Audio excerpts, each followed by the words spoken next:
The apostles are those who stand at the top of the world, collectively known as the 12 supernatural beings. The story goes that each of the apostles, dressed in a blue cloak with a deep hood, was incredibly strong. Some could control water volumes comparable to the oceans. Others confronted entire human empires. Moreover, they could create new worlds from their own flesh and blood, cradling them in their arms like babies. Among them is the most powerful apostle named Yulman, who has unlimited power. According to records, his fighting power far surpasses that of other apostles, but its origin is unknown. The highest category of danger is designated as an apostle, but when the apostles themselves disappeared, they gradually began to be forgotten, remembered only in legends. A dark-haired guy dressed in a formal suit and cape sneezed loudly. Scratching his nose, he looked back at the icy mountains with snowcaps surrounding him and thought with displeasure that soldiers would come to this cold as soon as possible and fight this small dragon. Ice Dragon Warcraft. Category Disaster. The most dangerous category in the existing classification of Warcraft has great destructive power. The brunette watched as the Ice Dragon led the various monsters of the north into the Thunderfield. In order to protect national security, the Empire of Guam immediately deployed its troops to defend. This battle will begin soon. The human warriors talked among themselves. Some asked whether their temporary detachment would be able to win. Others answered that only God knew the answer to this question. Finally, a cry was heard from a warrior at the front, which started the battle.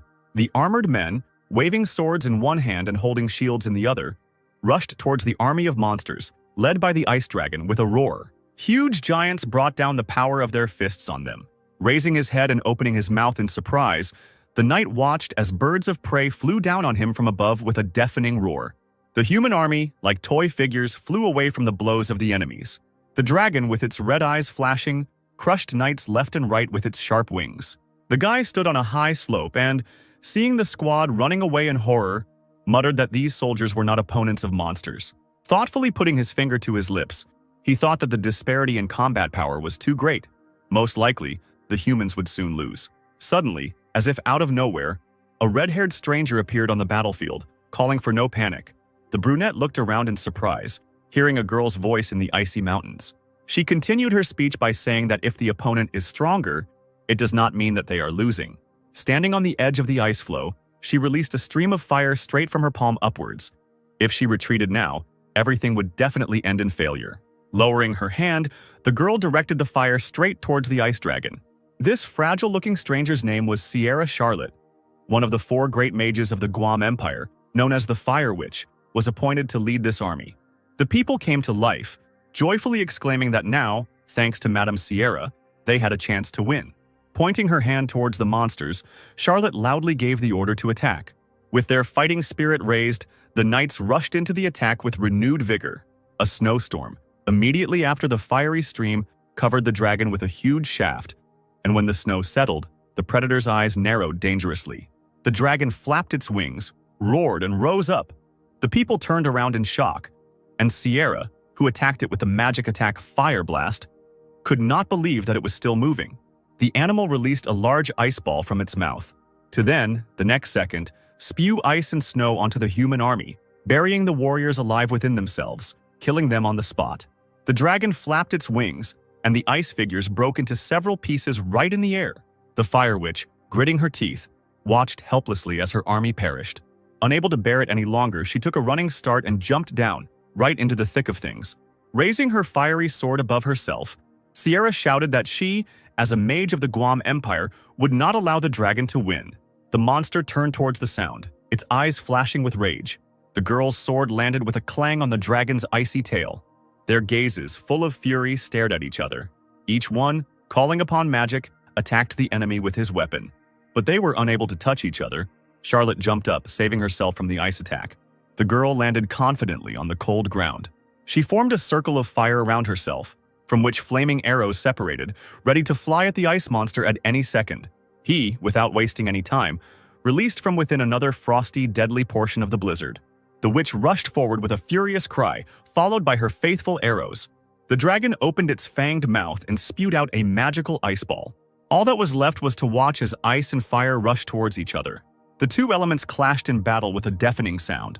But the dragon's power turned out to be many times stronger, and the ice floe broke the fiery circle. Sierra squealed, realizing she was trapped. The ice extinguished the flame in a matter of seconds and crushed the witch into an ice block. Charlotte fell into the snow with a dull thud. Wounded, she coughed and tried to turn over onto her stomach, but her body did not obey the girl. The knights watched the leader in shock. No one dared to come closer. One of the warriors began to wail in despair, asking what to do now, even if Lady Sierra had lost. Someone's sword landed on the ground with a clang. The knight stepped back, sobbing that he couldn't believe what he saw. He turned sharply and rushed out of the battlefield. They cannot win! The others looked after him with their mouths open. Realizing that there was no point in resisting, the entire company ran away after their comrade. Charlotte, still lying on the cold ground, stretched out her hands, trying to stop her fallen army. When she was able to sit up, she found herself completely alone in the middle of an icy desert. The girl's shoulders were shaking with anger, and somehow, throwing away the fiery sparks, the witch managed to get to her feet. With just her lips, she hissed words of hatred at the cowardly knights. Suddenly, behind her, she heard someone asking her why the witch didn't run away, since there was no chance of winning at all. Charlotte turned around sharply. Who dared to say such a thing? A guy stood in front of her, holding his hands in his trouser pockets and smiling smugly, introducing himself as a man who wanted to earn a few gold coins here. Leaning forward slightly, he repeated the question, still smiling. Sierra shook her head, replying that the word escape was never and never would be in her vocabulary. The stranger chuckled, pretending to cover his mouth with his hand. He said that although it was cute, they didn't have time to chat about it now. The witch had no intention of stopping the argument and defiantly asked what he was talking about, not seeing what was happening behind her back. Finally, she realized she had been distracted and turned around at the sound of flapping wings. At that very moment, the dragon opened its mouth and attacked its opponents with ice magic. Sierra had no choice but to cover her face with her hands helplessly. Now it was all over. But for some reason, after a few seconds, she realized that she was still alive and opened her eyes. Incredibly, the stranger literally held the monster with one hand, while the other remained in his pocket. The guy loudly exclaimed that the dragon was bothering him. A shadow passed over his face, suggesting that he was talking to a miss. The brunette casually threw the ice creature away from himself because a small creature like this dragon should calm down. Having fallen on his back, the enemy, still rolling on the ground, comically began to wave his paws in the air. He couldn't understand what had happened a minute ago. While being towed, he regained his balance and turned over, clawing at the ground. The dragon seemed to have doubled in size after its absurd defeat, bristling and now looking down at its tiny enemy. The stranger extended his hand, gathering his magic together. He smirked and said that it looked like he had encountered a naughty dragon, while purple magic runes formed on his palm. The red eyes gleamed dangerously. Unfortunately for the dragon, he would soon be burned. It seemed that the monster had never encountered anything like this before, and looked at the guy in bewilderment. Sierra couldn't believe her eyes. A purple vortex emanating from the palm of the skinny stranger was spinning the dragon around like a rag doll. Finally, the raging magical hurricane hid the enemy's enormous figure from view. When the purple haze cleared, a beautiful blue crystal remained in the air. It landed right in the brunette's palm. He threw the stone into the air, turned around and asked the witch if she would go on a date with him at the expense of the life she had saved. The girl dropped to her knees and pressed her left hand to the wound on her right forearm. This impudent fellow was able to kill a disaster category monster with one movement. She felt something ringing in her head and her eyes closing.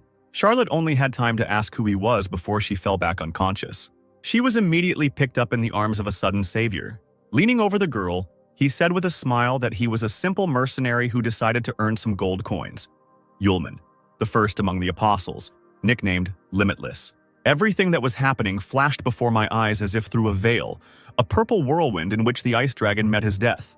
The stranger looked over his shoulder with a caustic grin, tossing a crystal in his palm. Sierra's eyes widened in horror. Sitting up abruptly in bed, she screamed and reached out her hand for the ice dragon. "We must catch and kill it." But suddenly the realization overwhelmed the girl. Her hands felt not a blanket of snow, but soft blankets. Where was she? The voice of the chief magician of the empire, Guam Aces, the gray-haired director of the Royal Academy, was heard. He looked up from the book he was reading and asked the witch how she was feeling, since she had been sleeping for several days. Sierra clutched the blanket and let out a desperate cry as she asked the principal what had happened to the ice dragon.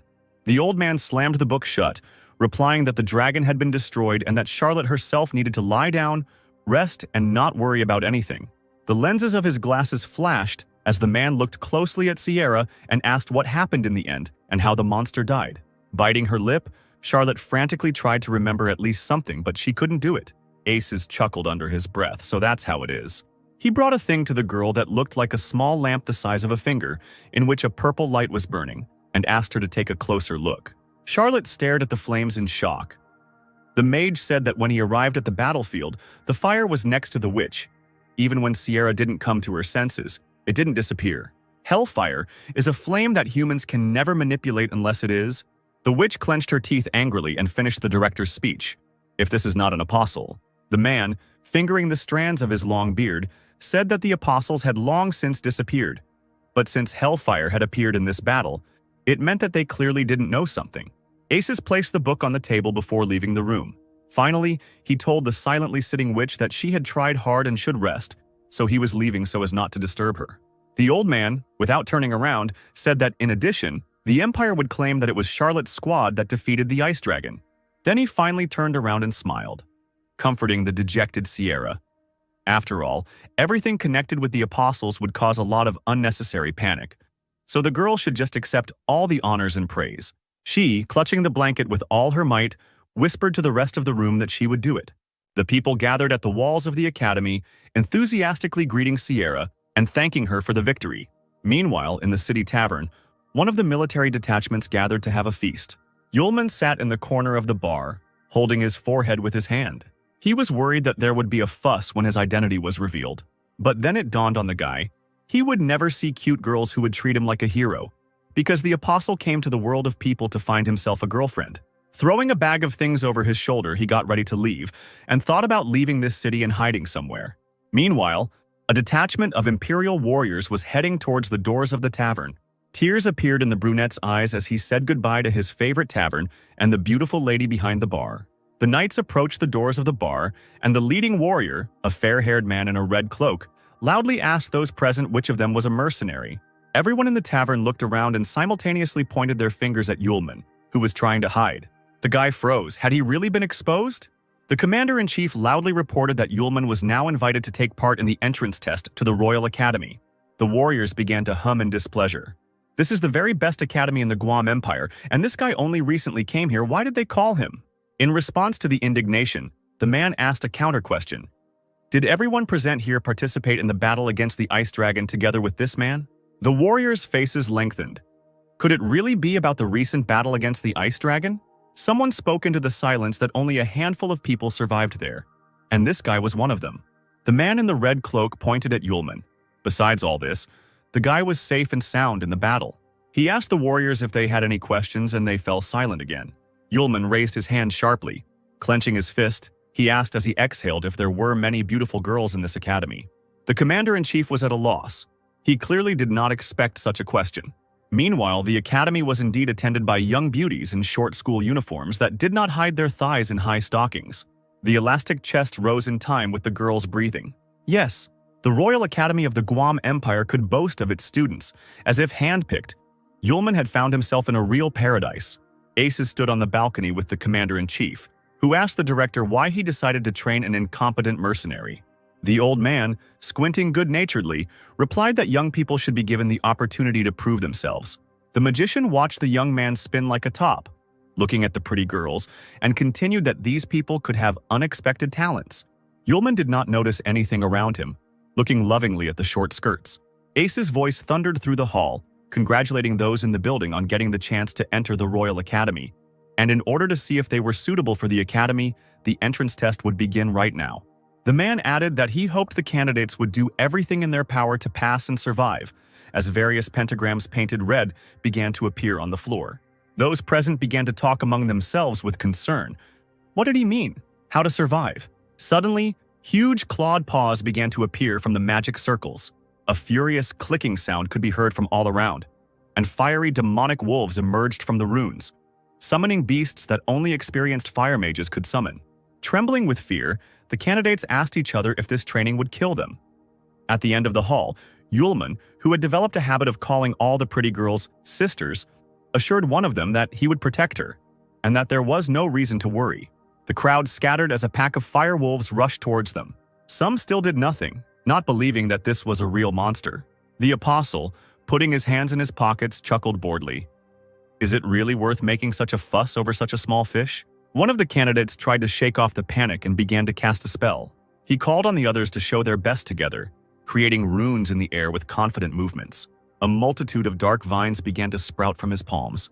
But they were no match for the wolves, who easily jumped up and playfully avoided the trap. Someone from the crowd released air currents at the enemies, but the fire wolves dealt with this even faster than with the vines. One of the magician's eyes widened. He had never expected such an outcome. What no one could have predicted was that one of the wolves would run up to the guy standing nearby and tear his head off with one jerk, licking his bloody mouth. The pink-haired witch shook in horror as it happened right next to her. The future students scattered when it became clear that this was not an imitation.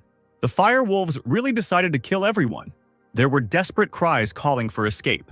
Yulman still seemed not to understand what was happening and awkwardly stood near the wall. Suddenly, someone loudly called the fleeing people fools. The tall, long-haired blonde man in uniform, who had been silent until then, created a shield between himself and the wolves, shouting that in such a situation, a mass exodus was indeed a stupid decision, as people were becoming targets for the enemy. He waved his hands and created magical aerial targets. They tightly enveloped the unsuspecting animals. The stranger then ordered the fleeing candidates to attack the wolves. It worked. The future students divided into their battle groups. Archers attacked with arrows from the left flank. The mages should attack from the right flank. The swordsmen are right in the center. A huge amount of magic and fighting force attacked the entire flock at once. A moment later, the immobilized monsters lay whining in different corners of the hall. The delighted candidates saluted each other and gave high fives. They did it. Loud cries of joy could be heard from everywhere that they had actually managed to win. But unfortunately, this was not the case. Red fiery figures were approaching the crowd. It wasn't the end, oh no! The flock suddenly merged into one huge bloody fiery dance. The future students raised their heads, watching in horror what was happening. From the flames he appeared, the fiery wolf Cerberus, several heads sticking out of one body, ready to tear apart anyone who came close. The magicians and warriors pointed their swords and wands at the monster. Cerberus watched them, spewed flames, and was made of it himself. The inspired candidates were ready to rush into battle. The blonde noticed that this was indeed a royal academy, since they were using such a dangerous monster for the test. The monster roared and released fiery clots from its body into the crowd. The candidates frantically thought about how to protect themselves from the flying fire. But the force of the attack was so great that it instantly knocked the warriors off their feet. Yulman, who had not moved from the spot since the beginning of the battle, who was watching this, felt one of the clots flying towards him without even taking his hands out of his pockets. He shrugged his shoulders. Such a weak attack, not even worth paying attention to. But the others made such a noise because of this. Suddenly he saw a shadow above him, of someone else's female breast. Yulman raised his head, blushing deeply. The stranger ran straight at him, pushing him away from the burning attack. Still red as a lobster, the boy looked reverently at the stranger lying on him. White hair tied with a bow and huge eyes of the girl, which examined the rescued. She rose to her knees, telling him to be careful because he almost got hit. The girl hung over him and asked if everything was okay. Yulman could only open and close his mouth. Another explosion went off, showering the couple with shards of glass and walls. The girl rose to her feet and walked away from Yulman, but turned around and wished him to be more careful next time. The discouraged boy sat on the steps and watched as the fragile stranger approached Cerberus, saying that the rest should be left to her. The apostle blushed again. She was really worried about him. Thoughts of battle faded into the background for him. Pressing his palms to his face, he realized that some feeling was making his heart beat faster. Meanwhile, the blonde girl swung her arm and created an ice boomerang, and the next moment she threw it at the monster. Ice boomerangs attacked the demonic dog from all sides. Crouching down, the stranger created a large magic circle. Vines began to crawl towards Cerberus, enveloping his powerful paws. The rest of the warriors stood menacingly. Their help should not be forgotten either. The girl asked to distract Cerberus for a while so that she could use a restraining spell. A crowd moved towards the dog from different angles, attacking with swords, arrows, and magic. The enraged Cerberus threw all his heads at his opponents, throwing them aside. Meanwhile, the witch jumped into the vacated space to cast a powerful attack spell from there. The magic circle hung directly above Cerberus's head. The dog raised its head and belched streams of fire in that direction. The girl stretched out her hands and created ice shackles. First, ice crystals stretched out under Cerberus, trapping the dog's paws. Then, from above, collars fell out of the magic circle for each of the monster's heads. Cerberus found himself trapped in ice, with ice collars around his neck and his paws shackled by ice floes. The surprised candidates opened their mouths. Could she really have done it? Yulman smiled dreamily.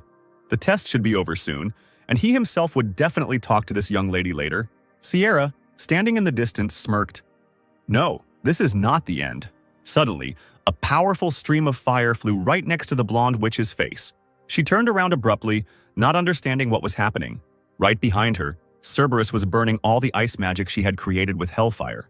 With the teeth of 3 mouths clicking, he bit through the collars and trampled the ice under his paws. The girl jumped to the side. What kind of flame was this? The blonde man who had attacked Cerberus earlier shouted that some idiot had used fire magic. His hair flew up as the boy created a powerful wind barrier that blocked the flames. The crowd began to buzz. Could he really cope with fire? What amazing wind magic! The air currents picked up the dog and lifted him up. Yulman told himself that the wind could not extinguish the flame, but it could contain it. Had this man really calculated such subtleties? Despite this, after a few seconds, Cerberus was free and ran towards the blonde witch. The girl cowered in fear as a huge shadow loomed over her. A nascent magic flashed in her palm and immediately died out. It had not yet been restored. Yulman came to the forefront. This was his chance to show himself. He suddenly appeared right in front of the witch, grinning triumphantly in advance, and she screamed in surprise. Grabbing the stranger by the shoulder, he pulled her towards him. Turning away from Cerberus, Yulman hugged the witch, whispering that his sweet little sister shouldn't be afraid. The apostle's red eyes glittered with anticipation. He said pompously that this wild dog just needed to be kicked so that it would finally shut up, and he put his left hand forward, clutching the girl in his right. From the powerful magic, Cerberus flew sharply into the opposite wall and landed on it with a crash, destroying the surface. Yulman chuckled. He should be able to charm his little sister with this. He looked down and saw her face turn red and her eyes fill with tears. Without letting go of the witch, he asked worriedly if he had hurt her while kicking that dog. She, without moving, tearfully asked to finally let her go. And only then did Yulman realize what kind of softness and elasticity he had been feeling in his hand for a long time. The blonde witch pressed her fists into his chest and turned her head away, asking him not to touch her. The apostle, blushing, quickly walked away and put his hands forward, apologizing and assuring that he didn't do it on purpose. Both of them, blushing, stood at a distance from each other. The other guys, watching this scene, were indignant. How dare this scoundrel use such a moment to touch the goddess? And when did he even manage to approach her? A clear female voice was heard. At this point, their test was over. The crowd parted, and a beautiful, stately woman appeared before those present. She stood at the ruined steps, her arms folded across her chest. One of the candidates, covered in scratches and with some of his clothes charred, asked in surprise who she was. The stranger sternly introduced herself, Sarah, deputy director. The blonde man who attacked Cerberus with his strong magic asked the woman reproachfully what the hell happened here, and she was surprised by the question. Then the guy pointed his finger at the lifeless body of one of the students. Could a regular test for the Royal Academy really just kill people? Sarah narrowed her eyes and smiled mysteriously. Before the blonde could even blink, the deputy director seemed to use magic to draw out all the destruction, human, and that which had affected the building itself. Moreover, from the way the supposedly dead students gradually disappeared, it became clear that this was just an illusion. The woman waved her long hair and found translucent cards in her hands. She laughed. What did they say about the students? The blonde looked at Sarah in bewilderment. Was this really puppet magic? The warriors were talking among themselves about the rumors that there was a deputy director of the Royal Academy who could control objects using magic. Sarah stepped forward and said that now that everything was settled, she wanted to say a few words. First of all, the vice principal wanted to congratulate the remaining people on passing the test and being accepted into the ace class of the Guam Royal Academy. Yulman perked up his ears when a couple of pretty girls started discussing how Ace's class was being taught by a great wizard, and who would be doing it this year. The boy's eyes lit up. What if it turns out to be his cute little sister? Sarah caught everyone's attention again, announcing the teacher of Ace's class. A shock of red hair flashed before Yulman's eyes. He took a step back in surprise. The vice principal introduced Sierra Charlotte, the new class leader and the person in charge of the students. She sternly glanced at those present with her blue eyes. The blonde witch opened her mouth in admiration. The fire witch herself would teach them. Sarah said that it seemed like everyone had heard of Sierra's teacher reputation, but if there were any other questions, they could ask her directly. Sierra said goodbye to her deputy, who said she needed to get back to her duties and left the room. The crowd enthusiastically clung to the girl, bombarding her with questions about what they would do now. Yulman, meanwhile, tried in every way to avoid being seen. Sierra, arms folded across her chest, was deadly serious as she explained that the students were free for today, but that tomorrow, at 7 o'clock in the morning, they needed to gather at the training grounds to practice fighting. After a long silence, she added that she hoped that the warriors would get along with each other, and if there were no more questions, those present could disperse. But the long-haired magician was not going to let her go so easily, he called out to Charlotte. She turned around, unhappy that she had been distracted. He shouted that if they got into the ace class because of her strength, then why did that guy get through too? Naturally, he could not help but notice Yulman creeping from the center of the hall, and in his speech he singled him out from the crowd. The apostle forced a smile. "Calm down, you need to control yourself." Sierra looked at the guy with confusion and asked what was wrong with him. Yulman was immediately buried under a pile of accusations. The crowd said that he had done nothing, that he was lustful as a wolf, that he pestered his female students every now and then, and that he was simply awful. The blonde witch immediately stood up for him. She said that it was a lie, that he was there to help her, and the rest was just an accident. Some student gasped, "What a kind goddess!" Sierra walked quickly towards the apostle. At first he was horrified inside, but he thought that he had erased her memory that time, which meant the girl shouldn't recognize him. The red-haired witch looked closer, thoughtfully saying that the guy's face seemed familiar to her, and they could have met somewhere, but he waved his hands as if to say that it was impossible, and she had confused him with someone else. Charlotte clearly didn't trust him and asked her question again. Yulman waved it off again. He would certainly remember such a nice girl. He definitely wouldn't forget. The guys from the crowd began to indignantly talk about how this guy dared to hit on the fire witch herself. The teacher shouldn't allow such a person to enter Ace's class. The girl raised her hand, calling them to calm down. She would only place the boy in Ace's class temporarily. She said that the girl he saved explained that the student did nothing wrong. Besides, he was the only one who dared to help her and stood up to Cerberus. This courage is not like that of an ordinary person.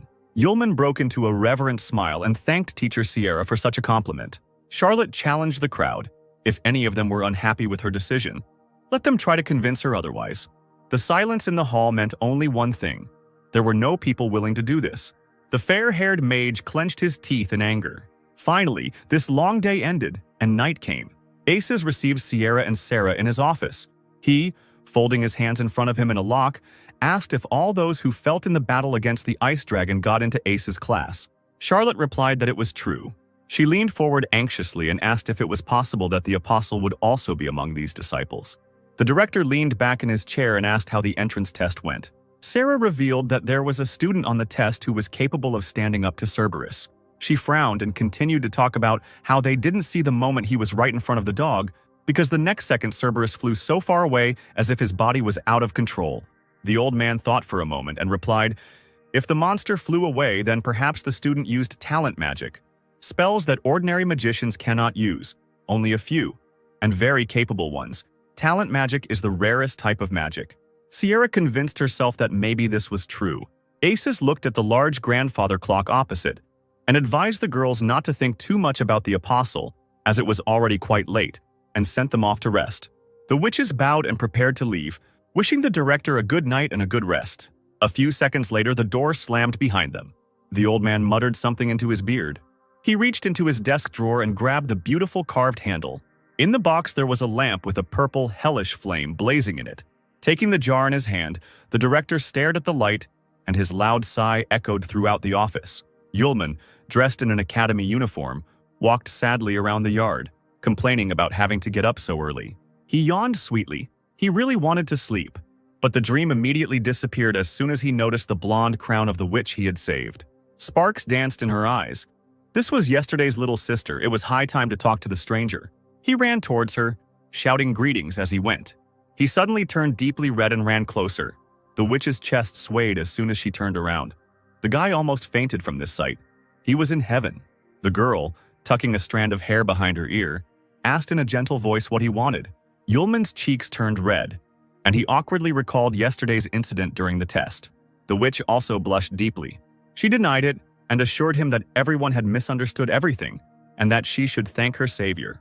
The student giggled and asked his name, introducing herself as Aisha.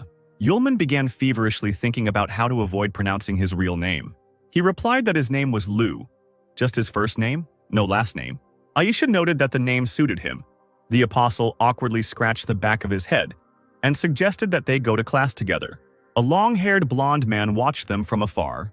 He growled quietly, still unhappy with the presence of the impudent guy. Finally, the students gathered in the large hall, and Sierra, standing in front of them, suggested that the lesson begin. She put her hands on her hips, cast magic runes on the floor, and announced that today the students would fight each other, and their opponent would be. But Charlotte didn't manage to finish speaking because a huge fire tiger jumped out onto the crowd right from the circle.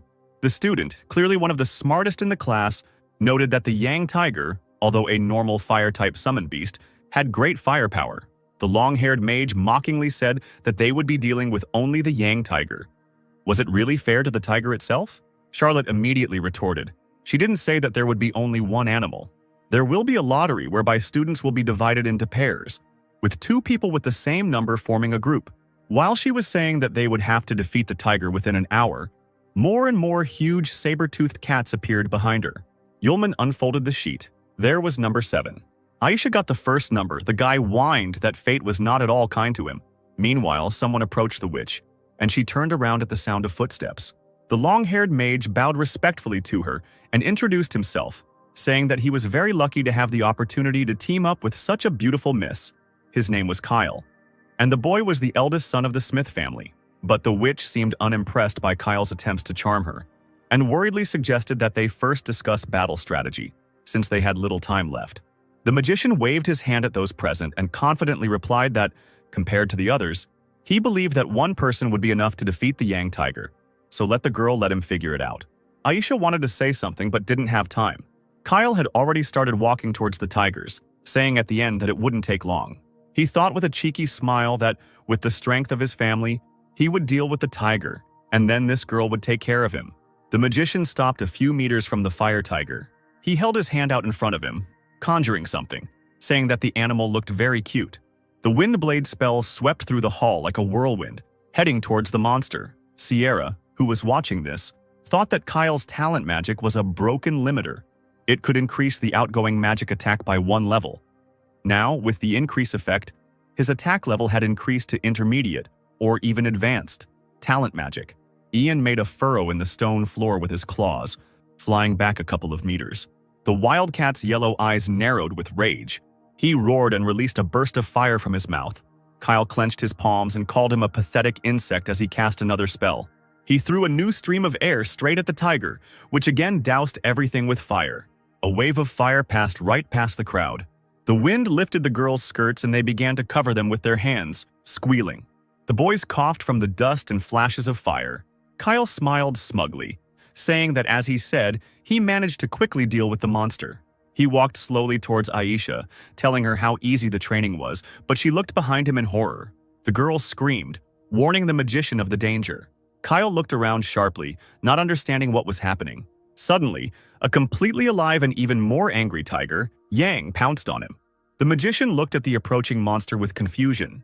The guy continued to awkwardly shift around in place. It seems he only woke up when he saw a monster flying towards him with outstretched paws. Tiger Yang knocked him to the ground. Looming over Kyle, the animal released a deadly stream of fire from its mouth. A student from the crowd turned to Sierra with concern. The tiger would destroy the magician on the spot, but she didn't even react, but continued to watch the fight with her brows furrowed.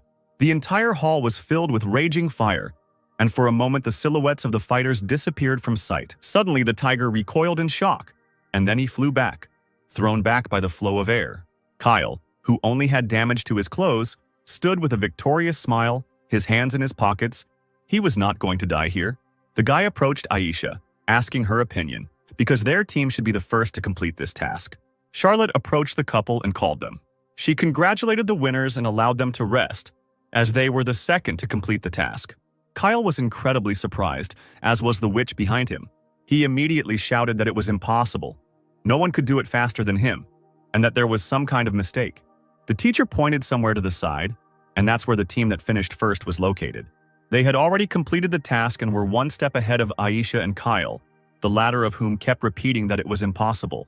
When the enthusiastic crowd parted, they saw an incredible picture. The fire tiger, like a house cat, lay on its back, wriggling comically, and Lou and her partner stroked its belly and called it a cutie. This is what happened 15 minutes ago.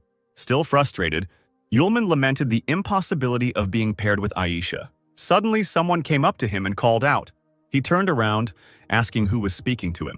A warlike-looking student stood in front of him, holding an axe in her hands as if it weighed nothing, and boldly said that they were now in the same group and the guy could call her Arya. But Yulman did not pay attention to her and continued to sigh languidly for Aisha. This made the girl quite angry, and the other students now laughed at the couple. Hissing in annoyance, Arya swung her weapon with all her might and lunged straight at Lu to get his attention. But he seemed not to notice anything around him. Finally, he sighed heavily.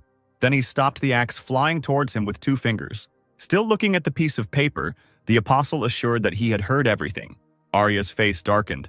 This guy, she easily threw the weapon over her back and mockingly said that she heard that Lu was a real pervert, causing him to cry out in indignation.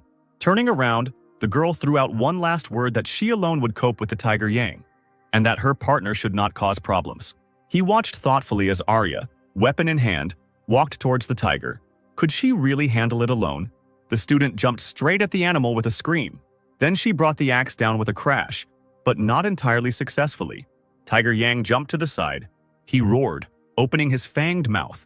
A shadow fell across the girl's face, and her eyebrows drew together at the bridge of her nose. She shifted her weight to her right leg, holding the base of the axe firmly in her hands. Then she suddenly lunged with her foot straight at the tiger's face. But with this, Arya trapped herself. A fiery vine, a tiger's tail, closed around her ankle. A few seconds later, the animal threw the student far back with its tail. Her axe spun through the air several times like a boomerang, and a little later it landed with a crash, hitting the marble floor, making a hole there. Arya huddled up and found herself on her knees, the weapon falling right next to her. The next moment, the tiger picked up speed and pounced from above straight at the girl. The student, weakened, clenched her teeth in helplessness. She grabbed the base of the axe tightly and pointed it at the tiger. The animal sank its teeth into the wooden base. His teeth were dangerously close to Arya's hand. The girl closed her eyes tightly, surrendering to chance, if only she were a little stronger. At the moment when the Tiger Yang had already begun to pounce on the student, Yulman's voice was heard, addressing the wild cat, asking why she was cruel to his little sister. The boy's eyes gleamed dangerously, and he muttered something about a little kitten, as if he was out of his mind.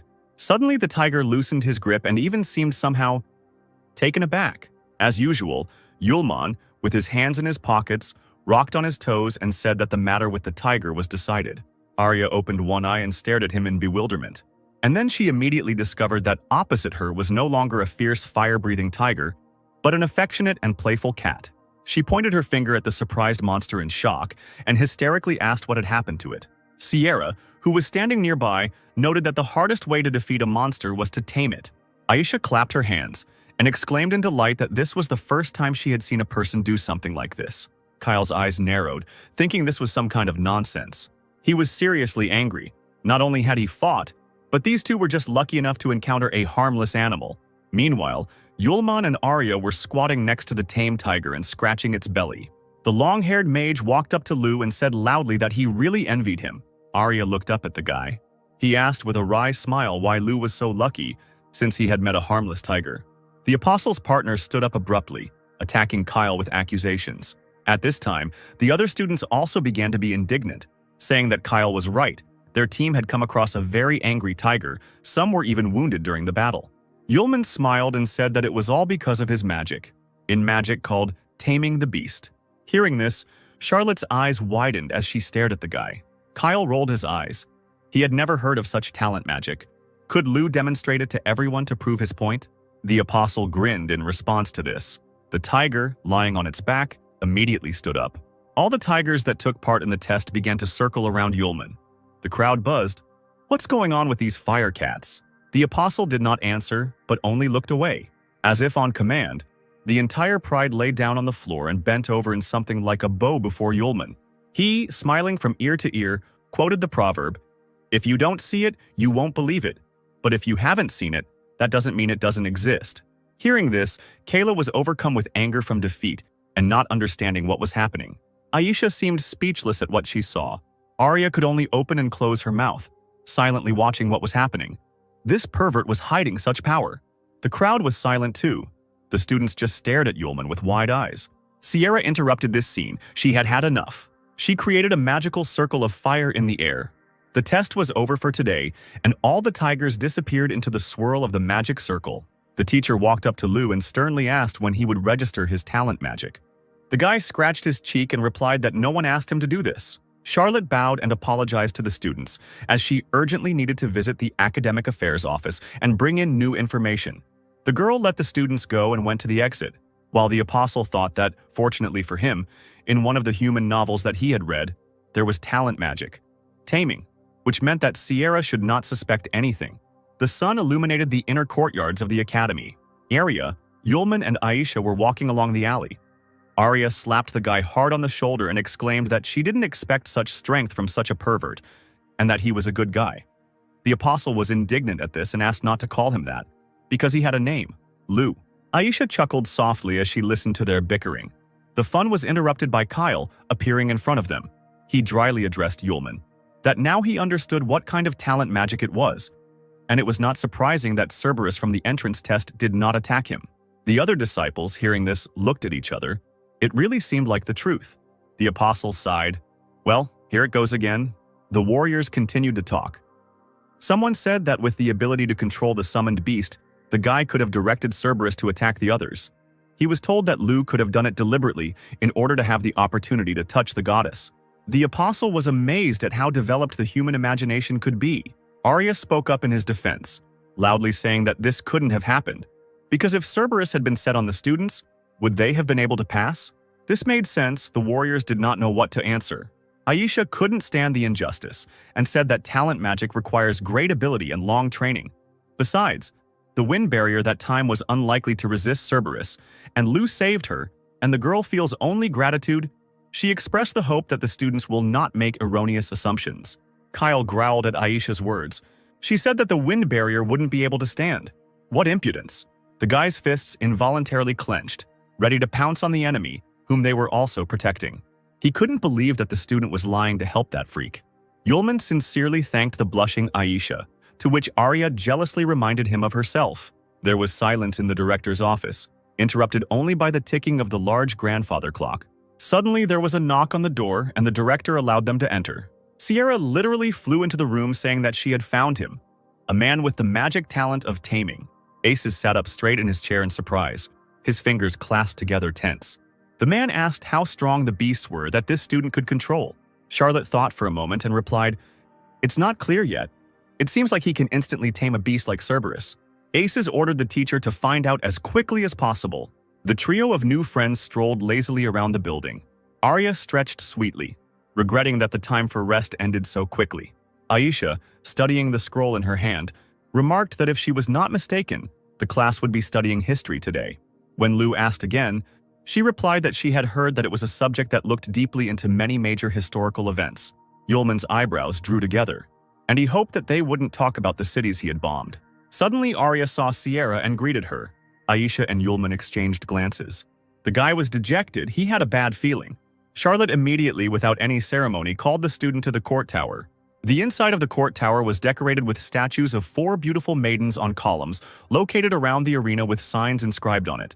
Sierra and Lu found themselves right in the center of the arena.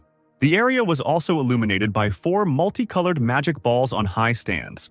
Yulman smiled awkwardly, wondering why Miss Sierra brought him to this place. The girl replied that she wanted to ask the student a question. Suddenly, a circle of fire formed around the arena, and the teacher herself rose into the air and, warningly, said her name, then said that she would ask her question only once. Would Lu become the Fire Witch's apprentice?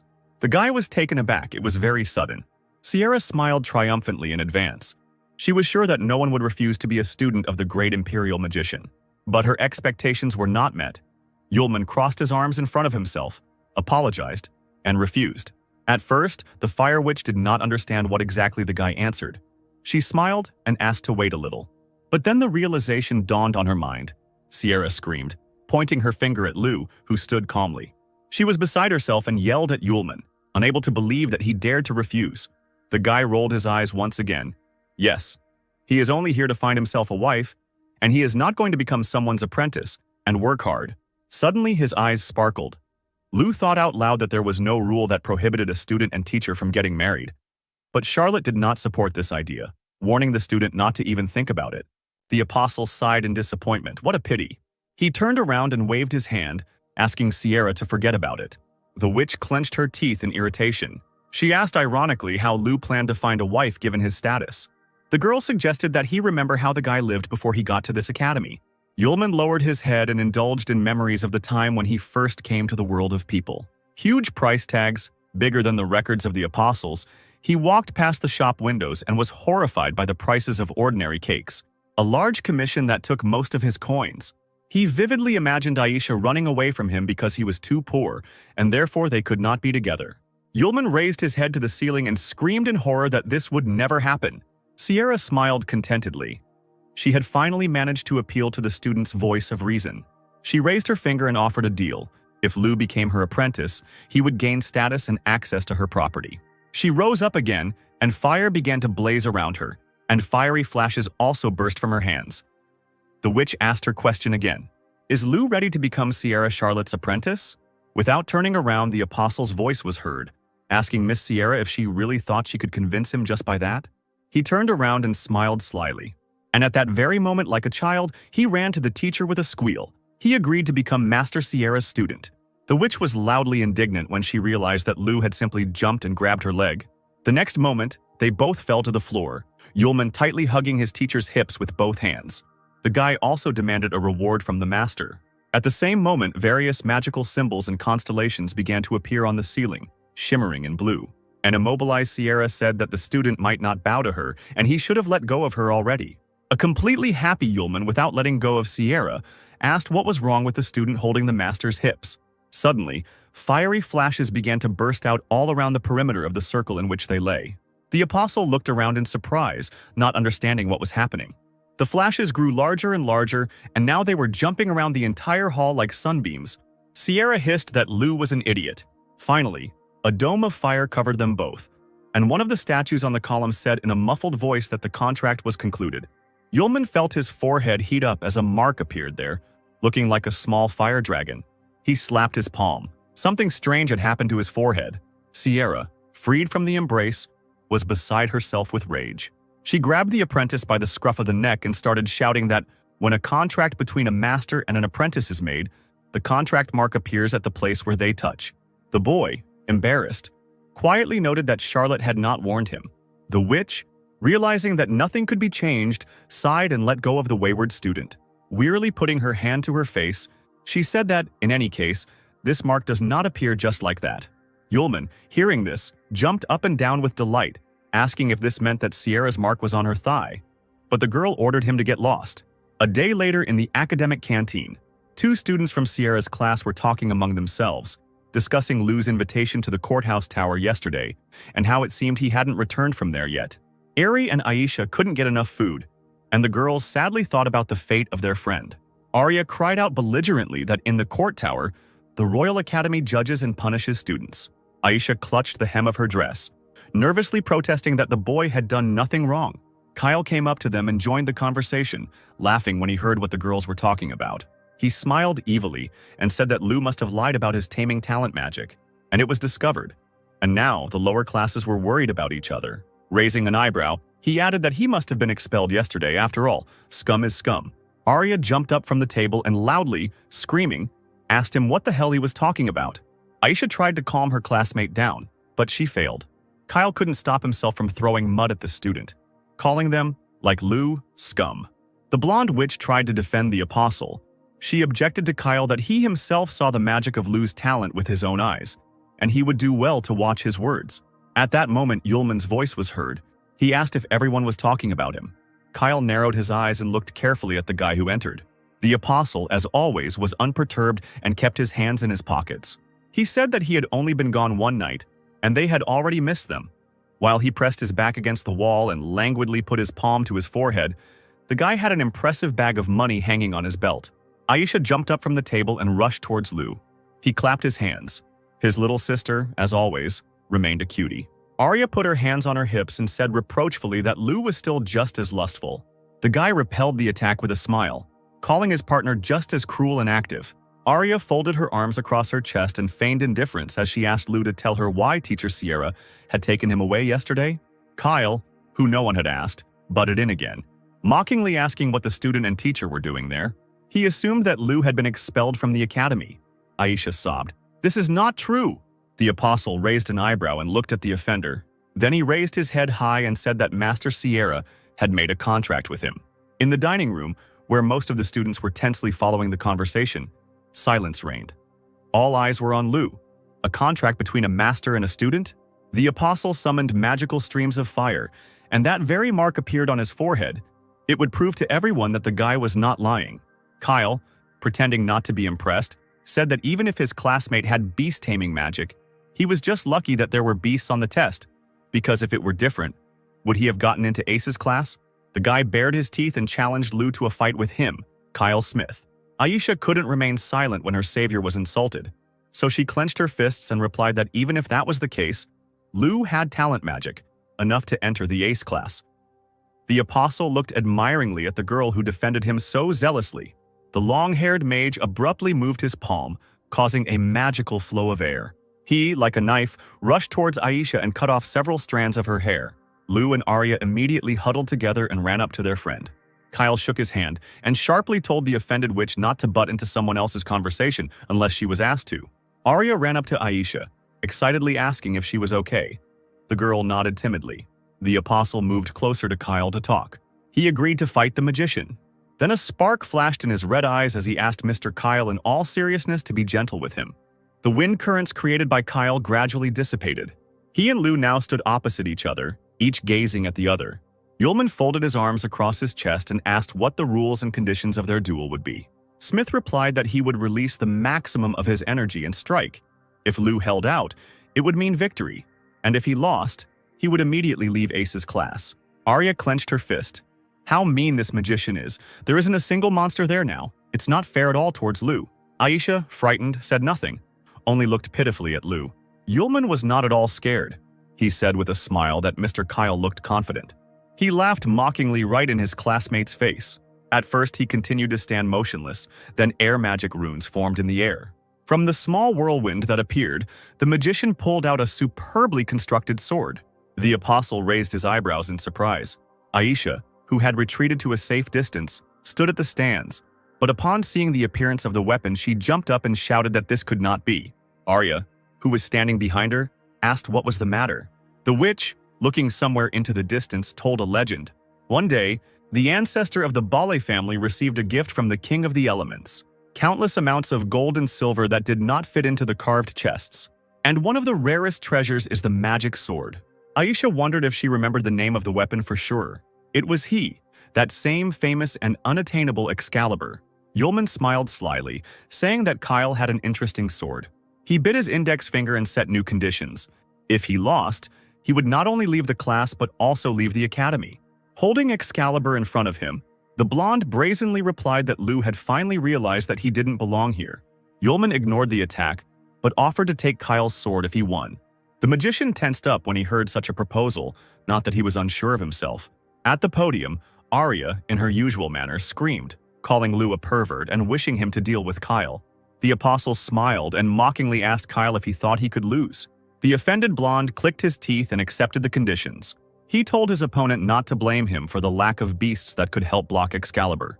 Kyle, twirling the sword in his hand, urged Lu not to ask for mercy. Smith, moving the sword in front of him, began to cast spells in an ancient language.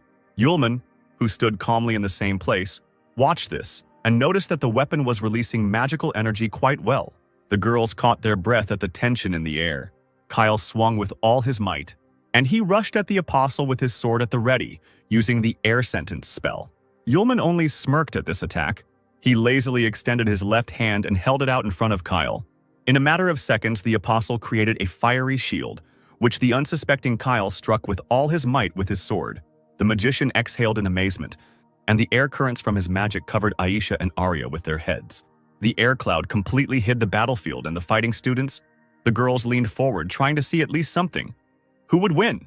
Kyle stared ahead, unseeing. How could this bastard do it?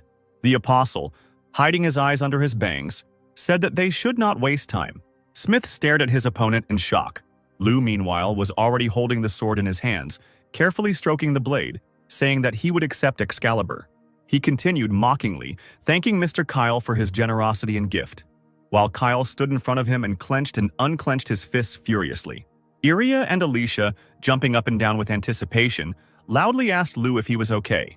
Yulman turned his head to Kyle, reminding him of the attack on Aisha, and expressed hope that this would not happen again. At this, his red eyes lit up with a dangerous fire. The blonde still seemed unable to accept his defeat and looked at Lou with wide eyes. Yulman, seeing his enemy approaching him again, sharply extended his right hand, not letting go of Excalibur in his left. A powerful blast of fire hit Kyle's chest, sending him flying backwards. The guy spat blood out of his mouth. Such was the power of the enemy's spell. Smith flew quite a distance, and eventually, with a deafening roar, it hit the opposite wall, partially destroying it. Aisha and Arya's mouths dropped open in shock. Kyle lay there defeated, spitting out more and more blood. Yulman lowered his hand and smiled. Well, that's all.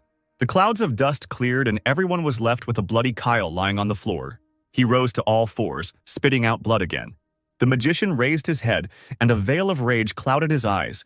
This was impossible. Yulman smiled contentedly as he looked at Excalibur and said that he was taking it. Smith's furious look answered him. At that moment, Lou was called out. He turned around and saw Arya and Aisha running. Arya couldn't believe her eyes. She excitedly asked if Lou was really taking Excalibur. Aisha, smiling sweetly, praised her classmate, saying that he turned out to be stronger than she thought. He blushed and replied that he was indeed very strong. Arya had another brilliant idea and raised her index finger. The girl suggested throwing a party in honor of Lou's victory, since they had no more classes that day anyway. Yulman's eyes sparkled. He imagined an incredible amount of varied food and was already anticipating how he would try it. The trio turned to leave, shouting victory slogans as they went. A thin stream of blood flowed down Klein's chin, and he thought with horror what would happen to him if his father found out about the loss of Excalibur. Then he took a deep breath and, shouting with all his might, ordered his disciples to stop. Yulman stopped and turned around. Wiping his chin with the back of his hand, the fair-haired mage told the apostle that he could not give the sword to him. Aisha spoke up, reminding him that this was the condition Smith had agreed to, and she hoped the boy would be able to keep his word. Klein, annoyed, shouted that Lou had definitely cheated somehow, and just to be fair, the sword had to be returned. Yulman firmly replied that he refused. Smith was amazed at such audacity. He immediately began to create magical air currents, thereby announcing the battle. A large ball formed in the magician's hands, a concentration of his powers and a powerful weapon. The guy shouted to Lou, let him not think that he would leave this site intact. The Trinity found themselves right in the middle of a raging windstorm. Arya said loudly through the noise of the wind that Cain would definitely not allow himself to lose the sword. But a counterattack was already levitating in Yulman's palm. Magical fiery clots. He, smiling, assured that Smith would not succeed. The apostle gripped the hilt of the sword tighter with his other hand. He glanced down and felt some kind of energy coming from outside. Kyle created a vortex of air around himself again and told Lou that he would spare him if he obediently returned the sword to him. He raised an eyebrow and asked what would happen if he refused. Then Smith roared that the student would die right there on the spot. He was so angered by Lou's arrogance that he created one of his most powerful spells, the Wind Whirlwind Blade. The apostle watched the brewing storm with an unreadable expression on his face. The girls prepared to protect themselves from the wind with their hands. But suddenly, Kyle's magic connected with something previously unknown to the present. The space around was filled with a bright green color. Kyle screamed in shock, asking what was happening. Excalibur, which now rose above the warring parties, shone brighter than the sun. The tip of the handle with the precious stone shimmered and began to pulsate. Yulman stood closest to the source of light and looked at it unblinkingly. Aisha covered her eyes with her palms, unable to bear the glow. The apostle chuckled in surprise when he saw what was happening. In place of the sword, a cocoon formed, which rotated at an enormous speed. The outline of a man could be discerned in it, sitting inside in a fetal position. After a few moments, the cocoon dissipated and a girl with green hair appeared before those present. Her clothes were in the same colors and details as Excalibur earlier. The stranger landed softly on the floor. Bending one knee, she lowered her head before Yulman and introduced herself. The girl was the embodiment of the sword of the elemental king named Sylph, and she was greeting her new master. Arya leaned forward, surprised, asking her again what sword she was talking about. Aisha's mouth opened in mute surprise. Kyle also can't say a word from what he saw. The Sylph flew closer to the apostle. He thoughtfully propped his chin on his index finger and asked if the girl was the spirit of this magic sword. She nodded and replied that, according to her agreement with Kyle, now she, the sword of the king of the elements, would belong to Lu. Sylph also asked if she could find out about her master's wishes. Arya noticed that the sword had a spirit. No wonder it was considered a precious treasure. Yulman scratched the back of his head and first asked Sylph to stand up. She obediently obeyed. Kyle was now beside himself with rage. The magician jumped up and ran to the spirit, saying that he was her master. The girl turned around when she heard these words. The magician continued, waving his arms, shouting that he definitely wouldn't have lost to that guy if she had shown up earlier. And he ordered Sylph to return to him immediately. Arya put her hands on her hips and said in disappointment that Kyle was really so shameless as to say such a thing. Aisha was silent and only nodded at her friend's words. Yulman turned to the spirit, deciding that it would be better if she weighed everything herself, and asked if the girl wanted to return. Sylph said a firm no. Raising her head, she reminded that the conditions had been agreed upon at the beginning of the duel. Looking straight into Kyle's eyes, the spirit continued that the old owner had bet her and lost. Naturally, this led to the owner changing, and now only Sylph herself decides whether to change the owner or not. The magician was beside himself with rage and powerlessness. Yulman stepped forward and, with barely concealed disgust in his voice, asked Kyle to stop humiliating himself even more, now that Sylph had explained everything. He was silent. Only his eyes betrayed his growing desire for revenge. Suddenly, the apostle turned around as if he remembered something important. He approached the spirit of Excalibur, patted her on the head, and asked for forgiveness for using her as a bet. When the girl's eyes widened, since no one had clearly apologized to her before, Yulman asked if she would help him in the future. Sylph blushed deeply. This owner was not like the others. She happily agreed, smiling broadly.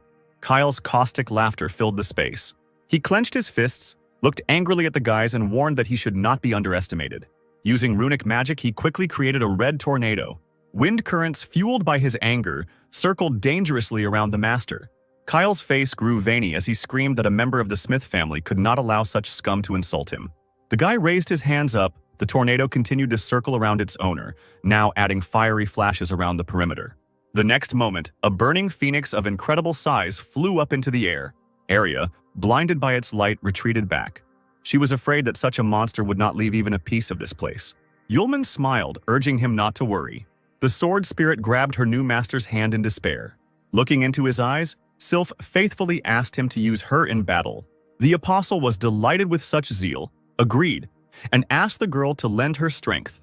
The phoenix, opening its huge beak, rushed from above at Yulman, who was on the alert and was already creating magical waves of his magic. The boy clutched Excalibur in his hand, ready to attack.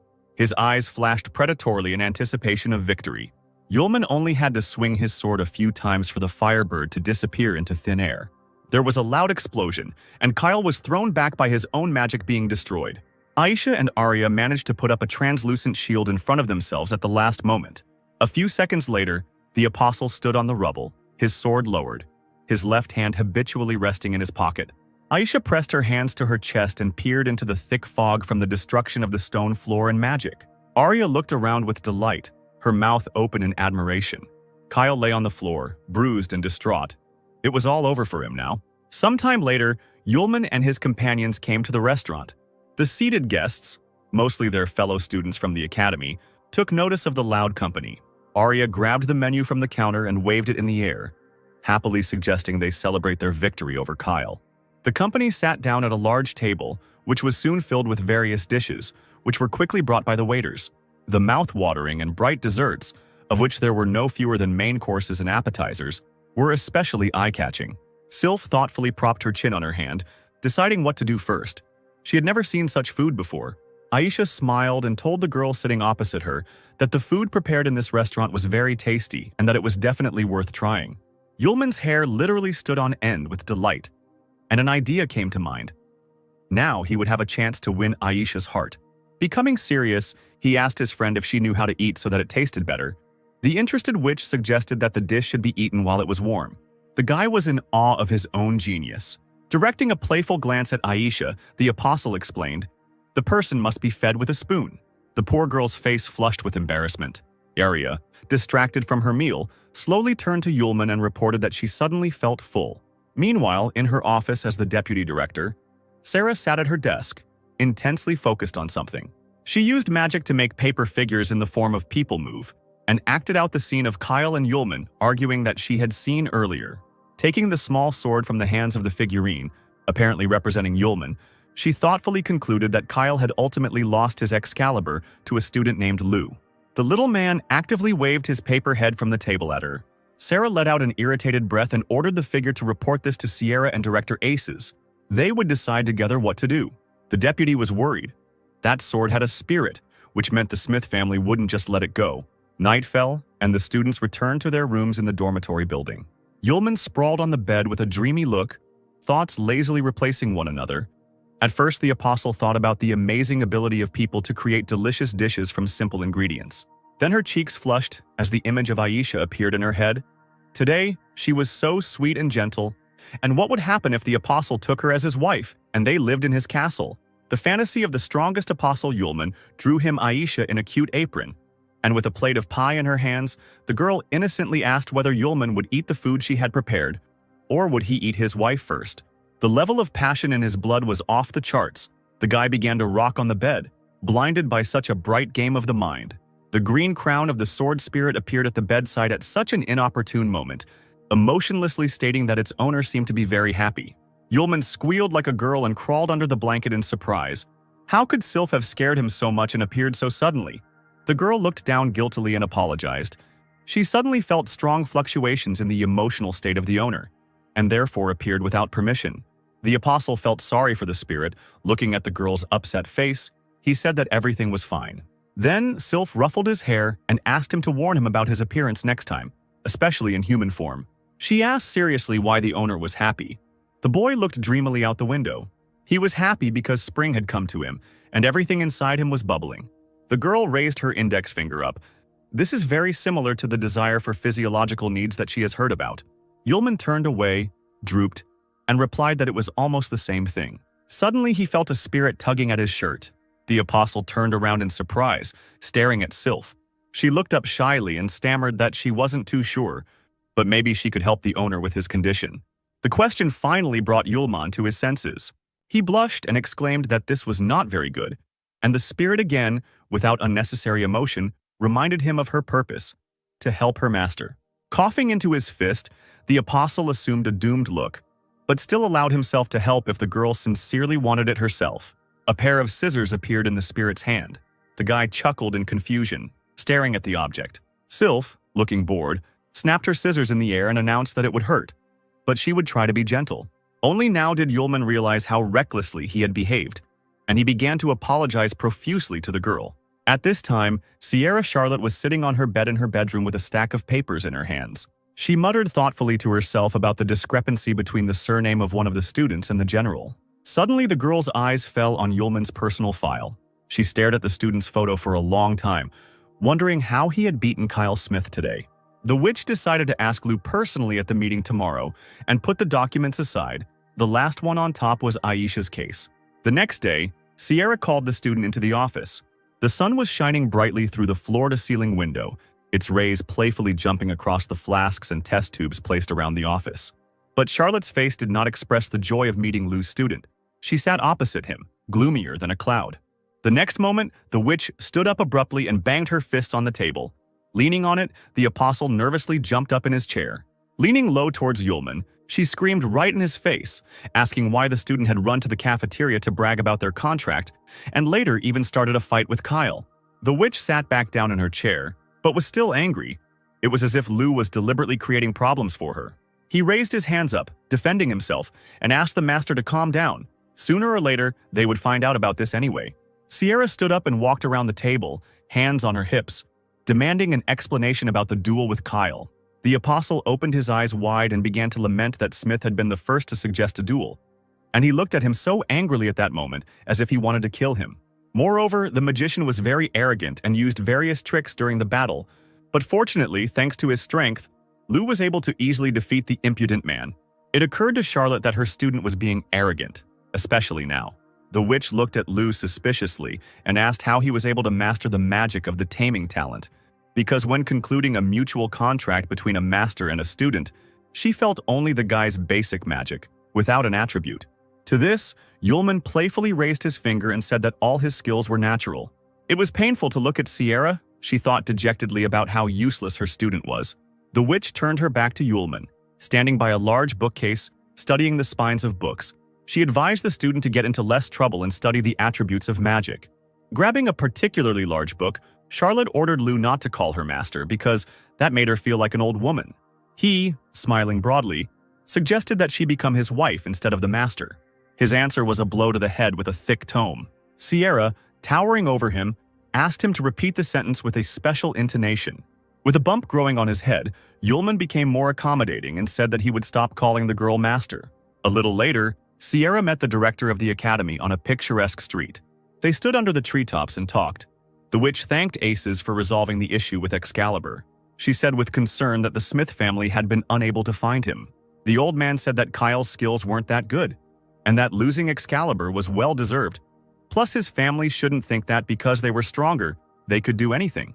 He looked at Charlotte seriously and informed her that the Smiths knew about Lou's student status, and that Sierra was supposed to take the boy with her to a magical gathering next week.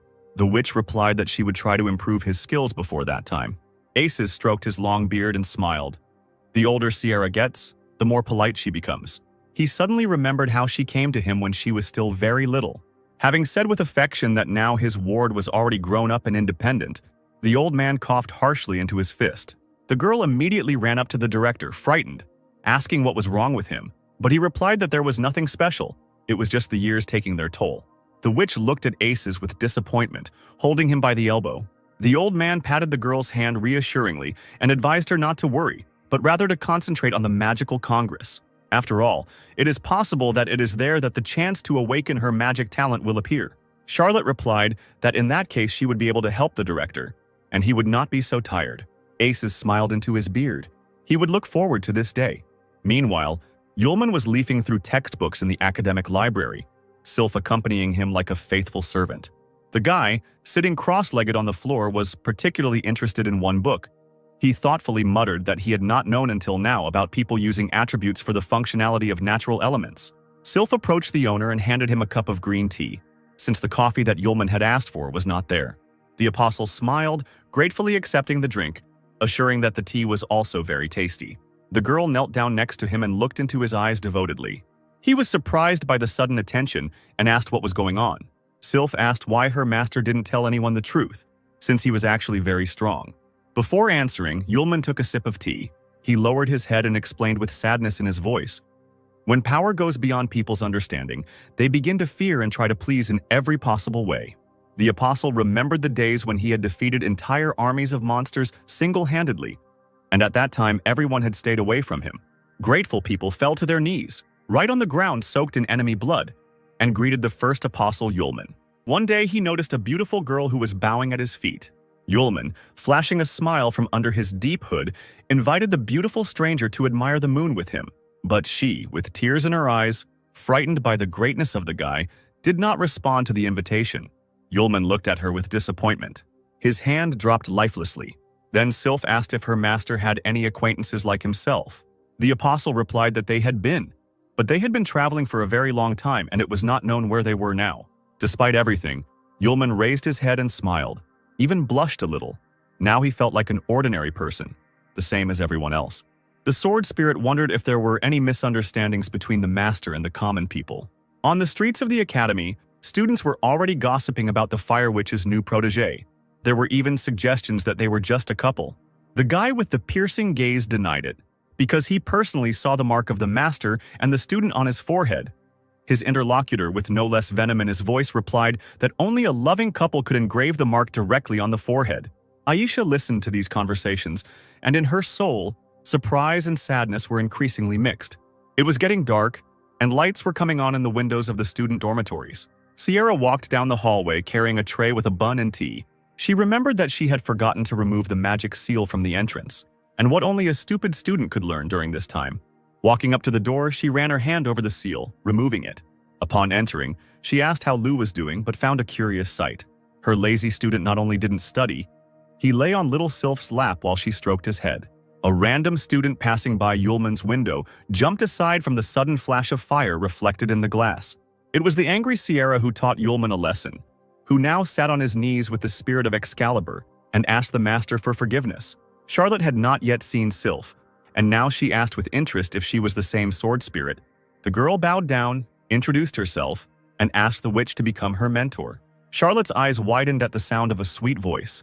She immediately noted her prettiness as soon as she saw the girl, while Yulman cast surprised glances at both of them. To hide her embarrassment, Sierra coughed into her fist and said that she had come to tell them about her participation in the capital's magical congress, which would take place in a week. Yulman rolled his eyes and asked who came up with the name, since it sounded too saccharine. Sierra's face turned darker than a cloud. The next moment, Yulman sat with a bump on the back of his head, while Sylph waved a notebook in front of his face like a fan, asking for forgiveness for her lack of restraint. The witch sat on the chair in front of them, crossing her legs, talking about how the management had no plans to take them there. Everything changed because no one could have imagined that Lou would get his hands on the Smith family's Excalibur, and that a spirit of the sword would emerge from it. Sylph stood up and began to pace the room restlessly. The teacher stood up, crossing her arms over her chest, and continued that this was precisely why the organizers of the Magical Congress had reluctantly decided to invite them. If they refused, the children's entourage could be in danger.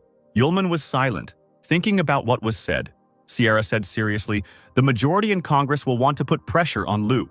He smiled, assuring that his master had nothing to worry about, because who knows who will give it to whom next.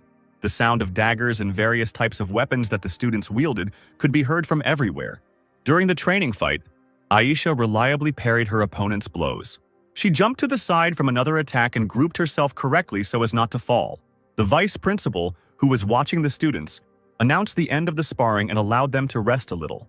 The witch stepped aside, wiping her face with a handkerchief. Behind him, conversations began again. Many had not seen Kyle for a long time. A group of guys discussed how it was because of his conflict with Lou, and now Kyle was facing off against the Fire Witch herself. They had no idea that Lou was picking on powerful people. Aisha immediately became sad when she heard gossip about her friend. At that moment, a male figure appeared at the entrance to the training hall. The girl looked in that direction with hope. It was Yulman, who heard all the talk about himself. He looked up at the gossips and said that during his absence from training there had been too many annoying flies here.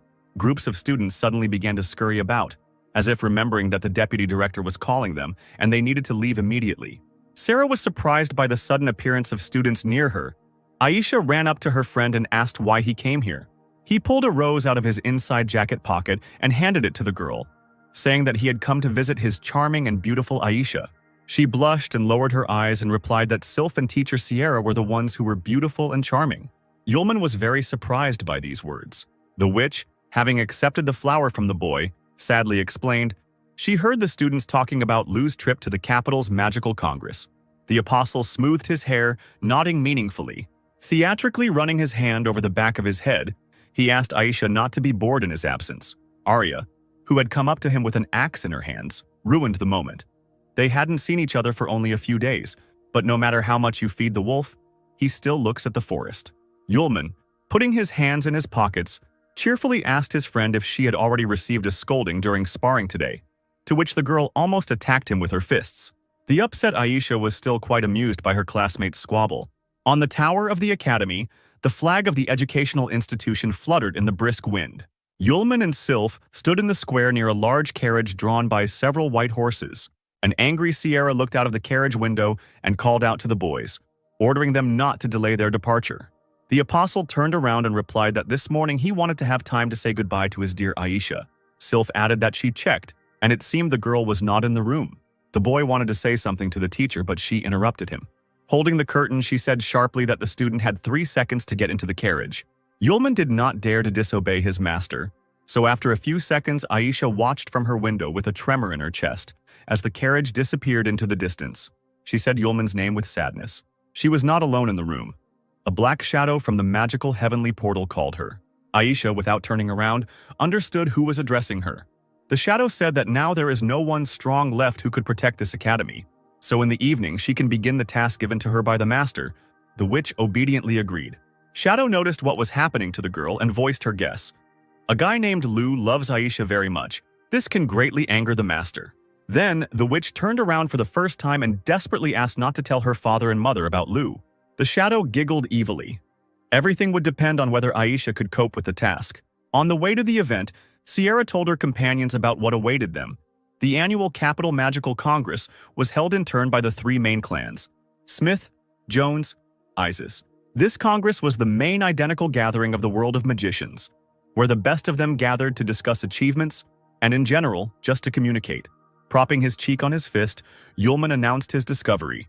It turns out that the Smith family is one of the three main clans, but Charlotte cut him off, warning him not to underestimate them because the Smiths are the descendants of the Empire's founding heroes, second only in status to the Imperial family. Sylph did not participate in the conversation, her head down. She was thinking about something of her own. The witch continued. The Isis clan controls most of the Empire's military forces and has outstanding magical skills. The guy thoughtfully threw his hands behind his head and leaned back on the soft seat, asking what the Jones clan was famous for. His mentor, with the same severity in her voice, replied that this clan had colonized most of the Empire's trade routes and the pharmaceutical industry, and also owned enormous wealth. The apostle chuckled. It felt like the royal family of this empire had no control over anything at all. Sierra urged him to be careful because this time the magical congress was being organized by the Jones clan. Yulman chuckled. What was he afraid of? It was just participation in a banquet. He abruptly changed the topic to something more pleasant, turning to the spirit of the sword. There would be a lot of delicious dishes at the banquet. They would definitely need to eat their fill. Sylph nodded in agreement in response. The witch sighed in disappointment. No changes. Still, she thought, there was one problem with the Jones clan that would be difficult to solve. A few days later, they successfully reached the capital of the Guam Empire. The Congress was held in a mansion in front of which a large fountain was installed. The butler approached the carriage door and bowed, announcing that they had arrived at the Jones clan estate. Sierra was the first to get out of the carriage. She was immediately met by the clan's maid, bowing and greeting. The butler thanked the witch for coming, saying that the owner had been waiting for her at the meeting place for a long time. Sierra snapped back, frowning, that the man could tell the owner not to bother, since she still had things to do. He became embarrassed, reminding the girl of the special attitude of the owner of the estate towards her. Charlotte gave him a look that spoke volumes. The butler squeaked something and did not dare to say anything else. The witch informed Yulman that he could come in with Sylph and find a place to rest, while she herself would report to Director Aces about her arrival. Charlotte added that the boys should be as quiet as possible. She wanted to say a specific name, but hesitated. Then she shook her head and said it didn't matter. The apostle glanced at her in surprise, but the witch waved him off. The witch asked the maid to show her companions the way, and she bowed respectfully. The girl pointed towards the estate and invited the guests to follow her. The student stood thoughtfully as Charlotte walked away. He turned around and looked at the girl's figure, realizing that she was not telling him something. The maid led the guests to the large gates of the estate, inviting them to enter. Inside, everything sparkled and shone. The expensive furnishings screamed about the wealth of the owners. Large tables with snow-white tablecloths were laden with food. Guests in incredibly presentable outfits walked around importantly. Yulman and Sylph looked around, looking for something more delicious to choose from. They were not at all interested in the exquisite furnishings of the hall.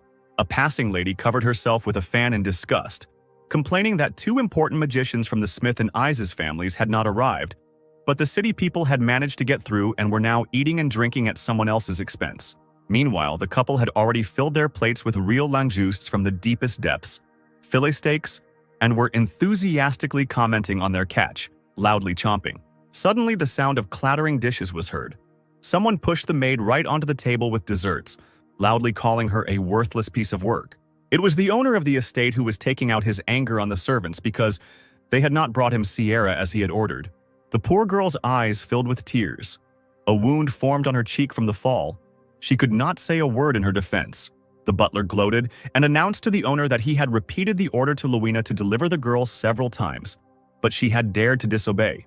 The apostle, calmly eating from his plate, commented on what he saw, addressing the spirit of the sword. These manipulations are called playing dice. The man turned around abruptly, hearing unfamiliar voices, and frowned, realizing that he was seeing these guests for the first time. His gaze immediately counted the strangers. Full plates of food, sloppy clothes. This meant only one thing. Commoners had snuck into the estate to eat for free. The man, with feigned politeness like a cat, slowly approached the strangers, calling them dear guests. He introduced himself, indicating that he represented the Jones family, the hosts of today's event, and asked to see the special invitations that would admit guests. The apostle answered directly that they had no invitations. The crowd that had gathered around began to buzz with discontent. Were the guards really eating their bread in vain? It was from young people like these, who didn't know etiquette, that the empire ceased to be what it used to be. The man dropped his feigned friendliness and immediately shouted for the guys to leave the banquet immediately. Sylph, without letting go of the plate, looked at him angrily. It seemed that she was just waiting for the owner's command to teach the impudent fellow a lesson. Yulman gently pushed her away and apologized for the misunderstanding, saying that they came here with Master Charlotte, so they did not have invitations with them. But the clan representative became even more angry, lamenting that this was nonsense, and his Sierra, so beautiful and outstanding, could not take such as they as students. At this attack, the apostle was surprised that the man called the teacher his own. Those present came to life again. A lady from the crowd whispered to her neighbor that the owner Anthony was still pursuing the fire witch. Only it was a pity that she did not reciprocate his feelings at all. A man standing nearby replied that he had heard about Sierra's new student. The owner almost burst with rage after this news. The lady standing next to the maid broke into a sly smile. This brunette does not know who he is talking to by saying that he is her student. He signed his own death warrant. Yulman waved his fork, saying that if Anthony didn't believe him, he should ask the butler who had just met them with Master Sierra. The man immediately brushed off his words, replying that the guy was joking, since Mrs. Sierra was met by the maid Loena. This caused the owner to have another fit of rage. Clenching his fists, he began to mock Yulman, saying that he was not fit to be Charlotte's student. The witch's commanding voice was heard throughout the hall. She appeared in the doorway and loudly objected to what had been said. The crowd parted and fell silent, letting the guests through and watching her greedily. Sierra folded her arms across her chest, not at all embarrassed by this reception, and confirmed that the boy had become her student. Anthony laughed awkwardly, saying that he had made a mistake in his judgment and that he felt embarrassed. He approached the witch and bowed, saying that he wanted to make amends by showing her the achievements of magic this year. She shook her head and refused. Then Charlotte grabbed the elbow of Yulman, who was standing next to her. The boy shuddered, looking at the teacher with confusion. The red-haired witch smiled and, without letting go of the apostle's hand, blurted out that she and her fiancé would see everything themselves, causing shock in Yulman. Not only the student was amazed, everyone around him began to look at each other in bewilderment. Anthony stuttered and asked the girl what she was talking about. Sierra, still smiling, confirmed that the guy was not only her student, but also her fiancé, tugging Yulman's hand to make him play along. He turned his head towards her and quickly asked in a whisper what was going on. Charlotte answered him just as quietly that the Jones clan had used their influence to marry her off several times, and now that the opportunity had presented itself, the girl would force them to abandon the idea. Yulman didn't need to be told twice. He, like Charlotte, smiled radiantly and agreed with the idea of looking together at the achievements of magic. Anthony, looking gloomy as a storm cloud, blurted out that it was very short-sighted of the witch to get involved with the poor and refuse his advances. The butler tried to bring his master to his senses, reminding him that today was the day of the Congress, and all the eyes of high society were on them. He then looked at the couple with a sardonic expression, saying that he had heard that Miss Sierra had no magical accomplishments to show for this convention.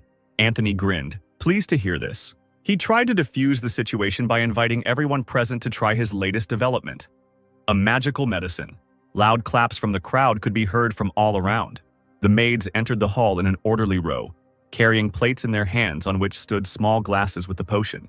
A bright blue drink splashed in a small container with every step the servant took. Yulman cast an attentive glance in that direction. The guests, having tried their portions, began to whisper in admiration, evaluating the potion. It tasted slightly bitter, but even the smallest sip completely replenishes spiritual strength. Anthony smiled and thanked him for the approval, because this was the result of the Jones family's developments over the course of the year. A concentrated spirit replenishment potion. Then he turned over his shoulder at the uninvited guests, and as if by chance said that some people show up at the Congress, eat and drink, without having any magical achievements. That is the real shame. The man winked at Sierra, asking if she agreed with him. Yulman grinned. An idea came to him. The guy demonstratively knocked over the cup of potion. It spilled onto the expensive parquet floor in front of the stunned crowd. The owner gasped for air, outraged by such an act. At this, the apostle chuckled and apologized. His hand just shook. Charlotte couldn't help but burst into laughter. Anthony, his eyes wide, pounced on Yulman with accusations. He poured out a potion brewed in ideal proportions, and how many rare ingredients were used? The guy, rolling the cup in his hands, calmly listed all the ingredients: shining stone powder, basilisk scales, angelica, and the purest water from under the polar ice. The shocked man stared at Yulman, speechless from what he heard. Yulman didn't stop. He continued mockingly that he could make a box of this stuff in a day, and Anthony also called this potion the latest development with ideal proportions. As if wound up, Anthony shouted that he had worked hard for a whole month to create this potion, had achieved the perfect balance, and the scoundrel dared to say with his dirty mouth that it was swill, then let him make a box of the potion today, as he had promised. Sierra immediately approached the student, calling him stupid and scolding him for his big mouth, but he calmed her down. He whispered that he needed the girl's help in some matters. She listened and agreed. Charlotte then asked how he knew the ingredients and how to make the potion, to which the apostle hesitated for a moment. The faithful spirit of the sword came to his aid, quickly blurting out that it was she who had suggested all the ingredients to the owner. Yulman laughed with relief. That was exactly how it all happened. The Fire Witch thought for a moment, since the girl was part of Excalibur, it was no wonder that she could sniff out the ingredients of a potion by its scent. While behind Sierra's back, Yulman and Sylph high-fived each other for their teamwork. One of the long tables was cleared especially for the apostle, and ingredients, a knife, a board, and cooking utensils were left there. Anthony addressed the guy mockingly, supported by the laughter of the crowd, shining stone powder, carrots, chestnuts, sorurus. So many products from the market. Is he really ready to prepare a potion for everyone? Yulman answered him with a meaningful look. He effectively threw off his cloak and, remaining in just his shirt, tied an apron around his waist as if he did this every day. The guy heated up the vat and added more fire for a better effect. Literally a few minutes later, a potion was already splashing in the container, no different in color or consistency from what Anthony had been brewing for so long. Those present inhaled the aromas emanating from the vat with full lungs, commenting on what they felt. Such a pure smell, as if you were transported to nature and so serene in the heart. The man denied everything, because cooking was not that simple. Some special waves emanated from Yulman, who was confident in his abilities and stood in the center of the table next to the boiling vat. The liquid in the cauldron looked truly impressive. There was no doubt that this was the legendary potion. The audience was amazed by the skill of the young magician. Meanwhile, Yulman was already pouring portions of the steaming liquid into glass containers. The potion, like spring water, shimmered in the facets of the glass. Finally, the apostle asked everyone to come to the table. The potion was already ready.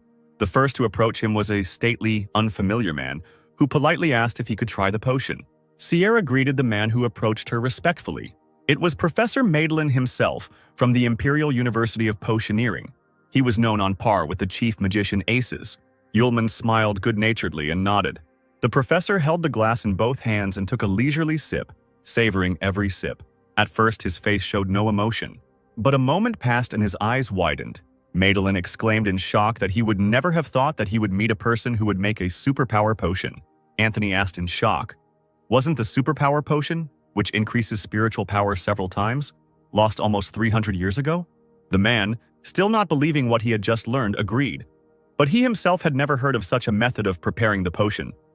So how could this young man learn the secret of its preparation? He put the empty cup on the table. Then he bowed to Yulman, saying that he would give half of everything he had to learn how to create this potion. There was silence as the boy thought about the words he had said. The apostle smiled slyly. "Only half?" The professor nodded and promised to add more if it wasn't enough. Some gentlemen exclaimed that this would be a huge sum, because for this magic potion lost many years ago, any money invested could be returned. Anthony gritted his teeth. He was beside himself with anger. He exclaimed that his clan Jones was also offering half of their wealth for the recipe for this potion. The old professor stared at the man in amazement. He stood there, proudly erect, because he knew that the Jones clan's fortune was much greater than anyone else's, and this guy would not be able to resist such a temptation. Yulman, picking his ear with his finger, told the men that he had no plans to sell the recipe. He grabbed his cloak and turned to Sierra, saying that since they had already looked at the achievements of magic, they could return. The desperate owner shouted after him that he was adding a share of the potion sales to half of his wealth. The apostle immediately pricked up his ears. Yulman stopped. He really was going to refuse this money. The guy's eyes sparkled with anticipation. There really was a lot of money. Sylph jumped with delight along with him. Charlotte, for the umpteenth time, sighed in disappointment. Well, who would have doubted it? Anthony took them to his office and invited them to a long table. On it stood a box with 3 richly decorated spatial rings. He said that the required amount of money was already placed in them. This could be checked. The servant took the box in his hands and brought it to the guests, telling them that after the potion began to be sold, their share would be transferred annually to the account of these rings. Anthony leaned forward and, anticipating hearing the secret of preparation, asked how the potion was prepared. Yulman took a crumpled piece of paper out of his pocket, casually threw it on the table, and replied that the energy contained in a magic potion was never obtained from the ingredients themselves, but was drawn from the curdling of elements contained in the air. The man, not expecting such an answer, grimaced in annoyance and leaned back in his chair. The apostle unfolded a piece of paper with a drawing on it and explained that a magic circle was engraved in the vat that could curl the elements of air. Using higher fire magic allows one to successfully cause resonance between the magic circle and the ingredients. As for the ingredients themselves, low-level ingredients have a fairly low elemental content. So in the magic circle, they interact with the highly concentrated air elements, seeping through and filling the void. Low-level ingredients not only improve the coagulation results, they also improve the quality of the elements, which would be more difficult with complex ingredients. Anthony, greedily peering at the drawing on the sheet, let out a cry of victory. Sierra, clutching a cup in her hands, said that since the Jones clan had learned the secret of the potion, they had no reason to linger here. The man objected. There was still one more matter they needed to discuss. He asked if Charlotte was aware of the recent eruption of Mount Laertes. The witch nodded, confirming what was said. Just a natural disaster, nothing interesting. But Anthony, smiling, said that he thought so too when the clan sent a rescue team there, until they accidentally discovered traces of a rare magical beast in a mountain cave. A fire unicorn. Sierra hung her head, her eyes wide at what she heard. Yulman knew that fire unicorns did not live in the east, and asked how the beast ended up in the west. The interlocutor nodded, although it is unknown how the unicorn ended up in their area, but it can be said with certainty that it protects the raging fire of a precious stone. Yulman leaned forward with interest when he heard about the stone. Anthony explained that this gem was probably the untold wealth from Eastern myths, so his clan was sending a group to find the stone, so it can be assumed that Sierra would want to join them. The man folded his arms across his chest and offered a deal. When it was all over, the unicorn would go to Charlotte and the stone would go to the clan. The witch surprisingly quickly agreed and asked when the group was leaving. Anthony stood up from the table, setting a deadline of 3 days, and suggested that the guests stay at the estate, as it was necessary to prepare well before the campaign. Yulman smiled at his own thoughts. He had long wanted to see what kind of stone it was. When the strangers left the office, the butler turned to the owner. Not only did he give half of his fortune for the recipe for a potion that guy could make in no time, but he also told about the fire unicorn. This would surely end badly for the clan. Anthony chuckled. He only suggested that they go there, but no one said that Charlotte and her team would be able to return back. The butler clapped his hands and admired what an excellent strategist his master turned out to be. The maid led the guests down a long corridor and stopped at an unremarkable door. She apologized that because of the congress that had been convened these days, all the rooms were occupied and only one was free. Sierra replied angrily that this one would do and dismissed the maid. Yulman carefully placed Excalibur on the table in the room. With his hands behind his head, he asked the teacher why they were taking the unicorn and not the gem. The girl replied that from the heart of a unicorn one can obtain blood that can transform any fire obtained by fire magic into an all-consuming heavenly flame. And by drinking it, one can awaken its natural magic. The apostle cast an interested glance at her. Turning around, the fire witch told Yulman that she had taken him on as an apprentice, only so that he could help her deal with the fire unicorn. She walked to the bed and sat down on the soft bed. The corners of the girl's lips turned down. She regretted that she had acted selfishly. Yulman agreed with her words. Sierra looked at the floor in shock. She didn't expect the student to support her self-flagellation. But he immediately began to speak again, putting his hands in his favorite pockets. A sly smile played across the guy's face. He said that truly selfish people never face a choice, and he personally wants both the stone and the unicorn. The girl smiled and blushed. What a stupid student she got. She quickly collected her thoughts, became serious again, and thought out loud. In 3 days it would be necessary to leave, but now Lou was still weak for this. To prevent something irreparable from happening to her student, all that remains is to transfer part of her magical powers to him. She sat back down on the bed and patted the hand next to her, inviting him to sit down and show her the boy's seal on his forehead. Yulman sat down next to Sierra and pulled her bangs away from her forehead, opening access to the seal, not noticing how the girl blushed. The next moment she jerked the guy's head towards her, burying his face right into her thighs. That's where her seal was located.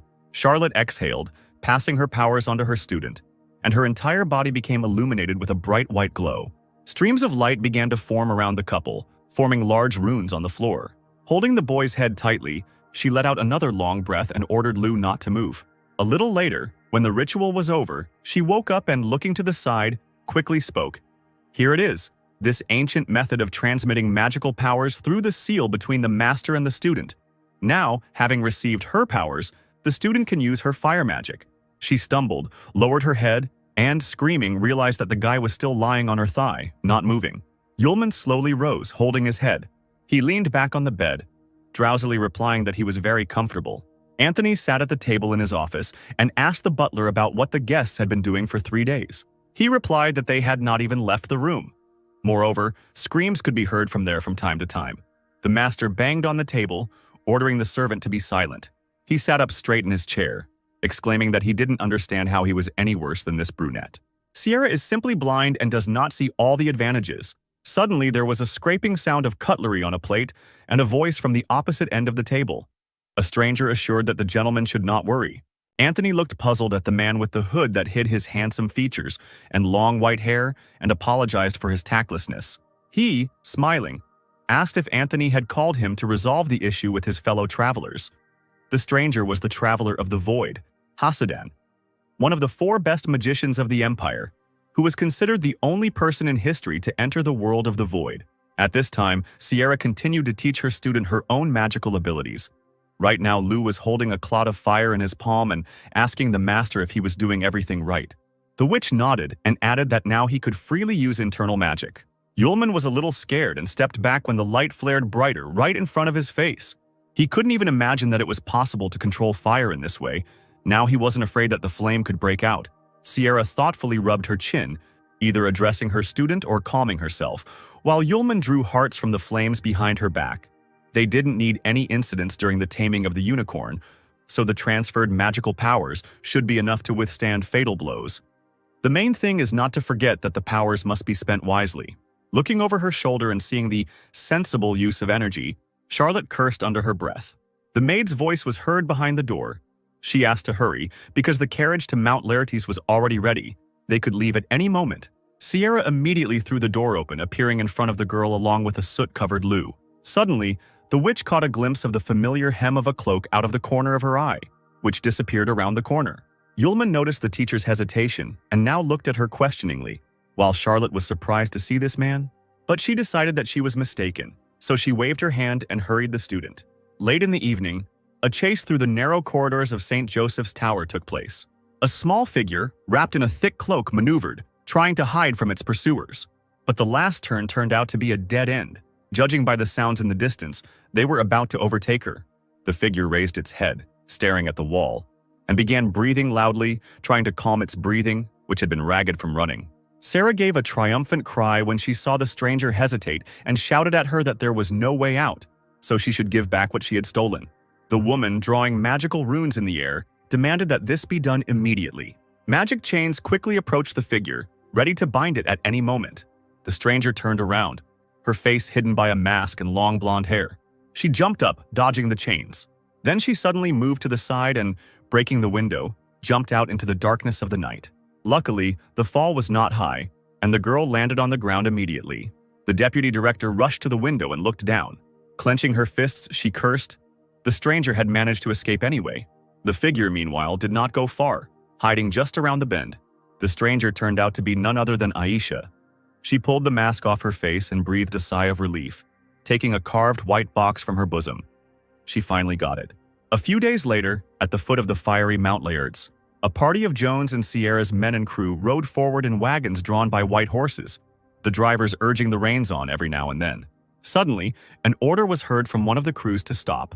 Anthony growled in his carriage, again.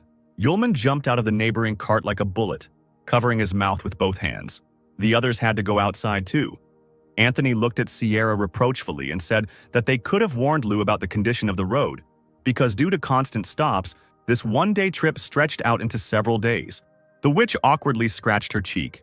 She herself didn't know that the guy would feel so bad after the trip along the mountain path.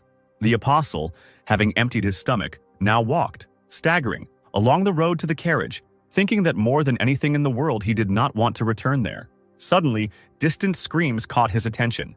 Sierra and Anthony turned in the same direction at the same time. One of the clan's team was running towards the company, followed by whirlwind lizards, huge reptiles with many spikes on their backs. Anthony did not move from his place and said authoritatively that there was nothing to be afraid of a couple of monsters, because they had high-class magicians with them. The boy stuttered and objected, because there were too many lizards. Sierra looked closer and realized that this was indeed the case. A whole flock of whirlwind lizards was now running towards them. Yulman perked up and reacted to this news with undisguised admiration. Anthony screamed, convinced that there were too many reptiles. He cursed the mercenaries, shouting that he had called them to kill the unicorn, not to disturb the lair of the whirlwind lizards. The fact was that these terrifying monsters were mid-low-level magical beasts that moved at incredible speeds and sprayed poison from their teeth. The man tried to calm those present. These lizards should not be feared, but now there really are too many of them. Fighting with them would waste a lot of energy. They need to come up with a way to have less contact with the monsters while the hunt for the unicorn is underway. He waved his hand towards the crew, ordering the squad to take their places to escape from the lizards. One of the mercenaries interrupted him, pointing his finger to the side. An incredible scene appeared before the leader of the squad. Yulman was stroking the beast like an affectionate cat, while the lizard leaned its front paws on his chest. Anthony, not believing his eyes, asked Sierra if her fiancé was familiar with these creatures. She waved her hands, smiling awkwardly. The witch explained that Lu's ability to deal with magical beasts exceeded that of ordinary people. Then the man suggested to the apostle that he ask the flock to move aside a little so that he could continue on his way. Waving away the persistent licking, Yulman grinned. He had a better idea. The roar of powerful paws on rocks filled the entire space of the mountain. Now the people have saddled the swirling lizards, leaving the coachman behind to guard the carriages. Anthony shouted irritably at Yulman that this was a dubious undertaking. But the apostle joyfully replied that this method of transportation was very fast and convenient. He laughed, holding onto the lizard's horn with one hand. Sierra, watching him, allowed herself to smile. She even liked the student like this. Finally, the strange procession approached the foot of the volcano Laertes. People jumped off their makeshift horses. Anthony pointed to the entrance to the cave. That's where they found the unicorn. It was clear that the stone at the entrance was covered in blood. Suddenly, one of the whirlwind lizards stuck out its tongue and hissed loudly. Looking in that direction, Yulman immediately became wary. He scratched his chin thoughtfully. It seemed like there really was something inside. The guy released a flock of lizards who, clinging to the ground, obeyed the order. Sierra was the first to step fearlessly towards the cave. The rest of the travelers followed her. The company moved slowly along the stone corridor. A man from the squad stepped forward, lighting the way with a gas lamp. Anthony looked at Lu's back. He would never have thought that this guy could get along so well with wild animals. He smiled wickedly, because even if they tamed the unicorn, Sierra and her student would not survive today. Finally, the procession approached the through exit into the main part of the cave where the unicorn lived. Coming out of the corridor, they found themselves on the edge of a cliff. The deadly burning lava was bubbling and seething, trying to spill over the edge. Everyone screamed in unison at what they saw. It seemed as if there was nothing around except a stream of fiery liquid. Suddenly, a bright glow caught everyone's attention. The man exclaimed that he saw treasure. Nearby, washed by lava on one side, the very same stone lay in the rocks. Violet pink in color, it beckoned travelers to it. Yulman tensed up. The stone was unusual. It trembled periodically, and these movements seemed familiar to the guy. Anthony muttered happily, stepping forward, that since there was no fire unicorn, it meant there was an opportunity to grab the stone. But he didn't notice how the lava began to bubble even more, spitting out bright bubbles around him. The fire witch cast a wary glance in that direction. Suddenly, she rushed towards Anthony, holding out her hands to him, and ordered him to stop. Right in front of them, a huge fireball burst out of the gorge. The man raised his head and, with his mouth open, watched his movement. His legs suddenly gave way and he fell to the floor, moving back as a huge clawed paw stepped onto the edge of the ravine. A fiery unicorn, completely engulfed in fire, slowly crawled towards the squad with its mouth open. It was a magical beast of a rare level. It came from the eastern continent, was a master of fire attacks, and was also deadly strong. The mercenaries stood in stances, holding their magic wands out in front of them, ready to attack at any moment. Sierra, while creating magical runes in front of her, quickly said that this fire unicorn was a rare magical beast. Although its killing power was not as high as that of natural disaster-level beasts, it would not give up easily. Then the girl ordered the student to wait aside, and if there was a chance, he could use his talent for taming. The apostle thought that the master was right. Unicorns have a stubborn character. If you tame one, the creature can resist, and it is better for him not to show his magic in front of this whole crowd. Yulman threw up his hands. Ordinary people would not be able to comprehend his power. The unicorn slowly advanced on the still-lying Anthony, who, trembling, hysterically ordered his squad to get rid of the beast. The warriors pointed their staffs forward, calling out the command, "Ice Coffin!" Blocks of ice rained down on the dragon from all sides. Having surrounded the unicorn, they, led by their master, tried to block the beast. For a moment it seemed as if the dragon was trapped in snow. The beast became angry. His eyes flashed dangerously. Powerful streams of fire gushed from the beast's body. No matter how strong the mercenary's magic was, it still couldn't withstand the fire's onslaught.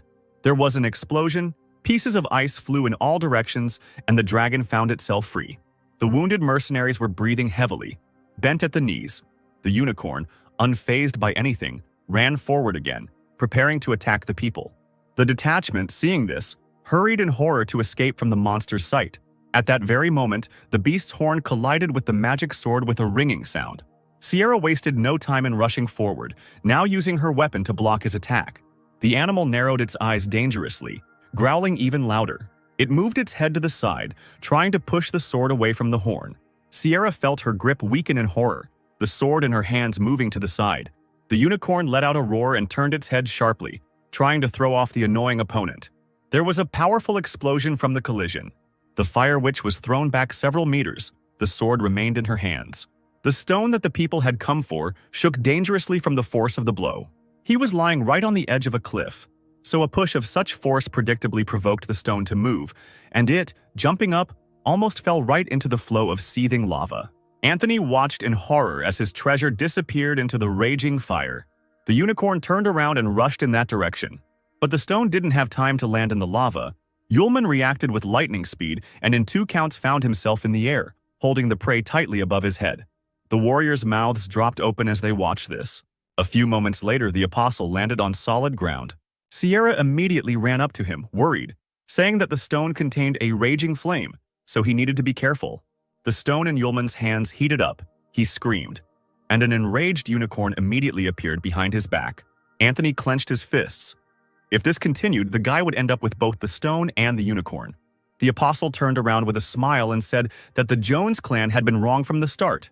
It was not a precious stone. Yulman didn't have time to finish telling the story before a portal formed in the air right behind him. Sharply increasing in size, huge gray tentacles began to flow out of it. The chutes approached Charlotte and Yulman with lightning speed. The guy turned around abruptly, hearing an unusual sound. He pushed Charlotte aside sharply. The girl didn't have time to turn around, and her student was already tightly grasped by tentacles and pulled into the portal. Time dragged on like an eternity, and then the witch watched the figure disappear into the dark matter. She leaned forward and screamed at the top of her lungs. Following Lou, the tentacles tightly grasped the fire unicorn. The animal could only growl from powerlessness. Sierra froze in shock at what she saw. She realized that this was the wasteland of Hasidan. Anthony gave the order to his squad to attack the unicorn. Pointing his hand in its direction, the warriors immediately obeyed.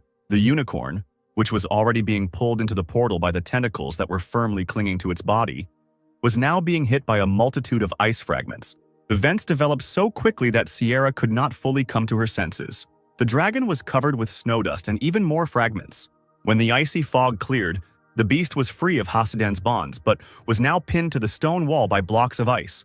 The fire witch rushed to Anthony, bombarding him with questions about what was going on, and he, smiling broadly, laughed at the girl's naivety and said that he had no intention of cooperating with her at all. With resentment in his voice, the man shouted about Charlotte's unwillingness to become related to him, although she had promised earlier, and at the Congress she and the boy made him look like a complete idiot and disgraced him in front of the guests. The villain's face twisted into a cruel grin.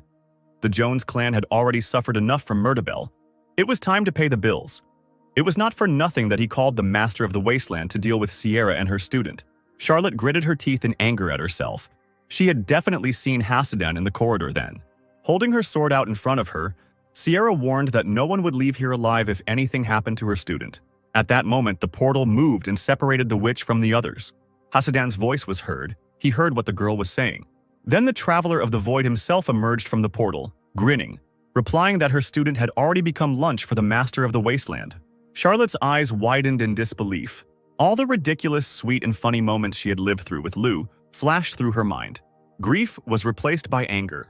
The witch swung her sword and rushed at her opponents, offering to pay them for the dinner with their lives. A magical fiery vortex formed behind her. Hasidan did not move. Putting his hand forward, he directed a portal at the girl. The gates of the wasteland. The whirlwind created by Charlotte for the attack was immediately sucked into the gate. She gritted her teeth, not believing that this was possible. The man ricocheted his own magic back at Sierra.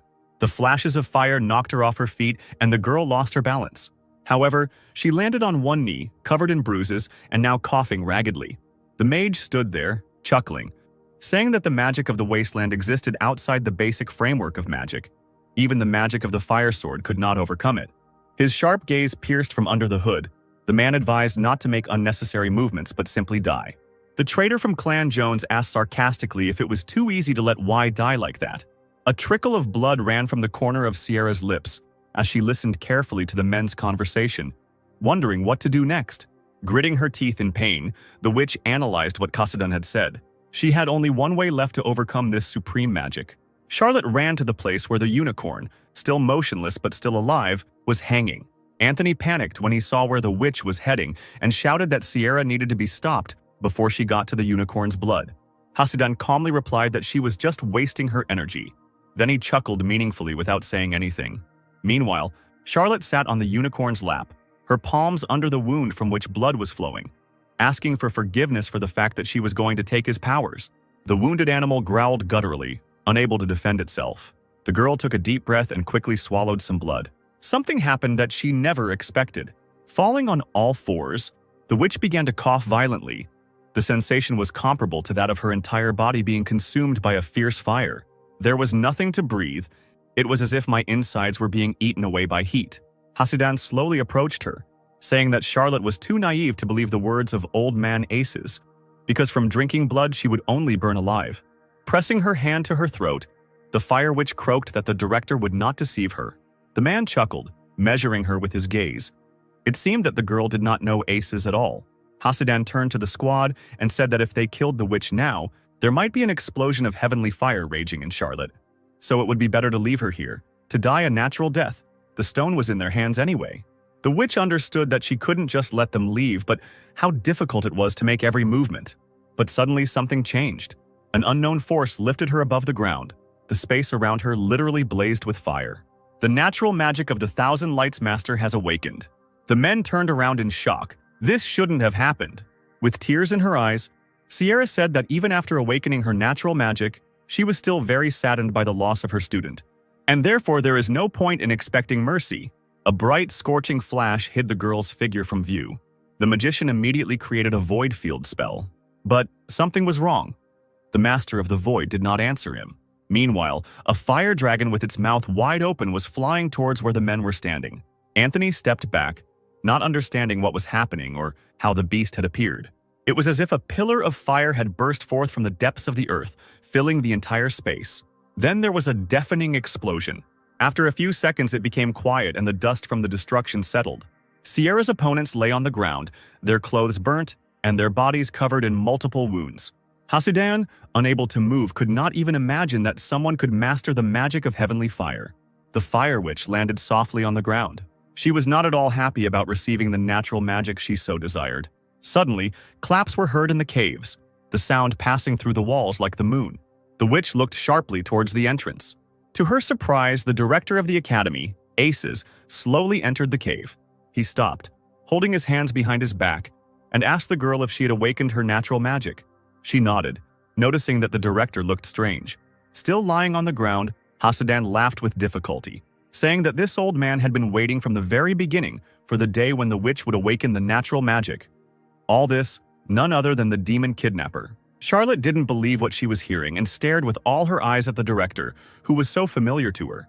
According to legend, 500 years ago a monster appeared that could steal natural magic from people, and for 200 years there was no one who could defeat it.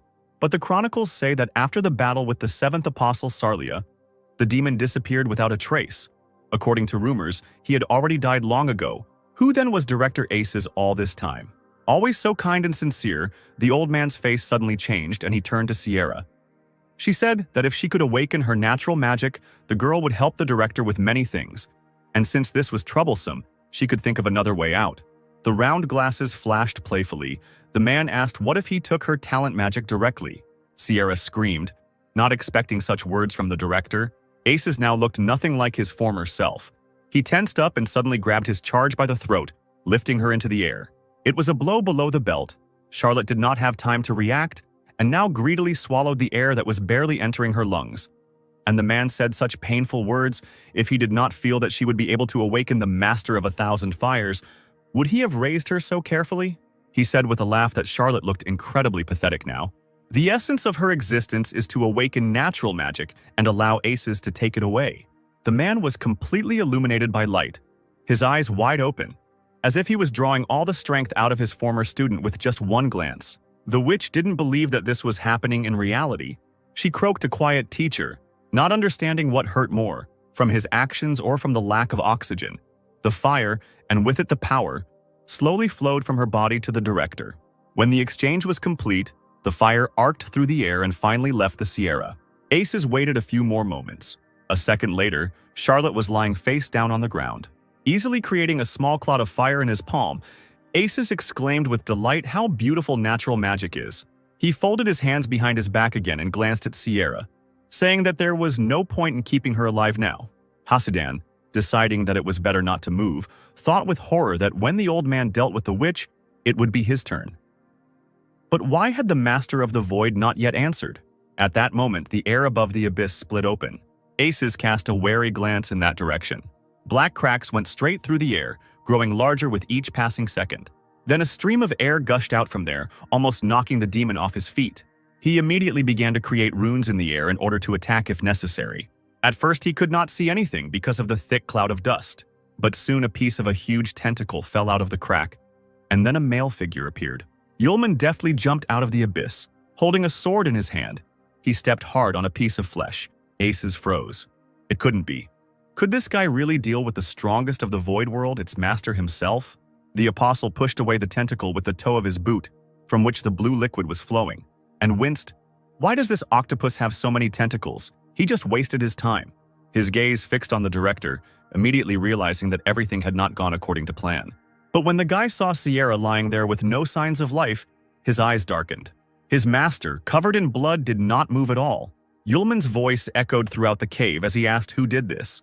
Aces smiled into his beard and replied that it was he. Then he kicked the girl's body aside. The apostle lowered his head, assessing the teacher's injuries. He immediately asked if the director had taken away her natural magic. He agreed quite well and said that the guy should feel proud of his master, because it was she who had a hand in his future victory over the apostle. 300 years ago, in the battle with Sarlia, he realized that ordinary natural magic, no matter how much of it there was, would not be able to defeat the apostle. And so the demon needed even more power. The old man continued, his eyes wildly darting off into the distance, saying that he needed high-level magic and the energy left by the apostle to do this. So he spent his strength to teach Sierra and didn't reveal his true identity in order to obtain the apostle's energy. The man bent down and wiped a tear from the girl's closed eyelids. Then a lamp with a purple flame appeared in his hand, and the figure of the demon itself began to burn. Today was the day when he obtained both the highest level magic, the heavenly flame, and the energy of the apostle, the hellish flame. Aces laughed demonically because now, with many unique abilities, he was ready to fight the apostles again. But before that, he needs to deal with people, real scum. The apostle turned his attention to the unfortunate unicorn. Then he walked up to Sierra and knelt down on one knee, checking her pulse. At this time, Aces was already creating a magical fireball, loudly boasting that now heaven and hell were with him, so he didn't need anyone else. The demon threw a wave of fire into the air. Yulman asked mockingly if the old man really hoped for these splashes. Excalibur in his hands glowed a bright green. The apostle swung his sword and aimed it at the scorching magical waves. A tangible light passed right through them, and the next moment the flame died down. Only streams of air remained when the boy lowered his hand. Hasidan sat down on the ground, muttering that this man was really strong. Could he really be Sierra's disciple? Aces noticed Yulman's unusual abilities and asked who he was, because the guy didn't look like a person from a famous family at all, and could even use sylph. He smiled charmingly and asked to guess. A batch of rocks fell from the ceiling of the cave. Yulman broke loose and ran straight towards Asis, shouting as he went that if he guessed, he would receive a prize. The demon bared his teeth and began to summon the stolen magic. Spell runes formed at his feet. Yulman was already in the air and now swung his sword. The apostle swung, creating a soft green magical line around himself. He crashed to the ground, and space seemed to split into several parts again.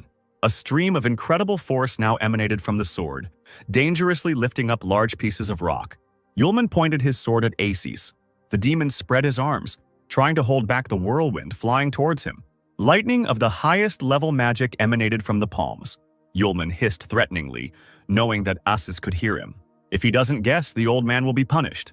The two forces collided with a roar as the apostle ran towards the director. A deafening explosion occurred. Its echoes were of such a scale that they broke through the top of the cave, creating a large hole there. Hasidan looked up in concern. If they continued like this, the volcano might explode. The magician stood up staggering, cursing Aces and his opponent. He didn't care who survived. They wouldn't let him go alive anyway, so he had to run away from here. The demon coughed from the resulting cloud of dust.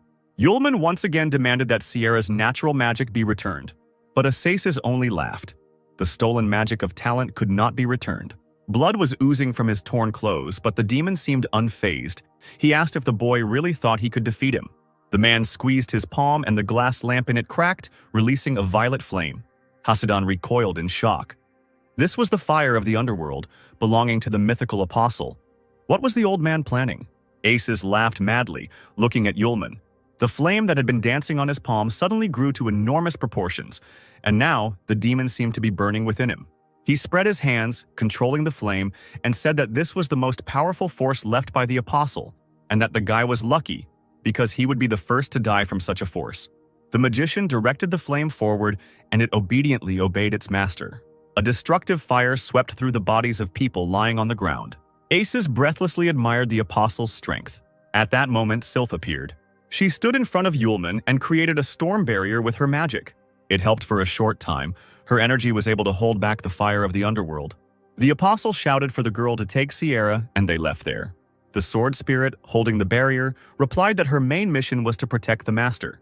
Suddenly, she felt a soft stroking on the top of her head, which had already become habitual.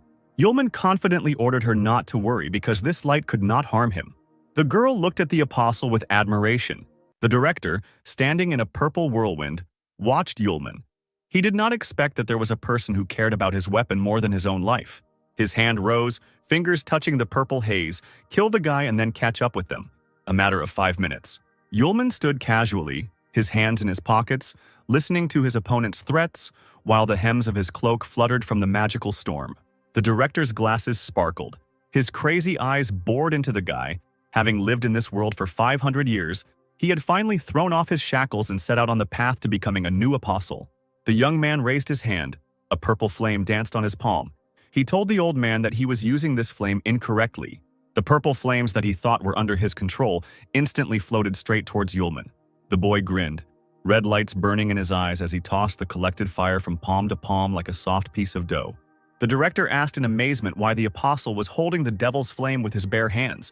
Even compared to the apostles, this power was inhuman. After remaining in Yulman's palm for another moment, the light disappeared, and he shrugged his shoulders. He was just an ordinary student. The guy, like a cat, slowly approached his opponent, asking how the director would pay for what he did to his future bride. The old man chuckled, saying that from the moment he decided to take away the girl's natural magic, she died for him. He suddenly thought about how the apostle controls the hellfire. There must be some ability for this. A spark of madness flashed across the director's gaze, and he exclaimed that he would take the boy's abilities away. He raised an eyebrow and suggested trying to do it. The director raised his hands up, trying to absorb the fire, because in this world there should not be another person capable of controlling the hellish flames. His eyes widened in shock when he saw what was hidden. A figure, vaguely reminiscent of a student, stood at the very top of the mountain, arms outstretched, his mask frightening, but his smile evoking primal fear. Yulman's chuckle was heard. He realized that he had been seen, and said that he had sealed his powers so as not to be discovered. The director couldn't get his head around what he saw, as if it were something forbidden, something for which he would have to pay. The young man grinned predatorily, saying that since the old man wanted to take his powers so much, people needed to be given a chance. He waved his hand to the side, announcing that the first level seal had been broken. Red lightning flashed from the human eyes, and a powerful stream of energy hit the floor. The old man was amazed by the unfolding spectacle and was afraid to even blink. Yulman, still smiling, extended his hand towards the director, and the fiery whirlwind began to spin like a tornado. Streams of energy gathered together and rushed into the chest of the man opposite. The man trembled as if in a fever and let out a hoarse cry. The flame threw him from side to side, tossed him up and burned him, gave him what he wanted so much. When the director tried to croak something, the guy put his index finger to his lips, urging him to be silent. He laughed lightly, saying that he was just a student looking for a wife and a way to make easy money. Drowning out his words, an explosion rang out, engulfing the director and covering his remains in waves of dust. Yulman raised his head and stretched his shoulders. The apostle decided to catch up with Sylph. Perhaps Sierra had already woken up by that time. He looked away, habitually putting his hands in his pockets. There was one more thing to deal with. The dragon was still nailed to the wall with huge crystals. Yulman stood before this spectacle, carefully examining the monster. Reaching out his hand, the boy created a magic spell that was able to give the monster a few moments of life. The dragon sneezed, opening his red eyes and looked angrily at the man. The crystals holding his body together disappeared and the monster fell to the ground. As he fell, he growled helplessly but didn't even try to get up. Yulman, coming closer to him, spoke to the creature. In the last battle, he did not use his powers to the fullest. A scarlet egg appeared in the boy's hands, which the dragon was afraid of harming if his blows were too powerful. The creature, seeing the egg, opened its eyes wide and snorted. Yulman brought the find to the dragon's head, saying that he hid the egg in a spatial ring when he was sucked into the world of emptiness, so it remained unharmed. The unicorn dragon poked its nose into the hard shell. The guy gasped, almost dropping his load from his hands. He smiled and replied that he understood everything. Yulman stroked the unicorn's neck. He didn't know why he came here with his egg. It smelled like the apostles, which meant it was connected to them. Grasping the precious burden with both palms, the man promised the dragon to take care of his property. As if expecting only these words, the creature snorted one last time and fell silent, words of gratitude echoing in the air. The majestic volcano was awakening, preparing to spew rivers of lava, which later flowed down in bloody streams. Sylph carried Sierra in her arms, trying to get as far away from the epicenter of the battle as possible. The spirit of the sword sensed the presence of its master and looked around, finally noticing him. He slowly emerged from the cave entrance, and the first thing the girl asked was if he was okay. After briefly saying that he was fine, Yulman glanced at the unconscious Sierra, asking how she was. Sylph looked at the fire witch's face with concern, concluding that she had overexerted herself and perhaps fallen into a coma. The apostle grimaced, saying that the volcano was about to erupt. They needed to get out of here first, then they could talk. In any case, Master Sierra takes everything to heart, and will she be able to cope with her own feelings when she wakes up? As a child, Sierra spent a lot of time in the hospital and often heard the staff discussing the extermination of the Charlotte family, the work of the apostles' minions. Only little Sierra was left, and every stranger felt immensely sorry for her. With her head down, she heard someone's voice asking if the girl had heard about the villains who killed her family. The little girl looked straight ahead, her head bowed in interest before the stranger. A tall, gray-haired man in long robes offered to become her apprentice in order to take revenge. Smiling affectionately, the man scratched his beard and introduced himself. Aces, the chief court magician of the empire. Then Sierra truly believed that the teacher sincerely wanted to help her get revenge. Who would have thought that the kind old man was actually a demon kidnapper trying to steal her natural magic? She mentally asked her mother and father for forgiveness, because it seemed she would not be able to complete the mission of avenging the entire Charlotte family. It was very cold. The shirt was soaked with blood and now clung unpleasantly to her body. But she still felt someone's warmth. Sylph jumped out in front of Yulman like a jack-in-the-box, bringing important news. The girl exclaimed that she could no longer feel mana in Teacher Sierra's body. The girl in his arms did not move, but the corners of her lips were lowered in unconscious agony. Sarah's life energy was fading away at great speed. The Trinity miraculously managed to find the nearest hotel. Sierra was laid in bed, covered with a blanket, and Yulman, having removed his cloak, stood over her with his arm outstretched, drawing healing spells in the air.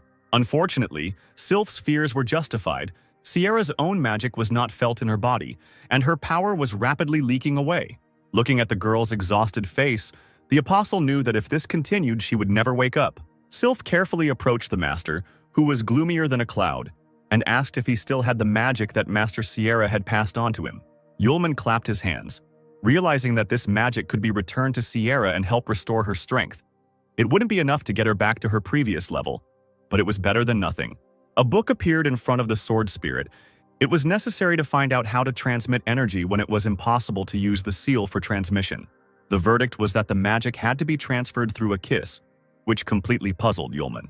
With an inscrutable face, Sylph explained that the bodies of the young people needed to be connected through the mouth, and the saliva would be the medium that would transmit the magic, at which point the apostle waved his hands, declaring that he understood everything. He grabbed his head, massaging his forehead, thinking that this was necessary to save Sierra. The guy blushed. It looked like he was taking advantage of her condition. Sword Spirit sternly said that Sierra would be more concerned about her magical powers given her vital signs. Yulman and his assistant approached the bed. The girl sadly concluded that a lot of time had passed since the old man took Sierra's energy. They needed to hurry before she degraded to the level of an ordinary person. Yulman thought hard. Although there was no direct threat to life, Sierra could wake up as an ordinary girl. It would be difficult to accept. In that case, Sylph is definitely right. The girl bowed, saying that she would go and watch the door. When the door closed behind the spirit of the sword, Yulman carefully sat the unconscious Sierra on his lap. He frowned, deciding that no matter what happened next, he would take full responsibility. Holding the girl with one hand, the apostle carefully lifted the stranger's chin with the other. The kiss was followed by a magical activation. The space was illuminated by a bright light from the raging streams. Yulman did not let go of Sierra. Holding her tightly in his arms, he closed his eyes so as not to be afraid of his own shyness. The girl slowly opened her eyes, thinking that she was still asleep, because she felt so warm and comfortable. Feeling the touch of someone else's lips on hers, Sierra was convinced that this was a dream, because everyone was supposed to die in that cave. But the unprecedented reality of these sensations seemed to hit the girl in the most sensitive spots, and she opened her eyes wide. Sylph jumped when she heard something heavy fall outside the door. She timidly opened the door. The owner was sitting on the floor, holding the bump on his head. Sierra was standing right next to the bed, with a red face, the color of her hair. The girl screamed that she couldn't do what he did, even if she had let it slip that Yulman was her fiancé. Something distracted the fire witch, and she asked the sword spirit, puzzled, what she was doing. Sylph replied seriously that she was carefully recording the duration of the kiss and the events that followed.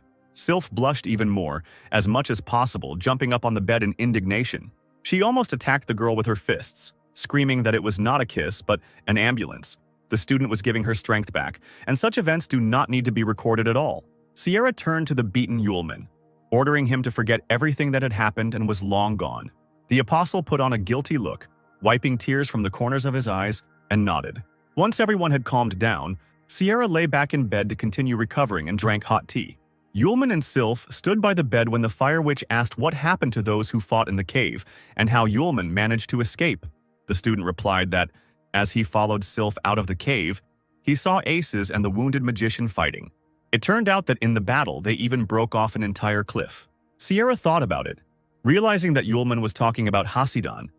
It was hard to imagine that he had the strength to fight the director. Yulman added that everything happened while the spirit of the sword was carrying the girl out of the cave, and no one else came out of it. The student, startled, asked Master Sierra with hope in his voice if her magic had returned. The girl remained silent and clutched the sheet tightly, returning to the sad thoughts of her loss and betrayal of a loved one. She pressed her hand to her chest, staring at the wall. Although the student had returned her powers, the current level could not even be called average. Sierra sat up straight in bed and suddenly broke the silence by calling the apostle's name. He turned his attention to the teacher, looking questioningly. The girl surprised Yulman when she quietly asked him to leave with Sylph. Resentment flashed in the guy's voice when he asked why he had to leave. Sierra replied seriously that the balance of power in the Empire, which had existed for the last 100 years thanks to the balance of power between Aces and the three great families, would be disrupted when the other families learned of the death of the director and Capella. The girl lowered her head. Her eyebrows drew together. She was afraid that something terrible might start. Yulman nodded, suggesting that a coup could even begin in the country. Charlotte's current level is not even up to the average level. In such a situation, it will be very dangerous for the student and the girl to follow her. Sierra was in a terrible mood and her thoughts were the same. She refused to fight. Not hearing an answer, the girl looked at Yulman, who did not look upset at all. On the contrary, he was shining like a new coin. This made the Fire Witch quite angry, deciding that the guy was not listening to her. She screamed, reminding him that the main clans would never leave them alone after losing Ace's protection. Frowning, Yulman in turn asked Sierra what would happen to her if he left with Sylph. This question really puzzled the girl. She couldn't even find the words, only hesitantly saying, The student smiled softly, assuring her that he had heard the teacher, so now they would definitely not leave her alone. Sierra's cheeks turned red when she heard that the boys would fight together if they couldn't escape together. Crossing his arms over his chest, the apostle added that he was Sierra's disciple and successor, and also her fiancé, so he would not be able to leave her and run away. The girl, forgetting about her fatigue, almost beat Yulman the second time when he spoke about his status as a groom. He shouldn't have taken that statement seriously. Sylph clenched her fists, belligerently declaring that she would support her master and stand shoulder to shoulder with their small team. Sierra felt a pang in her heart, and her cheeks burned at the realization that her true friends would go to the ends of the earth with her. The Fire Witch was not used to showing her feelings, so she turned her head away sharply, muttering that she wouldn't care if the boys were in danger. Yulman told the master that before his death the unicorn gave him his egg. The girl looked at the egg in the student's hands with surprise, because she had previously thought that it was a precious stone. It turned out that Capella was wrong. The unicorn was not guarding a precious stone, but its egg. Sylph raised her finger, saying that since this thing now belonged to its owner, it needed to be given a name. The apostle thought, indeed, one cannot always call it a unicorn's egg. The girls silently looked at the puzzled guy, and he was wondering what to name his new acquisition. Finally, an idea came to his mind. The unicorn came from the eastern continent, and there is a custom there of giving children popular names to make them easier to raise. Yulman raised his thumb and concluded that he would name the child Iron Egg. Suddenly, the egg in his hands began to glow, getting hotter with each passing minute. The apostle yelped in pain, almost dropping the fragile child. Sierra, her face blank, pointed out that the egg had made it clear that it didn't like the name. What followed was an even more unfortunate scenario, and Yulman received a greater dose of fire than before. A wounded man in torn clothes walked along the quiet streets at night, barely audibly. Holding his heart, Kashidan walked limping along the cobblestones. He thought that since the master of the void had died, the others thought that the magician had not been able to escape, but he had managed to use the void field to move through space. Stopping in front of a rich house, Hasadan thought about earning a good sum for the news of Capella's death. A week later, in the hotel, Sierra was reading a newspaper on the pages of which there was news of Capella's death. Apparently, Hassin had escaped from the volcano. The Fire Witch was surprised that the magician did not say anything about their connection with Aces. Sierra asked Sylph, who was holding the egg on her lap, to try to keep anyone from finding out where it was, and the girl nodded. The spirit of the sword said that the owner went out to look at the big city market, and also to find medicine to restore Sierra's magical powers. Yulman walked along the crowded street, looking with interest at the goods he came across along the way. Suddenly he stopped, put his hand to his mouth and burst out laughing. The sun was shining brightly, rare clouds were slowly floating across the sky, and the apostle was in an excellent mood. Moreover, he was more pleased than the good weather by the presence of flocks of pretty girls around. Yulman's dazed gaze fell on a stranger emerging from a neighboring building. He came to his senses because he had almost forgotten that he needed to buy some medicine for the master. The sign on the shop opposite had a red snake drawn on it, and the student decided to see what he could buy for Charlotte there. A friendly, pretty girl greeted a customer behind the counter of Rudel's trading house. She smiled even wider, asking whether the gentleman needed a helmet and armor of high strength or special magic stones. Yulman replied that he would like to buy oriental materials for medicines. He added that the things he needed were very rare. The girl winked, urging the buyer not to worry, because Rudel's trading house was the company with the widest range of goods in the entire empire. Yulman laughed into his fist again. If he managed to buy everything here at once, he wouldn't have to run around other stores and waste time on the wonderful girls around. The saleswoman carefully called the daydreaming guy, and he, coughing, handed her the list. A few seconds passed in silence. Yulman, with his hands in his pockets, watched the girl. The smile gradually slid off her face from what she read on the sheet. 1,000-year-old ginseng, dragon grass, Tianshan bitterweed. The apostle asked if everything was okay. The girl laughed nervously, thinking how to explain that these ingredients could not be obtained even on the easternmost continent for 1,000 coins. The saleswoman was forced to tell the customer that these ingredients were very rare and could not be found in Rudel's trading house. Yulman thought hard. He didn't think that the plants that grow near the palace of the apostles in the human world are considered rare. The apostle propped his chin on his bent fingers, and his fingers came into the girl's field of vision. More precisely, she beamed when she saw a spatial ring instructed by a top-level magic stone on the buyer's middle finger. At that moment, Yulman turned to leave, and the saleswoman ran after him, begging him to wait. When the apostle stopped, she, embarrassed, told him about auctions where he could buy the things the guy needed. As it turns out, once a year, the black market hosts large auctions to sell stolen goods, ranging from ghost slaves to the world's only weapons. The girl, like a magician, took out an entrance ticket from her bosom, hoping to interest the buyer. Yulman froze. Looking at the piece of paper, he wouldn't be able to get to the eastern continent quickly. Maybe he could really buy the necessary ingredients at black market auctions. The apostle pointed to the ticket, saying that he would take it. The girl held out the goods with a smile, offering 100 gold coins for them, saying that the auction would begin at 7 in the evening. The saleswoman added, bowing, that the auction would take place in the south of the city in the Imperial Steed Tavern, so it would be best to arrive on time. Having made sure that the customer had left, she shouted the usual farewell phrase. Then she exhaled tiredly and pulled off her work apron, throwing it on the table. The girl relaxed her shoulders and let down her hair, which was tightly pulled into a ponytail at the back of her head. A man came out of the back room, holding out his hands to Miss Linda, asking why she had come since he had already paid the fee for this month. Linda turned around, smiling mysteriously. She had come to catch big prey. Yulman walked through the evening city, trying not to be late for the auction, and with his eyes he was looking for the Imperial Steed Tavern. Suddenly, someone in a dark cloak rushed past him, hitting the guy painfully in the shoulder. The apostle raised his hands up, beginning to apologize to the stranger, but he quickly walked on. Unfortunately, Yulman encountered the wrong person. The cloaked figure was followed by servants, and the fair-haired man attacked the apostle with an axe, calling him cheap. The student, smiling nervously, did not understand what was happening, why the man was so angry. He just bumped into someone. The cloaked figure slowly raised his hand, stopping his guard. He turned around and shouted the master's name in an offended tone. Man called the man to him, saying that he was not hit on purpose, and that they needed to hurry so as not to be late. Yulman's mouth began to drool as soon as he heard a ringing voice from under the hood. There was definitely a beauty with an icy heart hiding there. The guards turned to the apostle, nodded, and said that he should look around better. The group passed by. The apostle looked after them, considering them strange. Finally, Yulman found the place he was looking for. The tavern from the street was welcomingly shining with bright light from numerous windows. Inside it was even better. On the evening of the auction, the building was filled with people of all classes and estates. A tall beer glass slammed down on the bar counter. The tipsy apostle chuckled, praising the local rye beer, and decided to drink another glass before the auction began. Behind him, he heard someone talking. A male voice told his interlocutor that today's main lot was an amazing thing.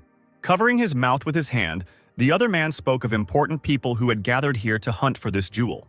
He pointed his finger at a man in a white cloak sitting nearby. The cursed King Zeus, practically the best magician, had also arrived at the Imperial Steed. Moreover, Rizarar, Diamondell, Diamond Stan, and many others are also here today. Having calmed down, Yulman raised his glass, took a sip of beer, and listened attentively to the men's conversation. The apostle felt something soft touch his hand and almost choked on his drink.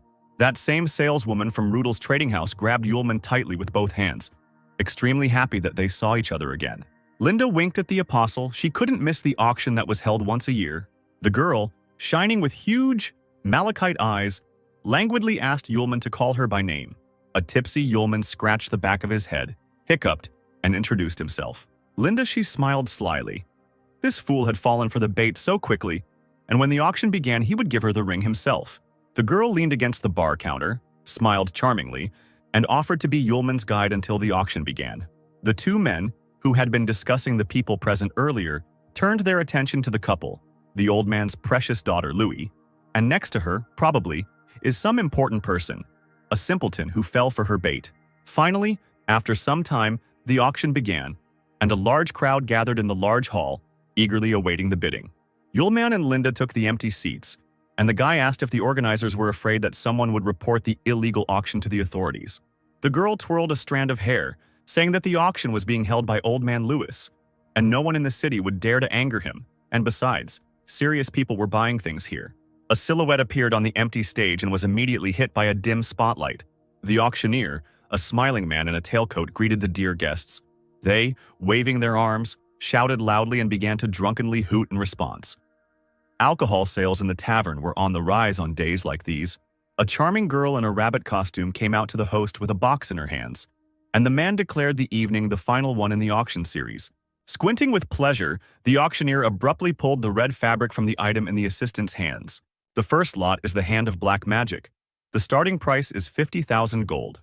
Yulman recognized this hand, the real one, twitching. It is only capable of calling forth black magic, or cursing others, but is not capable of anything else, but is valued here. From all corners of the room, guests began to raise their hands, shouting out their prices in unison. Linda told her neighbor that there were many other things at the auction besides the things he needed, and he shouldn't miss the opportunity. The apostle threw his hands behind his head, indifferently answering that this was so. It was not for nothing that he came here. Then his new acquaintance offered to look at the next lots, but Yulman stubbornly refused. For example, he didn't like the Hanging City ring because of its gloomy name. The guy crossed his arms over his chest, complaining that he didn't buy anything decent, and Linda was angry that he wasn't buying anything. The girl clenched her teeth, expecting something very expensive. Then she would persuade Yulman to buy it and receive the long-awaited spatial ring. The auctioneer announced the last lot, the one everyone had been waiting for with bated breath. This time the man did not quickly pull the fabric off, but continued to keep the intrigue going. For greater effect, the box was filled with smoke to hide the treasure as long as possible, and the audience began to rise from their seats in impatience. When the smoke cleared, everyone saw an ice jade lotus bracelet whose starting price was 200,000. The man in the white cloak, the damned King Suis, jumped up from his seat, offering 300,000. Then came shouts promising 380,000, then 500. Linda clenched her fist, wondering why her new acquaintance was sitting there. Had the girl made a mistake and he had no money at all? At that moment, Yulman, holding his hands in his trouser pockets, slowly stood up. Linda pricked up her ears, looking at the guy with interest. He, radiating incredible confidence, declared that his bet would be 1 million. A truly dead silence hung over the hall. The apostle's companion jumped up as if stung, screaming softly, her eyes boring into the young man in disbelief. The auctioneer stuttered as he tried to repeat the figure he had just announced. Yulman, his red eyes flashing, broke into a smile and shouted out his price again. The crowd fell silent. It was like a mass hallucination. The auctioneer, looking out for this rich man in the crowd, repeated the price he had announced. The apostle waved his hand, still smiling, and spat out his bet dismissively. The audience, without hesitation, discussed the appearance of the guy, who did not look like a rich man. If he decided to deceive old Louis, the impudent man was not destined to meet the dawn. The presenter swallowed nervously and began recording the final price. The man on the balcony decided to beat Yulman's record and shouted out a bet of 1,300,000. The crowd buzzed with the sound of a wounded animal, and it was hard to believe that the stakes continued to rise. Linda was overjoyed. Even if she didn't get the guy's spatial ring, this price race would provide her and her father with a tidy sum. The apostle, squinting, recognized in the man who had beaten his price the security guard from the street who had almost attacked him. It seems that he and his master came to the auction specifically for the ice jade bracelet and the lotus. The apostle grinned. He didn't have much time and he wasn't going to delay with the price. Taking the spatial ring off his finger, he showed it to the auctioneer and offered to give him the jewelry and 30 million. The blonde man's face opposite was distorted with anger. The crowd opened their mouths, calling Yulman a madman, and they were especially shocked that the guy was willing to part with an S-class spatial ring instructed by a top-level magic stone. The auctioneer raised his hand, shouting out Yulman's price. The man in the cloak's guard asked his master if they would continue to raise the price. Man shook his head, replying that the opponent was clearly not like the others and had learned the value of the jade bracelet and lotus. He would definitely have the means to increase his price. The gentleman ordered the man to wait and see how events would develop further. The auctioneer joyfully announced the new owner of today's auction treasure, asking him to come backstage to complete the formalities. Linda clapped her hands, anticipating big money, and offered to show Yulman the way backstage. He, hiding his hands in his pockets, jumped over the railing, shouting that the girl shouldn't bother. His companion extended her hand, squealing that Yulman should not go straight ahead. But he was already standing in front of the dumbfounded auctioneer, holding out the spatial ring in which the money was located. The apostle glanced indifferently behind him, where Linda continued to shout something at him. The girl covered her face with her hand, saying that there is a very important rule at the auction. If a buyer steps onto the stage without permission, this is considered a violation of the rules. A buyer who commits such a violation must pay for all lots offered at the auction. Moreover, any person in the room can take away what the offender has acquired. Like wild animals just waiting for this, the spectators standing closer to the railing screamed loudly. Those present rushed in a huge flock straight to the stage where Yulman stood with the auctioneer. Suddenly there was a massive explosion, and flames rose up and filled the hall. The box containing the precious bracelet was thrown into the distance. Some man cursed, recognizing the attack as the handwriting of the damned King Suis. He approached the transparent box with an arrogant smile, declaring that the jasper bracelet would soon become his property. But Suis's expression changed dramatically. He saw a tall guard, military personnel, and a looned combat vehicle. Then something happened that no one expected. The floor slowly became covered with a thick crust of ice. The damned King Suis's feet found themselves in an ice trap so quickly that he even realized when it happened. The Ice Lady, in a long, dark cloak, continued to cover the space with her magical cold. Stopping, she pulled down her hood with her gloved hand. Long, dark hair flowed like a river over the girl's thin but strong shoulders. A long cloak hid the slender figure of Manliana Isis, one of the best magicians of the Empire, who was called the Ice Lady.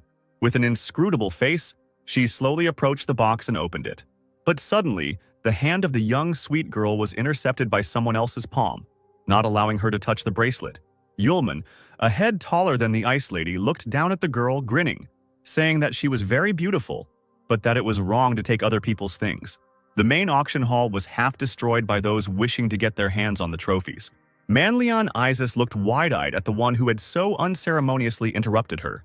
The apostle did not let go of the woman's hand, saying that the girl was taking someone else's thing without even saying hello, and that this was completely impolite. The Ice Lady came to her senses and, frowning, pulled her hand out of the grip of the other's palm. The apostle took out the bracelet and coldly informed the master presenter that he was leaving and taking what was rightfully his. Manlian grabbed the box, which turned out to be empty, and screamed. It was such a hard job for her to get this ice bracelet that could take her magic to a new level.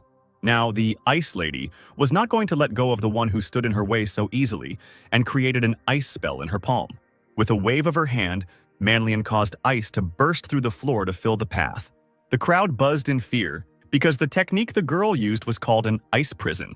Linda gritted her teeth, anticipating huge problems in the future. But those present realized it too late. The entrance was blocked. The entire auction hall truly became an ice prison. Ice covered all surfaces, sparing only people. Yulman, looking at what had happened, heard a mocking voice behind him. Isis threatened him with eternal imprisonment in ice. The apostle turned to her, laughing at her self-confidence. One of the warriors cried out in confusion when he saw his sword in the guy's hands, but the guy simply decided to borrow it for a while. The auction visitor, the big guy Diamond Stan, looked at Yulman with disdain. In his eyes, this boy with his rusty sword looked pitiful. The man's eyes turned bloodshot and he punched the ground with all his might with his bare fists, breaking the ice cover. If Stan was counting on scaring Yulman with this, he failed. The guy's figure glowed a bright golden color. He ordered the first level of the seal to open. The apostle swung his sword, creating a magical attack circle around himself. The flames emanating from the dagger melted Manliana's ice weapon. Diamond Stan was thrown far to the side by the blow and hit the wall with a dull thud. Those present were covered by a wave of dust, and ice remained only at the edges, so hot was Yulman's attack. Linda couldn't believe her eyes. She wondered who this guy was. Standing before the best warriors, the apostle clutched his sword, fearlessly urging them to attack at once because he had little time to fight each one by one. Everyone who heard this did not dare to take a step, looking in amazement at the one who had defeated the strongman Stan with one blow. The Ice Lady didn't waste time talking. Raising her hand, she attacked the apostle. Huge, sharp pieces of ice, as if coming from nowhere, flew straight towards the lonely figure of the guy. He stood with his head down in his favorite pose with his hands in his pockets. The ice needles stopped a few centimeters from Yulman's face.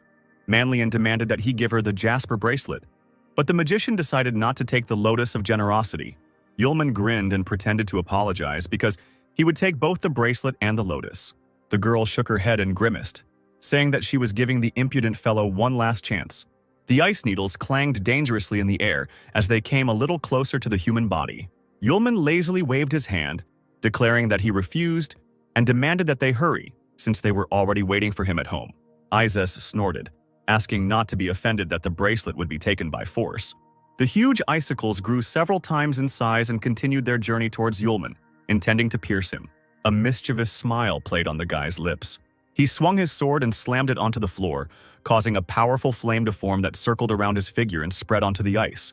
The fireball melted the Ice Lady's weapon, leaving no chance to harm the apostle. The girl cursed. This technique turned out to be useless, but she had already achieved her goal. Linda started and screamed, not understanding what she was seeing in front of her. Several figures appeared behind Yulman, wanting to take the artifacts. An ice dome began to form directly above the apostle's head. Another attack by Manliana. Frowning, she crossed her arms, calling forth the Ice Death Gifts spell. Huge ice boulders began to fall from the ceiling, turning the auction hall into a dangerous cave.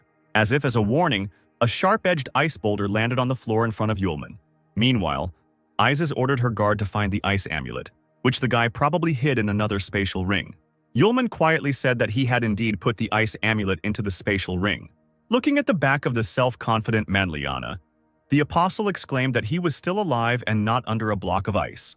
The girl, her eyes wide open, turned around sharply. Indeed, the guy stood behind her, smiling mockingly and holding a sword in his hand. The warrior was surprised. She did not expect that the enemy would be able to escape.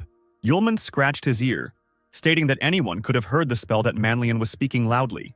Moreover, such a huge piece of ice is surrounded by an aura of icy air. It will not be possible to hide it.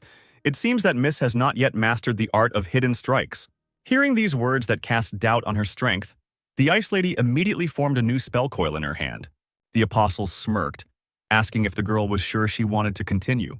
There was a sound of fabric tearing, and Manlian looked down in shock to find that the bottom half of her suit had been torn apart right on her. The apostle swung his sword a second time, but so quickly that the human eye could not catch it.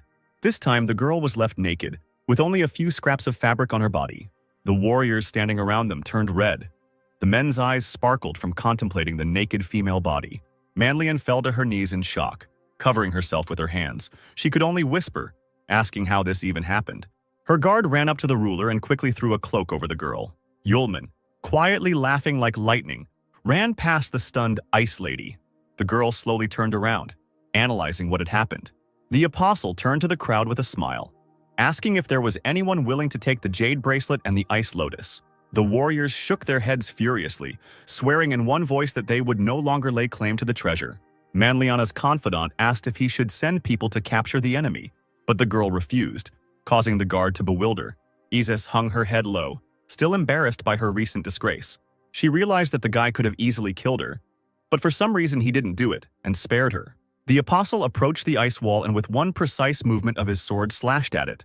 The ice melted and began to gradually creep to the sides, forming a long-awaited liberation from the artificially created prison. He waved his hand towards the gap, telling those present that they could now come out. Yulman approached Linda, thanking her for today, and he also asked for help in returning the sword to its owner. The girl took the sword with embarrassment, shaking her head and stuttering. The guy suddenly thoughtfully put his fist to his chin, starting to carefully examine Linda. When she finally blushed, Yulman concluded that the girl really looked better with her hair up than now, when it was loose. At that moment, Linda seemed to be illuminated by a gentle sun. Such was the impression made on her by the words of her interlocutor. Yulman waved goodbye to her. His new girlfriend made the guy promise to return to the shop to get all the materials. Linda's friends ran up to her, asking in surprise where that heartless beauty had gone. The guy, looking after Yulman, asked who it was and where he came from. A dreamy and incredibly stupid smile blossomed on the girl's face. After spinning around, she covered her face with her hands, saying that the handsome, rich, and cool man was, of course, her future husband. Her cry of promise to marry this guy in this life and the next one echoed over the tavern. An apostle walking down the street sneezed loudly. He wiped his nose, suspecting the teacher in Sierra of thinking too much about him. A sure sign that it was time to go back. He had barely managed to turn the corner when he heard angry male shouts, promising to teach someone a lesson for stubbornness. Coming closer, Yulman saw several ragged men with guns surrounding a thin, girlish figure in a cloak. The man swung his whip, shouting that if something was not understood in a friendly way, it was worth explaining by force. The apostle was nearby in a few steps and firmly grabbed the base of the whip. Looking at the other competitors, the guy advised the puzzled man with the whip not to treat the ladies like that, so as not to incur the wrath of God. A group of people, playing with bats in their hands, slowly approached the one who dared to interrupt them, shouting that it was not worth sticking your nose into other people's business. Yulman, frowning, sharply moved his hand to the side without letting go of the whip. The man remained hanging on his weapon, and what's more, He was also thrown into the wall. Like a large sack of stones, he fell on his back with a loud thud. The man immediately lost consciousness from such a flight, possibly forever. The opponents opened their mouths wide and retreated a few steps back. Yulman asked with a smile what they were talking about, since he couldn't hear them because of the strong wind. The men began to stutter among themselves. They were not saying anything, it was already dark and it was time to leave.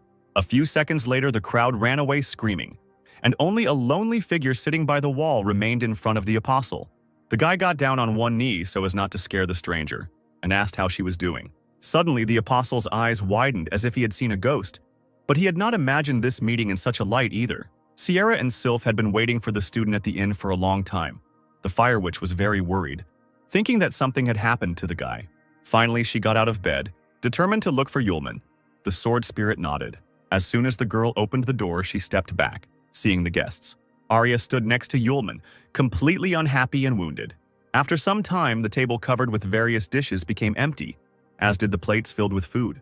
Once Arya had calmed down and had eaten her fill, she revealed that Aisha had gone missing and had not returned from her study leave, which left Sierra stunned. The guest clutched a glass in front of her, trying not to cry. She came to tell the teacher and Lou everything. Suddenly, they could find the missing item. The time traveler asked if something happened before Aisha left school, but Arya remembered that the student left the academy with an infinitely sad face. Yulman gave Master Sierra a potion that she was to drink on her way back to the academy. It wouldn't be possible to instantly restore strength, but it would increase the speed of recovery. Sierra regretted that she wouldn't be able to go on reconnaissance to Aisha's house with her student. Charlotte crossed her arms and asked if Yulman was sure he needed to go with Arya. She looked at the girl playing with Sylph, thoughtfully saying that in their current situation, they needed to stay away from the three great families and the people associated with them. Sierra knew Arya's full name. Her last name was the same as the general's families, which didn't bode well. Yulman interrupted her, saying that even if Arya was one of the general's people, it did not change the fact that the girl was his trusted friend. Sierra smiled. She knew the student would say that. Then the master wished them both a safe journey. Finally, the horse-drawn carriage set off along the forest road. The rocking motion instantly put Arya, who was tired from the long journey, to sleep. The girl sprawled out on the bench, snoring. Yulman sat at the very edge of the bench opposite, already regretting that he had decided to go with the girl. But after thinking again, he decided that he was wrong, because Arya had come a long way from school to find them. The apostle remembered the moment when he found an exhausted girl in a dark alley. When he saw her face covered in small scratches and blood, he asked why Arya was here. She, as if in a delirium, suddenly raised her head, staring unseeingly at her savior. The girl's unhappy eyes filled with tears. She said nothing, only quietly sobbed. Screaming that she had finally found him, Arya threw herself on Yulman's neck. The apostle was taken aback, but quickly came to his senses and asked the girl why she was alone and whether she was wounded. Arya instantly blushed and froze like a statue right next to Yulman's chest. She pulled away from the guy's embrace, burning with shame, and crawled away from him as far as possible. Arya hugged herself and repeated haltingly that she was fine. She had one very important thing to tell Teacher Sierra about. She was silent for a few moments, then, glancing over her shoulder, asked Yulman to take her quickly to the master. The apostle saw a lacerated wound on Arya's shoulder, but said nothing. Only his eyes and furrowed brows revealed his true feelings. And now, sitting in the carriage and looking at this brave girl, Yulman thought out loud that she had worked hard. She definitely needs to get a good night's sleep tonight while she can. A couple of days later, the carriage brought the travelers to the western outskirts of the city of Gorst, to the estate of the Lawrence family. The courtyard of the house was overgrown with thick grass, and the walls looked very untidy. Arya, standing in front of the gate, asked the coachman if there was a mistake.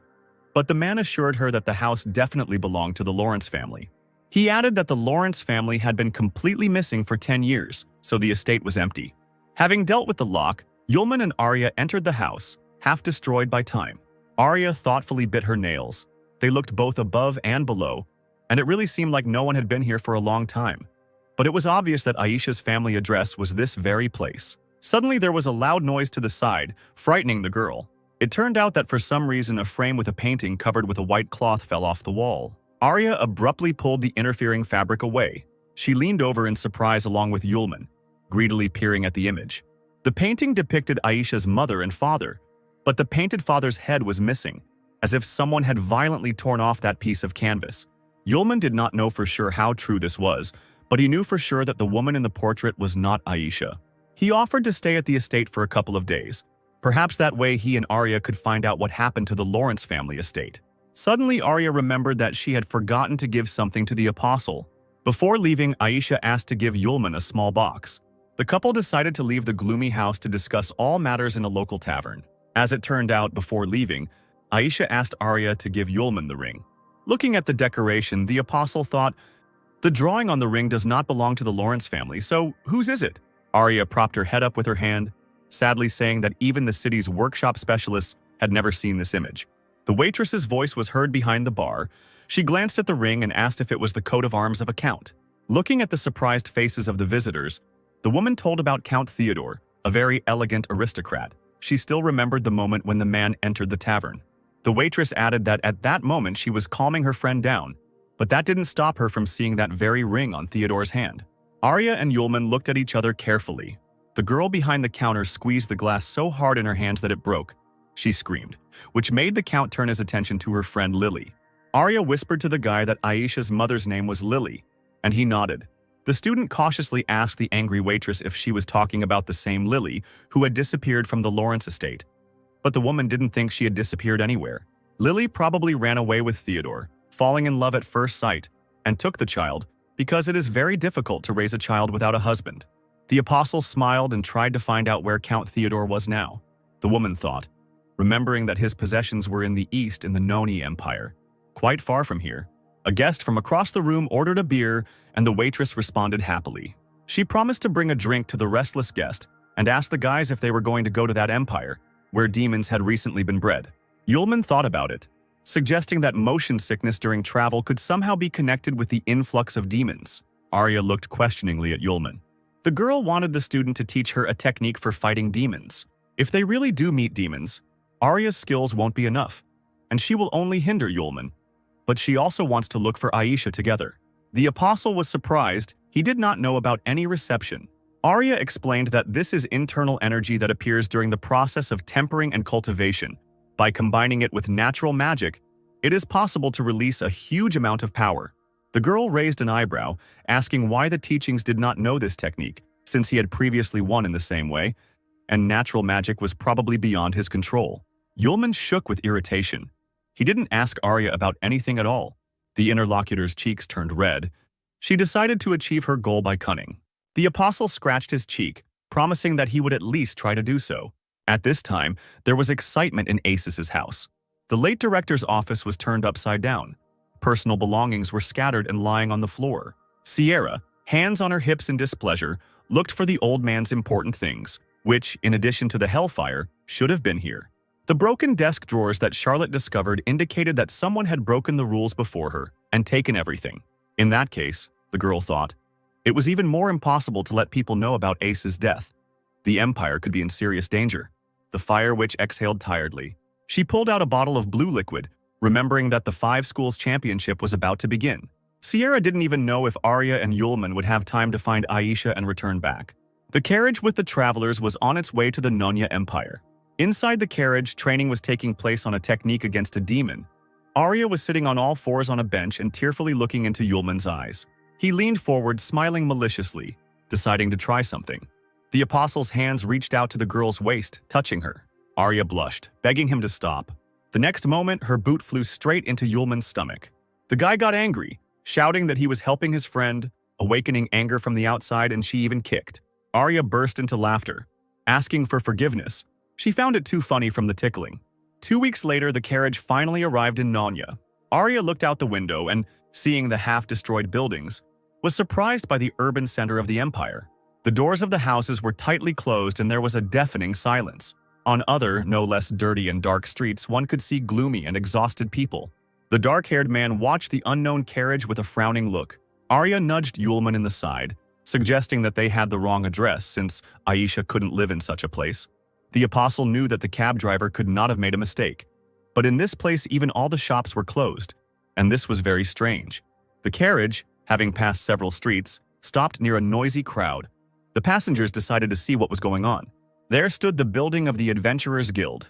Near the house, there were tables and benches set up, and many warriors were celebrating something.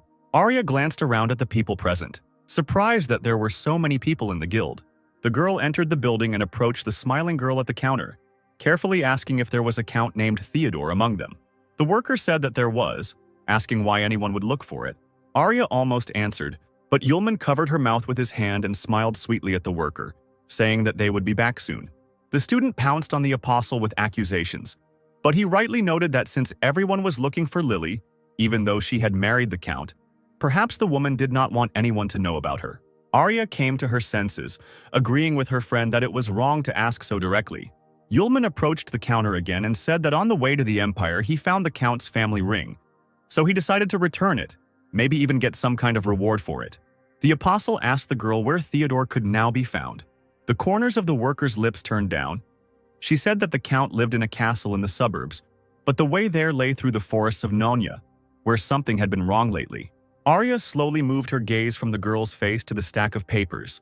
She winced, asking if there really were demons there now.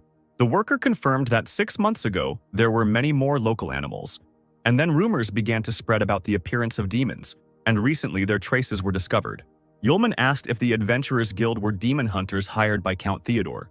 The girl shook her head, answering that although these were the lands of the Count, he did not respond at all to the appearance of the demons.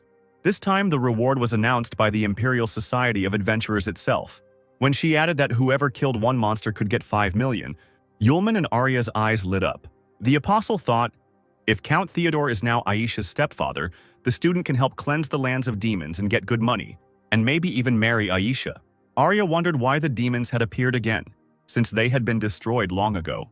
The worker said with concern that the residents themselves do not know what is happening here. The detachment of 100 hunters that left today has not yet returned. Yulman remembered that even before this human civilization, people and demons coexisted peacefully for a long time. But for some reason, a war broke out. The 15th apostle, Arma, and the 12th apostle, Kapasis. The first was the protector of people, the second was supported by a demon.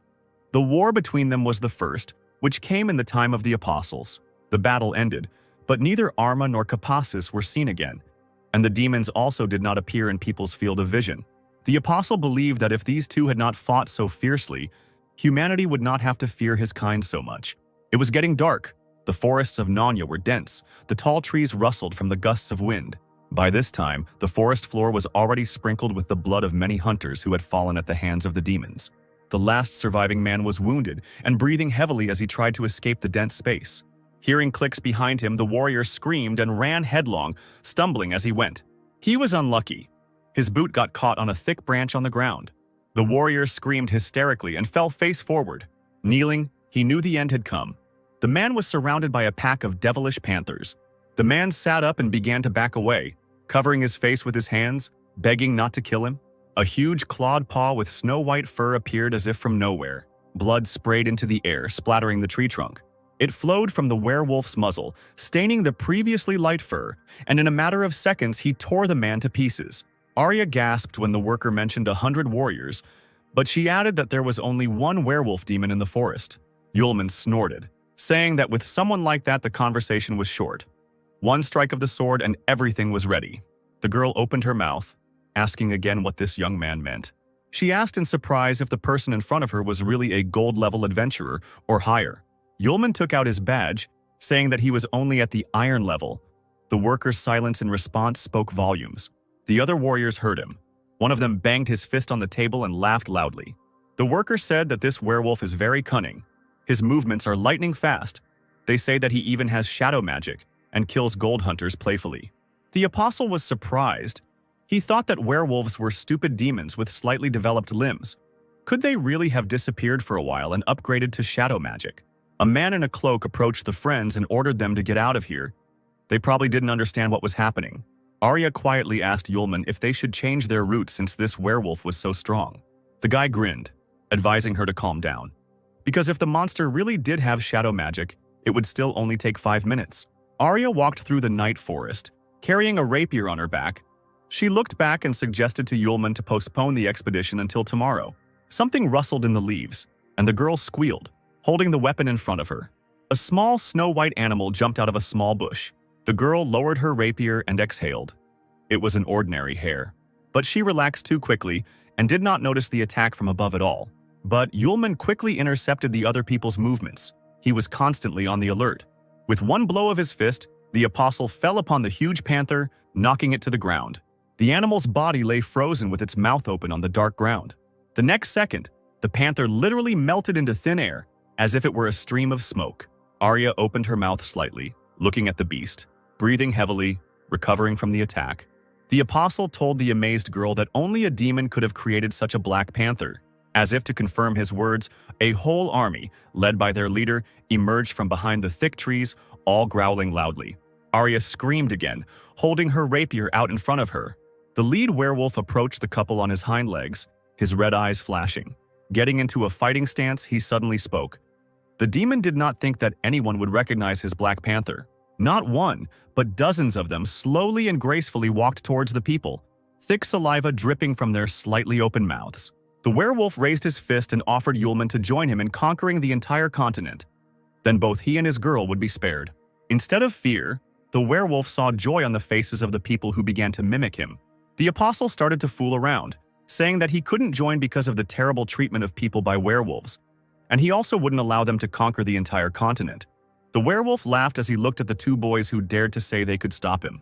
He grinned, saying that the entire group of hunters sent out in the morning had already been destroyed one by one. Yulman threw his hands behind his head, replying that the demon was a real fine fellow and deserved to be patted on the withers. This made the werewolf extremely angry. The fur on the back of his head stood on end. Yulman saw sharp teeth in front of him. The entire horde of panthers, without consulting each other, rushed at the people at once, led by their leader. The guy smirked and ordered Arya to go forward. The girl blossomed, clutching the rapier in her hands. Now her time had come.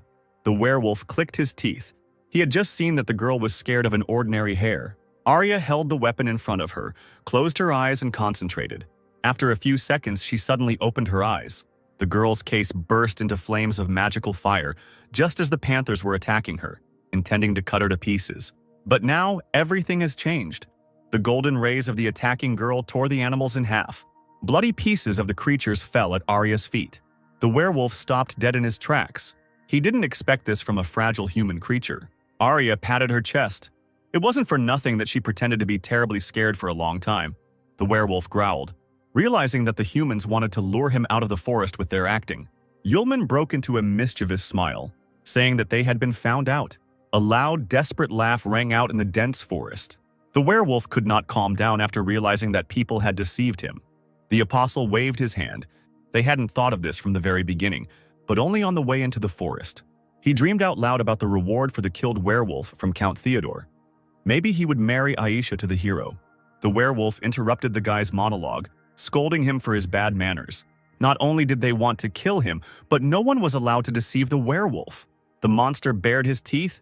If these people had agreed to join, he would have spared them. But now it was too late. Green energy glowed around his body, and the monster itself rushed at Yulman, wanting him dead. The apostle, with his hands in his pockets, jumped towards the werewolf and kicked him in the stomach with his left foot. Blood spurted from the mouth of the stricken demon. He could not even imagine that such a thing could happen to him. The blow caused the werewolf to fall to the ground, unable to regroup in time. Yulman became serious and asked Arya to wait while he dealt with the werewolf and asked him something. The girl nodded. Slowly standing up, the demon stretched his bloody shoulders. He shook with anger and humiliation, asking if people had angered him on purpose to find a weak spot. The werewolf growled terribly. Rage filled him to the very ends. Now he definitely would not let these people go alive. Raising its head upward, the monster howled loudly and long. The werewolf's fur on his paw slowly began to be covered in a dark haze. Arya leaned forward. She had never seen anything like this before.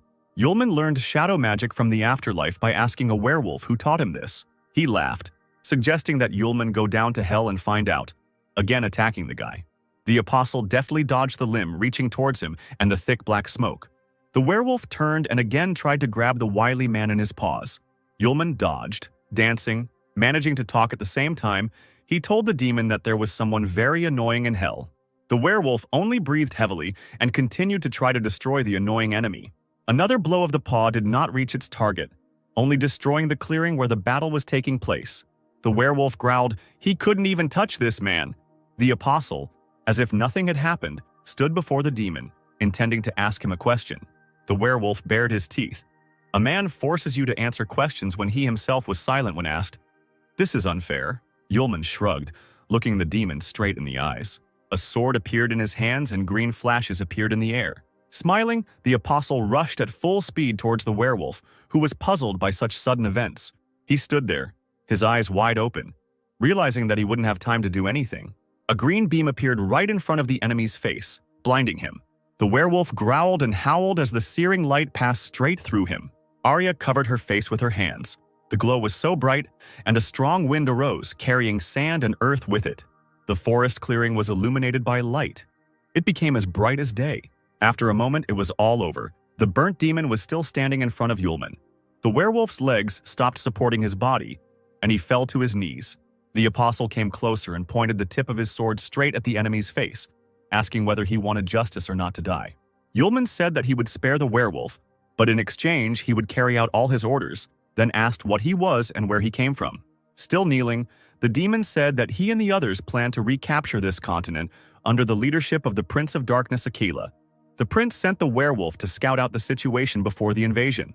The demons believed that humans were much weaker, so they wanted to first take over the surrounding area and then return and report everything.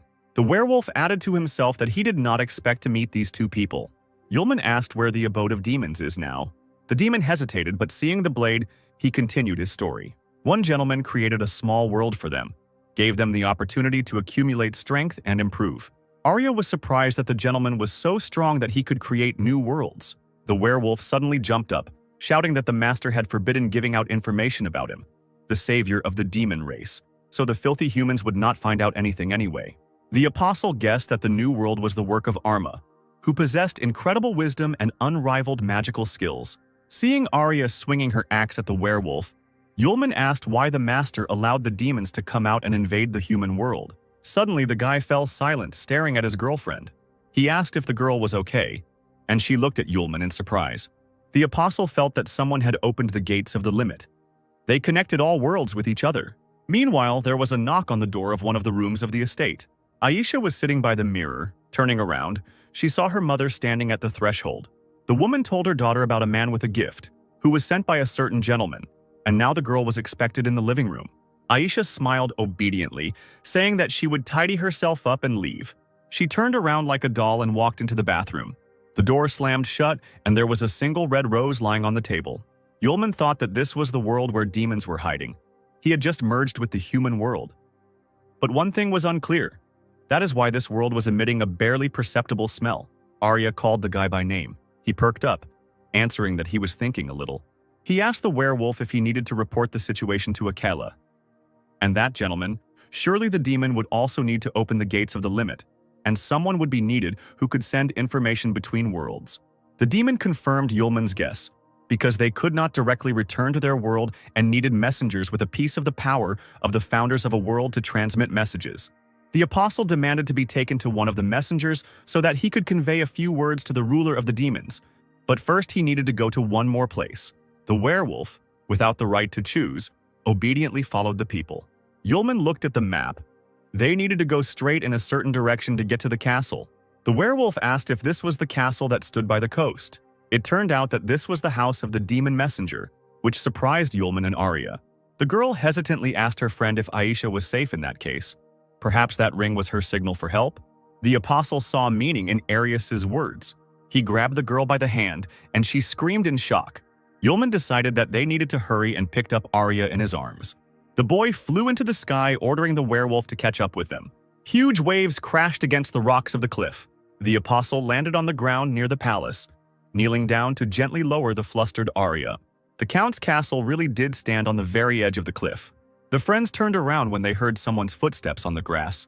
A fair-haired butler came out of the building and greeted the travelers warmly, saying that he was happy to learn of their arrival. The man pointed in the direction of the entrance. The gentleman was already waiting for them. The butler waited for the boy and girl to follow him towards the castle. Arya quietly asked her friend if it was a trap. He shrugged. In any case, they wanted to visit this place themselves, so they needed to find out what was going on there. The man led the guests down a long corridor, saying that the gentleman was waiting for them in the living room. Yulman was the first to enter the room and immediately looked around, freezing on the threshold. The student hid behind his back asking what happened. But the apostle, in his favorite manner, threw his hands behind his head, replying that he was simply distracted. Arya carefully warned her friend about the strange, barely perceptible smell. Both saw a long red staircase. There was a portrait of a handsome young man with blonde hair hanging on the wall. The butler loudly announced to the gentleman that the guests had already arrived. A graceful female hand placed the cup on the table and allowed the man to leave. The owner of the voice, sitting with her back to those present, slowly rose from her chair. Aisha's mother, a tall, stately woman in an evening dress, slowly walked towards Yulman and Arya, greeting them. The apostle stepped back in surprise when he saw her. Arya screamed, thinking that it was Aisha herself in front of her. But the woman smiled, winked slyly, and shook her head. She said that she was Aisha's mother and asked to call her Lilith. The student let out a breath of amazement, realizing that the family had actually moved and not disappeared. Lilith approached Yulman, saying that he was probably the one who stole her daughter's heart. The apostle became serious and immediately asked where the girl was now. The next moment, Lilith suddenly stepped forward and wrapped her arms around the guy's neck, laughing. The woman whispered in a drawn-out voice that he would not be able to take his daughter, but she herself would be able to give the guest pleasure for one night. A purple haze spread from the palm that Lilith placed behind Yulman's back. He grabbed the woman by the hand and threw her away from him. The apostle reported that there were too many succubi. Arya screamed that it was not Aisha's mother but a messenger, but Lilith immediately objected. She looked at the guest, asking how he knew about her essence. Yulman said that she knew about his and her friend's approach even at the castle gates, then invited them in. Only people who possessed black magic could do that. The abilities of ordinary magicians would not help here. When the woman suggested that this was indeed the case, the apostle asked her to explain her eternal youth, since ordinary people grow old. Only now did Yulman let go of Lilith's hand, saying that the seduction spell she had just used confirmed his suspicions. The woman sighed submissively, admitting that she was a succubus, and that Aisha was indeed her daughter, but was simply born a half-breed. Lily winked, saying that as a reward for the guy being able to resist her charms, she would tell him where Aisha was, in the far room on the second floor. The guy didn't answer and called Arya to follow him. The girl waved her hand, answering that she would wait here because Yulman was the person Aisha wanted to see now, and she didn't want to disturb them at all. Yulman asked again if his friend really wanted to stay here. Lilith spoke up, smiled, and said that she would not offend the guest. She added that it was getting late, and the guy had better go to Aisha quickly because she would soon go to bed. Arya waved her hand, urging the student, who told her to be careful and, if anything happened, to scream immediately. Lilith, hearing their conversation, became noticeably sad, lowering her head. Yulman, climbing the stairs, asked in advance if she was asleep.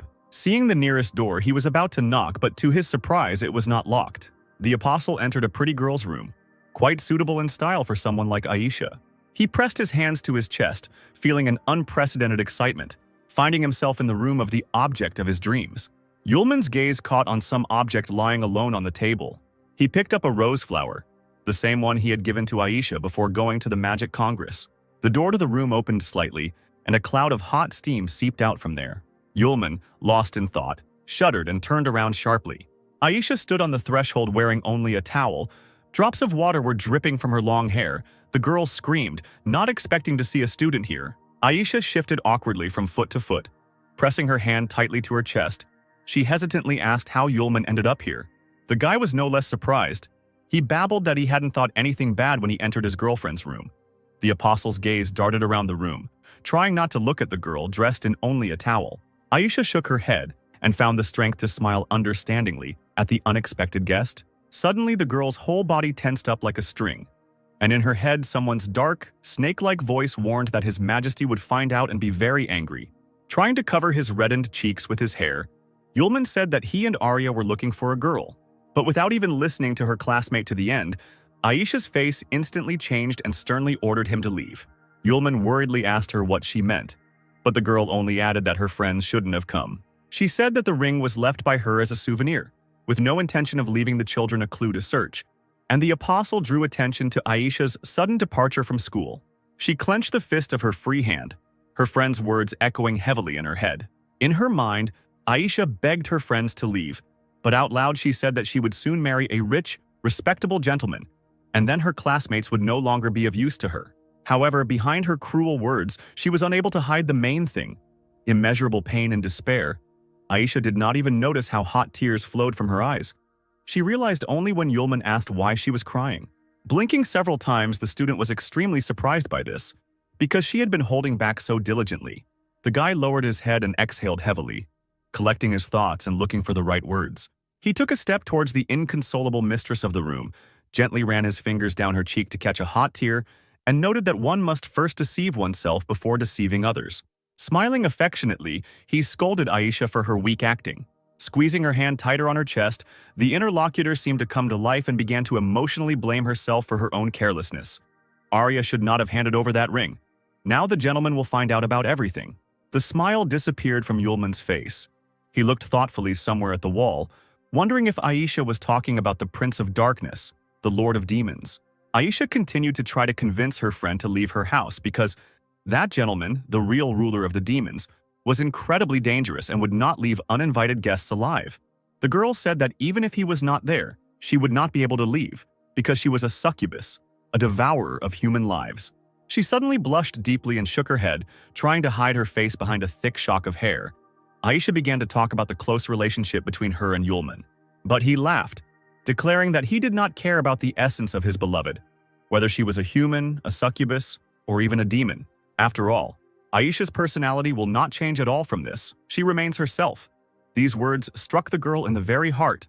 Yulman carefully extended his hand, as if there was a frightened animal standing in front of him, and suggested that the owner of the room leave this place right now and not worry about the master. Aisha blushed shyly once again and almost put her palm into the stranger's outstretched hand. At that moment, the large clock on the wall came to life and began to ring loudly. A loud hum was heard in the corridor of the estate, counting down the minutes. Lilith smirked, quietly noticing that it was midnight. Arya turned her head sharply, looking at the succubus, and stood up from her seat, looking around nervously. Aisha, frightened by the ringing, pressed her hands to her chest again, frightened, noticing that time had flown by very quickly, while Yulman nodded dreamily. The girl ordered the dazed guest to turn away immediately so that she could change her clothes, and she had to repeat her request several more times before her classmate obeyed. The way Aisha became excited when she heard the clock ringing surprised Yulman quite a bit, and he asked what it all meant. He heard a towel fall to the floor. The girl answered harshly that she would not have time to explain. He just needed to know that now they would have to fight a fierce battle. Finally, she loudly announced that she had changed her clothes, and Yulman was able to turn around to look at his classmate. The one who appeared before him did not at all resemble a nervous, frightened girl. Her warlike gaze spoke of many things, including her readiness to fight. At this sight, Yulman blushed and exhaled in admiration, saying that the girl looked wonderful. Aisha smiled tightly and turned sharply towards the door. They had to hurry. Yulman caught up with her and gently grabbed her hand, asking her to wait. He deftly took the jewelry out of his pocket and firmly fastened it on his thin wrist, glad that he had guessed the size correctly. When Aisha asked what it was, Yulman told her about the auction where he bought the jasper bracelet. It, combined with the magic of ice, would probably suit the girl perfectly. Looking at the new thing with admiration, Aisha sincerely thanked the guy, saying that she really liked it. She didn't miss the opportunity to remember the rose she had given him. Now this gift would definitely not wither. When Aisha realized that she was starting to blush again from the proximity of her classmate, she turned around sharply and hurried the guy. She opened the door to the corridor, but froze on the threshold. Yulman crept up silently from behind, examining the area. The entire space was covered in a strange, thick fog. It was impossible to see anything even at arm's length. A heavy silence fell over the corridor, broken only by the couple's heartbeat. Putting his hands in his trouser pockets, Yulman barely audibly asked the girl what had happened. Aisha explained that this is a labyrinth of thought created by Theodore Peer. His natural magic is the change of worlds. Every midnight he can transfer the entire castle to his world. Yulman realized that he could not feel the opening of the gates of the limit when the change of worlds took place, because the estate is the outer shell, and the labyrinth of thought is its main filling. The guy was dumbfounded, feeling himself breaking out in a cold sweat. What would happen to Arya? Yulman knew that he had to find Aryu, and asked his companion if she knew approximately how this labyrinth was arranged. The girl mumbled something incoherently, but the next moment she shuddered when she heard a vague crackling sound in the distance. She slowly turned towards the sound, her whole body still shaking. The corridor was filled with silence again, but the next moment someone's footsteps were heard, and through the haze one could make out a vague silhouette. Aisha swallowed hard and straightened up. An elegant ice sword appeared in her hand. Finally, the fog gradually cleared and Aisha's mother appeared before the couple. The woman, grinning evilly, lazily reminded her daughter that it was already midnight. Lilith was now dressed in a revealing costume that matched her nature, and she twirled a strand of hair around her finger, ordering Aisha to return to the room and go to sleep. Otherwise, something irreparable would happen. The girl knew exactly what was being discussed and helplessly lowered her hand.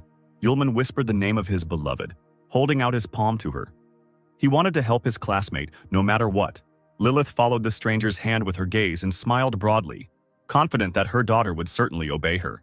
Aisha, whose eyes were covered by thick bangs, lowered her head and decided something for herself. Imagine the mother's surprise when she heard her always obedient child firmly ask for forgiveness. Aisha pointed her sword at Lilith, announcing that she no longer intended to stay in the castle and left with Yulman. She will leave this cage forever, in which she has been truly suffocating all this time. Yulman, watching the warlike girl, once again plunged into his dreams about her. Aisha is a real cutie. She tried to talk to her mother, to explain her actions because Lilith had once done the same to her father. Before Aisha could finish speaking, something sharp flew past her face, cutting off a strand of her bright hair. The mother's knuckles cracked as her hand clenched into a fist, and the woman loudly ordered silence. Her daughter's words made her quite angry, she understood, and therefore did not want to repeat her own mistakes.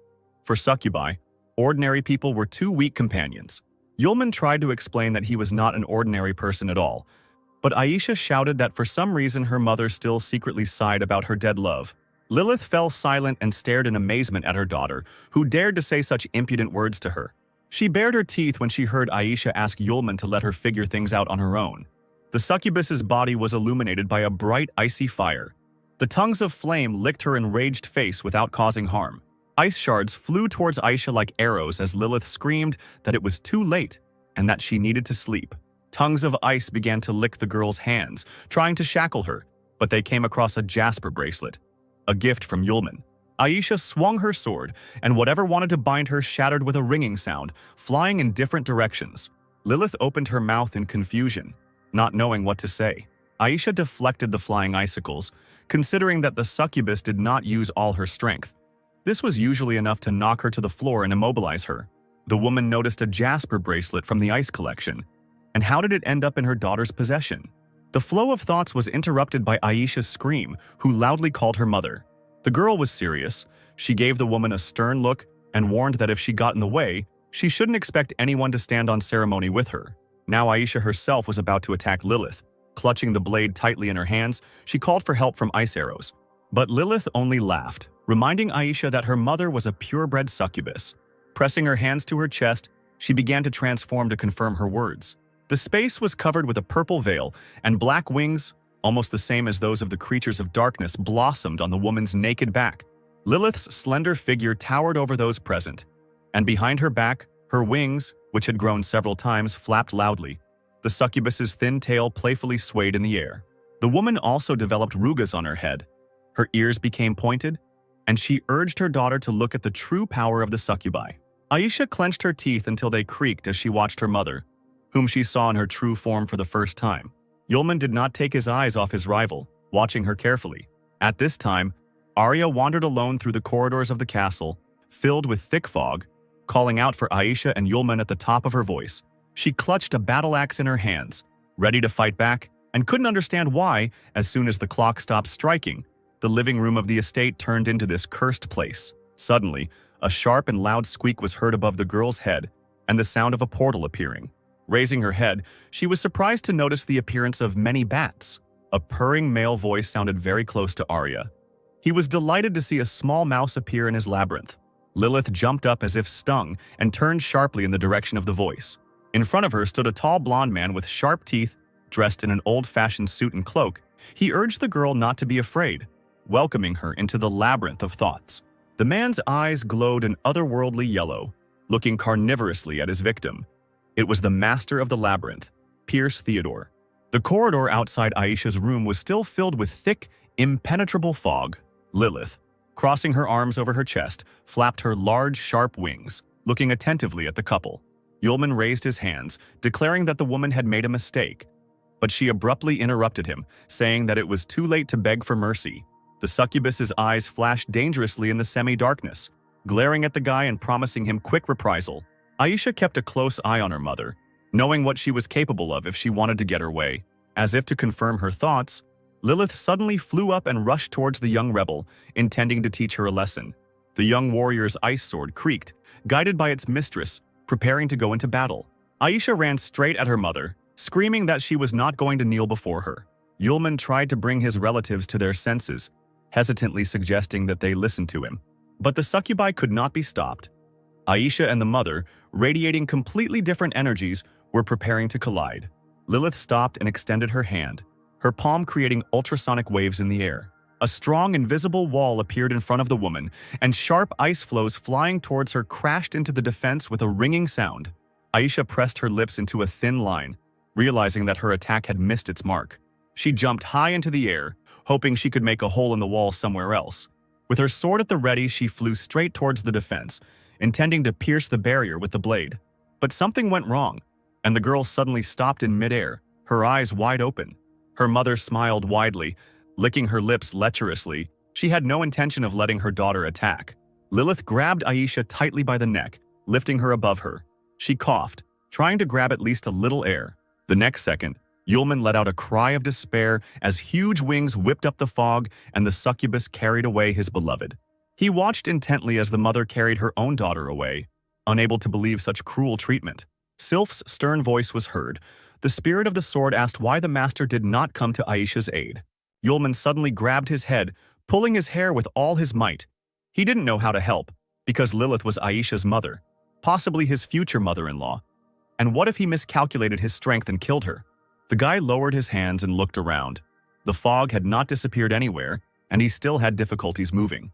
The tenacious hands were tightly squeezing Aisha, and she, in a half-fainting state, could not understand why they were moving so strangely. My head was spinning, as if it was clamped in a vice, and everything in front of my eyes was upside down, because the succubus was flying up. But in the end, she found herself falling down. However, the woman was clearly amused and pleased by this. She, looking madly ahead, exclaimed that this was called the labyrinth of thought. The girl closed her eyes from the bright light that hit her, then tried to see at least something. Everything was covered in fog again, but now she had her trusty ice sword in her hand. Having waited for the right moment and feeling a momentary weakening of the grip, she pushed herself away from her mother with force. Once on the ground, Aisha swung her sword at the succubus, cutting off its path from herself. Then, without wasting any time, she turned sharply and ran away, straight into the impenetrable fog. As it turned out, Aisha found herself right in a labyrinth, endless and mysterious. Everything was complicated by the fact that these were not just walls. Inside, one could stumble upon amazing plants with sharp teeth, the branches of which entangled travelers. Moreover, the weak-willed knights in heavy armor were just waiting for someone to come near them. Their sharpened swords and axes were waiting for their moment. Lilith cursed and instantly landed on the ground, standing at the entrance to the labyrinth. Looking back, the woman realized that Aisha would not run far, because this was her first time here. Straightening up, the succubus loudly asked into the void where the teenagers would run, even if they managed to break away from her. Knowing that her daughter could hear her, the woman promised her endless suffering and complete despair in the future if she decided to run away. Still, Lilith was worried about her daughter. She thought with concern that the fog was getting thicker, and he would appear soon if the stupid girl did not listen to her. Finding herself among the gray walls covered with small cracks, Aisha began to frantically look around, trying to escape from the insistent voice and presence of her mother. Suddenly she tripped. A dark, long tentacle, which had slid unnoticed across the floor, wrapped itself around her boot. The girl backed away in fear, trying to escape the alien grip, but, raising her head, she realized that she was in a real trap. As if from nowhere, a multitude of long shoots rushed towards her from all sides at the speed of light. Within seconds, Aisha's limbs were trapped in a tight grip. Hanging in the air without the ability to move, the student did not lose hope of getting out, and then she saw someone's boots out of the corner of her eye. She lowered her head warily and jerked in fear when she saw his attentive gaze. The owner of the Labyrinth of Thoughts, Theodore Pierce, looked at his new toy, his hands casually thrust into his trouser pockets. From such an unexpected appearance, the sword fell from Aisha's weakened hands, landing on the floor with a clang. She twitched even more furiously, ordering the blonde to let her go immediately. He looked strangely at the caught mouse and grinned, saying that he couldn't do that.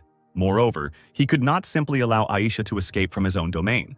The girl, trying to distract the man with conversation, tensed her hand, trying to activate the powers of her jasper bracelet. Theodore, still grinning, moved his palm with a dark flame in it through the air, Clearly controlling the tentacles, he mocked Aisha, who was powerless against the labyrinth. The unfortunate woman continued to struggle, hoping for help from the bracelet, but it seemed to be all in vain. The more furiously she tried, the more painfully and tightly the long tentacles wrapped around her body. Enveloping every part of her body, the tendrils slowly crept towards her face, and Aisha screamed in horror at the top of her lungs. The vampire hissed, deciding to stop there since the girl was a future member of the family of that gentleman. But if it had been someone else in her place, he would have long ago ended up in the collection of victims of the labyrinth. The student answered Pierce with difficulty that even if she ended up in the master's family, she would still find a way to take revenge on the scoundrel. The blonde raised an elegant eyebrow, looking at his captive with interest. He pretended to think about it and said that he remembered one important thing that he had not told Aisha until now. Pierce bared his teeth, revealing teeth as sharp as steel, indicating that the gentleman only had his eye on the girl's flesh. The man enjoyed Aisha's tears as he told her how the master would erase and throw away her current personality and soul.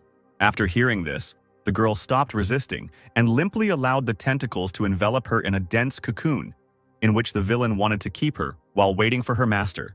Suddenly he heard a whistle behind him. Cold snow rushed into the labyrinth, bringing a blizzard with it. Theodore frowned and turned around irritably, already knowing who he would see. He looked away from Aisha and held his palm out in front of him to deflect the sharp ice dagger away. Having lost control over the chutes, they fell down. The girl fell to the ground, but she did not have the strength to get up. Like a doll, the captive looked somewhere into the distance with glassy eyes. Pierce, smoothing his cloak, walked forward furiously, asking the guest what she was doing. Lilith, stepping through the thick fog, asked mockingly if the blonde didn't understand it himself. In 1 second, the woman's calm tone was replaced by a hysterical scream. She accused Pierce of lying because he did not say that her daughter's soul and personality would be erased. The succubus flew up and, clutching a sharp dagger in her hands, intended to attack the owner of the labyrinth. But he was not stupid and did not wait until he was wounded. The vampire quickly ordered the tentacles to envelop Lilith's hands. She gritted her teeth from the unexpected attack and lost her balance, feeling herself falling. The faithful servants of their master dragged her down, and only once did black wings flash above the fog. The woman fell at full speed straight onto the stone floor, crumbling it, and she began to cough violently. Theodore walked slowly towards Lilith, lazily asking why she should do this, since in this world all beings except him had their own limit. In other words, there is no person in this world who would be able to defeat him, the master of the labyrinth of thoughts. With his strong arms, the man lifted the succubus off the ground and grabbed her by the hair, declaring that it was worth sacrificing one girl to win the favor of the master. Lilith hissed in pain, saying that she gave Aisha to the master to make her future life much better, and now, there is no difference between erasing the soul and death. The next moment, Pierce grabbed the woman by the back of the head and slammed her face into the floor with all his might. Then he jerked her up by the hair, and looking at her mangled face, whispered that he would have given Lilith too, if virginity had not been a condition of the transfer. After all, he himself had held on for many years and had not touched the succubus, so now the dark tentacles had tightly wrapped around the body of the frightened woman. Pierce walked up to her, smiling arrogantly, promising that he would enjoy her seductive body today. Coming closer to Lilith's face, the vampire inhaled her scent.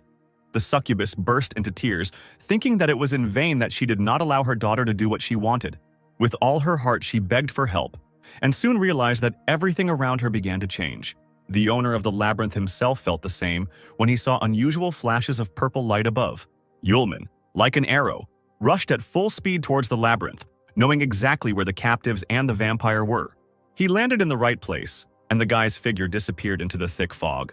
Lilith couldn't believe her eyes.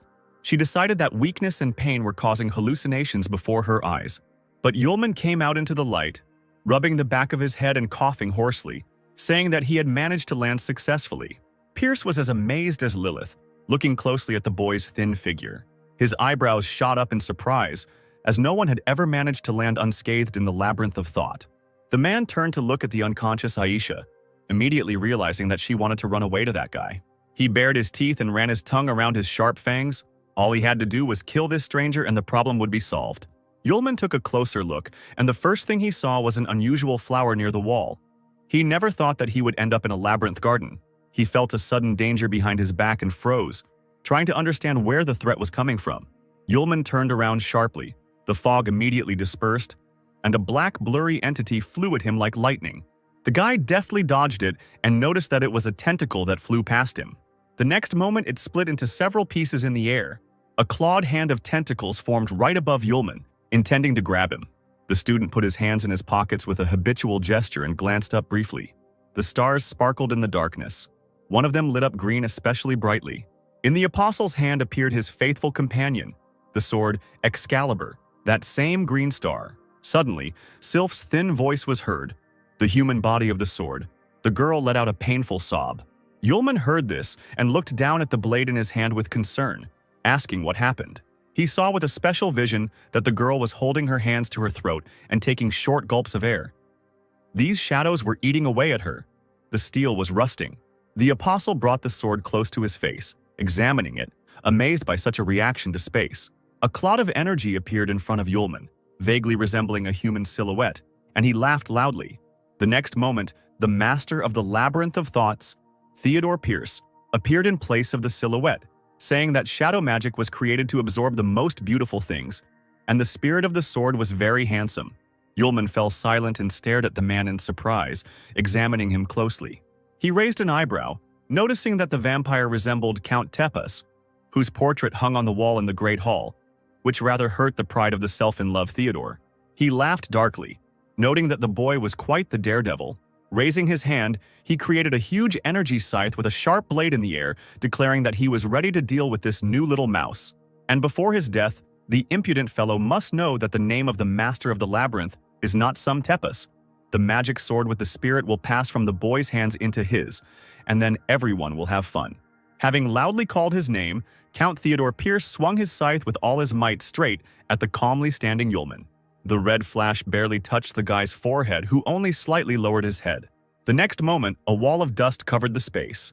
It looked as if the guy was buried under a layer of stone. The vampire threw his head back and laughed villainously, raising his hands. But a sharp eye noticed some movement in the fog, and Pierce fell silent, staring at it. Incredibly, the guy's silhouette stood out clearly in the cloud of fog and dust. He was holding something in his outstretched hand. Long bangs fell over his face. Yulman quietly called out to the man. With just his fingers, he held tightly the blade of the scythe that had grown straight out of the cloak of the master of the labyrinth, and laughed at his name, saying that he didn't care what the count's name was. After the words, he got down to business and squeezed the powerful weapon with his hand, and bluish cracks immediately appeared on it. At the place where the apostle stood, an explosion of incredible power was heard, destroying the walls of the labyrinth and sending blue lightning upward. Yulman shamed Theodore for lusting after his own sword spirit in his presence. The man stared ahead in disbelief, not saying a word, covering his face with his hands beforehand, not expecting the explosion. The next moment, all the fog suddenly cleared, and the owner of the labyrinth could only look around helplessly. Finally, after a few silent seconds, the boy appeared right in front of him again, holding his sword in his hands, warning that no one could take it away. The count's sharp ears twitched. He couldn't believe that a mere mortal could survive his attack. In the labyrinth of thought, the force of the blow of all other beings except his own is greatly reduced. This is the law. Yulman interrupted the man, confirming his guess that he, apparently, was a messenger between the worlds, and this place was entirely created by him. The main question that the apostle wanted to ask the master of the labyrinth remained, where are Aisha and Arya now? The vampire narrowed his eyes, remembering who the boy was talking about. Finally, he grinned contentedly, showing his fangs. That was the name of that girl. The corridor, with a strange hissing sound, began to fill with thick fog again, gradually hiding the figure of the count. His eyes, thin as a cat's, sparkled dangerously in the semi-darkness. Theodore mockingly announced that he would soon allow Yulman to see his girlfriend. The apostle grimaced, looking at the vampire with suspicion, not understanding what he was up to again. At that moment, the flow of his thoughts was broken by the clatter of armor that sounded right behind his ear. Miraculously, Yulman managed to dodge the hostile knight in tightly closed armor. In the place where the guest stood, a massive axe had already fallen to the floor. At first, the apostle did not pay attention, but suddenly his gaze fell on familiar outlines. That axe was definitely Arya's weapon. Yulman remembered it well. While the knight was picking up the axe from the floor, the boy straightened up, looking at his figure. The tightly closed visor left no chance to see who was hiding in the heavy clothes. Yulman took a step forward and hesitantly called his friend by name. No one answered him. But now other, more massive warriors appeared behind the knight. Their armor was different from each other, but they had one thing in common. All the warriors slowly approached the uninvited guest. One of them stepped forward, piercing Yulman with burning red eyes. The apostle took a deep breath of the stale air, realizing that the knights were emanating the distinct smell of dead souls. Meanwhile, the warriors did not hesitate. Their steel hands reached out to the calmly standing man. Yulman stood in the labyrinth, the fog in which began to dissipate due to the sharp movements of the warriors rushing towards him. Just as one of the largest knights was about to lower his weapon on the guy, he deftly jumped aside. The knight leaned forward, letting go of his mace, which the apostle immediately took advantage of. Breaking the hilt of the weapon in half, he reached out and struck the knight in a vulnerable spot, in the neck, where the armor did not connect. From such an attack, the dead man fell to the floor and slid his whole body across the stones. Another enemy had already managed to approach Yulman, intending to attack from behind. Turning around, the guy realized from the armor and weapons that it was Arya. He could not harm his friend. The boy grabbed the axe handle with one hand, holding the knight he was following from attacking, and with the other he reached for the visor.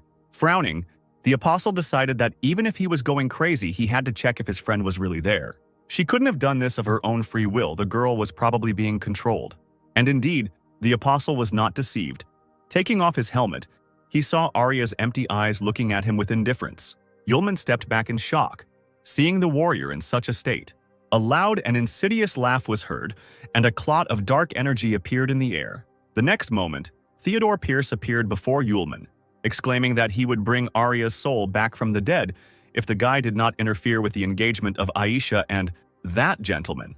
The bottom of the man's cloak was split in such a way as to hold Aisha and her mother in a cocoon, and he asked again what choice the guest would make. Lilith immediately screamed that Pierce was lying and would not fulfill his promise, and that her daughter would lose her soul and personality after marriage. Theodore tightened the bonds, causing the succubus to stop speaking and causing cries of pain to emerge. The vampire hissed, waving his hand through the air, saying that this cheap woman was talking too much. Lilith hung limply in the trap, breathing heavily, blood caked in the corners of her mouth. The man turned to Yulman again, saying that he would have to make a deal in any case, and that he shouldn't blame him for not being warned. But something changed below. Pierce suddenly fell silent and stared in amazement in that direction. The boy stood straight and stared at the Count, and an incredibly oppressive and suffocating spirit hung around him.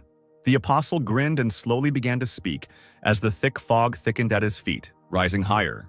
Yulman's eyes flashed a fiery red light as he summoned the fourth seal. Finally, having announced the command removal for printing, a tsunami formed around the guy, which only he himself could control. Theodore clenched his fists angrily and continued to look at the boy, not knowing what to do. He noted dejectedly that no one from the human race could become so powerful. Turning sharply, the vampire decided to get out of here immediately because the guy was probably not human. The hems of his cloak, reaching out to its owner, freed Lilith and Aisha, who were bound in the fabric. The mother and daughter fell headlong without regaining consciousness. But on the ground, the apostle caught them, holding his relatives securely by the waist. Lilith was the first to wake up. She looked extremely guilty, and with dry lips, she whispered to the apostle that she was asking for forgiveness for her mistake. Tears poured from her large purple eyes. The woman begged him to leave her here and go with Aisha. Yulman unexpectedly looked affectionately at the one who so fiercely prevented his communication with Aisha, promising to save her too, so that everyone would remain alive and well. The apostle turned his gaze to his beloved, carefully examining the girl, whose chest was heaving with intermittent breathing. Yulman promised himself that he would make the Count regret coming to this world. Meanwhile, the fugitive rushed headlong into a large, round, red portal right at the very sky. Having flown almost to the very border, Theodore bared his teeth. When he gets out, he will block the labyrinth of thought forever. The man decided that the guy, no matter how strong he was, would not be able to get out anyway. But his plans were not destined to come true. The vampire felt a burning pain that sharply ran through his entire body.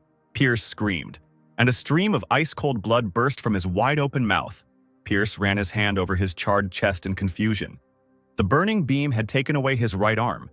The man knew that in the labyrinth of thought, he was the strongest person. But now, everything was different. But there was one exception. Someone else's power must not exceed the limit. Like a ghost, Yulman's figure slowly materialized in front of the master of the labyrinth, scorching him with just one glance. The vampire's face took on a stupid expression, and for a moment he was completely dumbfounded. However, the next second his squeal was heard in the air. Theodore did not want to put up with his fate, and the shadow split into several parts. If he has 3 of his own shadows with him, a man will be able to move freely to any of them. Moreover, this guy definitely won't be able to handle all 4 entities at once. But Pierce's problem was that he completely underestimated Yulman's incredible strength. Something tugged at the vampire's cloak, and he stopped abruptly, turning his head in irritation. With glass eyes from which fire was burning, the apostle looked at his opponent, tilting his head to his shoulder, asking where he was going. Drops of blood glistened on the Lord's face. He sobbed, caught so suddenly, and began to wail that no one could kill him. Yulman held the vampire by the collar with both hands while he stuttered and threatened him with connections in the world of the dead, thanks to which Arya's soul would disappear. The apostle interrupted the flow of meaningless speech by shaking the powerful master of the labyrinth well, like a rag doll. He strictly ordered not to call Arya his girlfriend. Pierce shouldn't vulgarize everything. Removing his left hand, he dug his right hand into the vampire's chest, causing him to shudder once again. Yulman mockingly said that, by a coincidence, he also had acquaintances in the world of the dead. Feeling the boy's incredible energy, Theodore realized with horror that that gentleman had the same energy when he first appeared to trample the Empire. Blue light filled the Count's eyes, because this energy is the source of all life on Earth, the energy of the Source.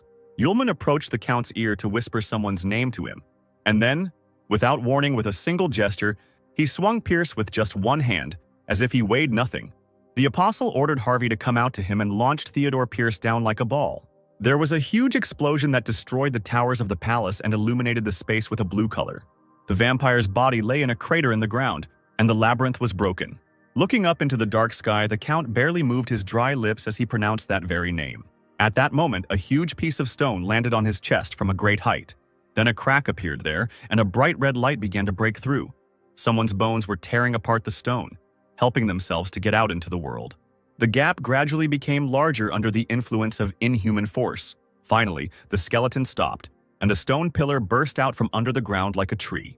Inside it, like a butterfly in a flower, sat that same Harvey, a young guy with purple hair, frowning as he looked around. Theodore managed to jump aside, and now, sitting nearby in torn clothes, he looked at the new arrival, surprised that he had come in response to the call. Pierce shook his head and devoured the Dark King Harvey with his eyes. Yulman, with his hands in his pockets, slowly materialized in front of the king. He frowned, showing a row of sharp teeth, and it seemed he was not happy about the apostle's appearance. The Count burst out laughing. He had heard about Harvey's bad character, who disliked rude people most of all, and now he was clearly angry with that stranger. But then, the King of Darkness coquettishly reached out to Yulman, grabbing him by the collar and smiling sweetly, declaring that he did not recognize him at all in this outfit. The student boldly removed the stranger's hand, demanding that he leave him alone, while Harvey pretended to be offended, since they hadn't seen each other for 1,000 years, and Yulman trampled all his feelings with his rudeness. Pierce's eyes nearly popped out of his sockets. He was so shocked by what he saw. The apostle rolled his eyes and asked Harvey not to get excited and to help him, who immediately looked at the guy with interest. Then, smiling playfully, he said with satisfaction that now Yulman needed help. Without saying a word, the student led the King of Darkness to his friend, who was standing motionless to the side. Pointing to Arya, the apostle asked if Harvey could help return her soul back to her body.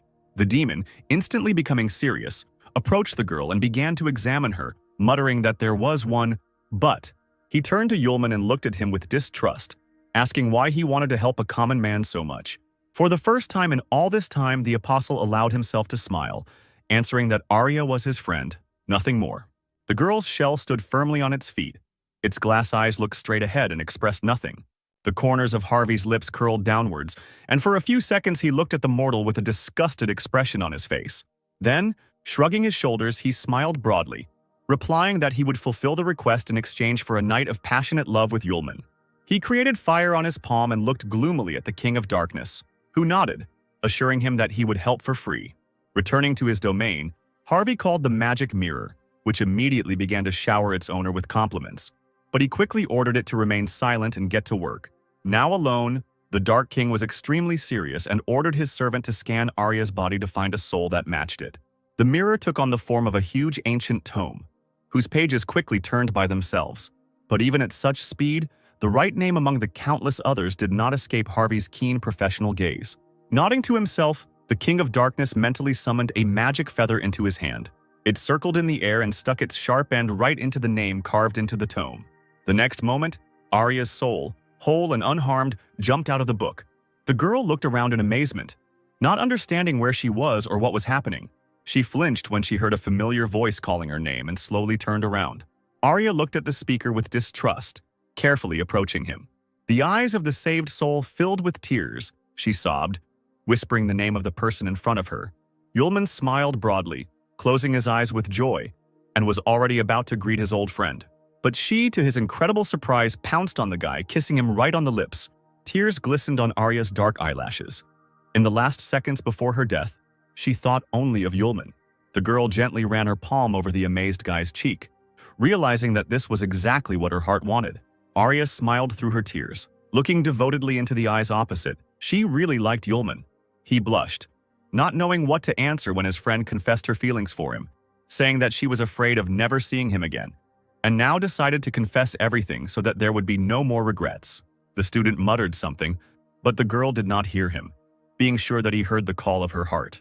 Yulman smiled, saying that Arya had expressed her joy at the meeting of two friends so beautifully and naturally, which had stunned his friend's soul.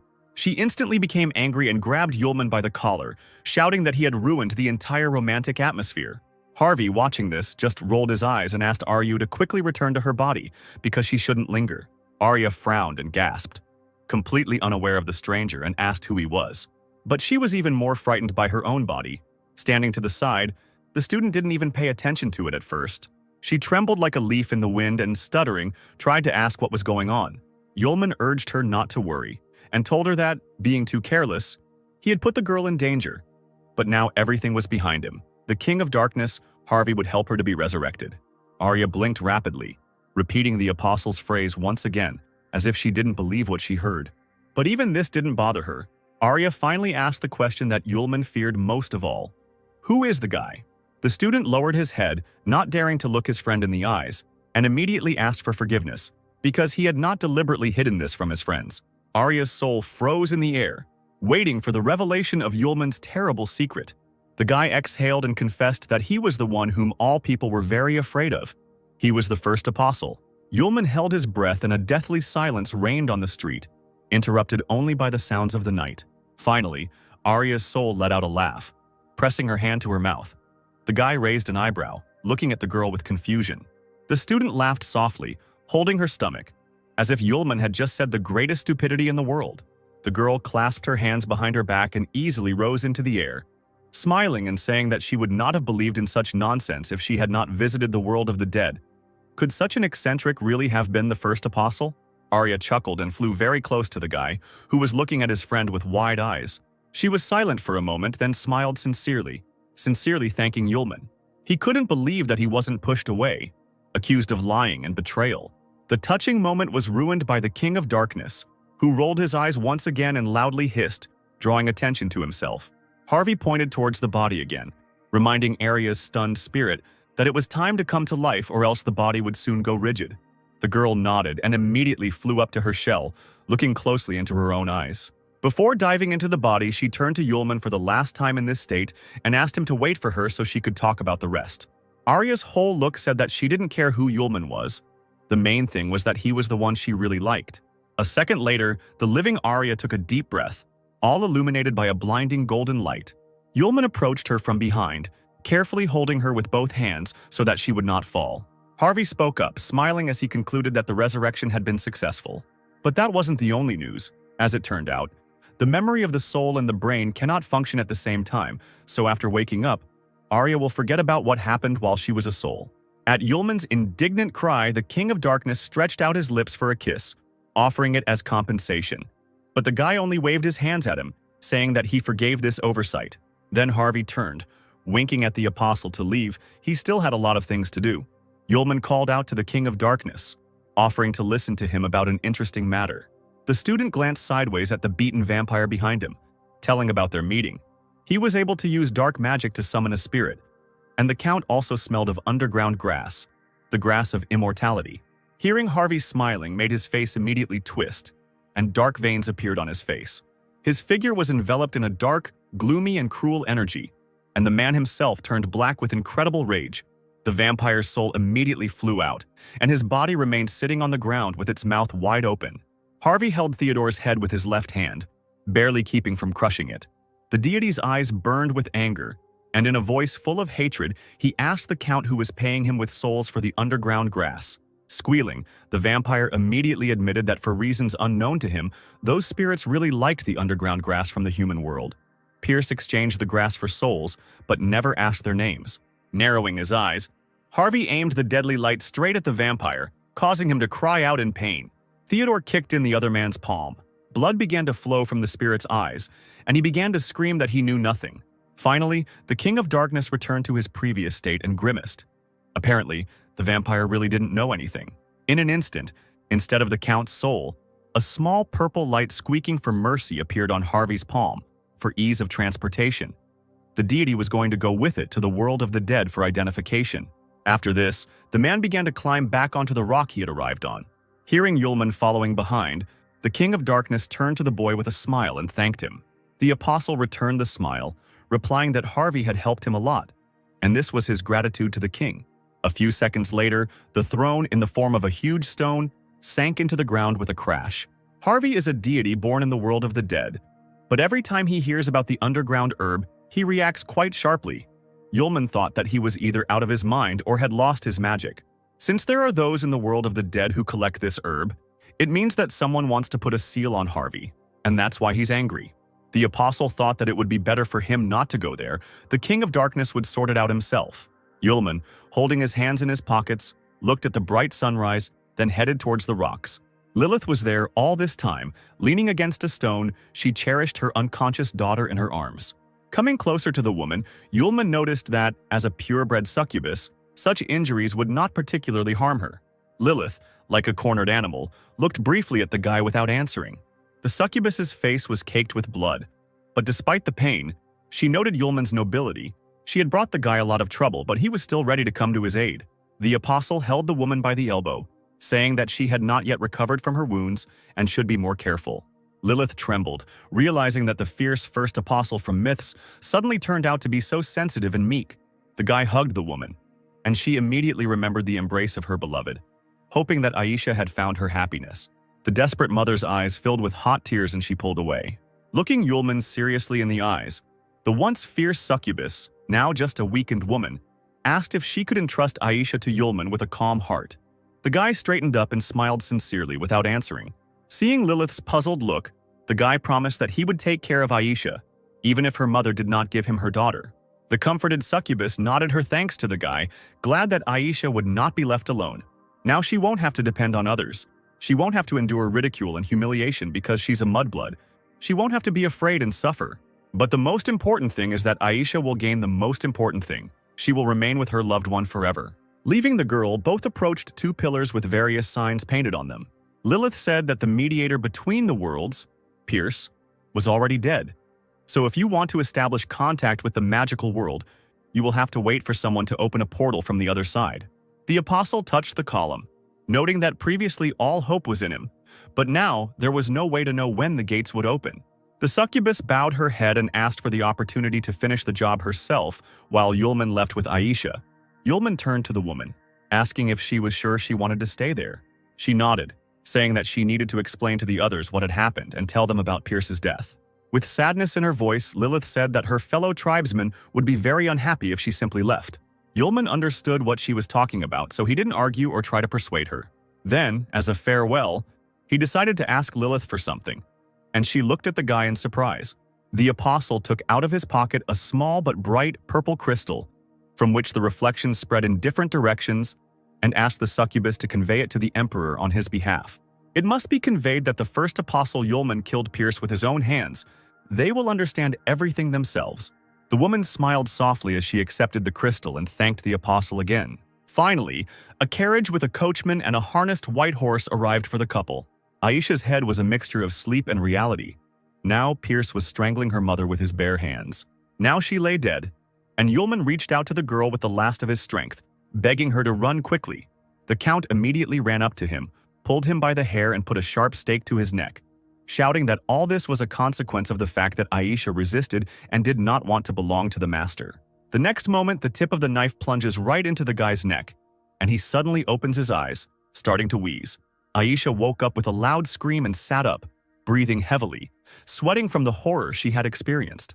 Opposite her, with his arms folded across his chest, sat Yulman, safe and sound, smiling affectionately. He was glad that Aisha had woken up.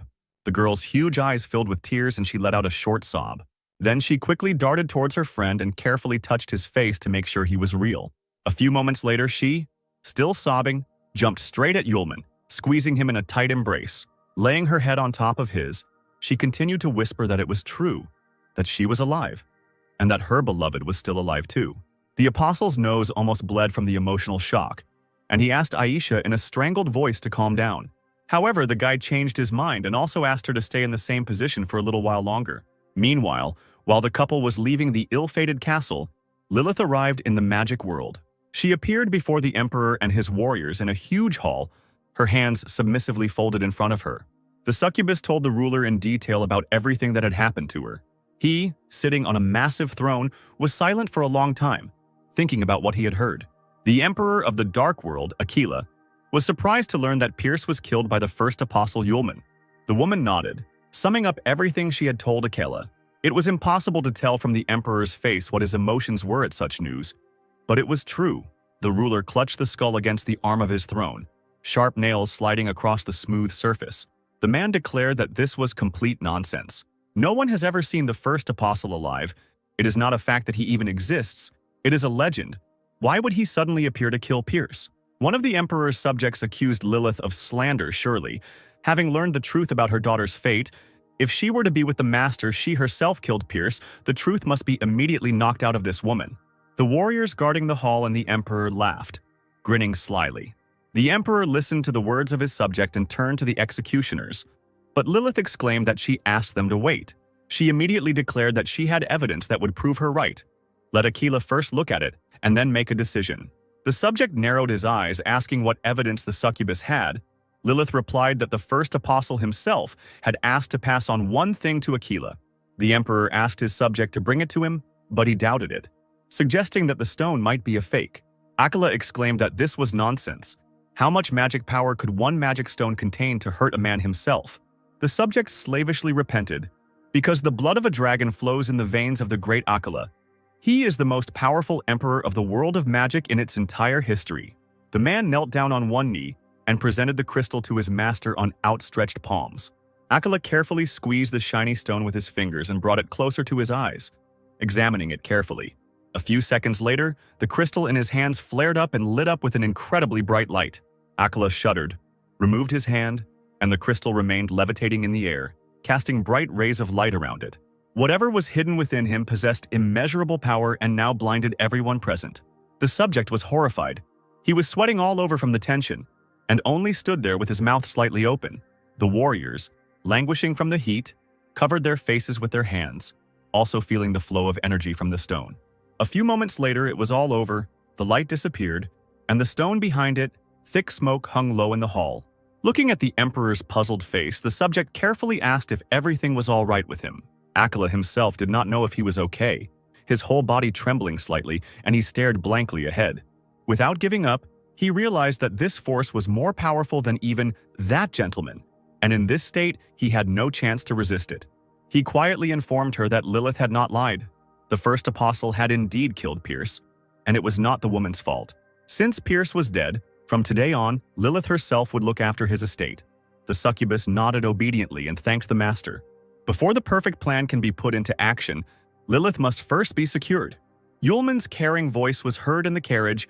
He asked Aisha not to be afraid, because everything she remembers happened in reality. Arya was still recovering from the recent events, but that tone even woke her up. The girl, staggering from the shaking of the carriage, slowly rose from the bench, trying to open her eyes. However, after seeing what was happening, Arya wished to never see anything like that again. Yulman was sitting dangerously close to Aisha and hugging the girl to himself. The warrior jumped up from her seat and grabbed the apostle by the collar, shouting that he was a real pervert and wanted to do something with a defenseless girl. She looked at her friend in surprise when Arya began to scold her for such careless behavior. She was lucky that she woke up. But Aisha blushed deeply in response and looked away, starting to babble something incoherently. Arya frowned in confusion, suspecting something was wrong, and angrily asked her friend what was going on. Silence reigned in the carriage. Only the wheels creaked, somehow diluting the awkward atmosphere. Yulman and Aisha moved away from each other, although they continued to sit on the same seat. Aisha smiled stupidly with a blush on her cheeks. Yulman frowned, but he blushed no less. Arya still didn't understand what was going on. She just saw how strange the atmosphere between her friends had become. She suddenly felt a vague pain in her soul, especially when the girl looked at the couple. Arya fell silent and looked blankly at the floor. Does she really like this guy? But the next moment she slapped her cheeks, willing the mental confusion to go away. It was sheer nonsense. Aisha's gentle voice distracted her from her stupid thoughts. She smiled tenderly at her friend, thanking her for saving her. Arya suddenly beamed. It seemed to her that it was not the pervert who was causing the girl's feelings. Without much concealment, the warrior called Aisha a cutie and confessed her sympathy, which surprised the latter. Yulman was also glad that Aisha's charm was revealed to his friend. Suddenly, Aisha realized that she had missed something very important and let out a dejected yelp. Turning to Yulman, the girl asked how they ended up getting out and what happened to her mother. Arya remembered seeing that vampire from the portrait in the castle and immediately passed out, so she also didn't remember what happened. The apostle said that the vampire Arya saw attacked them. Lilith was fine, and the vampire was already dead. Aisha pressed her hands to her chest, puzzled by the realization that the villain was no longer there, and whether her mother had killed him.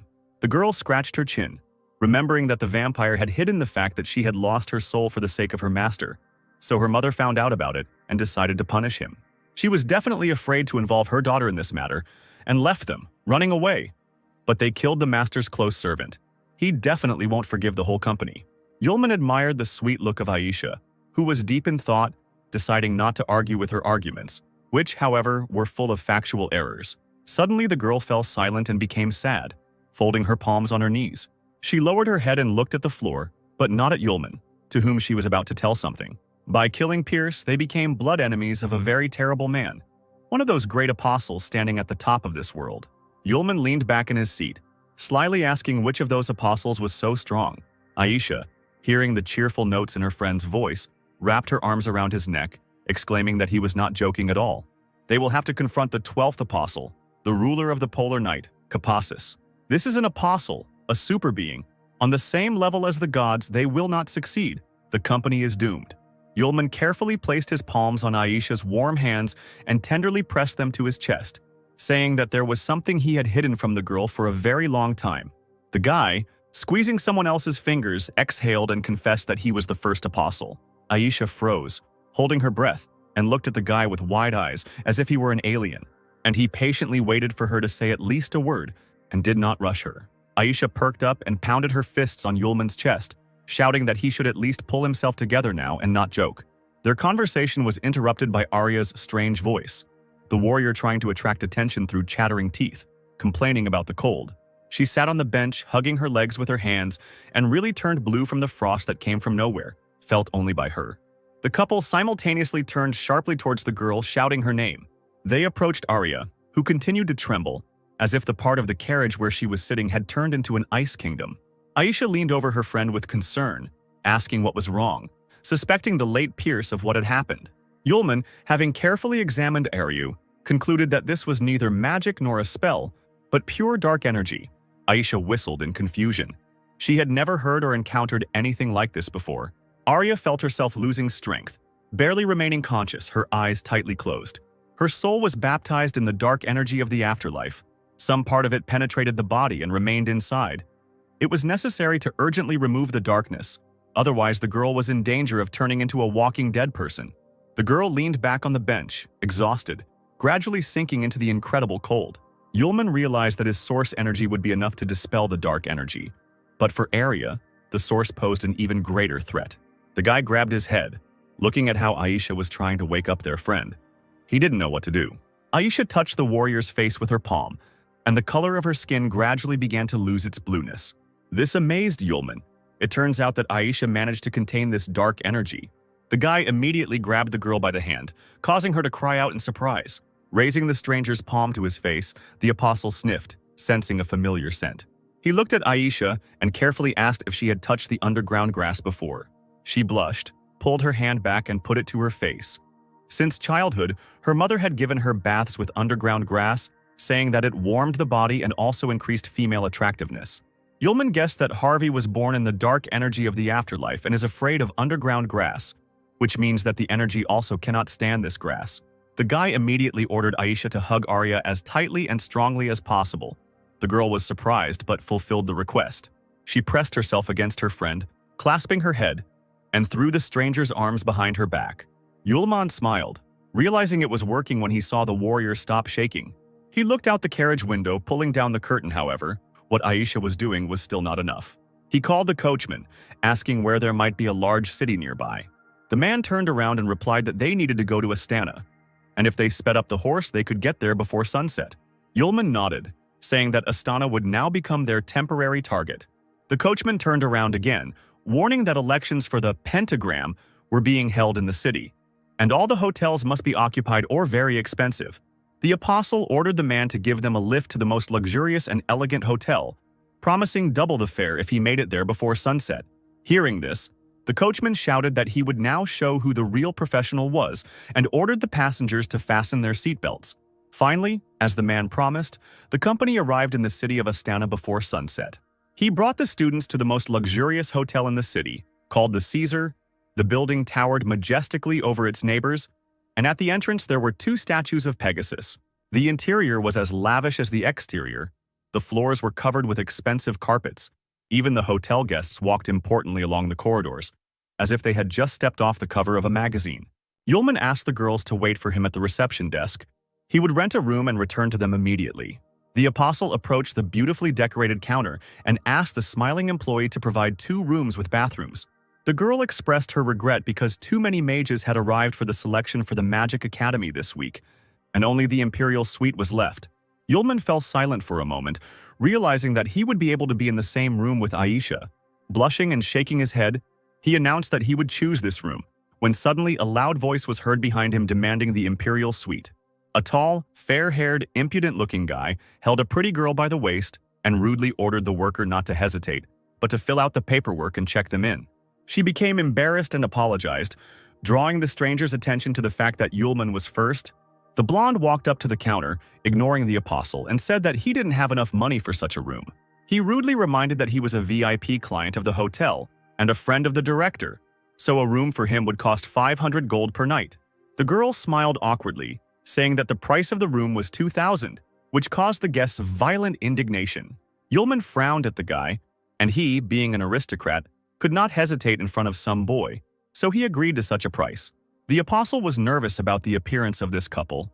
He knew that he could not continue to look for the hotel, because Arya was getting worse. As soon as the squabble had started between them, a loud voice boldly asked who was tired of living, since they were preventing Brother Yulman from moving in. The boy turned around in surprise to look at his savior. Linda stood behind him, smiling cheerfully, her arms crossed over her chest. The girl flew up to Yulman and grabbed him by the elbow, exclaiming that they had met again. The impudent fellow, seeing Linda, immediately lost all his ardor and mumbled something instead of greeting. Her angry look spoke louder than any words as soon as the girl turned around. The guy grabbed his companion by the waist, and they instantly ran to the exit. Yulman asked in surprise how Linda ended up here, and she laughed, saying that the hotel belonged to her family. She ordered the worker to check Yulman's brother into the last Imperial Suite for the time he specified, and for free, too. The apostle opened his mouth and began to refuse the offer, because the girl had already helped him, and he couldn't constantly remain at a loss. Linda frowned artificially, stating that his behavior had become too polite. Yulman offered to help him with another matter, and asked if his friend knew where nearby he could find more underground grass for sale. He really needed it. Linda promised to find this rare medicinal herb for him personally, which was difficult to obtain in first-class form. Yulman asked to also obtain the restorative potion, for which he would definitely pay. Meanwhile, Aisha sat on the couch, hugging her heavily breathing friend from behind, giving her a moment of peace from the dark energy. She looked around worriedly, wondering where Yulman was and why he hadn't returned yet. Arya suddenly let out a muffled groan, not regaining consciousness. A dark spot of deadly energy appeared on her neck, and it began to spread even further across her skin. Unable to bear it any longer, Aisha left her friend on the couch and went looking for her student. Linda was the first to see her, and she flinched from the scream when she saw the girl. She winked at Aisha, glad to finally meet the lady of her old friend's heart. She looked at the stranger in surprise. The apostle immediately introduced Linda. With her help, he was able to get a jasper bracelet. She would also be able to buy underground grass. Aisha was very glad to meet him. Linda asked where Aisha was rushing to, noting that she was very nice. But the girl herself was in no way inferior to her. Aisha immediately grabbed Yulman by the collar of his cloak, exclaiming that he should look at Aryu, because the girl herself could no longer cope with the dark energy. The apostle asked if the hugs were helping, but it turned out that they weren't, because the energy began to creep up to the warrior's neck. Yulman asked Linda to quickly look for the underground grass, buy it all, and hurry to their room. Linda didn't need to be told several times. She nodded and hurried to carry out the order. The apostle turned to the worker, demanding that she take them to their room as soon as possible. Once there, the couple drew a warm bath with the underground herb they had brought and lowered Aryu into it, hoping that she would feel better. Both watched the girl with concern. Yulman said that the dark energy could not be gotten rid of in one go. Arya would need to spend the next few days in a bath with underground grass. Aisha started and looked at Yulman, remembering something. She said that she would look after her friend, and the student now had to stay with the guest. Linda had settled down in a large armchair in the living room. She was just drinking tea when Yulman returned to the room.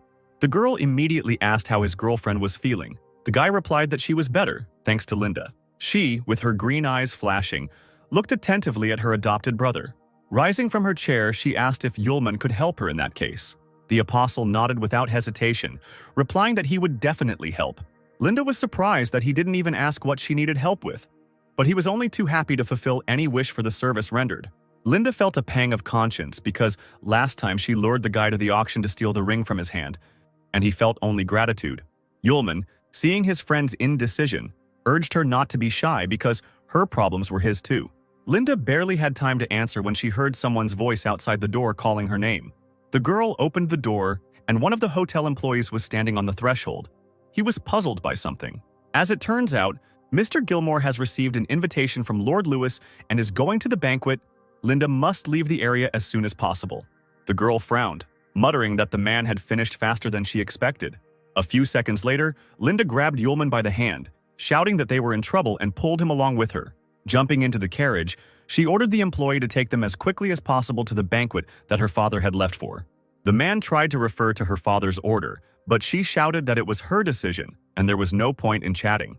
Sitting in the carriage, which was racing forward at breakneck speed, Yulman demanded an explanation from his friend. The girl insistently asked Yulman's brother to save her father. Linda asked the guy if he remembered the old man Louis she had told him about, and the apostle was surprised that the bandit leader, the organizer of the auction, was his girlfriend's father. She nodded, telling him that his status as the head of the mafia would soon pass into other hands, and without their help he would hardly survive tonight. Linda asked Yulman not to ask questions but to simply listen to all the events and then question her. The area south of the imperial capital and north of Gorstva is traditionally called the Raushan Belt, and Louis is the main mafioso of the belt. He has enlisted the help of one of the three big clans, the Capella, helping them build underground trade routes to gain control.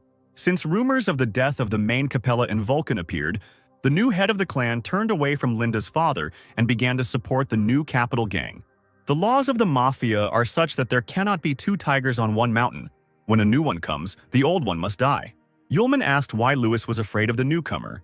Linda sadly explained that the bandits saw the lack of support from her father and became close to the visiting gang.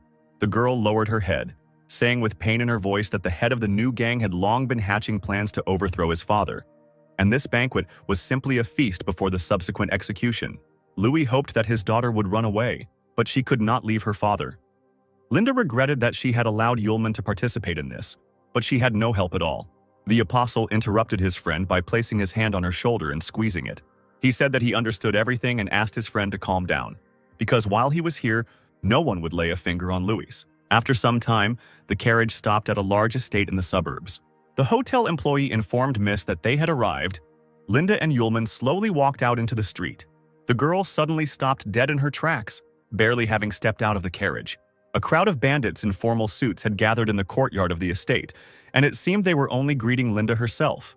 She swallowed hard and put on the most menacing expression she could muster. Pretending that she was not at all afraid, Linda clenched her fists and, together with Yulman, walked towards the house, passing the men. Stopping at the entrance, the girl abruptly opened the door, which swung open with a loud bang. In the middle of the richly furnished room stood a long table, behind which sat a dark-haired man. His face was covered in scars, and Louis couldn't help but let out a surprised cry when he saw his daughter. The man ran up to Linda, hissing that she shouldn't be there since he had sent a man to warn her. Yulman looked at Louis. wondering how such a large and hostile man could suddenly have such a beautiful daughter. The guy's gaze fell on the numerous snacks. The dishes sparkled every now and then in the bright light, and the various dishes beckoned with their aroma. The apostle felt dizzy from the abundance of aromas. He had not eaten anything special for a long time while on the road. Linda pounced on her father with accusations, screaming that her own daughter could not abandon him at the most important moment in her life and simply run away. A loud voice was heard, belonging to the man who sat at the head of the table. He was stripped to the waist, covered in scars, with a long red beard. The stranger praised the energetic daughter of old Louis. As it turned out, the man had invited the whole family to this wonderful feast, and it was a good thing he didn't have to send for Linda. The stranger bared his teeth and wanted to say something since the girl had dared to appear in person. He was immediately interrupted by Yulman, who shamelessly grabbed a glass of drink standing on the table, asking Linda why this juice tasted so strange. The girl warned that this was a fruit wine from the Western continent, and that it would quickly make you drunk. The tipsy apostle hiccuped, saying that the wine was simply excellent. Those gathered at the table, watching Yulman, openly laughed at the one who dared to interrupt Gilmore so openly. The apostle, holding a glass in his hands, looked around dazedly. He was so carried away by the drink that he completely failed to notice the big guy's fist flying towards his face. Not expecting such a vile maneuver, the guy lost control of the glass and flew into the opposite wall. Linda perked up, looking at her falling friend, screaming his name. The apostle, still intoxicated by the wine, landed on the ground, hitting the back of his head painfully.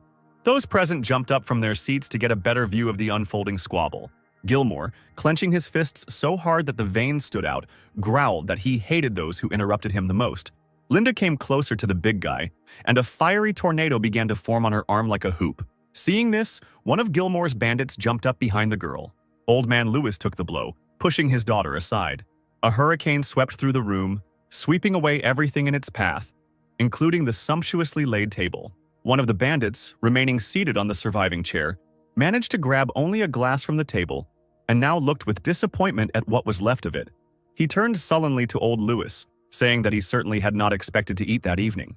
In the confusion, the man missed the moment when a red-haired woman ran up to him.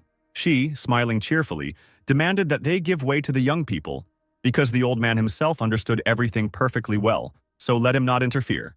Another guy with a massive chain around his neck grinned, saying that in the world the weak always obey the strong. Lewis lost his support. Let him not blame anyone now. The other bandits got tired of listening to this.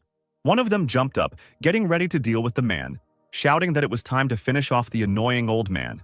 The muscular, bald-headed bandit landed on the ground, punching the floor with all his might.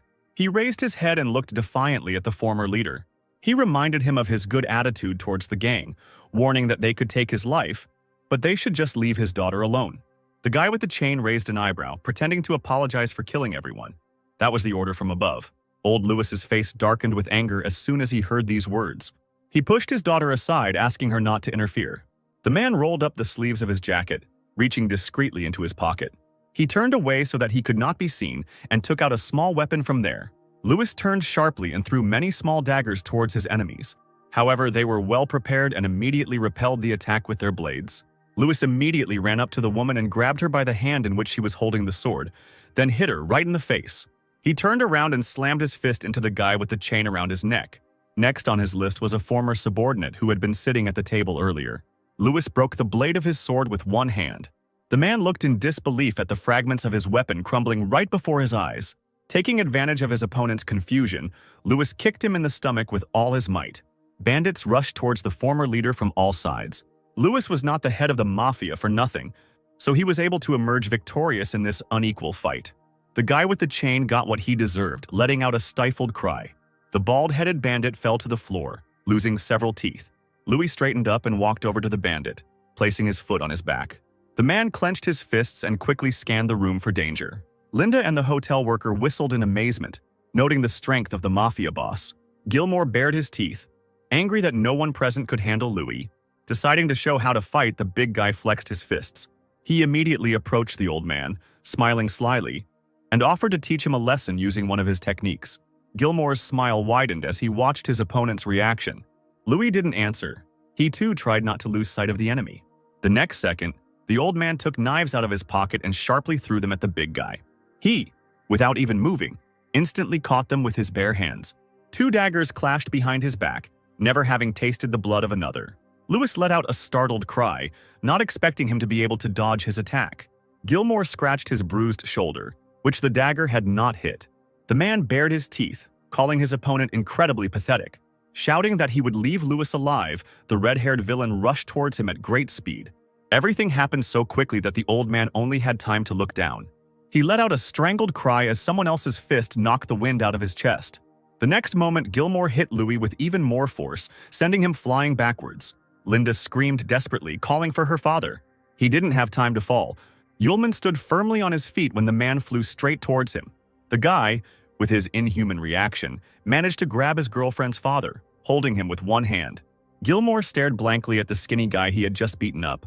Ullman turned to Louis and asked if he was okay, calling the man father, still hiccuping from the wine he had drunk. Those present began to talk among themselves in surprise, wondering why the stranger was addressing old Louis so dismissively. Someone called Ullman a son-in-law, and this brought Linda into incredible delight. Gilmore couldn't figure out what was wrong with the guy, why he was still alive from a punch to the face. The man decided to find out more about everything. He turned to his accomplices, saying that he was giving them another chance to get rid of their opponents. The guy in the torn t-shirt smiled slyly, thanking his master.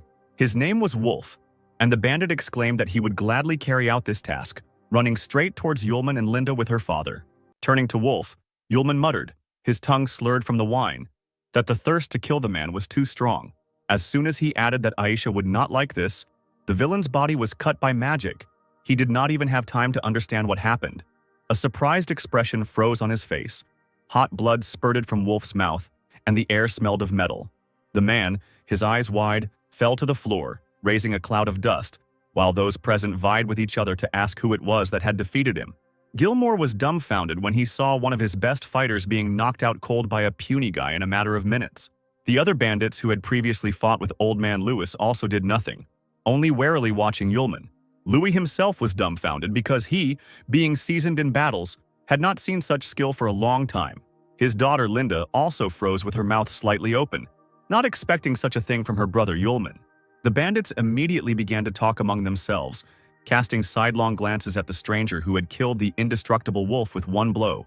Ullman leaned over to the deceased criminal and, with a slurred voice, gave a tirade about his thirst to kill, and that what was happening would not please Aisha and Sierra. He added that the bandits also stink, and Aisha will not be happy with their presence. Two of Gilmore's men growled at this and exclaimed that they would all attack the boy together. Preparing to carry out their threat, they put their fists forward and ran straight towards Ullman, who was staggering from alcohol. 4 perfectly precise sword swings went to each of the opponents. They became victims of their own carelessness. Just like Ralph earlier, Gilmore gritted his teeth until they creaked dully as he saw that he had suddenly lost his closest confidants. Old Lewis leaned forward. All the unspoken words caught in his throat at once. Ullman, turning to those present, hiccuped loudly, saying that it had become much cleaner. He smirked, a mocking look on his face, as an explosion was heard behind the apostle. Louis muttered that the guy used incredibly strong and legendary moves like the King of the Blade and the Indomitable Sword, while Linda was secretly glad that she knew how to choose men wisely. Now Gilmore and Ullman stood opposite each other, ready to fight. The red-haired leader drew his eyebrows together, threateningly asking if the boy understood what kind of enemy he had just made for himself. Slightly closing his heavy eyelids, Ullman quietly said that the man looked a little familiar, but still, he was too cruel. Aisha would be scared. Before Gilmore could blink, the stranger was gone from his sight, leaving behind only clouds of smoke. The next moment, a shadow flashed behind the man. He felt a light breeze and was amazed at the enemy's incredible speed. Ullman raised Excalibur over Gilmore's head, but he, being an experienced fighter, dodged it. Gilmore deftly caught the second blow of Ullman's sword with both palms, ending up in front of the guy. Ullman narrowed his eyes in surprise, surprised at himself that he had not been able to kill the enemy on the first try. The bandit's hands were shaking, but due to the guy's condition, he was able to hold back this attack as well. The man abruptly lowered his palms, demanding that Ullman not get cocky. He, unable to immediately get his bearings, allowed himself to be dragged down. Gilmore growled and, leaning forward, hit the stranger on the head with his forehead as hard as he could. Taking advantage of his opponent's hesitation, he sharply straightened his arms and pulled the guy towards himself. The bandit grabbed Ullman by the top of his head and slammed the boy's head into the hard floor. Gilmore jumped on the apostle's back, pressing him firmly into the hard surface, shouting that behind him was far from only Mr. Capella, which meant that the stranger would regret his decision for the rest of his life. Confident that the opponent under his strong palm had long since been stunned, Gilmore heard him ask in a muffled voice who was muttering behind him. The bandit's hand trembled slightly. He thought angrily that a normal person's skull would have crumbled long ago. But this boy was behaving normally. He had to be tougher with him. He shouted angrily that Yulman would now have the opportunity to recognize his tormentor. Gilmore's muscular torso was bulging with veins, and his body was engulfed in a magical dark flame. The fire only grew stronger, and soon everyone backed away in fear as the heat became completely unbearable. Old Man Louis immediately created a large red shield in an attempt to protect himself and his daughter. As the smoke began to clear, the man looked in shock to where Gilmore stood, looming over the boy. The flame died out, leaving behind a choking smell of burning, and in its place a new fire flared up. Gilmore's hair had become longer, even brighter than before. The bandit turned into a giant with gray skin. The scars turned purple. The man looked at his hands, exclaiming that he had succeeded. The apostle tried to get up, wheezing that he felt unwell, and the monster towered over him with a victorious grin, assuring Yulman that he was lucky enough to see Gilmore's true face before he died. His head was buzzing unbearably. The voices around him were causing pain. The guy decided to do something. As soon as the giant extended his huge hand towards the apostle, Yulman ordered the first seal to open, and a bright purple light with white veins flowed upward. Gilmore noticed the changes and snapped his sharp teeth. As it turned out, his opponent had also gained strength. The apostle, overcoming his nausea, clenched his fist and pointed it at the enemy. He rose up on one knee, and now the giant, feeling his superiority, tried to push the stranger's hand away. Gilmore noticed too late that the boy's palm was stronger, and his elbow began to bleed. Thinking that he had already become a beast, the man's body, thanks to an unknown force, flew back. Sliding across the floor, he looked at Yulman in shock, realizing that this guy was an even bigger monster. The apostle wiped his mouth with his sleeve, not taking his eyes off the giant, his legs barely holding up his poisoned body. Gilmore decided that while there was still time, he should escape from the unexpectedly strong opponent. But one thought struck his consciousness. Even before becoming stronger, the stranger was already faster. The escape could fail. Gilmore's gaze darted towards old Louis, and he chose the weaker opponent. The man turned around abruptly and rushed at the mafia boss, confusing him. Instead of hitting the old man, he pushed him away, ordering him to get out of the way, and headed towards his daughter. Yulman's eyes were closing. A strong desire to fall asleep right here was overwhelming him, but he held on steadfastly. The giant, pressing the fluttering Linda to himself, squeezed her neck and ordered the guy to let him go. Otherwise, his wife would be dead. Linda laughed through force, gasping for air, croaking that she was not Yulman's wife at all, and not even a girlfriend, but an ordinary friend. Gilmore shook her, shouting that she was deceiving him, because if the guy didn't save the hostage, both of them would regret it. Distracted, the giant flinched when he heard the stranger's unnatural voice and slowly looked up at him. Instead of eyes, Yulman had frightening red dots, and bowing his head like a doll, he asked if the man was threatening him. Fearful and angry at the same time, the bandit leaned forward, examining the guy. He hissed through his teeth that Yulman was right, and now he was being threatened, thinking to himself that there was nothing left to lose and there was no turning back. The mighty apostle straightened up and summoned Sylph. Clutching Excalibur in his hand, the space was illuminated with green light. As soon as Yulman raised his hand, a tornado of the same color formed in the air, the glow instantly blinding the monster. The bright flames ate away at his eyes, and Gilmore howled like a wild animal, refusing to give up. Linda closed her eyes and bit her lip, realizing that in Yulman's heart there was only room for Aisha. She herself was a fleeting acquaintance to him, meaning nothing. It was her fault that she met the guy so late. The apostle's sword did not cut directly, but formed a wall of powerful energy directed at Gilmore.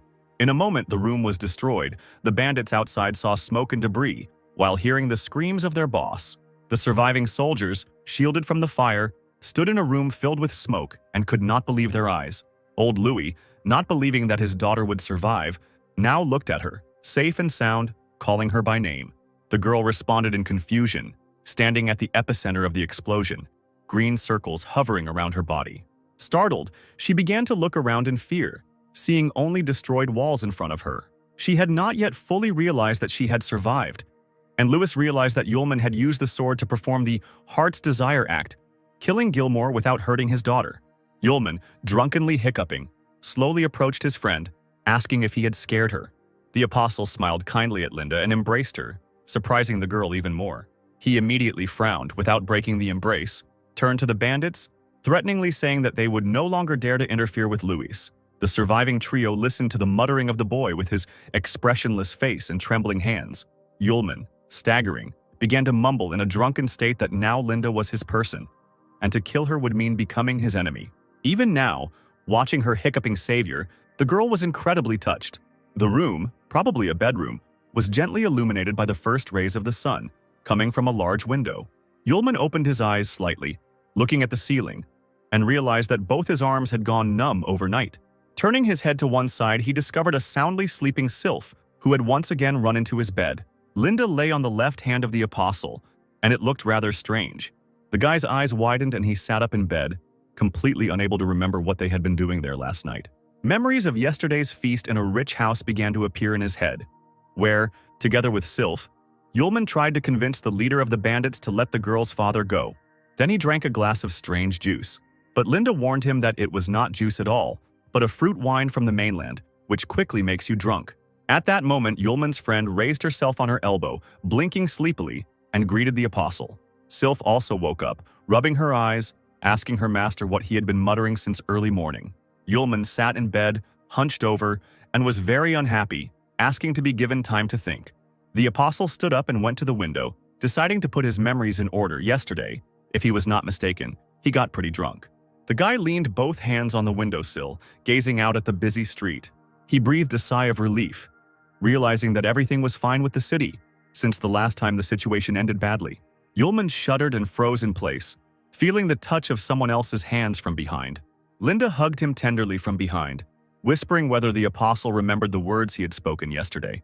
The guy went cold, asking in a trembling voice what he could have said. Linda smiled and blushing replied that her friend called her his person. Sylph opened her notebook, noticing without emotion that these words were accurate. She wrote everything down. Yulman abruptly stepped aside, waving his arms. He had drunk a glass of juice yesterday and didn't remember anything else after that. The apostle looked at the girls with bewildered eyes. Linda put her finger to his mouth, gently telling him that he shouldn't say anything. She knew that the guy would take his words back, and it was a pity that she had already believed them. Then the girl waved her hand in front of Yulman, saying that she would not insist on his responsibility for this, but would simply wait for the day when he himself wanted to accept her.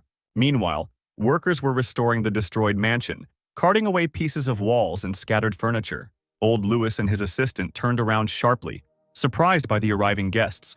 Louis joyfully greeted yesterday's group of rescuers, immediately asking Yulman if he had rested well. The guy felt very awkward and scratched the back of his head, smiling and replying that everything was fine. The man sincerely thanked the apostle for his help, who laughed sheepishly, replying that he was glad of the good results, thinking to himself that he did not remember anything. Louis announced that the remaining people had recognized Yulman's strength, so after the discussion, it was decided to make the guy the head of the Zhaoshan Mafia. The apostle's eyes widened and he waved his hands. Managing the mafia would not be interesting to him. It would be too much trouble. The old man immediately offered to become the organization's secret guard and not deal with his direct duties. Yulman froze in indecision. Linda immediately grabbed his hand, urging him to agree. The girl's cheeks turned red. Tears glistened in her eyes. She sighed and quietly said the words that her friend had told her. She was under his protection. The apostle rushed to console Linda, asking her not to cry. He could not stand it when young girls cried. His girlfriend immediately perked up, jumping around Yulman like a puppy, and he wanted to leave here, thinking that he had once again gotten into another mess. 2 weeks flew by in the daily chores, while changes were also taking place in Baimo's castle. In front of the wide gates, decorated with white and blue ornaments, stood 2 figures. The fair-haired youth removed the hood from his head, which covered his entire face, when his interlocutor asked if the job was done. The blonde nodded. He did everything as his uncle, the imperial sage Chester Bollet, ordered. The thing was already with Princess Luna. She didn't suspect anything. The man extended his hand so that the messenger bird flying towards him could land on his palm. He told the boy to stay in the laboratory and work hard on the experiments. Chester squinted and pushed his round glasses up the bridge of his nose as he began to read the letter. Hasadan noticed that his uncle's mood had changed and asked what had happened. As it turned out, it had become known that Gilmore was dead. The blonde's eyes widened, afraid that the Capella clan, who had secretly covered up his and his uncle's affairs, had sensed something. Gilmore was a test subject with superpowers. and now he's been killed in a one-on-one fight, and it's still unclear what kind of person did it. The Imperial Sage burned the letter with a snap of his fingers. A small flame that appeared in his hand incinerated the paper. Chester was not at all worried about Gilmore's death, calling it a manufacturing defect. Hasidan gritted his teeth, noting that now it was necessary to follow his killer. He would soon end up on the altar of 5 stars. The boy asked his uncle when they could return Sylph, the Bollet family's crown jewel, but Chester blamed Hasidan for the loss of the sword. His eyes gleamed slyly from behind his glasses. The man reminded him that Aces was protecting this impudent fellow, and they didn't need to rush into this matter. There had been no news from the old man lately. The search was ongoing. Bali had heard that Sierra Charlotte was acting as the director of the academy. The man chuckled, saying that very soon Aces would realize that he could not protect anyone. Charlotte stood on the mountain rise, looking ahead tensely, her arms crossed over her chest. The assistant informed the director that everyone had had enough rest, and she nodded, ordering him to inform them that the hike was continuing. The newly appointed head of the academy has not had a moment of peace since the students left. It's been a month since stupid Yulman went looking for Aisha, and there has been no news from him since then. At this time, the apostle fell into the strong grip of the warrior Arya, begging her to stop. The girl had been in the water for an eternity, and now she wanted to check how much her strength had been restored. But Yulman couldn't last a minute in the fight, and had already begun to choke. Sierra helpfully wiped away a thin stream of blood under the owner's nose with a handkerchief. Arya irritably asked what kind of cold it was that covered her entire body. Aisha joined the conversation and said that it was the dark energy of the afterlife. Pierce was also familiar as a vampire from the afterlife. It was probably he who left all that nastiness in Arya's body. The warrior remembered her feelings. During the fight, her body became colder and colder. Apparently, he had already used his skills on the girl. Yulman, having looked at his friend, concluded that since her body was almost cleared of dark energy, they needed to return to the academy. But Arya didn't want to leave so easily because the company had spent so much time here and still hadn't had any fun. They needed to walk the streets before leaving. Yulman raised an eyebrow and snorted in displeasure at this suggestion. Arya winked at Aisha, assuring her that the walk wouldn't keep the boys long and wouldn't affect the travel time in any way. She used a strong argument. She asked if Yulman wanted to go on a date with Aisha, since the hotel guests praised the local evening market. Having heard just one word, the apostle's face quickly changed and he nodded in agreement, which greatly surprised Aisha. After some time, Yulman was already walking along a noisy, bright street in the company of Aisha, assuring her that Arya and Sylph were very busy and would come later. Of course, it was the warrior's idea to leave the couple alone, because Aisha had been upset lately and needed to relax properly. It seemed that her idea was a success. The girl smiled for the first time in a long time when she saw the sweet shops. There was a festive mood all around. The lights and noise of the market lifted the spirits. Aisha laughed heartily, and the apostle, seeing this, felt much better himself. But the small details never escaped the perceptive guy. The corners of his lips crawled down. He decided to find out from Aisha what was bothering her, what heavy thoughts were occupying his beloved's head. The couple settled down and stood by a tree lit by small lights. The apostle said that everyone was worried about Aisha, who walked everywhere alone and was sad. But the girl, tucking her hair behind her ear, smiled, assuring him that everything was fine. However, she looked away and admitted that she thought a lot about the appearance of the 12th apostle, who would come for them to answer for what they had done. After all, the company is too weak against the revenge of such a legendary apostle. Yulman turned Aisha towards him and put his hands on her shoulders, squeezing lightly. The guy asked me to trust him. Instead of worrying about the uncertain future, I need to enjoy the joy of today, especially since it is very weak for me. Aisha raised her eyes, framed by trembling eyelashes, and looked at Yulman with hope. He was right. The main thing is to be with a loving person, and even if she has to die for this, she is not afraid. Aisha stood close to the apostle, clasping her palms together at her stomach and closing her eyes. Yulman shuddered, noticing that the situation had changed dramatically, and even the surrounding world had become quiet. The girl slowly reached out to him. Perhaps this was the very moment the guy had been dreaming about.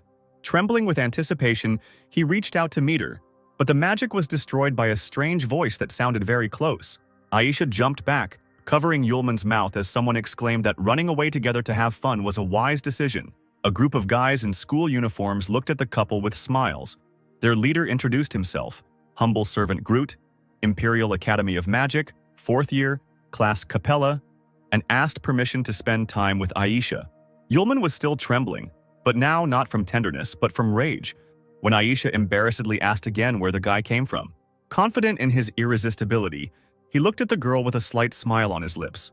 The apostle slowly turned to the impudent man, threatening to kill him with one glance, and said that they were also students of the Imperial Academy of Magic. Groot frowned when he heard Yulman's words. He brazenly demanded the guy to step aside, calling him a fool because he was talking to a beautiful girl.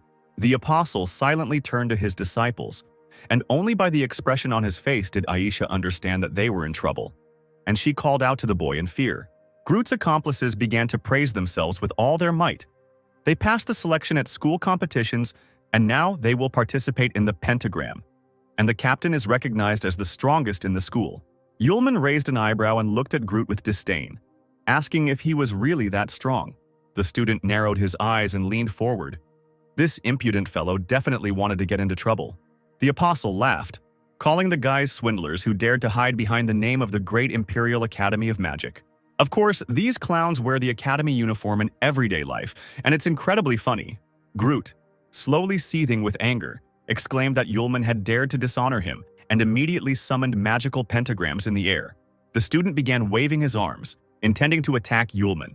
Aisha screamed in fear, warning her beloved. She froze when she didn't notice the guy next to her. He rushed towards the opponents with the speed of light. The next moment, the apostle raised his leg and pushed the self-confident disciple in the stomach. The pentagrams immediately evaporated, and Yulman's incredible strength threw the impudent fellow far back. Seeing their captain lying in disgrace in the mud, covered in a cloud of dust, the accomplices screamed. Yulman nodded dismissively towards Groot, saying that the academy's strongest student had shown himself to be such a weakling. He winked at Aisha, asking if she had seen his attack. The girl need not worry about the arrival of the 12th apostle. Yulman wanted to tell his identity again, but then he was interrupted by a commanding female voice asking the students what they were doing there. One of them pointed his finger at Yulman, shouting that he had beaten up Captain Groot. The apostle chuckled, turning in their direction, shaming them for even running to complain. But the next second he fell silent, staring dumbfoundedly at the director. He certainly didn't expect to see her here. Charlotte stood in front of her student, hands on hips, and threatened a very long conversation. Yulman could only blink his eyes, muttering the girl's name. Aisha was no less surprised. A little later, the couple left the market and went to meet with the director. Yulman sat on the sofa and expressed regret with his whole appearance, asking Master Sierra not to be angry. But Charlotte was not giving in, because the students had disappeared for a whole month and were also having fun all over the empire. Without listening to the apostle's feeble explanations, the girl asked where he had gone to look for Aisha, since the estate had long since been deserted. As soon as Yulman began to speak, he felt someone tugging at his sleeve. Aisha looked at the guy pleadingly, and he realized that the girl did not want to reveal the whole truth. Then Yulman smiled broadly and told the story of Aisha's family moving to a secluded place in the east, which is why it took them so long. Charlotte probably didn't believe them, but she was still glad that the students were back and okay now. There were several knocks on the door and Sierra invited the guests in. The students of the academy stood at the threshold. Judging by their faces, there was no good news to expect. The principal asked how Groot was feeling. The student told him about his serious injury. The guy will not be able to continue his journey and take part in the competition. The shadows over Charlotte's head deepened at the news and she smiled unkindly. Then she slowly turned to Yulman, quietly saying that everything happened because of someone. The apostle tried to justify himself. He didn't know that he would meet a student dressed in the academy uniform at the market. They objected to him that the team had passed difficult tests and became the best to represent the academy at the pentagram. Aisha intervened in the conversation, asking what it was. Sierra explained that the pentagram was a great celebration for the continent, held every 3 years between the 5 best academies, and was held in honor of the great heroes of the past, the ancient seals. The academy director covered her face with her hand in despair, moaning that there were only 2 weeks left until the start of the competition, and the best team was out. The guy who entered the room a few minutes ago suddenly offered to give the student the opportunity to replace Groot and perform, since he had proven himself to be a capable fighter. Everyone present turned sharply towards the door, and Groot's close friends showed genuine shock on their faces from what they heard. One of them rudely shouted in Yulman's face that the director could not allow the guy to join their team. Aisha clenched her fists, deciding on something for a few moments, and finally took a deep breath, gathering her courage. Turning to the apostle's opponents, the girl exhaled and offered her candidacy to participate in the competition together with Yulman. The boys frowned and started shouting over each other. They said that each school only had 3 slots in the competition, and now some first graders decided to replace them. Aisha lowered her head in shame, her light hair covering her thoughtful face.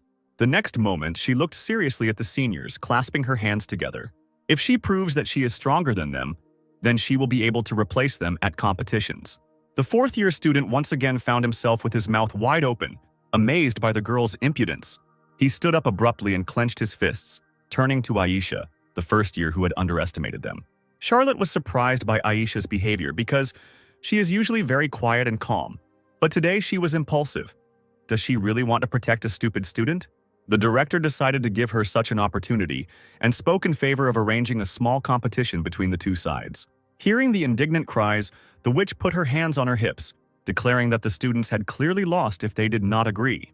Yulman raised his hand, and from his cunning eyes it was clear that the apostle was up to something. He grinned and suggested that Arya be considered for participation in the battle. Meanwhile, the girl was calmly having fun at the evening market with Sylph. Arya's morning began with her being stunned by unexpected news, which did not make the warrior very happy. Shaking her head, she was surprised by everything that had happened. Aisha had just finished her story. She was outraged that she had to challenge senior students to a fight, and even participate in a competition. Her friend just remembered that just recently the warrior had fought with gusto in the estate. She began to persuade Arya, because participating in the competition was a great experience. You could fight with the best warriors, hone your skills in practice, for which there was also a reward. After listening to her friend, Arya raised her fist up, exclaiming that she wanted to know her power level, and she would be able to get his permission. Aisha asked whose permission was needed, but the warrior only joked and abruptly changed the subject. When asked where Yulman had gone, Aisha replied that he had left early in the morning to say goodbye to a friend. Arya was surprised when this guy managed to make friends in an unfamiliar city. At that moment, she heard Yulman's voice right next to her ear and shuddered. The apostle asked why the girl was surprised that he had friends. The warrior waved her arms, abruptly jumping away from him and calling him a pervert who suddenly appears behind people's backs. Aisha chuckled at this reaction, but Charlotte interrupted the fun, sternly asking if everyone was there. Seeing that the Trinity had gathered around the carriage, the witch ordered them to set off. Several carriages, drawn by white horses, were leaving the city that had given them shelter for a short time. Linda and her father watched the travelers from the balcony. The girl thoughtfully noted that she had probably caused so much suffering to other people, and now she had to pay for it with her own sorrows. Hot tears for the love that had left glistened in the corners of her eyes. Linda whispered to Yulman not to forget her. After a short silence, the girl told her father that she wanted to leave everything she had done before behind and that she would resolve her affairs in other ways. The man calmly accepted his daughter's decision, replying that she could do whatever she considered necessary. Meanwhile, the carriages had already left the city and were now driving along a rough road framed by green meadows. Charlotte suggested that the three ask her questions about magic, since Fenmo was a long way away. Yulman shrugged, replying that he didn't have any such questions, but he wanted to ask about the strange legend about the magical seals in Fengmo, and whether the pentagram appeared because of them. The witch was angry that her student did not know such basic things, but since they had time, she would tell a story. At the point of contact between the Empire and the kingdoms of Kenis and Maiduan, there is the city of Marta, also known here on the mainland as Fenmo. According to legend, around the 2000th year of the existence of the human race, a monster with incredible intelligence appeared here, and it almost managed to send humanity into oblivion. Frightened people called this creepy, super powerful creature a demon. Yulman pretended to be deep in thought and asked if the demon really existed and which of the apostles destroyed him. Arya exclaimed that that time people dealt with the demon themselves. Aisha asked in surprise if the girl knew this legend. She laughed.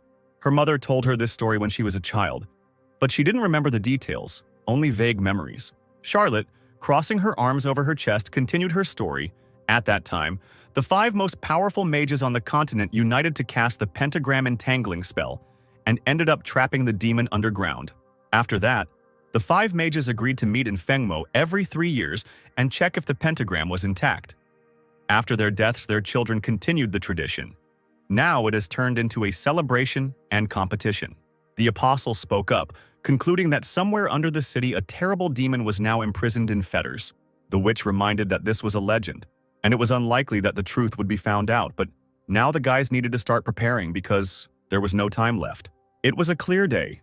The The sun was jumping on the brightly tiled roof of the hotel. A tall blonde girl asked the employee if the Imperial Magic Academy had arrived, but she was told that there was no news yet.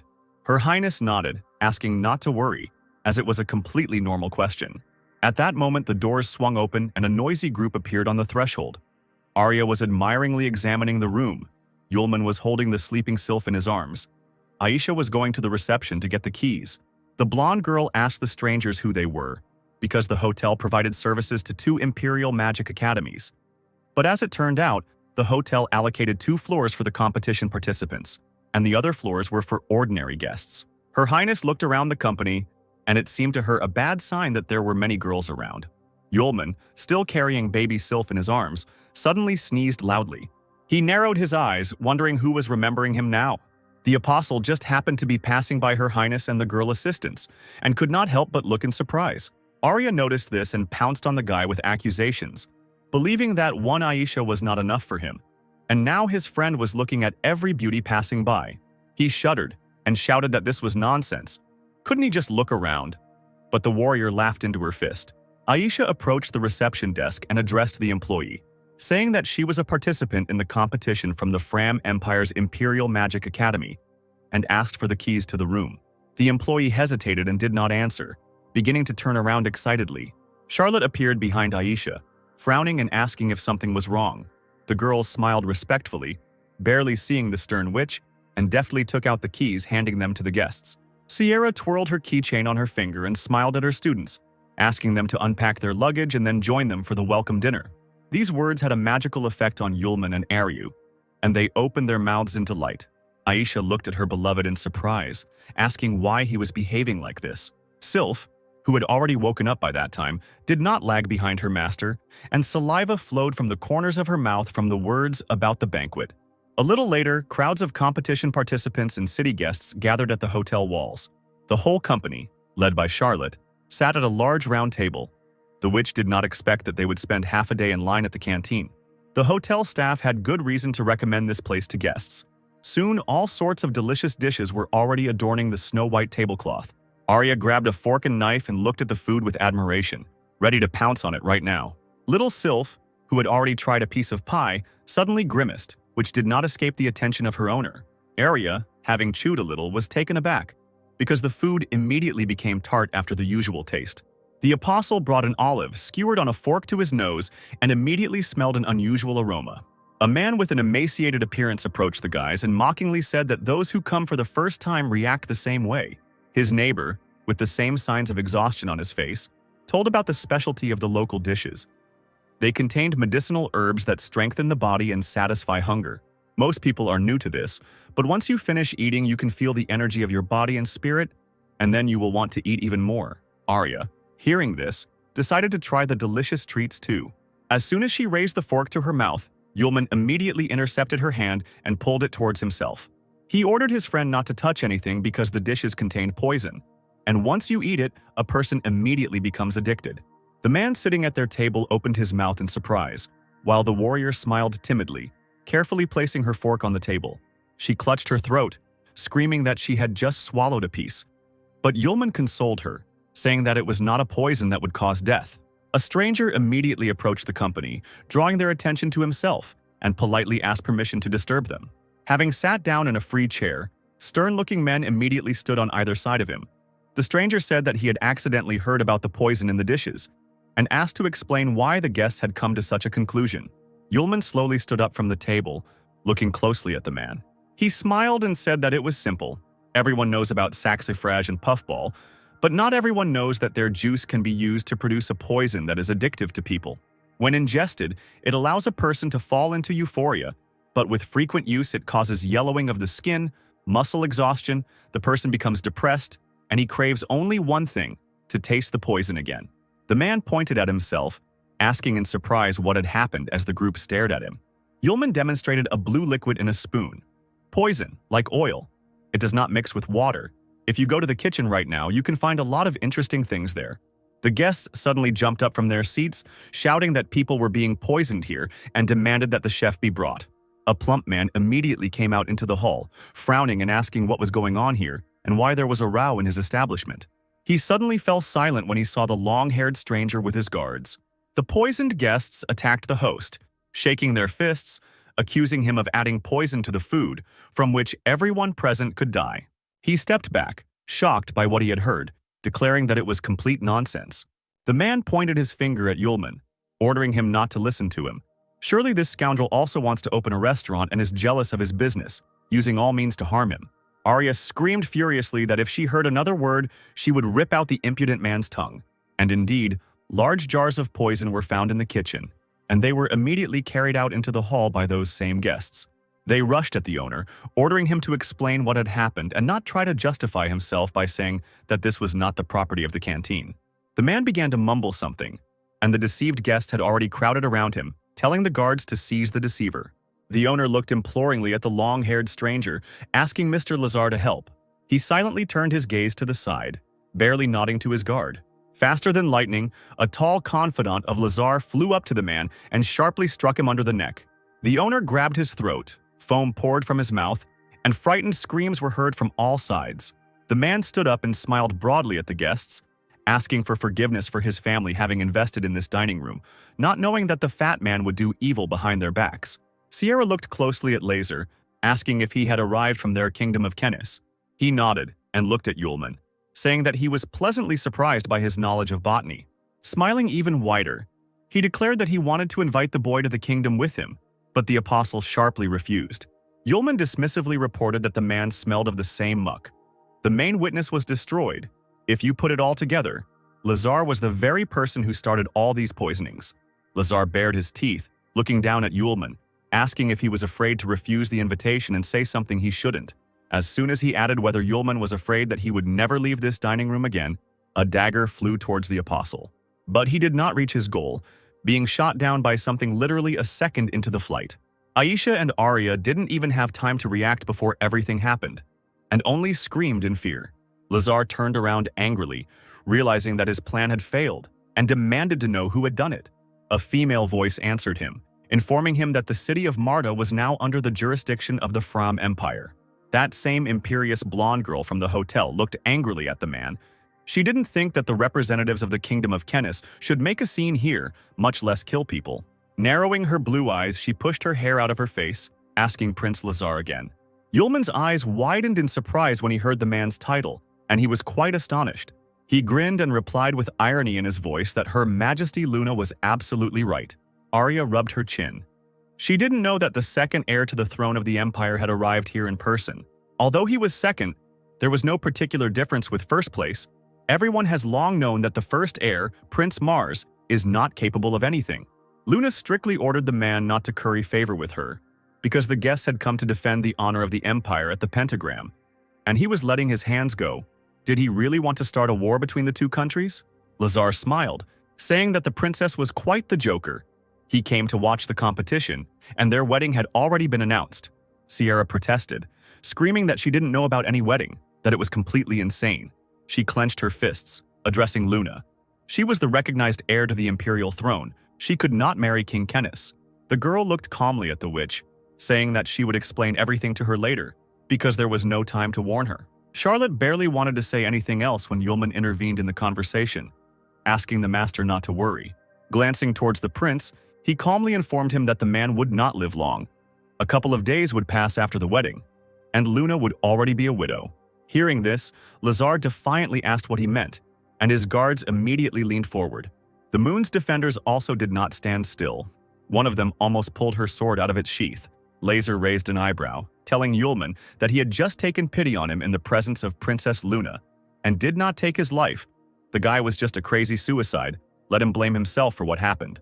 The apostle turned his head slightly and advised the prince to be a little calmer. He began to creep up on the man like a wild cat, asking if he often woke up in a cold sweat from nightmares, when there was not enough air and his heart beat much faster. Lazar shuddered in fear, losing all his confidence, and asked how the guy knew this. Yulman said that the prince smelled very strongly of medicine, and every medicine, as we know, has side effects. A drop of sweat ran down Lazar's face, but he tried to justify himself, exclaiming that he was not so stupid as to take incomprehensible drugs. He was just very tired, that's all. He thought to himself that his test mice were trying out different drugs, so if there was poison anywhere, it certainly wasn't in this. Yulman grinned, objecting that all drugs have side effects that do not act immediately, even if it is sediment from the ingredients used, dust raised during the creation of the powder. Everything contains a share of poison. The danger of some poisons does not manifest itself in the first minutes, but it accumulates in the body, and only then do symptoms appear, and then the grave is already very close. For the first time, Lazar thought about it, accepting the bitter truth he had heard. He himself had created thousands of drugs, and now he didn't even know which of them was the problem. To Yulman's complete surprise, the man, with a hint of hysteria in his voice, demanded that he be saved. Since the guy understood from just one smell what these people were poisoned with, it means he knows everything about the prince's poison. If Yulman saves him, he will get everything, but if not, then he should prepare for the worst. Before the apostle could react, Arya and Aisha came forward, both girls ready to defend their friend, complaining that they couldn't even go out for dinner. Something was bound to happen. The guards tried to stop Lazar, asking him not to trust the stranger. Perhaps he should first return to the palace and undergo an examination by the court doctors. The prince, frightened by the words of others, ordered them to shut up. He knew whether there was poison in him or not. He turned to Yulman once again, promising gold, beauties, titles, everything he wanted for salvation, and swore by the honor of the second prince of the kingdom of Kenis. Glancing at Aisha and Aryu, the apostle thoughtfully asked again if he could get everything he wanted. Yulman thought about it and demanded that the prince break off his engagement with Luna himself, in exchange for which he would receive a recipe for getting rid of the poison. But Lazar shouted angrily that he would never do what the guy asked. Charlotte met this proposal with approval. Now the Fram Empire is in turmoil and has a problem with aggressors. If Luna refuses the wedding, a war with Kenis cannot be avoided, unless Laser himself breaks off the engagement. The witch smiled, covering her mouth with her hand. Sometimes her stupid student could really use his brain. The apostle shrugged, mockingly telling the prince that he didn't care what decision he made. The man gritted his teeth in helplessness and muttered that he would agree to call off the wedding if only the boy could cure him. Yulman immediately grabbed a pen and wrote 2 recipes on paper. One would help Laser get rid of the poison, the second for all the visitors of this eatery who had managed to eat. The guests accepted the valuable notes from the hands of the apostle with sincere gratitude. Yulman turned to the prince, giving him another recording. The remedy will help get rid of the poison, but will hit some internal organs. As soon as the engagement is officially cancelled, the apostle will give the second part, a recipe for a medicine for internal organs. Lazar was indignant. He expected the guy to give him everything at once. Did he really not believe the promises of the prince himself? Yulman smiled sweetly, replying that he was doing this for his own safety. The prince snatched the piece of paper from someone else's hands, promising to cancel the wedding. And as for the events that took place in the dining room, he would compensate for all the losses caused to the citizens of the empire. A group of students, led by Charlotte, watched as Laser and his guards left the establishment. The man turned around one last time, asking Yulman's name and whether he was the Fire Witch's apprentice. He warned that his medicine had better help. Otherwise, the boy would find out how the deception of the royals ends. By the evening, the city was already decorated with colorful garlands. Preparations for the competition were in full swing. Luna stood on the balcony of her room. She knew that the idea of marriage came from her helpless brother, who found a strange gentleman who offered to marry Prince Laser in exchange for refuge in the kingdom of Kenis. She told Sierra this. She knew that the 3 clans had already secretly joined forces. Father Luna had only a part of the power in her hands. General Isis controlled the country. The royal family was now in danger. The girl turned to the witch, smiling and telling her that her father was now most concerned about her and her safety, and that it was better for his daughter to hide in the kingdom of Kenis. Charlotte asked defiantly, "Does the emperor really not know what kind of person this Lazar is?" Luna replied regretfully that the prince had quite a good reputation, and if she had not sent people to find out more about him, they would never have learned of his evil and treachery. The strange gentleman promised military power to help the imperial family in exchange for strengthening Luna's position in society. Sierra immediately exclaimed that the girl was simply sold as a commodity. Everyone turned their gaze to Yulman, who was munching on buns, thanks to whom Luna had gotten rid of the unpleasant engagement. But in this way, the crisis of the royal family was returning to its starting point. The girl rushed to Sierra, asking where Teacher Aces was now, from whom there had been no news for 3 months. Perhaps only he could help. The witch looked away, evasively answering that the old man died of an unknown disease. This news truly shocked Luna, who was sure that everything was fine with the teacher. Charlotte had to admit that all this time his letters had been written in her handwriting. The world could not be allowed to know this news. Luna knew that Ace's power scared the three main cans. If they only found out about his death, a big war for the Empire would start. The members of the royal family would be killed. Sierra grabbed Luna's hands, asking her forcefully to come with her and leave the Fram Empire together. The girl looked at her friend affectionately, asking her not to worry because the second heiress already had one method ready. The witch should not have asked questions and trusted the moon. She would tell everything herself at the right moment. Charlotte agreed to wait because the heiress would not make a mistake and must tell the truth. Turning to Yulman, the witch asked him to wait while she saw her friend off. He gave a thumbs up, asking why they had ended their conversation so quickly. Luna immediately thanked the guy for his help. He smiled widely, saying that it was his duty as Charlotte's student. The witch immediately turned away, unexpectedly blushing, which surprised the second heiress. She thought to herself that she had heard rumors about Sierra suddenly having a fiancé, who was also her student. Having said goodbye to everyone, Luna and her subjects left the hotel. The girls asked Her Highness what they should do now. Her Highness stopped abruptly and straightened up proudly, turning to the others. She confidently informed them that they should forget about meeting with Sierra and continue to act strictly according to the plan. Once in his laboratory, Lazar immediately began to create a medicine according to Yulman's recipe. Mixing the ingredients himself, he read what was written, repeating out loud what needed to be done. Soon the man raised a glass with the prepared medicine in front of him, one of the guards cautiously asking if the gentleman was sure that everything was okay with the mixture. After sniffing, Lazar replied that he had carefully studied the recipe himself and had people who understood pharmacology check it several times, especially since he had now prepared it himself. Closing his eyes, the prince exhaled and decisively drank the medicine in several gulps. Laser dropped the glass on the table with a loud bang, immediately grabbed his chest, squeezed the collar of his coat, and hissed. It was no wonder that guy delighted everyone at the Magic Congress. After the first sip, the fire in my chest immediately went out. The guard timidly asked about the engagement. The prince only chuckled, answering that he would not stoop to incomprehensible threats from strangers. Moreover, he had already sent a man to deal with this impudent fellow, which would be difficult to do publicly. Some insignificant worm had dared to disgrace the prince, forcing him to beg for the recipe. He needed to be taught a lesson. In the hotel where the students were staying, all the lights were out, and it was deep night outside. In his room, Yulman left the window open despite the cool night air. The man sent by Prince Dazar took advantage of this. A figure, all dressed in black clothes, deftly jumped onto the windowsill. After hesitating, the killer made sure that the man on the wide bed was fast asleep. The figure, whose face was covered by a thick mask, took a handkerchief soaked in a special solution from his pocket and approached the target. Suddenly, the killer stopped dead in his tracks, hearing strange sounds. In an incredibly colorful and vivid dream, Yulman found himself in the presence of Aisha, a girl standing in front of him in a wedding dress. She wanted to return to the palace of the apostles and make a whole crowd of copies of the groom. Aisha slowly approached Yulman, dressed in snow-white wedding clothes, and adjusted the veil that had fallen on her shoulder, then took her future husband by the hands and asked if he agreed. The apostle, unable to feel his legs from happiness, smiled broadly and nodded. Of course he agreed. Having picked up the bride in his arms, Yulman did not notice any changes and urged her to quickly return to the palace to start creating children. Suddenly, the stern voice of Master Sierra was heard, who suddenly found herself in the arms of her student instead of Aisha. The witch called for the guy to stop. Yulman almost dropped his fickle burden, and, not understanding where the dream was and where reality was, he woke up screaming.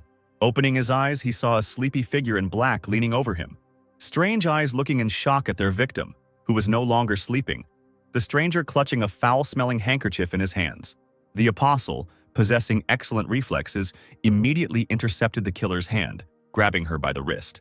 The next moment, without letting go of the stranger, he deftly rolled from the bed to the floor, dragging the figure along with him, and immediately threw it to the floor, twisting his arm upward. Bending down lower over the uninvited guest, the apostle, still disheveled from sleep, menacingly asked who the stranger was. He twitched violently, trying to escape, and deliberately turned his face away, not wanting his victim to be able to see the eyes through the slits in the mask. Holding the figure tightly in a vice, Yulman wondered who could wear a black suit, a mask, and not look at the face. At the same time, this man carries poisons and potions with him, breaking into other people's rooms in the middle of the night. Exhaling, Yulman muttered out loud that he had managed to meet that same legendary assassin, a professional killer, while the stranger was surprised to himself that the victim was not afraid of him at all. Large eyes, framed by long eyelashes, sparkled in the darkness. The guest whispered that he did not come for Yulman's life, Let him not resist. Behave well and follow him. The apostle chuckled, trying not to make any noise, and called for them to slow down, since it was he who had caught the spy. Thanks to his abilities in the ensuing silence, the guy was able to feel a magic knife flying towards his back. He let go of the killer and jumped sharply to the side, the weapon flashing past, leaving behind a soft pink color. The figure jumped onto the bed and crouched low, leaning on one arm, exclaiming that the guy had accidentally grabbed her. The stranger in black clothes looked closely at his order, noting its impressive abilities, but, as he was told, the victim did not know how to use magic. Therefore, running up to Yulman, the assassin, with the help of a few movements, created a magical pentagram of the same pink color called the blink of an eye. The killer held his head high and opened his eyes wide, illuminated by the spell. Without lowering his hands, the figure shuddered in amazement when Yulman, with his mouth slightly open, admired his magical abilities, because for the first time he saw a real professional killer in real life. The assassin, however, did not share his joy, and was perplexed as to why the blink of an eye had no effect on this guy. The apostle whistled and reminded that the unexpected guest had promised not to kill him. Then, seeing that several swords were already rushing towards him, he asked why the assassin was going to grab him, and who he was after all. Yulman straightened up and slowed down, allowing the sharp blades to come closer to him. Not a muscle moved on his face as the apostle deflected the weapon with a single wave of his hand, never breaking eye contact with his killer. The assassin clutched the knife handle in his hands. It seemed there were mistakes in the information about the guy. His abilities were incredible. It was better for them to part ways on good terms before there was a ruckus. Yulman created a blue glow in his palm, which did not symbolize anything good for the enemy, and advised the figure to behave well and tell everything. He raised his hand higher, silently threatening the killer, and he, moving further and further towards the wall, did not know what to do next. Suddenly, the guest's eyes widened as he realized that this was not magic, but a long-lost martial art. A few seconds later, Yulman suddenly jumped up and literally flew towards the assassin, hitting him in the neck with the edge of his palm. A bright white light blinded the stranger, burning his clothes without harming his body. And it was then revealed that there was a girl under the mask. The apostle waited for the cloud of dust to settle, mockingly asking why the assassin was silent and did not tell about himself, so that he would not be angry if Yulman decided to act by force. Soon, having looked more closely at the girl, the apostle, who was greedy for beauty, was taken aback. Standing before him was Anka, assassin number Z231, and she was indeed incredibly beautiful, left naked by the explosion, covering herself with the surviving scraps of clothing. As soon as the apostle asked her to get dressed, the door to his room swung open and Sierra entered the room in her nightgown. With her hands on her hips, she, still sleepy, screamed belligerently at the apostle, who was making noise alone in his room. The witch's voice died down as soon as she saw her student standing in his pants in front of a half-naked stranger. Yulman, holding his shirt in his hands, which he was going to give to the assassin, slowly turned to Charlotte, begging her to listen to his explanation. Shadows thickened over the master's figure. His hair began to flutter like snakes. Yulman squeaked the witch's name again. Charlotte straightened up and laughed strangely, baring her teeth. There was silence, and Sierra exploded with a hysterical scream that shook the entire hotel. The apostle waved his hands, calling for calm. Anka's killer, taking advantage of the commotion that had begun, escaped through an open window, covering herself with a shirt. The assassin rushed to the Kenny's consulate, where Lazar was waiting for her. Seeing that the girl had come empty-handed, he demanded an explanation. She shook her head and closed her eyes, replying that she had failed the mission, the target was too strong, and she was unable to defeat it. The prince screamed angrily that Anka was talking nonsense. That worthless person couldn't have that much strength. The girl hesitated, saying that the guy had incredible powers, perhaps even legendary ones, but the man quickly shut her up. Smiling nervously, he smoothed his hair, saying that in the Empire there were currently only 4 people with legendary powers. In Kenis, there were only 3. So where did that weakling get so many of them? Anka sends only the best mercenaries who have no failures. How could this number be wrong? The girl dropped to one knee, preparing to accept her punishment, when a bottle suddenly flew towards her. The killer caught her, looked at the prince in bewilderment, and asked what it was.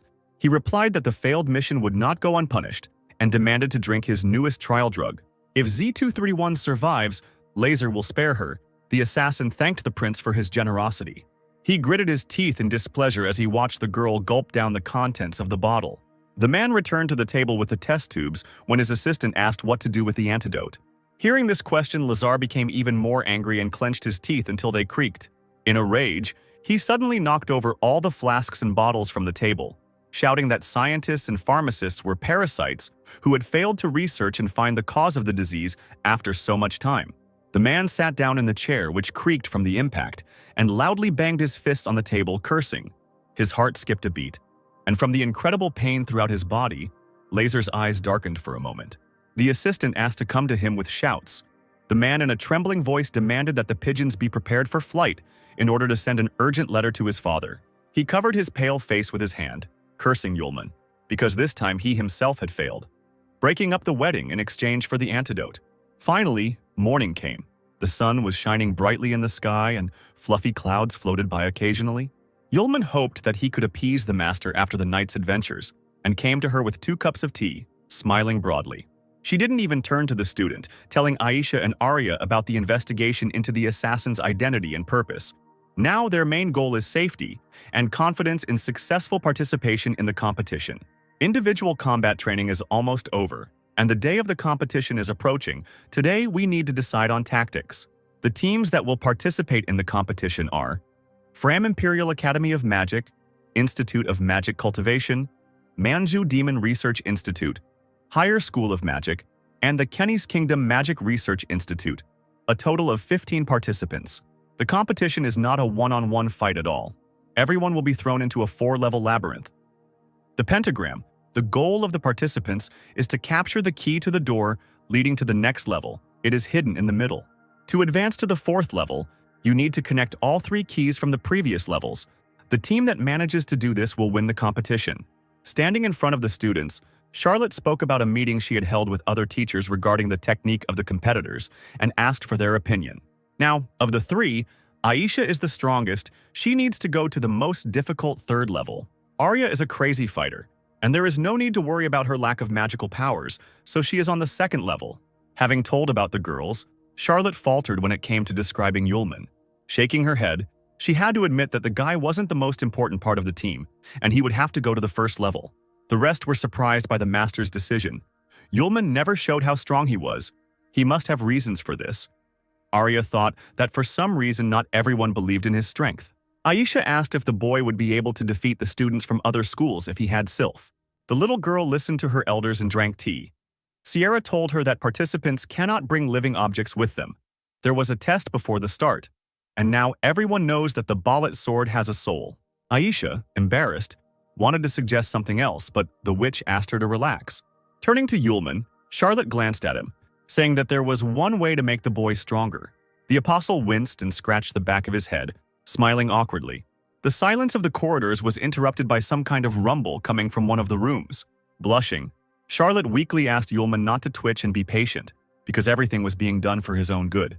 The languid student, whose nose was already bleeding, muttered something. His head rested on Sierra's lap as she slowly poured her power into her student. She breathlessly said that she had done a lot for him thanks to her powers. Finally, the day of the competition at Pentagram arrived, and many spectators gathered around the huge arena. Near the main entrance, teams have already arrived at the scene. Sierra glanced around the area, nodding towards the entrance of the arena, telling the students that they could only rely on themselves from here on out. Arya suddenly asked Yulman if he had given Prince Laser the promised antidote. The apostle replied that he had given the antidote, since Luna had already received notice of the breakup of the wedding. The warrior waved her fist, exclaiming that her friend had done this in vain, because the man had wanted to kill him, but Yulman had only waved it off. Looking around, Charlotte noticed 2 familiar figures nearby. She frowned, recognizing Chester Bolet, clearly not expecting to see him here. The man bowed, smiling broadly, saying that he had not seen the beautiful maiden Miss Charlotte for a long time, but she was still as beautiful and bright as ever. The witch did not accept the polite greeting, and rudely reproached the sage for spending his time at an entertainment event instead of immersing himself in research. Aisha's mouth dropped open in surprise when she saw Chester Bolet himself. He, not at all embarrassed, said that recently he had become interested in the history of the sealed city. The labyrinth is closed at normal times and opens once every 3 years. His companion, wearing a hood that covered almost his entire face, bared his teeth. Bolet added that he had heard about a change in part of the team, and that among the members there was a student named Yulman. Hearing his name, the apostle glanced at the man and chuckled in surprise. The same one stood with his head bowed to his shoulder and looked at the student with an incomprehensible smile. At that moment, Sierra hurried the team members to enter the arena. Theodore turned away from contemplating Yulman and said that he would not detain Miss Charlotte any longer. They would see each other on the platform anyway. The team of academy students and Bolle with his companion went their separate ways. Passing by Yulman, the sage suddenly put his hand on his shoulder. With a sly grin, he whispered to the boy to keep Sylph. Then, without saying another word, he walked on. After giving a few more words of advice to her students, Charlotte went to the judges' stand. The final preparations for the live broadcast and sound setup were coming to an end. The girl commentating on the event spoke into the microphone, announcing that before the start of the competition, the hosts had received 2 pieces of news and now wanted to ask everyone for forgiveness. Her face appeared on the huge screens above the stands. The leaders of the Imperial Academy of Magic and the Queen Kennis Institute of Magic had urgent business. They would not be able to participate, and the leaders of the 2 teams were being replaced. Sierra was just wondering where Luna might be when the Imperial Magic Academy's speaker was announced. The next moment, the ringing voice of the commentator rang out over the stands, announcing Luna as a participant. The witch screamed in shock when the second heiress's face was shown on the screens. The spectators could not contain their surprise when they saw their princess, who was participating in the competition for the first time. Charlotte grabbed the director of the Imperial Academy of Magic, Decker, by the collar and shook him, asking how this happened. He, having unhooked the witch from himself, said that something had happened to the previous host's health, and Luna, as a fictitious school student, had the right to speak.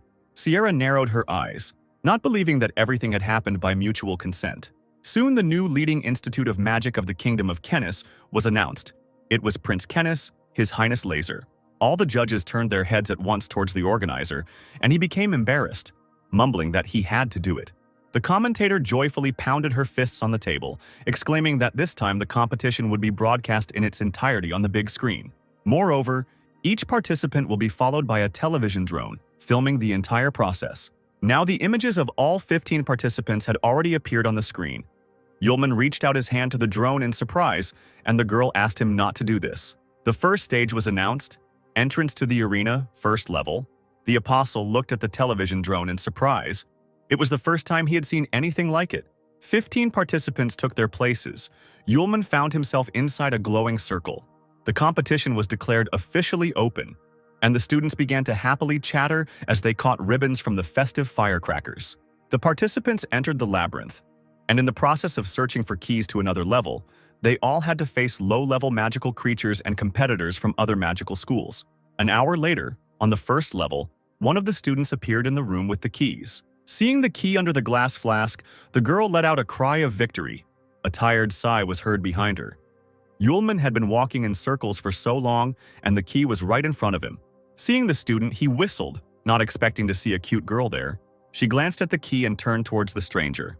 The next moment, she frowned and summoned vortex magic.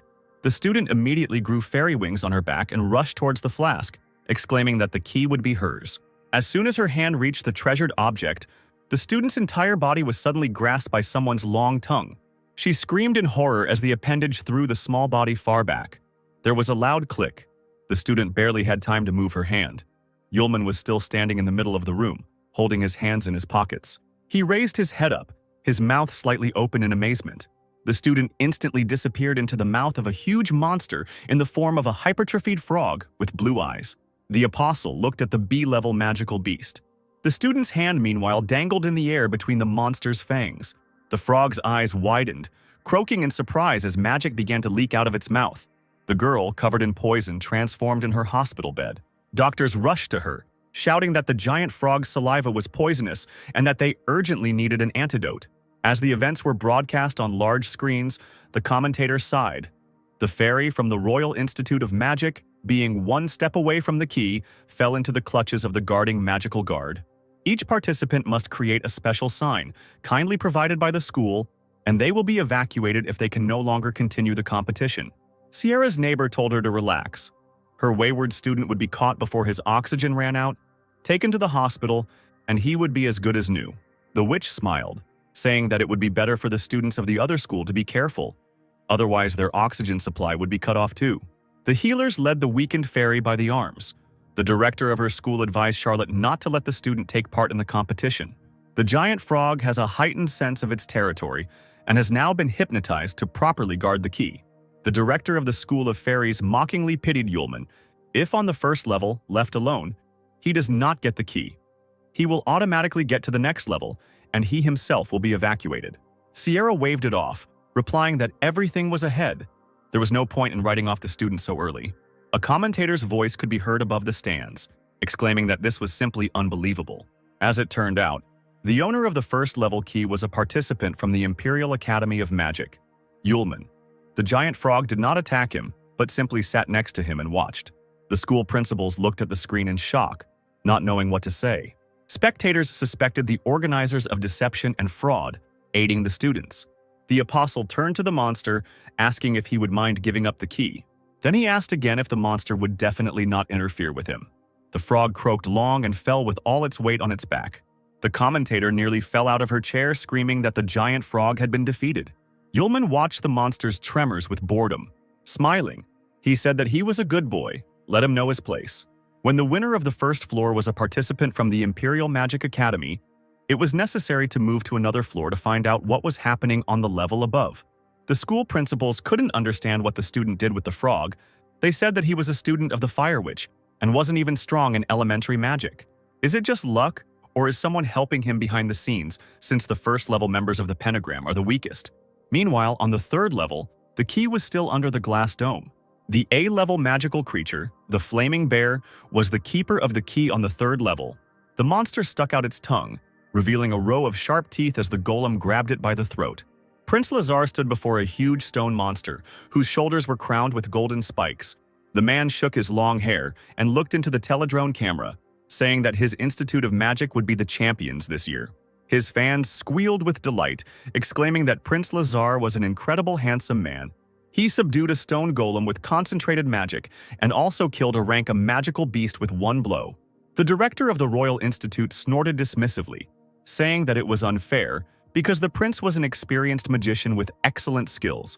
The organizer objected to her, saying that having natural gifts is not prohibited. Meanwhile, Lazar was already reaching out his hand to the glass cover. At that moment, the space was illuminated by bright flashes of fire. There was an explosion that destroyed one of the walls. In the room, there was a stone golem covering its face with a huge hand. He sat on one knee right in front of the prince, who turned around and said that he had not expected to meet.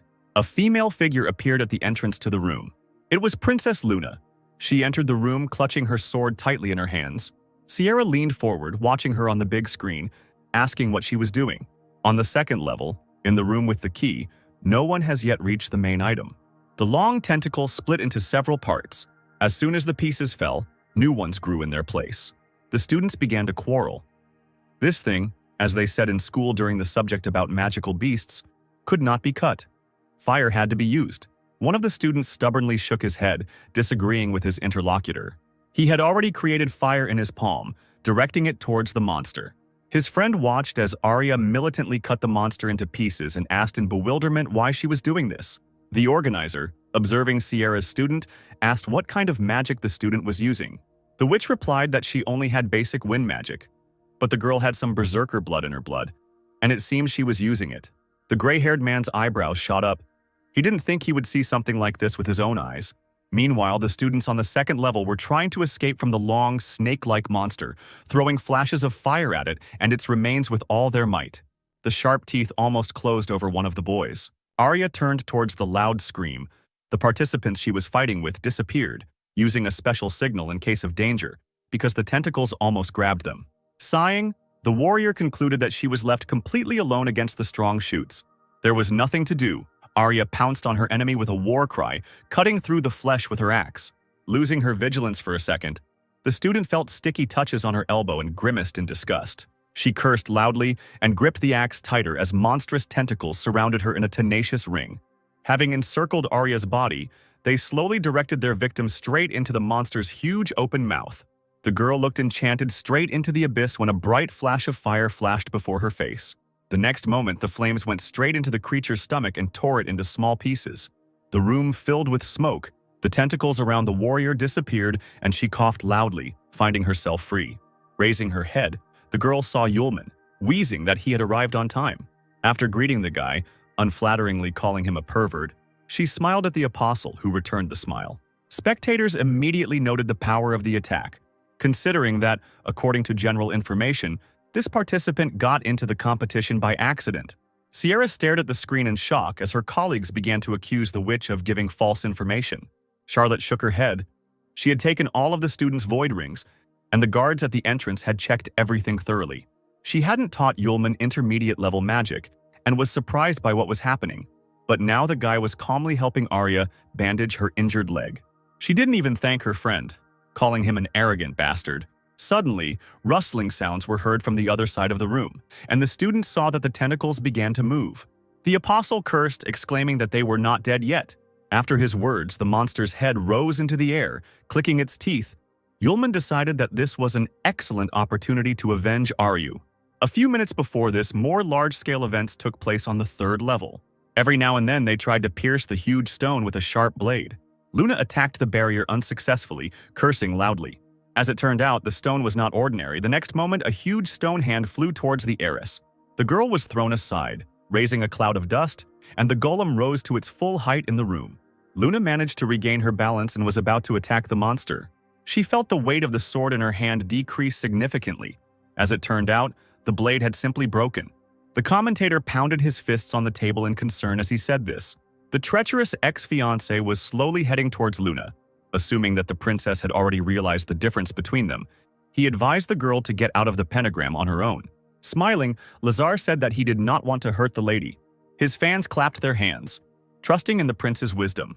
Luna did not share their delight and only clenched her teeth in anger. Straightening up, the sword in her hands burst into a bright flame. With its help, the blade began to restore itself. Right from the bright fire, Luna pulled out a new renewed blade. As it turned out, it was the long-lost legendary lightning sword Asia. Sierra remained silent, watching the princess intently. Lightning Asia and Sylph were two magical weapons of the legendary King Yuansu. But Asia did not have a soul, so this blade could be taken into the arena. Charlotte remembered what Luna had told her. Asia was probably her secret, but even with such a sword it would be very difficult to fight the 3 major clans. The huge stone golem was attacked by a sword and fire. The moon fearlessly attacked him again and again. Soon the monster's figure was engulfed in flames, obscuring Lazar's view. He covered his face with his hand, watching the fight from the sidelines. A few seconds later, Luna's voice was heard inviting the prince to fight. The heiress stood right on the remains of the defeated golem. Laser smirked, hissing that Her Highness was very bossy. A strange sound like a click was heard at the girl's feet. At that very moment, the princess's legs found themselves in the steel grip of a stone that gripped the human ankles like quicksand. The girl growled and began to hit the stone with her sword, trying to get out. But at some point, the blade remained right in the sand, firmly stuck there. Luna suddenly realized that nothing was changing. The sand was only rising higher, enveloping her body more and more. The prince only scoffed. Standing to the side, the stones could absorb magical power, and Luna's attacks only made them more powerful. And even legendary weapons won't help in this case. Lazar said that the princess should be a good girl and not make unnecessary movements when preparing to attack her. He didn't notice how a small portal formed above his head, which grew larger with each passing second. Finally, a huge block of ice fell directly from it into the room. Luna leaned forward in surprise, not understanding what was happening. 3 small ice floes separated from the block and floated up to the girl, asking her to give her hand. She couldn't make up her mind, and they hurried the princess. Realizing that there was no other way out, Luna hesitantly extended her hand. The next moment, her palm was grasped by someone else's, which appeared literally out of nowhere. From the small ice floes, as if from a veil, a girl's figure emerged. Luna looked at her savior in bewilderment. Laser roared in anger, realizing that he had been deceived. He gritted his teeth as he watched the figure of Luna disappear from the stone's grip. In its place remained icy traces unknown to the man. He looked around the room, not understanding where the princess had gone. A few seconds later, he shuddered and opened his eyes wide. The sharp end of a dagger was sticking out of the prince's chest.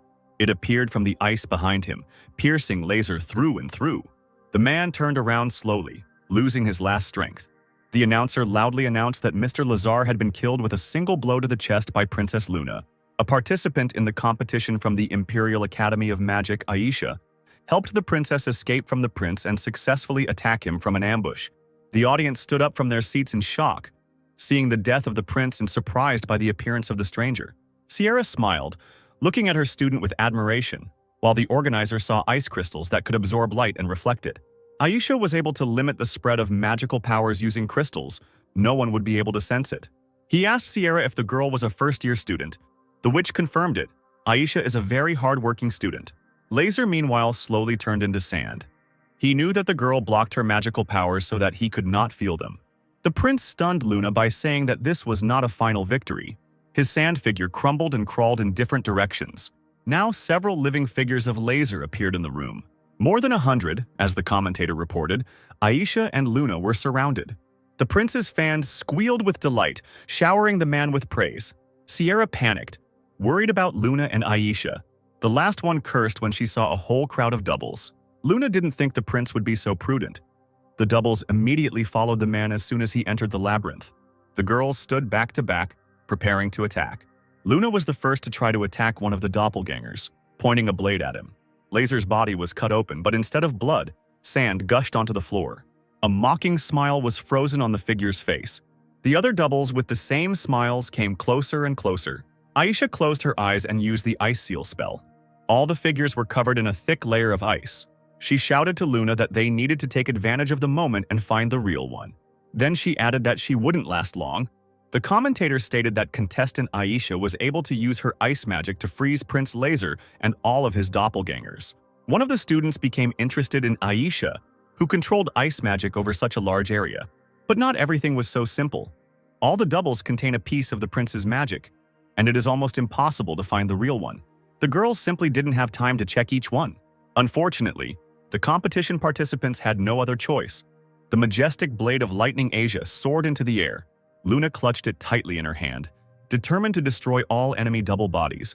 Bright lightning bolts stretched from the weapon. Her Highness did not lower Asia. The all-consuming fire surrounded the thin figure in a dense ring, incinerating the clones. The flames spread faster and faster with each passing second, and lightning continued to strike at the right points in the room. The dangerous flint was so close to Aisha that the girl closed her eyes tightly and covered her face with her hands. Charlotte watched the situation tensely along with the others. It seemed Luna had used her sword at full power. The commentator trembled, her mouth slightly open in surprise, peering at the screens of the teledrones. Until this moment, no one had seen the abilities of the blade and its owner. The spectators froze in their seats in amazement. A ringing voice echoed across the stands as the fire slowly began to fade, leaving a thick wall of fog. Not a single one of Laser's doubles had managed to escape. Luna looked around warily, and this did not escape the commentator's attention. The girl assumed that the warrior had overdone the blow. Luna smelled an unusual smell and realized that the fog that surrounded her was not fog at all. This was what the prince was most strong in: poison, a thick wall of poisonous fog. The heiress heard someone else's footsteps behind her and turned around sharply, her blue eyes widening. Laser himself, whole and unharmed, emerged from the veil with a mad smile, raising his blade over her. Thin tentacles of poisonous fog slowly reached out towards the moon, entangling it. But the girl, despite this obstacle, turned her whole body and blocked the blow with her sword. Lae'zel bared his teeth, hissing that the princess, fortunately for him, had not managed to repel the attack. Otherwise, he would have definitely lost. The prince slowly but surely lowered Asia closer to Luna's throat, and she realized that the man had gotten rid of his magical powers to avoid being blocked. After a few seconds, the heiress's hands weakened. Lazar managed to emerge victorious, and he pushed Luna away with a loud laugh. Seeing the princess disappear into the poisonous fog, Aisha hysterically screamed her name. She, beside herself with anger, raised her hands to use her own icy power. But something was wrong. The body suddenly weakened. The blood pounded in the temples like loud drums. Aisha felt herself suddenly lose all her strength and began to slowly sink to the floor, enveloped in toxic fumes. Kneeling, she slowly raised her head. Laser smugly advised not to try to fight, because his poison had already penetrated the student. The green death made it difficult to think clearly and breathe freely. Aisha bared her teeth, only now realizing how much they had underestimated the prince. Luna, finding herself in the epicenter of the fog, bit her lip, barely remaining conscious. The prince, who was not afraid of the fog, looked up, hearing a buzzing sound. Now all he has to do is deal with those annoying, interfering machines. A stream of energy flew into the TV drones, destroying the screens, and the audience was instantly deprived of the opportunity to watch the fight. During this time, the poisonous fog cleared slightly. Laser approached the heavily breathing Luna, who was sitting, leaning on Asia, stuck into the ground. The man approached the girl and pointed his blade straight at her. confident in his own impunity. People would only hear the tragic news of the accidental death of the princess in the pentagram. Luna smirked and leaned forward fearlessly, whispering that even the prince had been bribed to deal with her. The interlocutor grinned. This is just a struggle between the participants of the competition, adding that Luna will die due to problems with equipment due to the drones failing. He intended to say that everything happened by accident and without his knowledge. After his words, a deafening explosion was heard behind him, and Laser turned around in surprise. Aisha, who was trying to get through the fog, also heard a loud sound and began to look around. A blinding light filled the entire space, and the blast wave knocked the girl off her feet. The ground split into several pieces, and a brown body with a protruding tongue and a row of sharp teeth appeared from there. The prince looked closely at the monster, recognizing it as a magical leech. A male figure appeared near the monster's body. Aisha cried out in surprise, recognizing the guest. Yulman carried Arya, who was cursing at him. In his arms, the guy just wanted to try to bring fire magic to a critical point, but now he destroyed the entire floor. Sierra jumped up and slammed her fists on the table, causing the girl sitting next to her to flinch.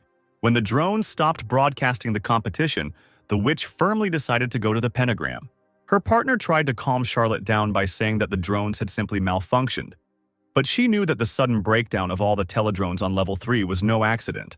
The guy next to them adjusted his glasses and noticed the image that appeared at the right level. The video was garbled, but several new figures could still be seen through the wall of smoke. Charlotte immediately recognized Yulman and realized that everything was fine, including Luna.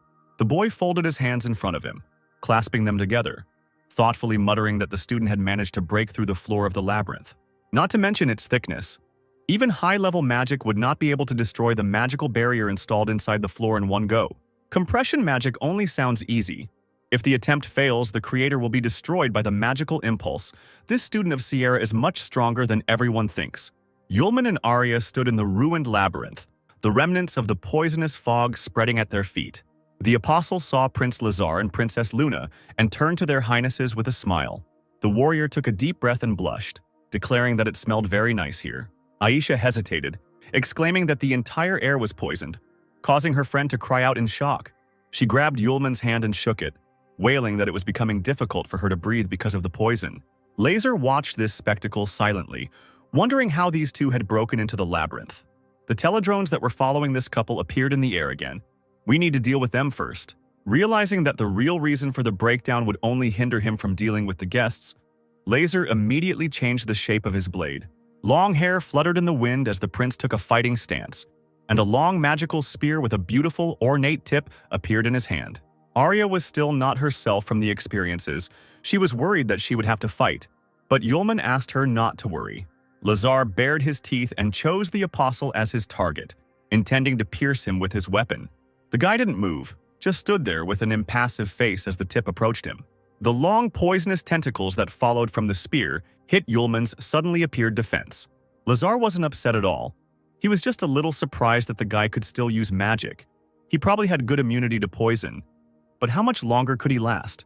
Yulman breathed in the fumes and suddenly felt that the aroma of the poison became sharper. He blinked, his mouth slightly open, when he saw the sharp point of a spear right next to his face. A long green beam pierced him. The light was so bright that it prevented others from seeing what was happening. Aisha and Arya huddled close to each other, watching each other warily. Laser, confident that he had fatally struck the boy, smiled ominously. His hopes were not destined to come true. When the bright light disappeared, Yulman held the spear shaft tightly in his hand. The prince growled, but still did not despair, deciding to try something more powerful. The tip that the apostle was holding whispered something as if alive right next to his ear and suddenly hissed like a snake. The weapon, falling silent, exploded in the stranger's hands and turned into a sweet-smelling cloud of poison, completely covering the man. The student coughed. Laser laughed, shouting that this was his special poison and it dissolves magical powers. The apostle cleared his throat and wiped the moisture from his mouth, surprised by what he heard. He tilted his head to the side, thinking about it. So this was his opponent's secret move. The prince couldn't believe his eyes. The boy had been poisoned. He wouldn't have been able to use magic after that. He should have had complete paralysis of his entire body. The man suddenly remembered the assassin's words. He said that Yulman had incredible, legendary powers, which meant that it was really so. Yulman sniffed the air again because all this time the aroma vaguely reminded him of something and did not give him any peace. He said that he remembered where he had heard the same notes before. The potion of the assassin who tried to kill him smelled the same. The apostle asked the prince directly whether he had sent away the murderer, despite the fact that the disciple had cured him of poison, and he had tried to kill him in return. The man shook his head without answering the question, but said that he had no idea about Yulman's legendary level, and this meant that such forces needed to be countered with something equally legendary.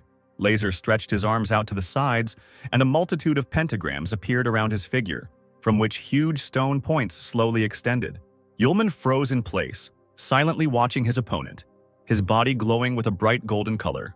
The prince pretended to be sorry that the boy had already lost some of his strength. He stretched out his hand forward, pointing his palm at the disciple, and shouted that he would now teach him a lesson. A stream of stone blocks poured down on the apostle. Yulman used the fire chain attack to stop the threat flying towards him. He deftly dodged the stones and knocked them down with bright flashes of fire. The apostle was distracted when two purple streams of energy rushed past him. They soared upward, heading straight for the humming teledrones to destroy the equipment. The ground shook as the magical currents collided with the chambers, exploding them. Yulman watched what was happening in amazement, only now realizing with detachment that they had been filmed the whole time. His attention was drawn to Lazar, who loudly exclaimed that now nothing would prevent them from getting to the main thing. He took an empty bottle out of his jacket pocket, with purple liquid splashing at the bottom. After drinking it, the prince wiped his mouth with the back of his hand, saying that he needed to become stronger than the legendary enemy in order to defeat him. Laser's body began to shake as if he were having a fit. He began to tremble slightly, holding his hands in front of him. Darkness enveloped the prince's tall figure. A thunderous voice swept over the labyrinth, threatening Yulman, Luna, and the two girls with death for disrespect, threats, and a broken engagement. The apostle discovered that black energy was also connected to Laser. But now, being at the competition, all the participants had seals that do not allow them to die. The man laughed. He had prepared everything long ago. Now, in the pentagram, the seals were of no use.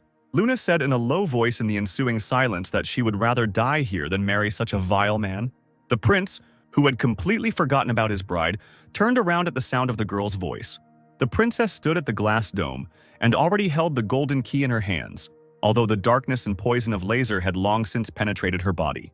The girl said that she knew in advance about the use of poison, so she sent a man to steal the recipe and create an antidote. The prince hissed like an enraged snake, shouting that he should have declared war and destroyed everyone. Yulman chuckled, urging Lazar to continue speaking if he still had something to say. The man turned sharply to the apostle and noticed a strange object in his hands. The apostle, like a child, waved the small teledrone in his hands, which he put in his pocket, taking from the eliminated participant. At this time, the prince's stupidly surprised face was broadcast on the large screens of the podium, and everyone present heard his words. The audience looked at each other in disappointment when they learned that he turned out to be a real scoundrel and had deceived everyone. The founder of the competition declared the end of the competition and ordered his men to evacuate all the students from the pentagram, as well as check the magic circle to ensure that the seals of the participants were intact. The commentators screamed furiously into the microphone that the situation was simply outrageous. The second prince, Kenis, famous for his virtues, turned out to be a scoundrel. When Lazar heard the ringing voice announcing the end of the competition, he bared his teeth, cursing Yulman. He slowly approached the student, who urged the prince to come closer, shaking the teledrone in his face. Luna looked at the student and mentally thanked all of Sierra's followers. She walked up to the great golden gates and placed her hand on the carving of the star, knowing that this result was not enough for her to change the fate of the empire. The gates began to open slowly. A bright light poured out from there. Luna asked Sierra for forgiveness.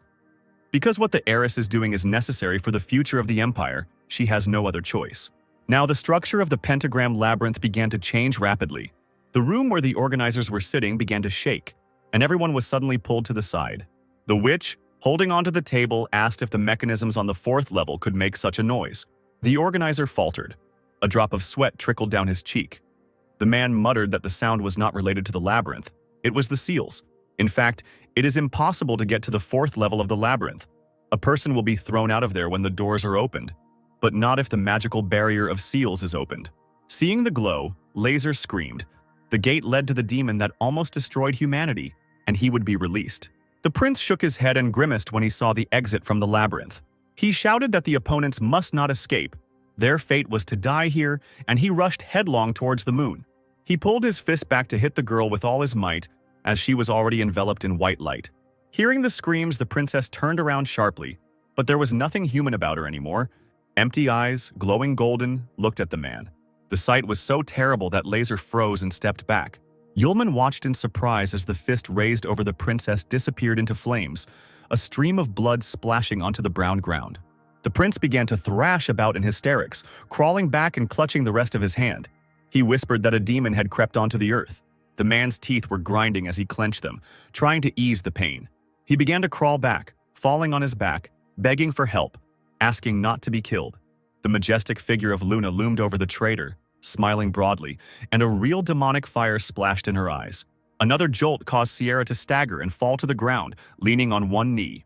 The witch stood up and slowly walked towards the exit, and they began to ask her where Charlotte was heading. The mentor's voice was filled with despair. She knew that Yulman and the others were still in the labyrinth and needed to be pulled out of there.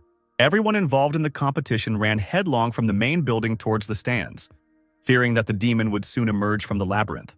Two people silently watched what was happening: the imperial sage, Chester Bale, and his companion in a long cloak. The blonde adjusted his glasses and stretched with satisfaction. Everything was going perfectly. Lazar and Luna had performed their roles as pawns remarkably well.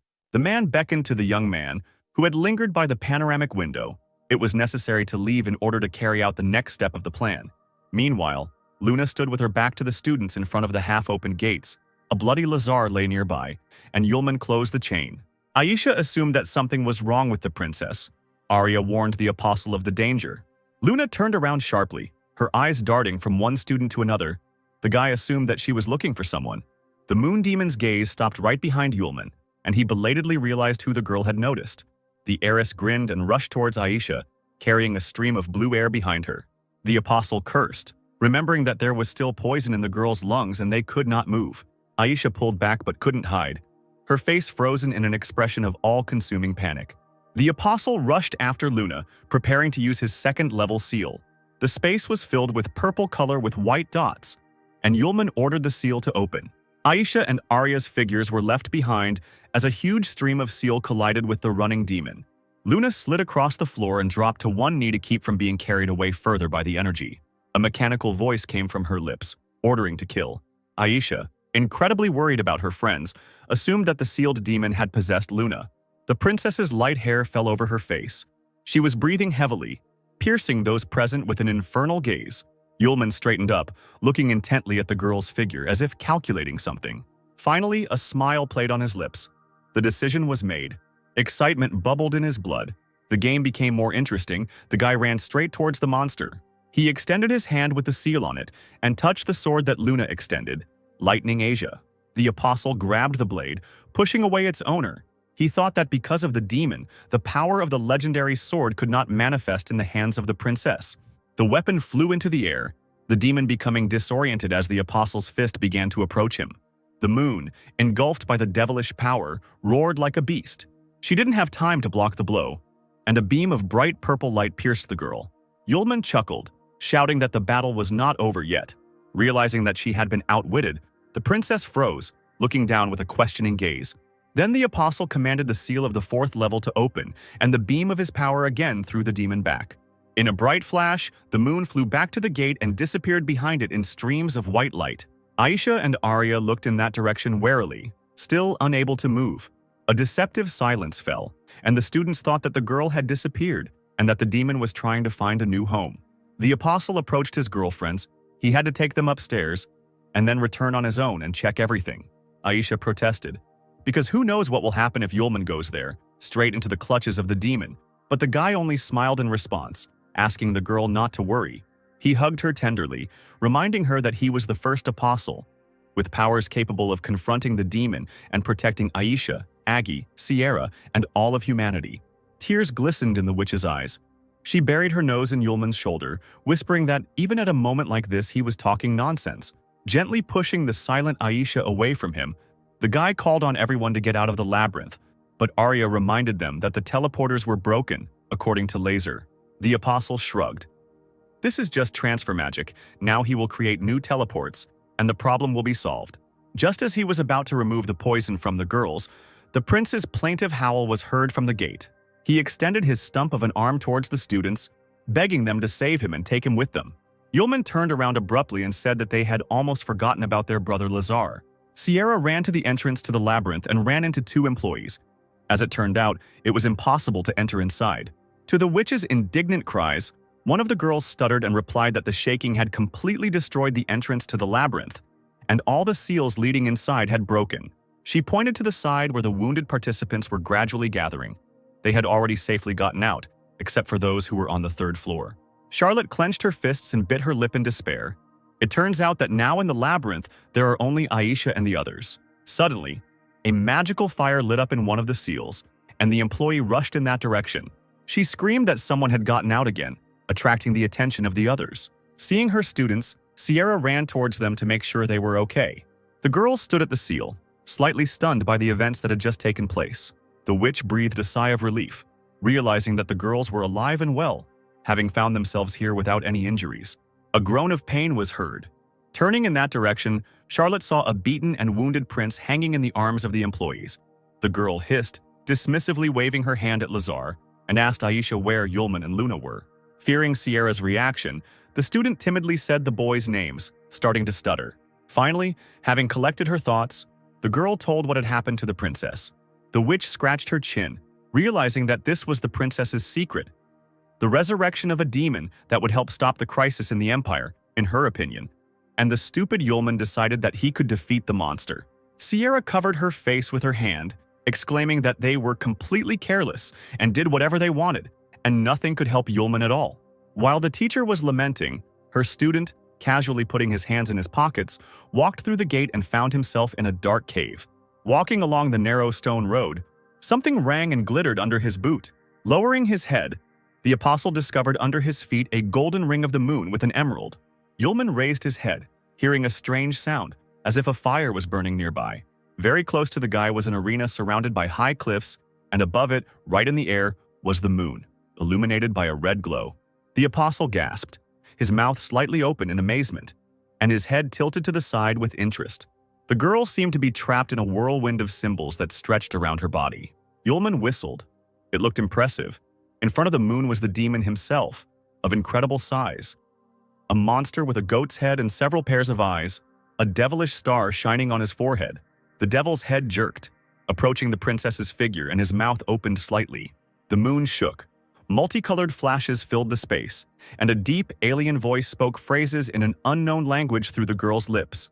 But the apostle knew that these were spells in the language of the Nagas.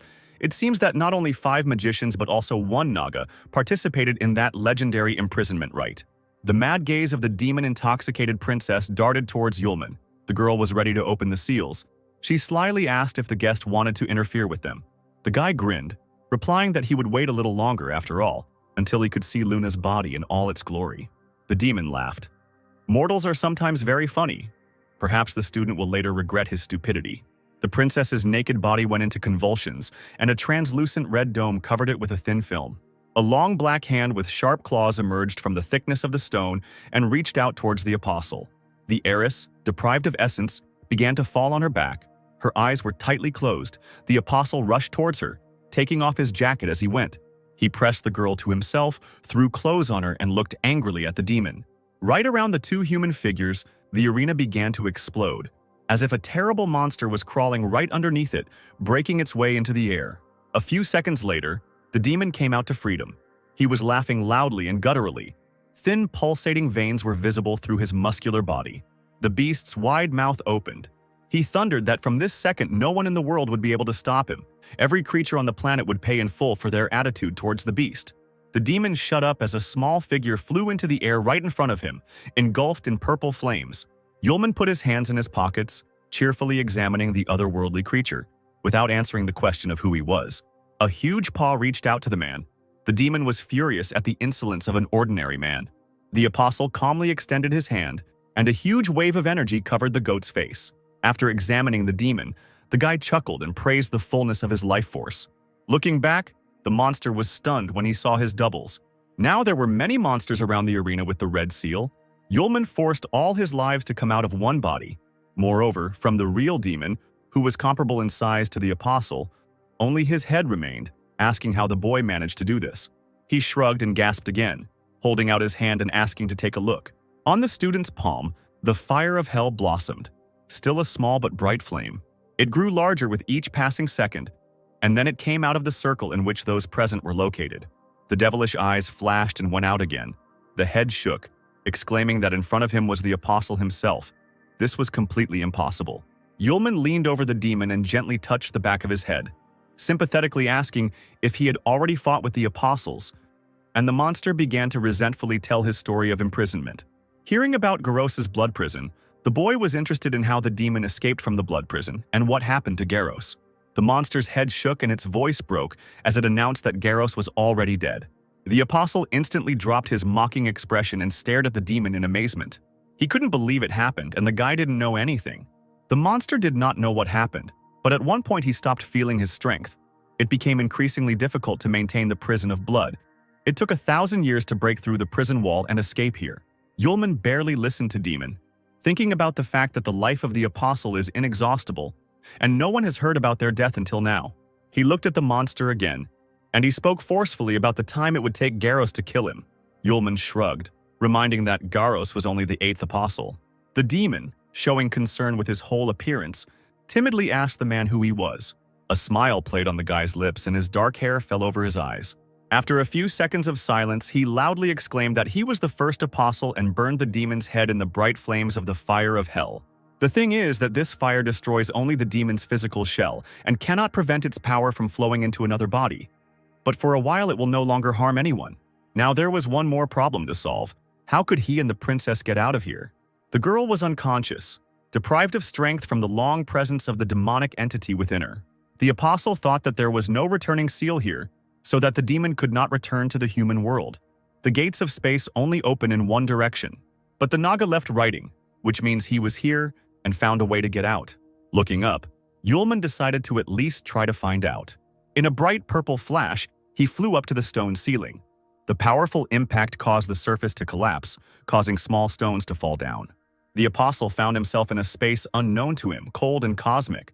He froze in the air, looking at the incredible sky strewn with myriads of stars. The student felt as if he had been here before, or it was just a figment of his imagination. The strange rocks stretched to the very horizon, their sharp peaks almost reaching the sky, and below, circles were still moving in the dark water from the flash. At this time, those involved in the competition gathered on the half-destroyed 3rd level of the labyrinth. They combed the area, ordering each other to carefully examine the level and check every corner to find the remaining students. The Imperial Sage Chester Belay approached the huge crater formed by the explosion. He knelt down on one knee, looking for something. Finally, an attentive gaze spotted the necessary thing, which immediately appeared in the man's hand. The competition organizer, with Sierra already standing next to him, slowly approached the gate. He reached out his hand, touching the steel surface, about to say something but suddenly fell silent. Charlotte leaned forward, asking worriedly what was wrong, and the man faltered, feeling an incredible force. The seal on the gate turned out to be intact, and even more stable than before, which amazed the organizer. Based on the powerful force that those present felt earlier, the seal should have already been removed. Aisha's heart sank when the student standing next to her reported that someone had removed the seal and sealed the demon back again. The magic that can seal it requires a sacrifice, and since it's working again and Sierra's apprentice is nowhere to be seen, there's a chance he's the one responsible. Tears gathered in the corners of Aisha's eyes and she sobbed, her voice shaking as she said that this couldn't be happening. The girl jumped up, hysterically calling Yulman, begging him to come out and not make everyone worry. Sierra approached the student, asking her in a low voice to stop screaming. She quietly said that Yulman was probably alive, which instantly calmed Aisha down. The witch turned to little Sylph, asking her to confirm what she had said, and she nodded. Aisha asked with hope in her voice if this was true. The spirit of the sword said that she was connected to Yulman by a contract, and could sense whether he was alive or not. Charlotte shook her head. After all, she didn't know the guy's exact location right now, but he was probably fighting someone at the moment. And it was the pure truth. Yulman, with his shirt unbuttoned, was running away from the golden flame that was catching up with him. He shouted as he walked that Luna was too aggressive and asked her to calm down. The naked princess, covering herself only with the student's jacket, extended her hand to him and called him a pervert, whom she had no intention of listening to. When she woke up, she found herself completely naked with Yulman. His pants were half down. How else to understand this situation? The apostle tried to explain that he undressed because he had picked up the girl from the bottom of the lake and was going to dry his clothes. But Luna was adamant and did not believe that she had ended up in the water if she only remembered the labyrinth. Suddenly, strange images flashed through her head. In particular, a bloody Lazar, left without a hand. Luna stopped abruptly and looked at her hand, remembering that she had freed the demon and cut off Prince Laser's hand. The girl trembled. She had been deceived. From the very beginning, there was no magic to control the demon, because such power is simply not available to ordinary people. She was confused by stories that the demon's power could save the fate of the Empire. Luna had released a monster that was destroying the world, and now everyone would die because of her. The apostle ran up to the princess, grabbed her by the shoulders and shook her, trying to attract her attention. The boy exclaimed loudly, saying that the demon was not released, the princess did nothing irreparable, and no one would die because of her. She, looking at the apostle with moist eyes, repeated the spoken words with her lips alone.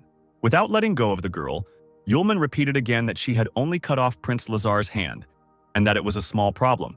There was no need to blame herself. Luna chuckled at the absurdity of the situation, lowering her eyes and calming down. A few seconds passed. She was still smiling, looking at Yulman, who was not going to move away. A second later, the princess asked in a muffled voice how much longer the student was going to grope her. The apostle abruptly removed his hands, stuttering that he had not intended to do anything like that. Stepping back too quickly, he caught the toe of his boot on the loose ground and realized with horror that he was falling. Unable to stay on his feet, he fell right onto Luna, who turned red and didn't think to move aside. Finally, there was a bang, and they both fell to the ground, their heads colliding. The girl's lips trembled from someone else's closeness. The princess again called the apostle a pervert. Yulman leaned his hands on either side of the girl, holding his breath and not knowing how to move away. The princess hugged her jacket to herself, trying to push the guy away. She hissed that now she would definitely kill him.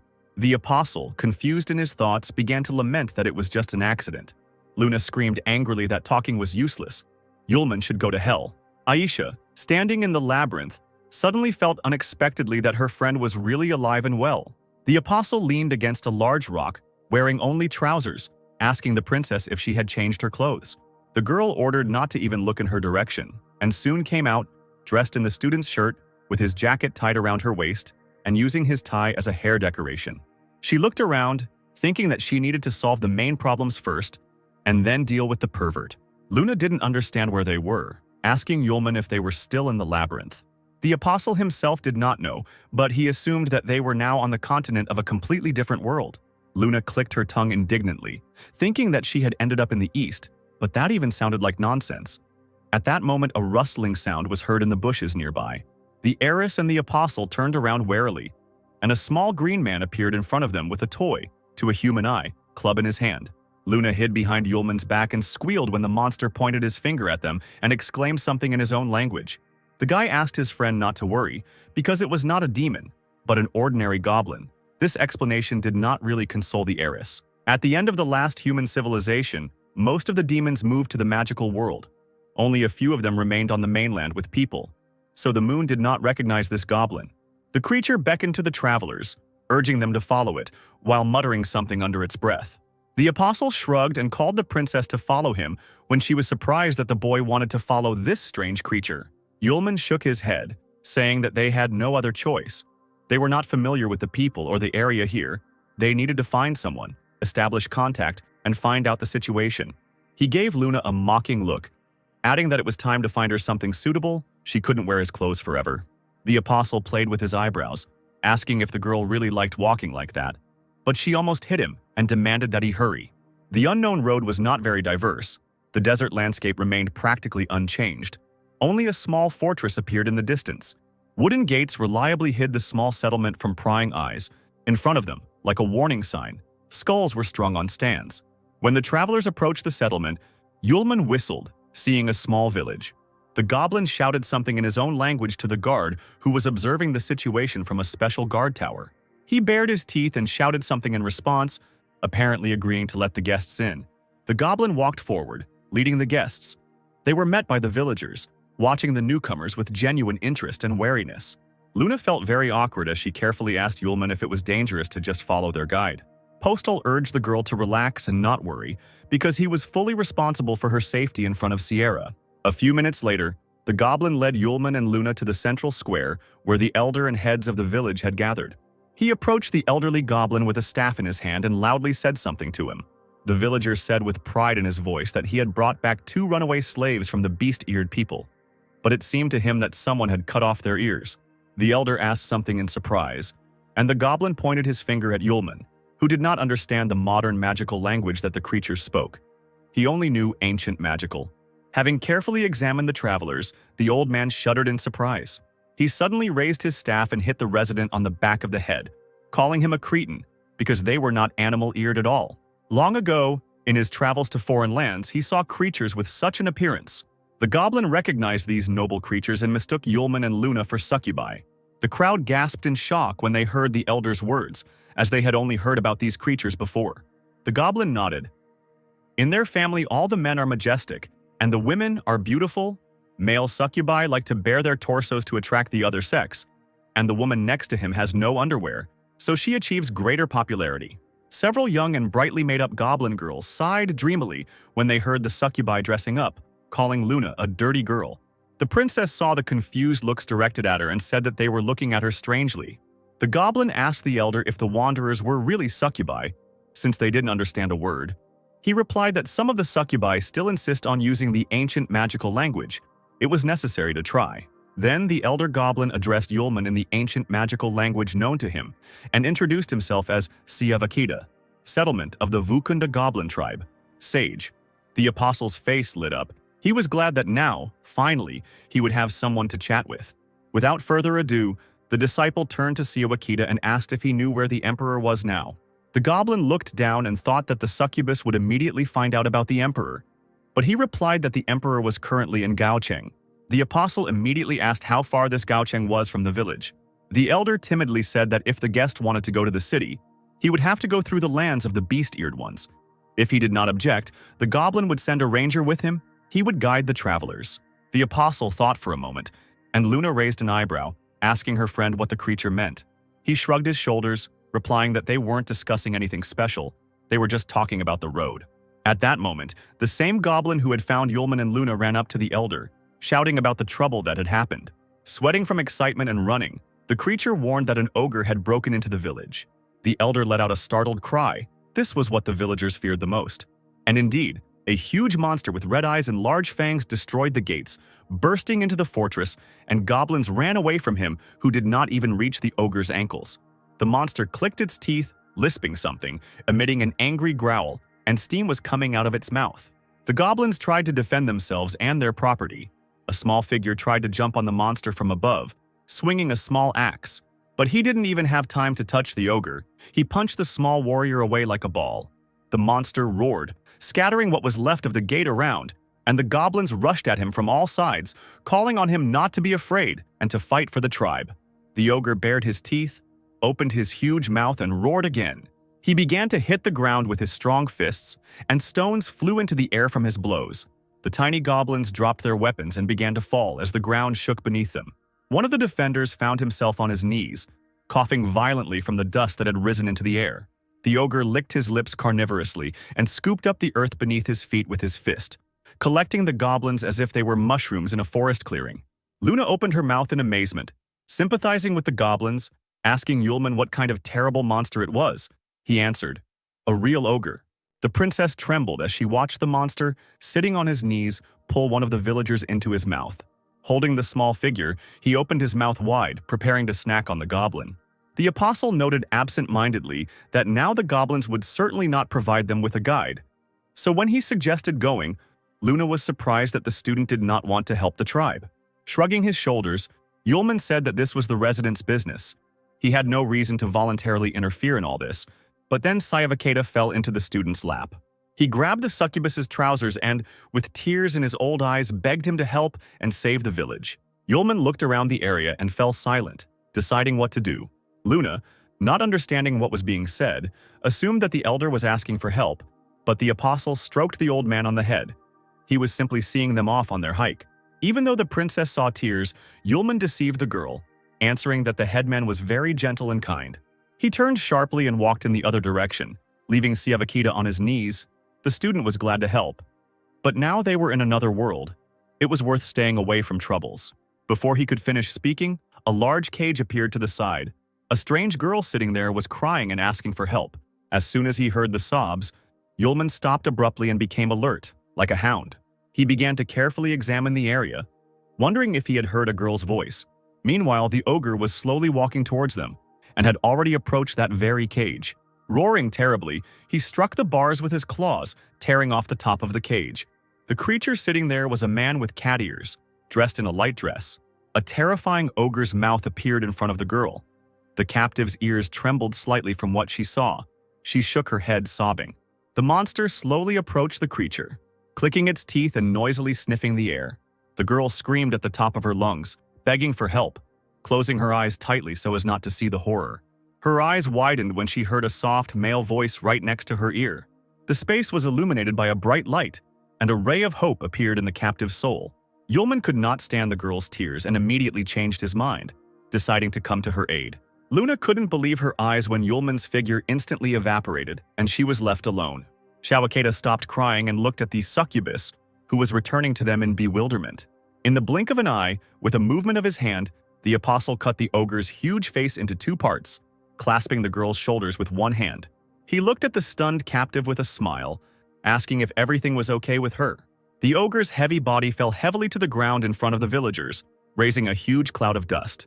The wounded goblins, rubbing the back of their heads, looked in disbelief at the enemy who had been defeated in 2 counts. Joyful cries were heard from everywhere. How wonderful! Finally, the residents were safe. Only now did the apostle notice cat ears on the head of his new acquaintance and was surprised. She protested, shaking her head, and replied that she was not a cat but Lim. The student smiled, asking if that was her name, and Luna hissed that the guy was a real pervert. Having suddenly found herself next to her friend, she declared that she had not yet managed to deal with him, as he was already reaching out to another girl. Yulman rolled his eyes, replying that he had no intention of using his hands. A still shaking Sayavaketa ran up to the trio, warmly thanking the succubus for saving his people from the ogre. Smiling timidly, he added that he also thanked her for saving the beast-eared slave. The goblins caught this girl to present her as a gift to the green sorcerer in exchange for a source of water.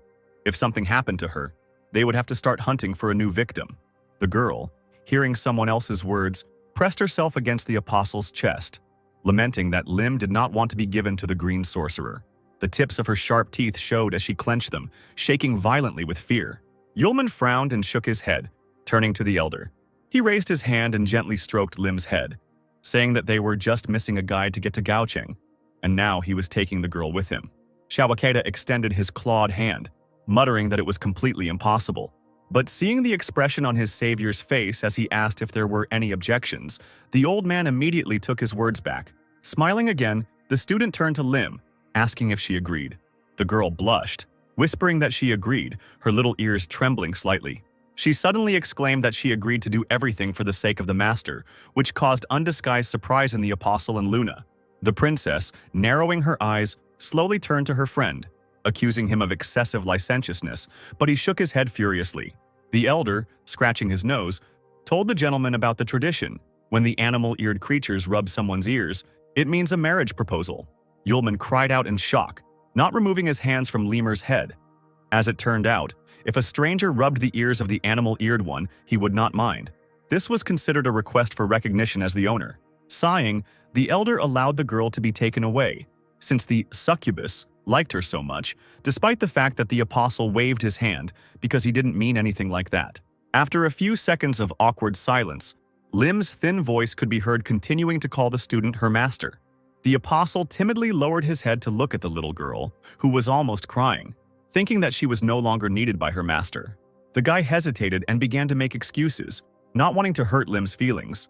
The princess, watching this scene, shook her head sadly. She clicked her tongue and loudly, once again, called her friend a scumbag.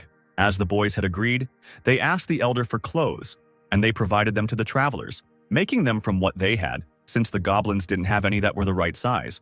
Having dressed, Luna and Yulman sighed with satisfaction, looking at themselves in simple suits. It was better than running naked through the desert. The Lord Apostle was even given the tribe's only cart, but because the ogre had eaten all the cattle, there was no one to harness except people. Shawakeda pointed to the bandaged villagers, offering to provide some of them to pull the cart, but the student refused. Very soon, Yulman regretted his decision, because he was the only one pulling the cart with the girls, and it was not easy to walk like that through the desert. He couldn't even wipe the sweat from his forehead, because both hands were busy, and the sun was mercilessly beating down. Luna noted with sadness that so much time had passed, and they had not even met water once. Even the trees had all dried up and died. Lim sighed. For 6 years now, they have been suffering from a terrible drought here. The lakes and rivers have evaporated, the trees have also died. In order to get to the water, the beast-eared ones often entered into fights with the goblins. The princess looked at the girl with concern and asked why her people didn't move to another place if everything was so bad. She shrugged and sighed.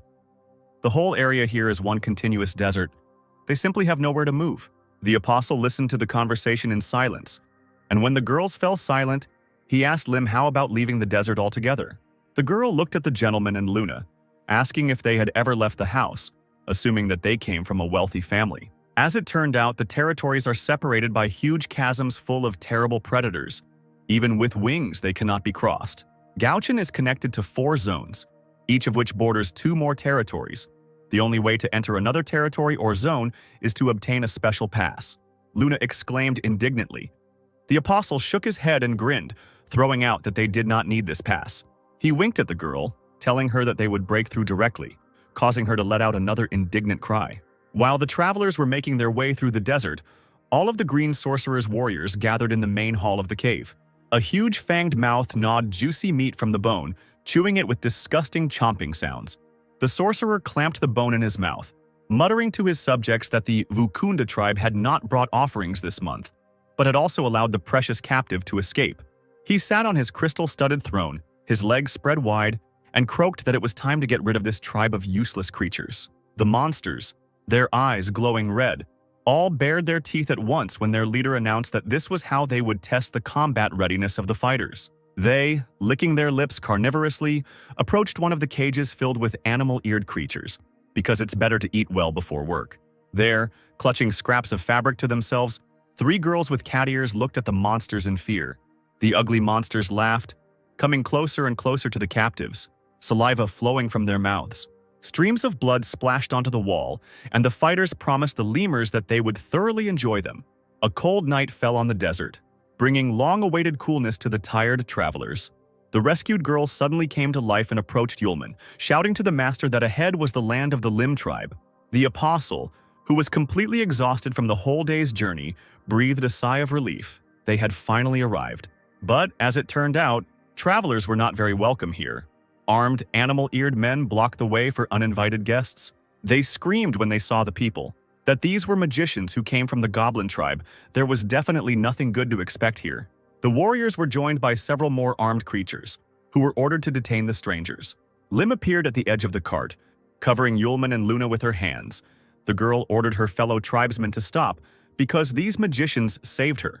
The men, desperate to see one of their tribe again, stared at her in surprise, as if she had returned from the dead. The beast-eared ones surrounded the girl, exclaiming that they were glad to see her back, because they had already lost hope of seeing Lim when the goblins caught her. The travelers were taken to the fortress, to a large tent, where they were warmly greeted, thanked for saving Lim. At a large table laden with food sat the head of the beast-eared tribe, Maggle, a humanoid man. He was missing one ear. He said that their relations with the goblin tribe were disgusting, so that anyone who came from them could not avoid suspicion, and they immediately apologized to the master. The apostle, however, was not offended, and replied with a smile that he understood everything. Magul asked if Yulman had proposed marriage to Lim. The girl blossomed, and confirmed that the man had scratched her ear. The student felt Luna's sharp glances behind him, and seemed to hear the harsh words she called him. The head of the tribe laughed, saying that it was a young matter. He understood everything, and if Lim agreed, there would be no objections. He instantly became serious, saying that the girl had returned just in time. There was an important matter that needed to be discussed. The man was silent for a moment, and then exhaled and said that Arlie had fallen ill with the rot virus 19. The girl jumped up from the table and clenched her fists, screaming that she didn't believe it. She rushed headlong out of the tent, sobbing loudly. Yulman reached out to Lemur with regret. Maggle shook his head, saying that the girl's mother had also died from the rot virus 19, and now Arlie, whom Lim had cared for so long, had also become infected with the disease. When the apostle asked what it was, the man replied, "The putrefaction virus appeared 4 years ago, and the disease is very contagious. The infected person first develops a fever, shortness of breath, a strong cough, and then rapid aging begins. The vital forces disappear from the body, leading to death. The tribe's best doctors are trying to find a cure for this disease, but in order to avoid infecting the entire tribe, all those infected and those who have been in contact with them are required to self-isolate. Yulman asked again if he understood that all the sick and those in contact with them should leave the tribe. Magel nodded. The apostle reminded the man that he had told Lim about Arlie's illness, and that she, even knowing how contagious the rot virus was, would still run to visit her. Magul's words fell upon those present like a punitive guillotine. This is exactly what he intended. The feigned good nature instantly disappeared from the beast-eared man's face, and he muffledly announced that the girl had come from the goblin tribe and had brought with her 2 magicians who could guarantee that she was telling the truth. Lim ran headlong into her dear friend's tent. Despite the danger, the dwelling was already surrounded by their fellow tribesmen with weapons in their hands. Exhausted and suddenly aged, Arlie asked Lim with dry lips to leave and not think about her, because she would also have to leave the tribe, but the girl, choking with tears, insisted that she would definitely cure her. The beast ears were talking outside, not knowing what to do, but they had to obey Magul's order because the disease would spread and everyone would die. The leader, meanwhile, reacted very evenly. He could not sacrifice the entire tribe. There was no other way out. Yulman and Luna looked at the man with incredible anger in their eyes. The girls were taken out into the street, and not far from them the tribe and the leader gathered, who ordered them to obey him. To prevent the spread of the rot virus, Arlie and Lim, who is in contact with her, will be expelled from the tribe. This was the verdict of the head of the beast ears, and no one dared to disobey him. Lim frowned as she supported the back of Arlie's head, who was lying on the ground and slowly dying. Magel demanded that she take the magicians that the girl had brought from the goblins and leave immediately, but Lim was not going to give up so easily. She agreed to leave the tribe, but asked to take with her the raw materials for the medicine. The head of the beast ears looked at the girl without a shadow of mercy, saying that the recipe described in the Black Thunder's medicinal book, according to the assurances of the best doctors, was absolutely useless. The man added sternly that if that recipe had helped, Lim's mother would still be alive. Yulman, standing silently near the girls, glanced at the inconsolable girl. He raised his head and turned to Magul, asking him to give him the recipe so he could try to cure Arlie. The man raised an eyebrow. He couldn't just hand over the valuable ingredients at the guy's first order. He couldn't waste precious resources on all sorts of nonsense. The apostle raised his chin, asking if he was not clear in what he was explaining, and repeated his request. His gaze darkened sharply. If Lim tried it and the recipe turned out to be useless, the guy would understand everything and would not cause inconvenience if the tribe did not want to immediately move on to the consequences of his anger. Magul stepped back, his mouth hanging open in astonishing impudence at how this stranger dared to address him in such a tone. He suddenly realized that this guy was giving off a smell of great danger. It was unclear what was going on here, but it was better to be gentle with him. The head of the beast ears crossed his arms over his chest, agreeing to the proposal, but immediately stipulating that if the girl did not achieve any results, she should only blame herself. Yulman turned to Lim, slyly asking if this was okay with her. With eyes full of gratitude, she looked at her master and smiled warmly. Magul shouted to the healers, ordering them to bring the ingredients. Lim would prepare his potion right here. Arlie was laid on a blanket close to the fire, while the girl brewed the potion for 3 hours, until dawn, surrounded by the discontentedly chattering tribe. When the animal-eared ones began to hurry her, Yulman shouted at them, ordering them to be calmer. Luna, covering her mouth with her hand, whispered to the apostle whether their plan would work, since it was already morning, whether the girl would be able to make an effective medicine. The student grinned, replying that they needed to wait a bit longer. Maybe Lim would succeed. The princess cursed when she heard that her friend also had something in store. Another hour passed when Lim stood up abruptly, holding a bowl of prepared medicine in her hands. Yulman silently lifted the dying Arlie to help the girl give her medicine. The friend opened her eyes with difficulty and smiled through force. Whispering that Lim had already done everything she could, the outcome was not important.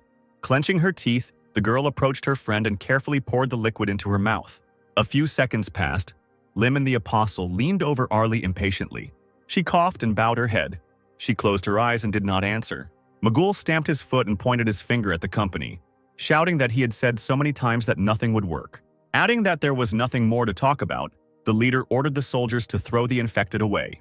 But Yulman's loud voice rang out in the morning silence, asking to wait. The chief angrily barked at the guy, but he, smiling calmly, replied that the treatment process was not over yet. He turned to Luna, asking her to use elemental magic on Arlie and gather the water element for her. This amazed Magul. He did not expect that the guests would turn out to be real magicians. The princess quietly asked what Yulman had in mind, since in such a dry place it was hard to get even a drop of water, but the student asked her to trust him. The moon sighed and really gathered life-giving moisture in her palms, asking the elements of water from all over the world to gather, not to pass by, and let the earth before her eyes be watered with streams. A second later, Arlie found herself immersed in the thickness of water that the heiress had summoned with such difficulty. The animal-eared tribes began to talk among themselves, amazed at the natural magic of water. Right before their eyes, Arlie was recovering, becoming young and beautiful again. The travelers really did cure her. The recipe turned out to work. Yulman raised his finger, saying that the so-called rot virus is not a terrible, incurable disease at all. This disease is caused by a simple lack of water. If the tribe wants to cure the virus, they should stay close to water. A large amount of water will make the medicine effective, and all the patients, like old Lady Arlie, will turn back into those they were before. In front of the assembled stood the same animal-eared, pretty young girl, shyly running her fingers through her long hair. The apostle and Luna looked at the beauty in front of them in amazement. Now the entire tribe had no doubts about the miraculous power of the recipe, having seen their former tribeswoman. Arlie, who had been hugging herself, blinking in surprise at the crowd, returned to her original form. Yulman turned to the puzzled clan leader, asking if he had anything to say. Magul coughed and smiled completely insincerely, mumbling that everything was fine now. He hadn't even thought that the problem wasn't in the recipe, but in the water. Lim, who had been silent until then, exclaimed that the problem was not in the water at all.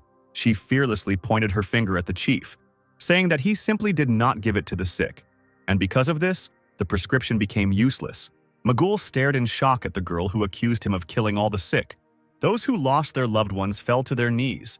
Their legs could no longer support them from what they heard. The young man desperately screamed that his father had also been treated with this recipe and had not survived. The rest of the animal-eared ones cried, realizing that they had missed a precious chance to save their relatives. Some had driven their own mother and sister out of the tribe.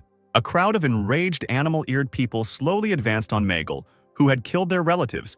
He was now unworthy of the title of elder. Stones flew at the man, hitting him right in the head. The man didn't even defend himself. He growled, turning towards Lim, who had attacked him first. Sobbing, the girl, red with anger, screamed desperately, demanding that her mother be returned. Magul bared his teeth, demanding that the significance of the tragedy not be exaggerated, since the tribe itself was to blame for everything. Realizing that he had no more excuses, the chief exclaimed that he was not the only one who decided to throw people out. Everyone agreed with this.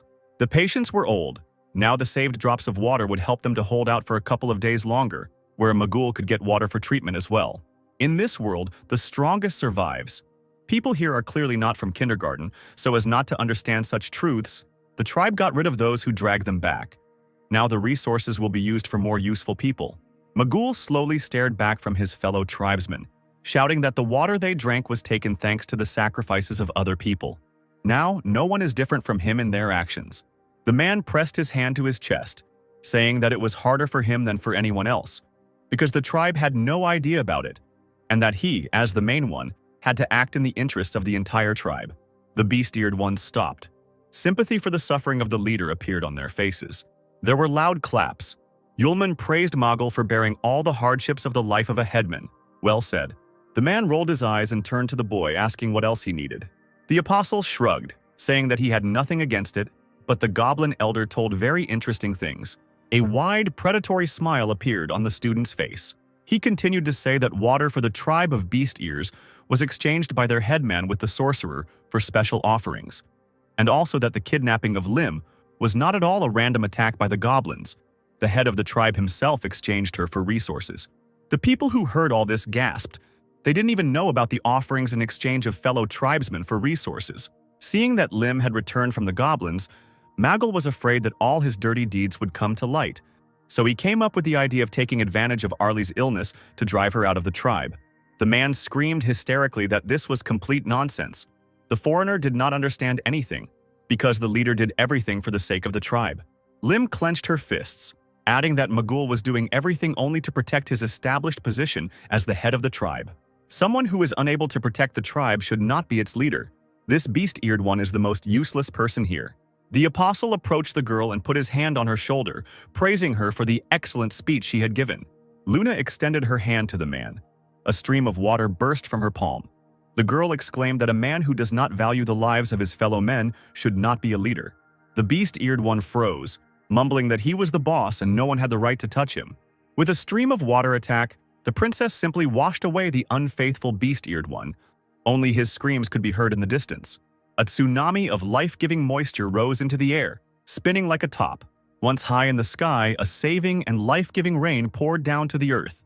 He watered the desert. Exhausted by the heat, the animal-eared ones ran out into the streets, dancing with boundless joy, and put buckets under the water. Someone called on his fellow tribesmen to look at the sky. There was something there that had not been seen for many years. A multicolored rainbow appeared high in the sky, and people stood there, mesmerized, looking at it. Tears came to Lim's eyes because, after the drought ends, you can see a rainbow after the rain. A ghostly figure of her smiling mother appeared before her eyes. The girl looked at the rainbow and sobbed briefly. Lim clasped her hands together and cried quietly, keeping her head down. Luna and Yulman stood, watching the cheerful animal-eared creatures with smiles on their lips. The apostle sighed, saying that the rainbow looked great despite being artificial, and the princess immediately ordered him to remain silent. Now the tribe had collected water for a long time. They would not have to worry about drought. Everyone sincerely thanked Mr. Yulman and his companion. Lim was pulled out of her lingering memories by a fellow tribeswoman. The young girl waved her hand, saying that they needed to discuss something. After hesitating a bit, the animal-eared one finally asked if it was possible to ask Mr. Yulman to become the new leader of the village.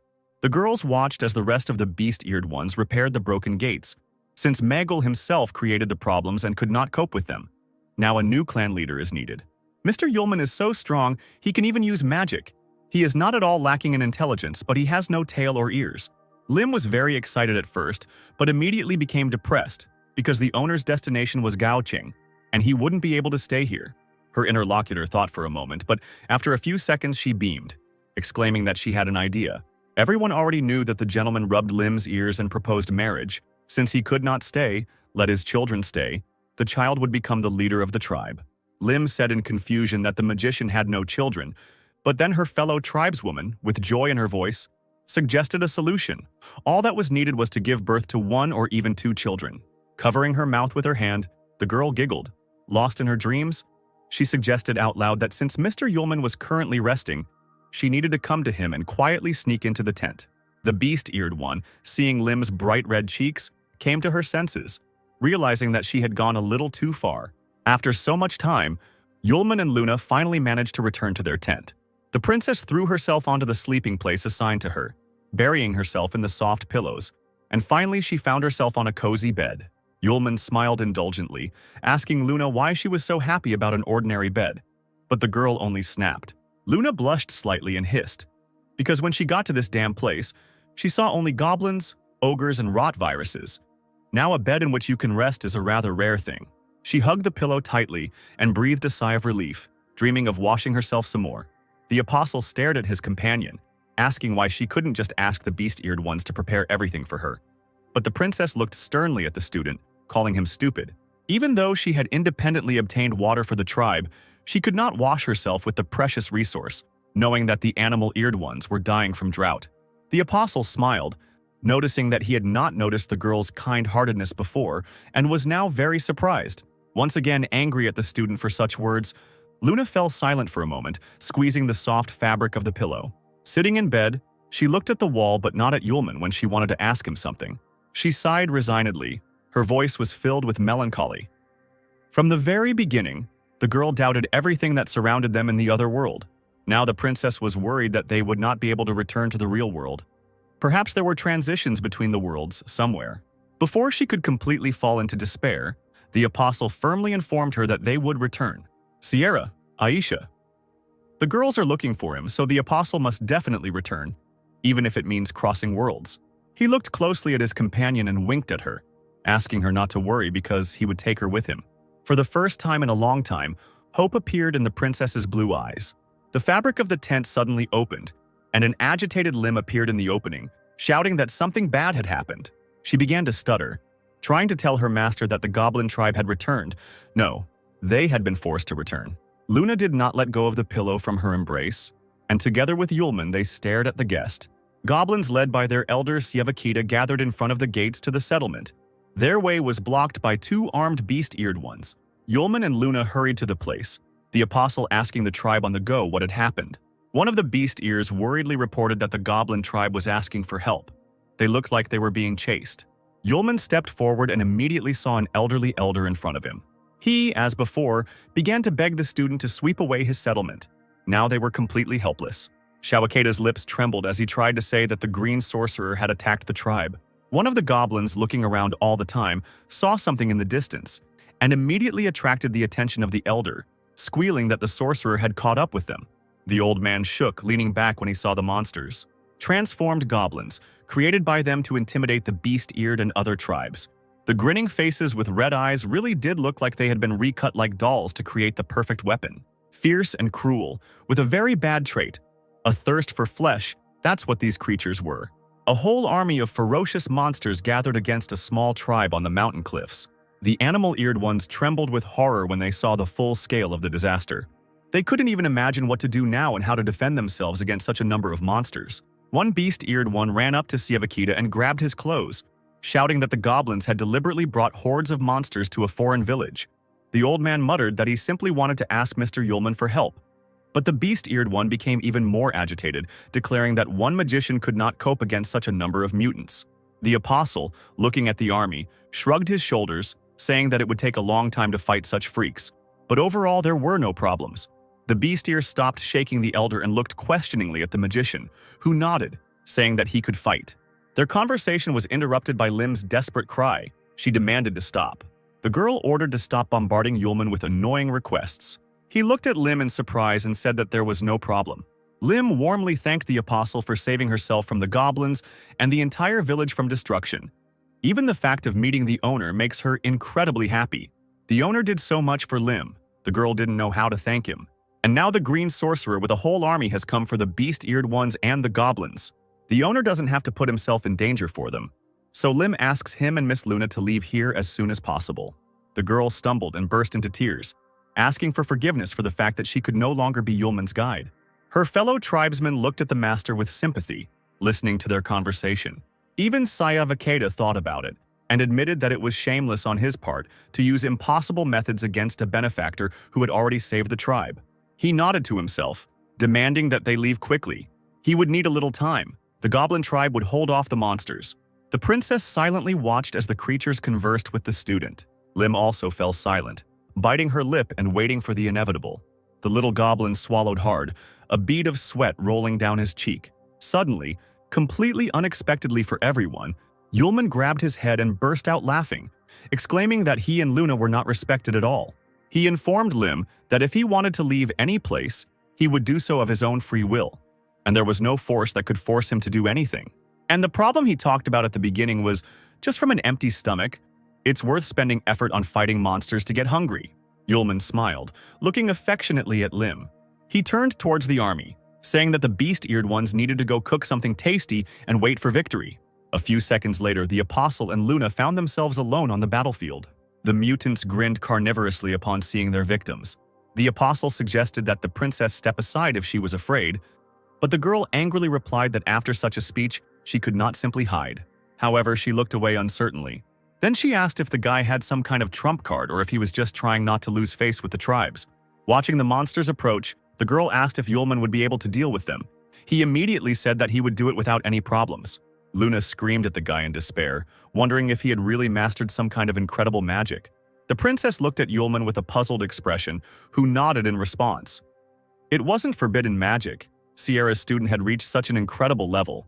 It turns out that Charlotte has been teaching these legendary tricks for a long time. With a heavy sigh, the princess said that she would help the student buy time.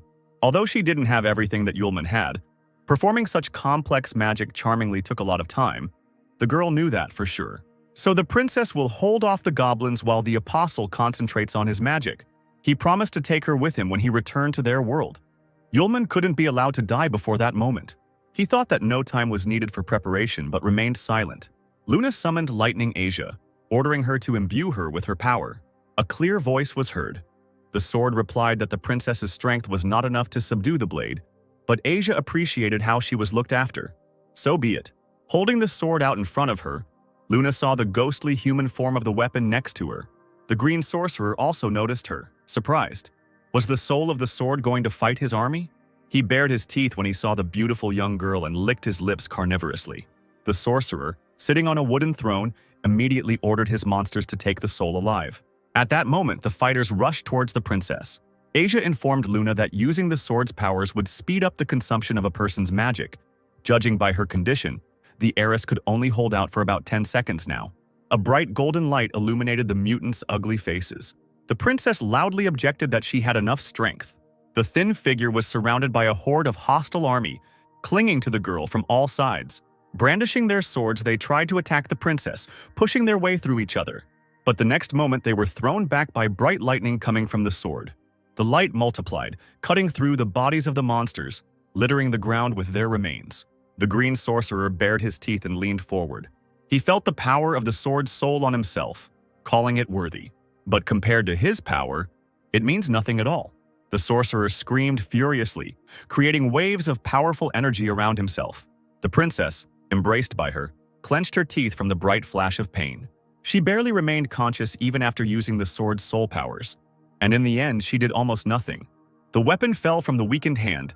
Every cell of the body was filled with pain, but suddenly Luna was surprised to find herself in Yulman's arms, and he praised his friend for her good work. The girl asked with regret in her eyes and hope if she had helped buy the apostle a little time. He nodded with a smile. Luna did everything that was required of her. Lightning-fast Asia softly lay in Yulman's palm. He, holding the princess with one hand, asked her to rest. The green sorcerer noticed the man's appearance, shouting that another fool, not knowing respect, would be killed by the Green King's soldiers. Now the apostle and Luna were surrounded by a huge army. The guy glanced at the monsters, whistled mockingly, repeating the sorcerer's words. He threw the blade over his shoulder, asking his soul about her affairs. Asia regretted that Yulman was not her owner, so he would not be able to use the powers, but the apostle did not need that. The soul was surprised. Because the king of the elements forged it with the purest lightning, nothing can harm it. Yulman asked if it could withstand the lightning magic of other energy sources. Instead of an answer, the sword rattled from the bright streams. The apostle understood everything and smiled. A red energy arrow immediately struck the sword. Seeing her, the green sorcerer retreated back in fear. This amazed all the observers of the tribes. The blade's soul protested, asking what kind of thunder Yulman was introducing into the steel. Not hearing an answer, the little voice squeaked that she needed to stop. There was no more energy left in her. The soul writhed from the power that overwhelmed it. It could not bear it any longer. The apostle was surprised by the small capacity of the magic sword, although Asia was able to cope with its lightning energy. Luna looked at the sword engulfed in flames that Yulman calmly held in his hand in confusion, wondering if it was powerful enough for his techniques. The voice of the weapon demanded that it be used quickly, and then Yulman agreed to it. He wasted no time in using the short version technique. A great celestial punishment fell upon the entire army of mutants in a huge bloody stream. Even the green sorcerer had never encountered such power in his entire existence. He tried to defend himself with a special black armor, but even the one that had previously resisted any attacks crumbled to pieces. The apostle's incredible energy simply dispelled the mutants' massive bodies. When the smoke cleared, Luna and Yulman were safe, the army surrounding them destroyed. The goblin and beast-eared tribes looked at the empty battlefield in shock. So many monsters were dead in an instant, it was something incredible. Even the princess was shocked. Could it really be Sierra who taught this to her student? While Yulman was examining the sword, Luna thought that Charlotte could also use magic of such power. The blade's soul froze powerlessly in the air, looking straight at the apostle. Blushing, Asya exclaimed that Yulman, not being her master, had so unceremoniously dealt with her body, deceived her, and forced her to serve him. But that sweet moment when the sword was filled with power and that short moment of liberation were beautiful. The girl looked at the student with adoration, saying that he was really good and did not disgrace the honor of the magic sword. Yulman looked into the clouds of smoke and was surprised. As it turned out, the green sorcerer did not die. Now, completely burnt, he slowly rose from his knees. The mutant roared, asking Yulman where an ordinary person got so much strength from. He replied that there was no point in telling him anything, because after learning the answer, the monster would die anyway. The sorcerer, hearing this, laughed loudly. The goblin has not yet shown its power, and right now the impudent man will see it. The dark world of the heart spell allowed the mutant to be filled with dark energy, which flowed like small snakes through his body. Yulman whistled, seeing the dark streams of powerful energy, asking what it was. The snakes soon merged into one, forming a stream in which the souls of dead monsters, distorted by pain and anger, were clearly visible. They poured into the body of the green sorcerer, and he turned into a fighting three-eyed troll with huge wings and a strong body. Hearing the monster threatening Yulman, Lightning Asia stared at the guy, hoping to rest, but he shrugged his shoulders. They will have to continue the battle. The improved mutant roared, shouting that the man had lived to the moment of his death and still did not understand anything. But now he would go to the underworld. The apostle smiled fearlessly, exclaiming that he could not wait to feel it. Hitting himself in the chest with his fist, the sorcerer spread his wings and waved his long tail, pushing off from the ground and rushing straight at the enemy. Opening its mouth wide, the goblin cast the purple tiger core spell, summoning several fire spheres. Having landed, the monster directed them at Yulman, holding his hands out in front of him. The apostle immediately covered himself with Asia, along the entire length of which red lightning ran. With the help of the incredible blade, the student was able to block the enemy attack, and for a few seconds, thick smoke obscured his field of vision. Yulman heard the rustle of wings right behind him in time and turned around sharply. The monster, baring its sharp fangs, fell upon the guy with a hail of blows, but he jumped back from the next attack at the speed of light. Once again, jumping back, the apostle clutched the sword in his hands, and the sorcerer began to egg him on, calling him a coward who only knew how to run away. Asia hiccuped from the strain, groaning that she had to go into battle again. Yulman swore to fulfill the mutant's wish to be chopped into pieces. The disciple pulled Lightning Asia back, causing it to shine blindingly, sending out bright red lightning bolts. A few seconds later, the apostle ran towards the enemy, who used a magical cry trying to knock the enemy off his feet. The blade, as if through butter, softly entered the monster's crossed palms. He laughed, thinking that victory was on his side, and began to make fun of the loser whose sword could not kill such a giant. However, the sorcerer missed something, namely the sharp tip of Asia, which was poking into his eye on the forehead. Yulman snorted contemptuously, drawing the mutant's attention to the fact that he was already a corpse. The green sorcerer, to his misfortune, did not immediately realize that he was in a trap from which there was no escape. The sword, piercing even deeper, shone so brightly that a bloody beam of lightning passed through the entire body of the monster. The apostle leaned forward once more, then abruptly pulled Asia away. The sorcerer howled and found himself thrown back. He hit, the sheer weight of his impact creating a hole in the loose earth and sending clouds of dust into the air. The red devilish eyes flashed once more in the wall of dust, then went out forever. The villagers, among whom was Lemur, opened their mouths as they looked at the defeated killer. At first, hesitant, and then increasingly loud cries were heard about Yulman's victory. He was alone, against everyone and the green sorcerer. The cat girl's fellow tribesmen began to ask her one after the other how the man she had returned with had managed to survive. The apostle shook himself off and walked up to Luna, handing her Asia. The princess blinked in amazement, not understanding what the guy wanted from her. Yulman casually scratched the back of his head, muttering that, having fought his fill, he was quite hungry. Clutching the sword in her hand, Luna silently looked at his soul hovering nearby.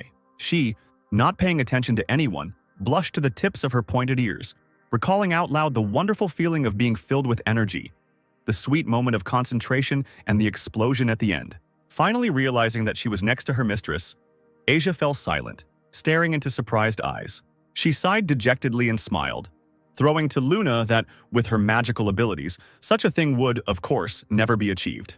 The princess and the apostle approached the gates of the tribe, where they, together with the goblins, greeted the victors. Several residents, who had temporarily taken over the management of the settlement, shifted awkwardly from foot to foot, not knowing how to thank their savior. Yulman coughed, looking at the residents with a smile, and asked what they were trying to tell him. He, throwing aside all ceremony, cheerfully asked if they had prepared some delicacies for him, since he had asked for this to be done by the time of his return. The people with animal ears looked at each other in surprise, not expecting such simple words. The lemur jumped up and down, looking adoringly at her master, who had just saved 2 entire tribes from certain death. Finally, the silence was broken by joyful cries from the tribe and goblins, who called for the table to be set and a feast to celebrate the victory. In the town square, the magical creatures gathered together, shouted toasts and loudly clinked wooden mugs of beer. In the very center, they built a huge bonfire around which they danced, holding hands. Numerous tables were laden with all sorts of delicacies, and smiling waitresses, flirtatiously waving their long tails, carried drinks. The hero of the evening sat at a small table in a separate tent, along with the goblins and representatives of the tribe. The temporary leader of the tribe shook his head. He never thought that the day would come when he would drink at the same table with goblins. Shawakeda nodded, smiling and replying that he too could not have imagined that such a thing would happen. This all happened thanks to Mr. Yulman. Those sitting at the table supported this idea. The temporary leader decided to ask the apostle about his plans. Perhaps he would still be the elder of the tribe. Yulman shook his head. Nothing would work out. He had other plans. Tomorrow he and Luna were setting off on their journey. His interlocutor scratched the back of his head. Because such a great man as Mr. Yulman would not be able to remain in a rundown village, it would be a real waste of talent. Shavakeda added that since the guy had already decided so, there was no need to rush, because there was one place that the gentleman would be interested in looking at. The Green Sorcerer's Cave probably contains treasures that the mutants have stolen. The gentleman should go there before leaving and look for something interesting. The apostle thought that he needed to do this for the sake of the moon too. She had helped the disciple a lot lately. Yulman agreed to wait until tomorrow.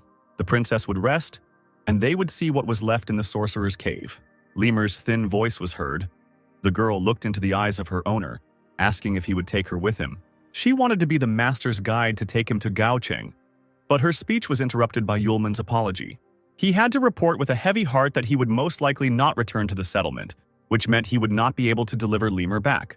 Moreover, the goblin elder drew a map for the student, and now he and Luna will not need a guide. The apostle looked at the table, smiled sadly, and asked the girl to stay with her family. Lemur's lips trembled when she heard the disappointing answer. Her fellow tribesmen called the girl's name in concern as she hung her head low. The young goblin woman looked silently at the animal-eared woman who slowly stood up from the table. The lemur leaned heavily on the floor with her hand, stuttering that she would not have the opportunity to repay her master for his help. Putting on a fake smile, Lemur walked away from the table, exclaiming that she would dance for the owner, and that would be compensation for everything. The apostle shrugged his shoulders, agreeing with such gratitude. At that very moment, as if by magic, the square was filled with an enchanting melody. There was no trace left on Lemur's face of the recent pain of rejection and worry. The girl moved easily and smoothly. The hems of her airy dress fluttered in the wind, and her jewelry jingled to the beat of the music. The apostle was watching the dance with interest when he noticed that his neighbor turned away in shame. To the surprised question, he reluctantly replied that the gentleman himself should observe, but he should not. Yulman didn't attach much importance to this and grabbed a mug of drink. But then a young goblin girl approached him. She explained that such a tribal dance signifies the expression of a woman's love for a man. Although she doesn't understand the nature of Lemur's relationship with Yulman, the girl gathered all her courage to confess to her master and dance. At that moment, Lemur turned to Yulman, winking at him. The goblin woman asked the guy to at least take a good look at the creature at that moment. From that moment on, a vague veil appeared before the apostle's eyes. Opening his eyes, he saw Lemur very close. She finished dancing and walked towards her master with cat-like gait, asking why he couldn't take his eyes off her. The apostle was taken aback, not immediately realizing that the two of them were alone and in a different location. He looked around in shock and found himself sitting on a bed with a large red canopy. It turned out that the student had not responded to words since the dance, and Lemur had to take him here. The apostle tried to laugh it off and move away from the persistent girl, saying that since the feast was over, he could go to his room.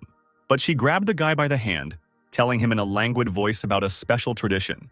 If a person agrees to watch the confession dance and leave with the dancer, the tribesman and his master can spend the night together. At this time, the feast continued. The streets of the settlement were filled with the noise of the celebrants.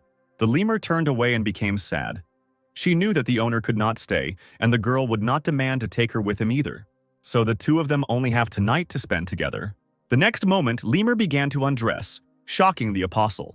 He tried to look away and, stuttering, asked the girl to stop. Quickly throwing the top of her dress over her, Yulman sat down on his knees, demanding that she listen to him. The student was very happy with this attitude, but such things should only be done by mutual consent, and the guy cannot stay precisely because he needs to return to one very important person.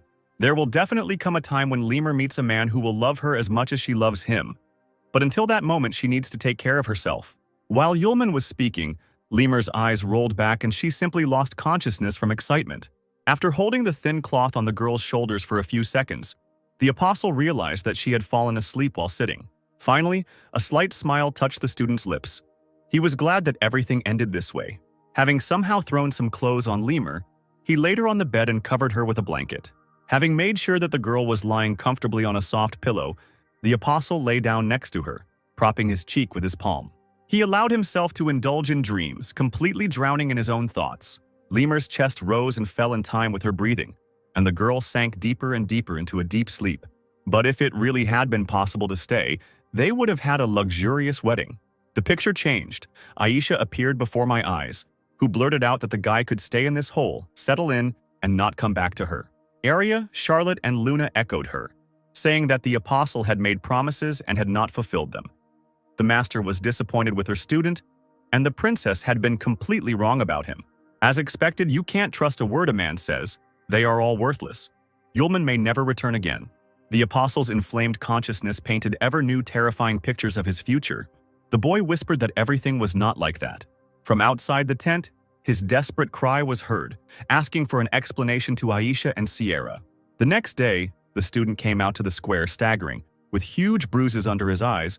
Siavakita did not fail to notice that the gentleman had a rumpled appearance. However, the elder pointed to the detachment and equipment for the expedition to the Cave of the Green Sorcerer, which had already been collected. Only Lady Luna had not yet woken up. Yulman was surprised.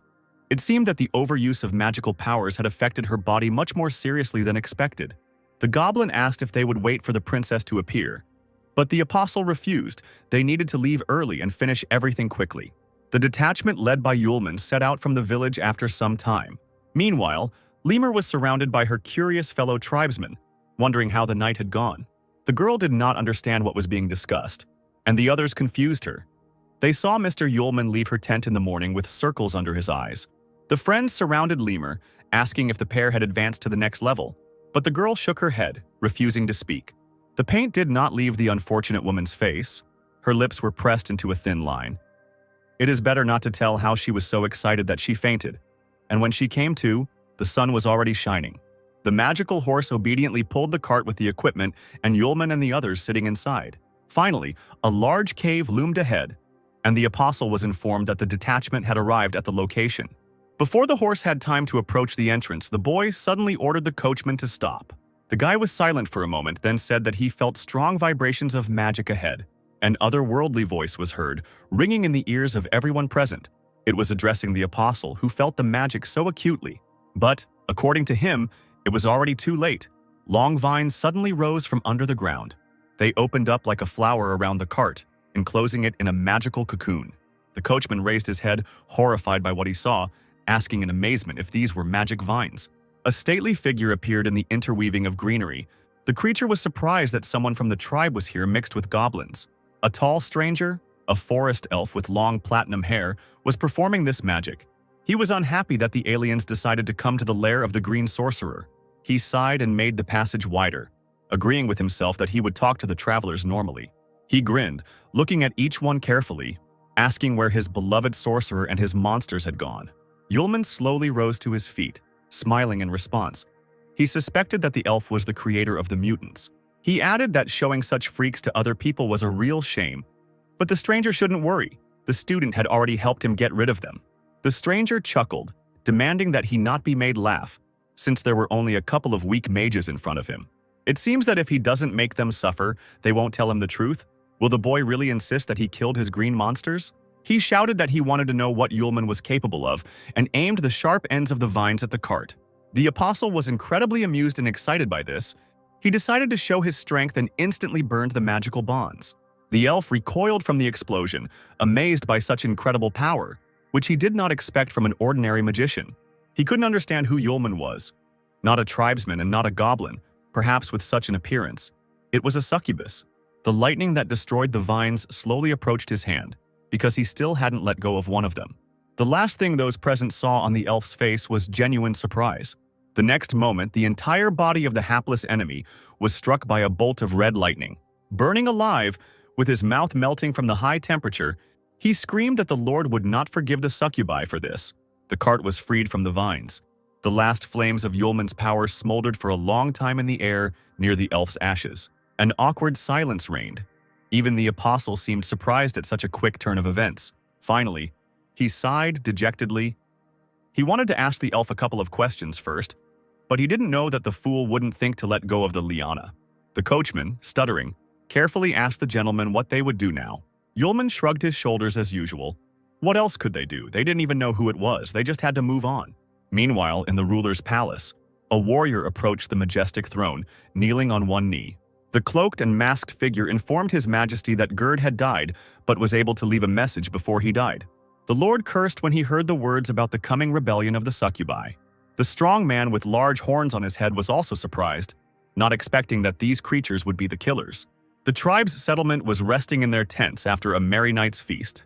The lemur approached the tent where Lady Luna was resting and heard from a fellow tribeswoman standing nearby that the princess had not yet woken up. The girl carefully looked inside. Because Luna had been sleeping for a very long time, suddenly something happened. As it turned out, Mr. Yulman said that the princess spent a lot of energy on her magic and needed a good rest. She needed to sleep as much as she needed, let Lemur not worry. The savior was indeed lying on the bed, covered with a blanket, but she was tormented by doubts. And indeed, the princess's sleep was not so healing and calm. She had real nightmares, the night sky and all-encompassing flames that made her scream in pain and horror. The princess sat right in the center of a huge fire, but she did not burn. She only felt incredible melancholy and powerlessness. Not far from her lay the bodies of her brothers. All her relatives were dead. A dark figure appeared in the middle of the long corridor. Only its grin was visible. The stranger was laughing at her. The face seemed vaguely familiar. The man chuckled, saying that the girl had fallen into his net, and today no one from the royal family would be able to escape. The father's face, so familiar, was sprinkled with blood, and the enemy had a sword pointed at his neck. With his last strength, he asked his daughter to run away quickly. She jumped to her feet and screamed furiously, tears in her eyes preventing her from seeing clearly. The man pressed the sharp blade even harder against the king's neck, and as if playing with his prey, repeated his father's request. Horrible images filled Luna's head. Huge faces leaned over her one after another, asking where the little princess wanted to run away to. They laughed, mocked, and egged her on, pushing her in the back. A sword appeared in Luna's hands, and despite the flames and soot, she tried to attack the killer, who hissed that she could not hide from him. The girl screamed, asking Lightning Asia to give her at least a little of her power. But what Luna had always feared happened. The braided hilt of the sword began to slowly disappear right in her hand. The girl couldn't believe it. A terrifying face appeared in front of her, saying that even a magic sword could not avoid a miserable end. No one would save or protect the princess. All her close and dear ones were all dead. Even this sword was doomed to perish. Luna squealed that this was nonsense and nonsense. The fiery face slowly transformed. Now the princess seemed to be looking at her reflection, which echoed her, saying that it knew everything. It grabbed Luna by the cheek, hissing that while she was having fun in other worlds, she didn't even realize what her country and people were going through. A stupid, selfish girl. In Luna's huge eyes, a face smiled like a creepy doll, demanding to see its agony. Until then, the monster will wait patiently until the princess turns into the same monster. The inflamed consciousness could no longer endure the torment, and Luna suddenly opened her eyes. Worried girls were already leaning over her, happy about the awakening of their savior. The lemur smiled at the girl, greeting her. The princess immediately asked how long she had been sleeping. They answered her that the whole night and day had passed. Luna quietly repeated what was said, not noticing the guest's confusion, and asked if she wanted to eat, since she had slept for so long. But not hearing her, the heiress grabbed her head, wondering if it was a dream. But even in that case, there was no more time to waste. It was time to return home. This dream, the dead visions of her relatives and the scary eyes opposite her, all this brought a bad feeling. Luna shook her head, immediately asking where Yulman was now. Before she could finish speaking, joyful cries were heard from the street. The squad had returned from the campaign with a lot of food, resources, water, and precious stones. The entire tribe gathered around the huge amount of provisions, discussing that this would be enough for them for several years. A companion on Yulman's campaign asked if he was sure that he wanted to give all this to the settlement. The apostle was surprised by the question, especially since almost everyone had previously brought provisions to the green sorcerer. Moreover, these resources are heavy and bulky. The most important thing is that all the tribes need to unite and work for the benefit of the common cause. Only in this way will they avoid all disasters. The temporary leader's eyes filled with tears and he nodded. and Siavakita declared that the goblins were now one tribe with the beast-headed ones. They started talking again about how great it would be if Mr. Yulman became their leader. But the student apologized again. He couldn't stay. Luna approached the guy. The apostle greeted her, asking her to look at the amount of provisions found in the sorcerer's cave. But she didn't even turn towards the cart, and in a lifeless voice demanded that they return. Looking angrily at her friend, the princess again demanded that they leave immediately, because the sooner they left, the sooner they would find a way to return home. The apostle tried to persuade the girl to rest some more, but she assured him that it was not necessary. Because while she was not in the kingdom, anything could happen. Did the disciple really not care about Sierra and the others? Waving his arms, Yulman assured that they would leave soon, and then he saw Lemur nearby. Hearing Luna's words, the girl shuddered, realizing that her master would soon leave her. He beamed at Lemur, shrugging his shoulders and saying that they had business to take care of. The others heard these words and immediately began to cry. It was unbearable that the gentleman was going to leave immediately. Wiping away his tears, the leader asked to at least have a farewell feast, but the apostle flatly refused, gently saying that they really needed to hurry. Lemur's friend gently pushed her towards Yulman, instructing her to say goodbye to the master properly. The girl approached timidly, not daring to look at the one who had been so kind to her all this time. The apostle leaned over Lemur, trying to cheer her up by asking if she really wanted to see him off with that expression on her face. Tears were already gathering in the girl's eyes, and then the apostle carefully placed a pendant with a precious stone around her neck. To the girl's surprised question, Yulman replied that he had found the decoration in the cave of the green sorcerer, and added a little protective magic to it. In a moment of danger, the stone would protect her. The apostle added that he would try, if possible, to find a way to return and visit them. But until that happened, let the post of head of the clan be with Lemur. She didn't care about the high appointment. In her soul, there was a trembling hope that the master would actually return. Yulman had to say that he would do everything possible so that Lemur would not be sad. And so they all together saw off their saviors on their long journey, waving after them for a long time. A gray wolf sat proudly on a high rocky mountain, but as soon as he saw a huge flash of lightning in the distance outside the clear sky, he almost lost consciousness from fear. Lightning Asia, bashfully covering her eyes in her human form, glowed a shade of red, begging him to continue. Yulman absorbed the lightning of his power into the sword, training it, but the soul of the weapon perceived it somewhat differently. Luna, watching this scene, rolled her eyes and could not stand it, demanding that her two companions stop with such perversions. The apostle looked at Asia slyly, saying that it didn't matter to him, the sword itself required him to continue. Asia indignantly shouted that what they were doing was called training.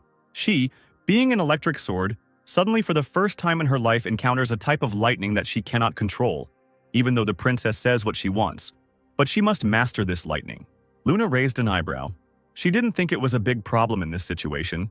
Few people could tame such power. Asia stamped her foot, declaring that she couldn't come to terms with this, and her soul groaned long and hard with a new discharge. The gusty wind on the mountaintops played with the fluffy fur of the werewolves. A small pack stood on the very edge of the cliff, waiting for something. Finally, a subject approached the commander, sat down on one knee. The wolf told about the people he had discovered ahead, who were about to cross the border, judging by their route. The snow-white werewolf, the leader of the pack, turned around sharply and bared his teeth, hearing that human beings had suddenly appeared here. He was told that one of them was surrounded by lightning magic fluctuations. He must have been a mage. The leader turned again towards the mountains surrounding them, and crossing his paws on his chest began to think. After a few seconds, he growled nervously, because of these filthy people, Carrick became so weak and pathetic. This magician, or whoever he was, would definitely not pass. Having decided that the aliens needed to be stopped, the werewolf ordered the others to set out to stop them, and they unanimously agreed with the commander. Meanwhile, Luna, Asia, and Yulman gradually climbed the huge mountain steps, making their way up the rocks. Asia, whose soul was hovering next to the apostle, suddenly abruptly covered her palm with her hand, begging the guy to stop because the energy was already overflowing her. After twirling the sword in his hands, the student agreed and said that he needed to find something to chop, causing Luna's indignation. The princess asked her friend if he was going to use spells in the mountains, but she didn't know that werewolves had been watching them for a long time. Two gray werewolves silently and vilely attacked Yulman from behind. As soon as he answered Luna that he wanted to find something and wave his sword without spells, he turned around abruptly and pointed his sword with his lightning at his opponents, calling them dogs who had appeared out of nowhere. The warriors dodged the attack, deftly running back and crouching on their hind legs to gather themselves for the next jump. Yulman blinked in surprise, surprised that there were real werewolves in the mountains. They did not get up from their place, raising a pile of dust which soon cleared away, and a white werewolf came out to the people. He immediately praised the apostle's dexterity. But the next moment he bared his teeth in a menacing manner, shouting that both men would die here today, and let them blame themselves for it. The werewolf's snow-white body was engulfed in bright fire, and he was turning into the king of flame. Yulman was not afraid for a moment, measuring the fiery werewolf with his gaze, and only asked if the werewolves knew Carrick. The enemy clicked his sharp teeth and called Yulman a cheapskate who shouldn't talk too much and dare to name werewolves. The guy shrugged, replying that he understood everything. Such behavior did not add honor to the wolves. The werewolves surrounded Yulman and Luna. The apostle put his sword in front of him, realizing that only by putting the leader on his knees could he make him listen. The student put one arm around the princess's shoulders, pressing her to himself, and with the other he grabbed the hilt of the red-hot sword. The girl asked him urgently what he wanted to do. Yulman didn't answer, and with all his might thrust the sharp blade into the ground. The earth opened up, describing a perfect circle without touching the apostle and his companion. Red lightning bolts spread like fire across the clearing where they were attacked. The wall of fog and smoke gradually dissipated along with the smoldering embers of lightning. The werewolves lay on the ground, scattered in different corners, breathing heavily. Their flaming leader remained conscious, the fire protecting him by surrounding him with smoke. However, he did not hide his surprise at the stranger, even wondering whether he was human. Luna stared at the scorched earth and the unconscious bodies of the wolves, while Yulman grinned, making a forced yelp, saying that he had gotten a little carried away. He looked slyly at the leader, who was clenching his fists in anger, asking if he wanted to continue the fight. The werewolf shook himself like a big dog and cursed, deciding what to do. Something hissed loudly, and the werewolf almost fell off his feet. The ground shook noticeably several times. Luna began to look around, fearfully asking Yulman what was happening. The wolf was terribly frightened, howled loudly, and shouted that now it was the end for everyone. Yulman turned to the large mountain looming over those present, reporting that they seemed to have awakened him. Luna patted the guy's hand, hysterically asking who they were talking about, because the apostle seemed not to see the girl. The jagged mountain peaks shook violently, then began to crumble as the long neck of a huge dragon stretched out into the air. At first the creature closed its eyes tightly against the daylight, but then two huge orange eyes suddenly opened. The dragon threw back his snake head and roared loudly, destroying the previously unstable stone. The werewolf, whose fire was slowly fading, fell to his knees, begging Lord Sundevourer to spare him. Because the wolves did not want to disturb the great lord, they were only fulfilling their public duty. Yulman shook his head, looking at the dragon. Luna squealed, clutching her head. She seemed not to notice the small stones flying onto her head, completely absorbed by the sight of the size and power of the monster, from which even the entire Imperial army would not have saved them. She trembled slightly, and then she heard the apostle's voice, smiling and saying that the girl needed to relax because she was not alone. An extremely joyful soul burst out of the sword. It was time to show everything that he and Yulman had learned in training. This was a great opportunity to say goodbye to excess energy. The dragon closed his mouth when he saw a huge bloody cloud high in the sky. In an instant, he looked like a small, frightened snake as a column of lightning rushed towards him. A waterfall of deadly energy fell directly on the spot where the dragon appeared. Even the werewolf, without rising from his knees, was shocked by this sight, raising his head. Huge flashes were visible from behind the high mountains, even in the tribe's settlement. The monster, whose dwelling was almost covered with small stones, was in a trance, swaying smoothly in the air. He decided to return to where he came from. When the head with spikes disappeared among the stones, Yulman enthusiastically praised the good kid, who immediately left. He added that the little obedient animals were as cute as ever, and Luna shook her head sadly. Taking a deep breath, she attacked the apostle with the accusation that he was still using forbidden magic. The student tried to justify himself, then remembered his opponents and slowly turned around. The three opponents sat obediently on their hind legs and trembled, looking at Yulman, who asked if they still wanted to continue. Not hearing an answer, the student demanded that they take him and Luna to the camp, and the wolves immediately agreed. Passing the mountains, the travelers after some time reached the werewolf settlement. The leader led two people along small corridors. The wolves, looking at them, asked out loud if these were Larla's prisoners. The white werewolf laughed awkwardly, apologizing to the great Lord Yulman for his fellow tribesmen, but he simply asked to be taken to Carrick. Finally, the werewolf, still trembling with fear, led the people to a large, bright tent. He loudly warned his brother in advance about the arrival of guests, sharply opening the curtain. A werewolf of the same color met them, sitting on the pillows with a bottle in his hands, drunkenly ordering his brother to tell the Lord that he would no longer come into this damned world of people. Yulman's guide ran up to the wolf and began to hit him in the face, forcing him to come to his senses, because the conqueror of the Sun Devourer, the great Yulman, had come to him. He seemed to sober up in an instant, his red eyes shining, as soon as he heard the name of the apostle. He had previously met a man with that name, muttering that he couldn't possibly be in his world, but there he was. The apostle stood before the wolf with a smile on his face. Finally, having sobered up completely, the werewolf howled joyfully. Yulman again greeted Carrick, whom he had not seen for a long time, and asked how he was doing.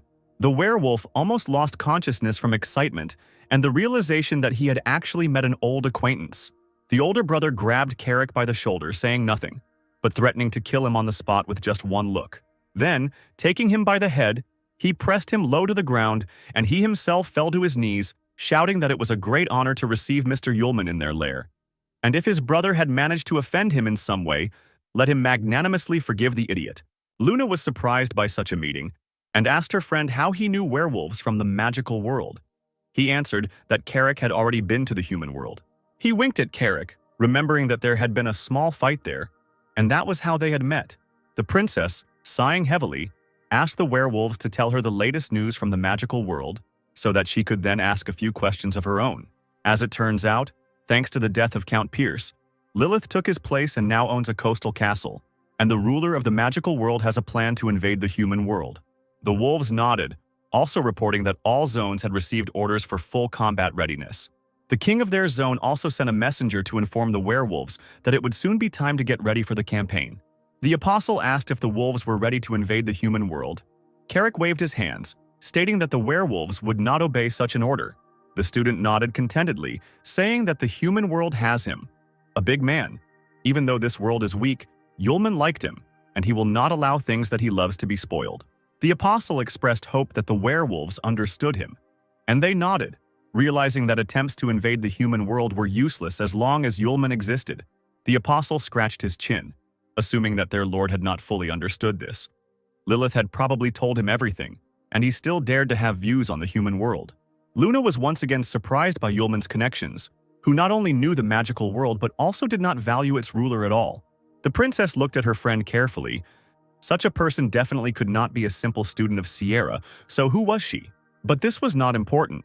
The most important thing was that with his help, the issue of the military weakness of the empire would be resolved. Yulman turned to the princess, asking why she kept staring at him. The girl immediately turned away and blushed, ordering Yulman to stop talking nonsense when he suggested with a smile that Luna had finally discovered the depths of his charm. However, the princess continued to think of Yulman as the source of fantastic powers with which he kills green monsters and drives out the Sun Devourer. With such help, any problem ceases to be a problem. It is worth paying any price, just to get him as an ally. Suddenly, a completely different picture appeared in Luna's head, where she and Yulman were standing close to each other. Here it was, the special price. The princess sharply pinched her cheeks under the apostle's surprised gaze, driving away stupid thoughts, because Yulman was Sierra's student, maybe even her fiancé. Shrugging his shoulders, the apostle asked Carrick if he knew of any ways to move from the world of magic to the world of people. As it turns out, if the master wants to leave the magical world, he needs to get to Gaocheng and open the magical gate. But without the master's permission, he won't be able to enter. He needs to get hold of the seals from the magical barrier. A shadow appeared on Yulman's face, and he asked threateningly whether he could leave if he first ran around all the zones and collected all the seals. This seemed too complicated to the apostle. He assumed that he could go straight to the barrier and break it, but then he would also be able to destroy this small magical world. The werewolf, horrified by this idea, quickly reminded Yulman of his acquaintance with Miss Lilith. Perhaps she could suggest another way to enter Gaocheng. Carrick breathed a sigh of relief when Yulman abandoned the idea of going ahead and agreed to find Lilith. The apostle said that he would go to the woman and ask her about the quick way. Maybe something would work out. The werewolf waved his fist, promising his master that his wolves would take care of everything. He just had to wait. Carrick fell silent, and then suddenly praised Mr. Yulman, who even defeated a purebred succubus. The first beauty of his world is Miss Lilith, although she is rumored to have a child. But for 1,000 years she has been stirring the minds of men, remaining young and the best flower of the magical world. Luna slowly turned to Yulman with an unreadable look, repeating the wolf's last words. The apostle groaned quietly, shaking his head. He suddenly moved close to the princess, covering her mouth with his hand and whispering right next to her ear that Luna should not tell about all this in the human world, because Lilith is Aisha's mother. While the student asked not to reveal the truth about the relationship between the succubus and her classmate, Luna silently begged not to move closer to her, remembering her recent thoughts. Finally, unable to bear the close contact, the girl pushed the stranger's face away from her with a flourish, convincing him that she was not going to say anything, again calling Yulman a pervert. While she was trying to hide her blushing cheeks from everyone, Carrick informed Mr. Yulman that everything was ready and they could leave. Luna pretended to be terribly angry, but in reality she herself did not know what she felt, looking at the stupid student. Coming out of the tent, the princess and Yulman saw a luxurious carriage drawn by 4 wolves. The apprentice noticed that Carrick had tried to find a good carriage, and he expressed hope that the pack leader's carriage would be comfortable for the master. To get to the Dark Knight territory, you need to cross the Beast King territory and the Nightmare territory via the Hurricane Road. A regular carriage simply couldn't get there. Yulman smiled broadly, warmly thanking the werewolf, who only asked the man to relax and not think about problems. The road turned out to be very difficult. A snowstorm began, and a strong wind almost knocked the wolves off their feet. Carrick shouted to Yulman through the snow that they were entering Hurricane Road. Looking out the window at the incredible mountain storm, the student only muttered that the name of the road suited it perfectly. Previously, the guy could not even imagine that such places could exist in the magical world. After driving a little further, the cart finally approached the tunnel that the travelers had to enter. Carrick told Mr. Yulman that they needed to get through this cave and then they could rest. The wolves, shaking themselves vigorously, dragged the carriage behind them as they entered the wide opening of the cave. Carrick suddenly froze and sniffed cautiously, his red eyes narrowing. He peered blindly into the distance, sensing a strange presence. The wolves also noticed this and began to bark loudly. Illuminated by the light from the exit, 3 silhouettes appeared in the alien's path. One of them was sitting on a stone and talking to Carrick. In the large mouth there was a row of fangs, more powerful than those of other werewolves, and the fur was much thicker. The stranger knew the name of the werewolf. The golden crown and armor flashed in the semi-darkness. This king reported that Carrick had betrayed the magical empire, judging by the reports, and had gone over to the people, and was even ready to cause trouble to the ruler. The werewolf stepped back, shocked by the sudden appearance of the king of beasts himself with his warriors. Yulman was also surprised by the new meeting. Luna hid behind his back, looking warily at the lions. The king nodded. He was here to find out the truth of the rumors of treason. Apparently, Carrick came with a man whom he was happy to obey and betray the empire with the emperor. The huge werewolf, without waiting for an answer, turned directly to Yulman and challenged him, asking if the man would dare to accept him. The apostle thought for a moment, but then replied in a bored tone that he was not interested in duels. The king rose from the stone, saying that the animal world lives by the principle of survival of the strongest. Animals respect strength, because if a man forced Carrick to obey, then he definitely has strength. If the man emerges victorious from the battle, the king will not prosecute Carrick for treason, and will even give the man the throne of the king of beasts. Yulman was surprised by what was said. He did not want to get the throne of the king of beasts at all, but he finally noticed the king's crown and praised it, then offered this decoration as a trophy for his victory. The lion, more like a bear, standing behind the king, almost rushed at the vain man who did not like the throne, but coveted the crown. The white werewolf was not offended, but clarified that the crown is the main symbol of the king of beasts. Whoever has it is a real beast. He agreed to fight. He walked forward with wide strides to the exit of the cave. It was very narrow here and it would be inconvenient to fight. Luna grabbed Yulman's hand, reminding him that their goal was to return to the human world. And why would he need the throne of the king of beasts at all? The apostle smiled, looking at the princess. He didn't need the throne. He just really liked the crown. Earlier, he promised his friend that she would be able to choose the thing she liked in the cave of the green sorcerer. Luna instantly blushed when Yulman promised to give her a beautiful crown. She screamed that the princess of the human world does not need the crown of the king of beasts. Completely embarrassed, Luna added that she did not want to accept any gifts from the apostle. All those present were outside the cave in a few moments, engulfed in a snowstorm. The king of beasts moved away from the man a short distance, menacingly asking if he was ready. The apostle grinned and playfully demanded that the bull be released from the pen. The werewolf frowned. A shadow fell across his face, and it was said that the lion hunts the hare by tearing it apart. The lion extended a paw with long, sharp claws, pouncing on the man with a deafening roar. The beast's fist of the second paw was rapidly approaching the calmly standing Yulman. But as soon as the werewolf approached, everything around was covered by a thick wall of fog. The apostle was already waiting for him, and with one hand stopped the king's fist, grinning. As it turned out, the werewolf had confused the concepts. Yulman was definitely not a hare. The king's eyes immediately widened. His teeth clenched nervously as he experienced the incredible power of human resistance. He laughed, carried away by this hunt and the power of the enemy, deciding to ignite. The king's figure increased several times. He roared and used the flaming golden lion spell. Yulman wondered why all the animals were so fond of changing their appearance. But compared to others, the king was still holding up well. The apostle had a gift. It would allow him to see what is called real power. Without taking a single step, Yulman caused the air around him to become electrified and glow red-hot. The king of beasts opened his mouth in amazement, finding himself thrown back while the man did not even raise his hand. The apostle grinned again, asking the lion with enthusiasm how he felt. He slowly raised his hand and turned it to the right, directing the shockwave to the side. With this movement, the apostle strengthened his own magic, and the lightning flashes shone even brighter. Now the lion simply froze in place, blinded by the otherworldly attacks. His guards, lions with thick brown fur, followed closely behind their leader, also in amazement. Luna closed her eyes, amazed by Yulman's power, and Carrick silently pulled on the sunglasses he had left over from his visit to the human world. Moreover, something completely incredible happened, which shocked everyone present. For several thousand years, this area has been plagued by a constant wind that has blown everything off Hurricane Road. And now, for the first time in a long time, it stopped. In the distance, the bare peaks of gray mountains were visible. The king of beasts slowly descended to the ground and whispered that the man had done it in one fell swoop. Even the hurricane that had been blowing here for thousands of years had stopped in an instant. If this is the power of the strongest of this sire, the lion who fell victim to the hands of this monster does not regret it at all. Suddenly, the werewolf's body was illuminated by a bright flash of otherworldly light. The other animals and people closed their eyes. Yulman shouted at the beast, not understanding whether it was preparing to continue its metamorphoses or wanted to explode. Imagine his surprise when the light dissipated, and in place of the huge king of beasts sat a small lion cub in smaller armor. Even Carrick had never seen anything like this in his entire life, let alone guests from another world. One of his warriors immediately ran up to the werewolf baby, almost crying, seeing his master in such a state. He fell to the ground in front of the lion cub, begging the master not to be upset.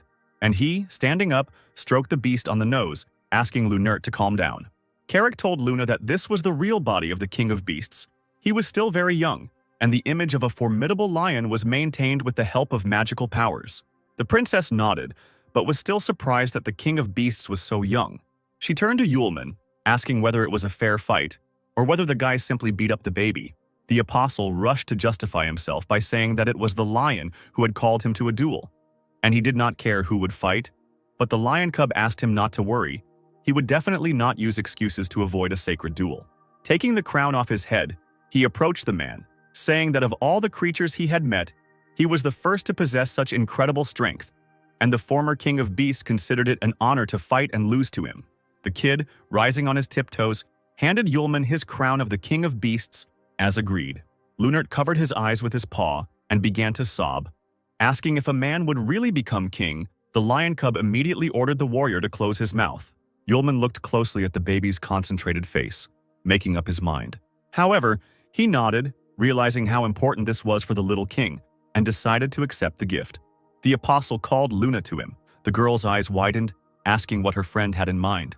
Without wasting any time, the apostle placed a crown on the girl's head, saying that he would give her a gift as they had agreed, adding that it suited her very well. Right before the eyes of those present, the crown shrank, adjusting to the size of the princess's head. Yulman noticed this and admired such technology. Lunert howled, shouting that the female human had become the king of beasts, and the lion cub again demanded that the warrior shut up. The apostle asked with a smile if there was a problem. The werewolf replied that the crown already belonged to them, and people could use it as they wished. Then Yulman decided that it was time for them to continue their journey, and together with Luna and Carrick, he got into his cart. The former king of beasts and Lunert immediately sat down opposite. The apostle, raising an eyebrow, asked if they would go with them. The lion cub nodded, because now that Luna had become the queen of the beasts, it was their sacred duty to follow the new king everywhere. At that moment, Lunert tried to object again, but he was quickly shut up. Luna felt very uncomfortable. To tell the truth, she no longer wanted to own this crown. Some time passed, and Carrick's ringing voice was heard from the street. He informed the gentleman that the carriage would soon arrive at its destination. Just ahead, the night mosquito zone was already visible. A long road led to the city illuminated by lights. The gates slowly opened in front of the carriage, and silent guards let the travelers through. The lion cub crossed his arms over his chest and looked out the window, saying that the nightmare zone was a place that would truly make anyone shudder. Luna adjusted the massive decoration on her head and asked the former king of beasts in surprise what it meant. He informed Her Majesty that this city was a grave for the weak, and the princess nervously asked him not to call her that. As it turns out, in this place the weakest go to another world. The girl only needs to look out the window. Indeed, on the distant streets, right on the ground, with their backs against the walls, lay a multitude of creatures, their bodies entwined with thin vines. Luna was horrified by their condition, asking if all these strangers were still alive. Some of the creatures moved, but slowly, as if they were delirious. They were already close to death.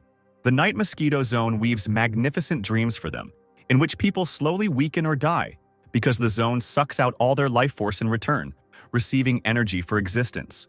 Anyone who sets foot on this land will immediately become a victim of the incubi. These vile creatures are always looking for an opportunity to take possession of the weak, but if a person's faith is strong, he will never fall into a trap. Yulman shook his hair and smiled, saying that he would still like to meet them. The princess, however, did not share her friend's delight, but thought that she had already seen these creatures in a dream. Although there was no need to worry ahead of time, perhaps she was simply very tired after overexerting herself in battle. A few minutes later, the carriage pulled up to a large building. The lion began to maintain its previous appearance with the help of magic, notifying Her Majesty that they had arrived. The werewolf helped Luna get off the carriage stairs, saying that today everyone would rest here, and tomorrow they could move out into the dark night zone.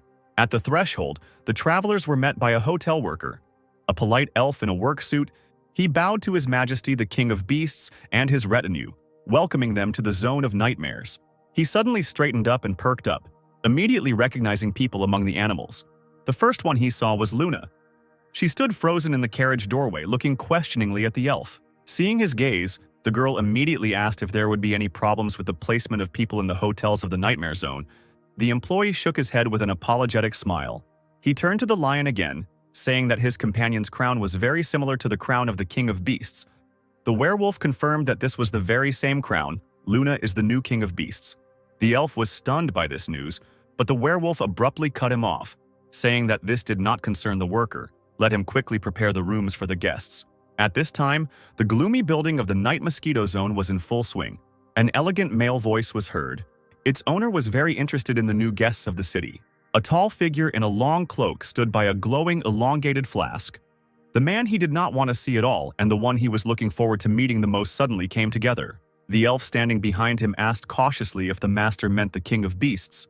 The incubus girl next to him, a charming brunette with a pair of dark horns on her head, called the elf a fool who didn't realize that these pawns were of no interest. Isis adjusted the hems of her open dress and clapped her hands. The owner was talking about those two people, especially about the guy who, although he disguises his power, it is clear that he has an unusual lair. The owner's voice was heard again. Tired of the chatter, the man ordered Isis to be responsible for catching Yulman. When the girl asked if the guy could expose her, the figure said that there was nothing to worry about. The main thing was that her owner was not discovered, especially since that man quickly became infatuated with women. The elf, whose name was Lanti, was supposed to tell Ramir and the Lord that the King of Beasts had betrayed them. The owner, without turning around, continued to look at the sphere, whispering that Yulman had surprised him very much.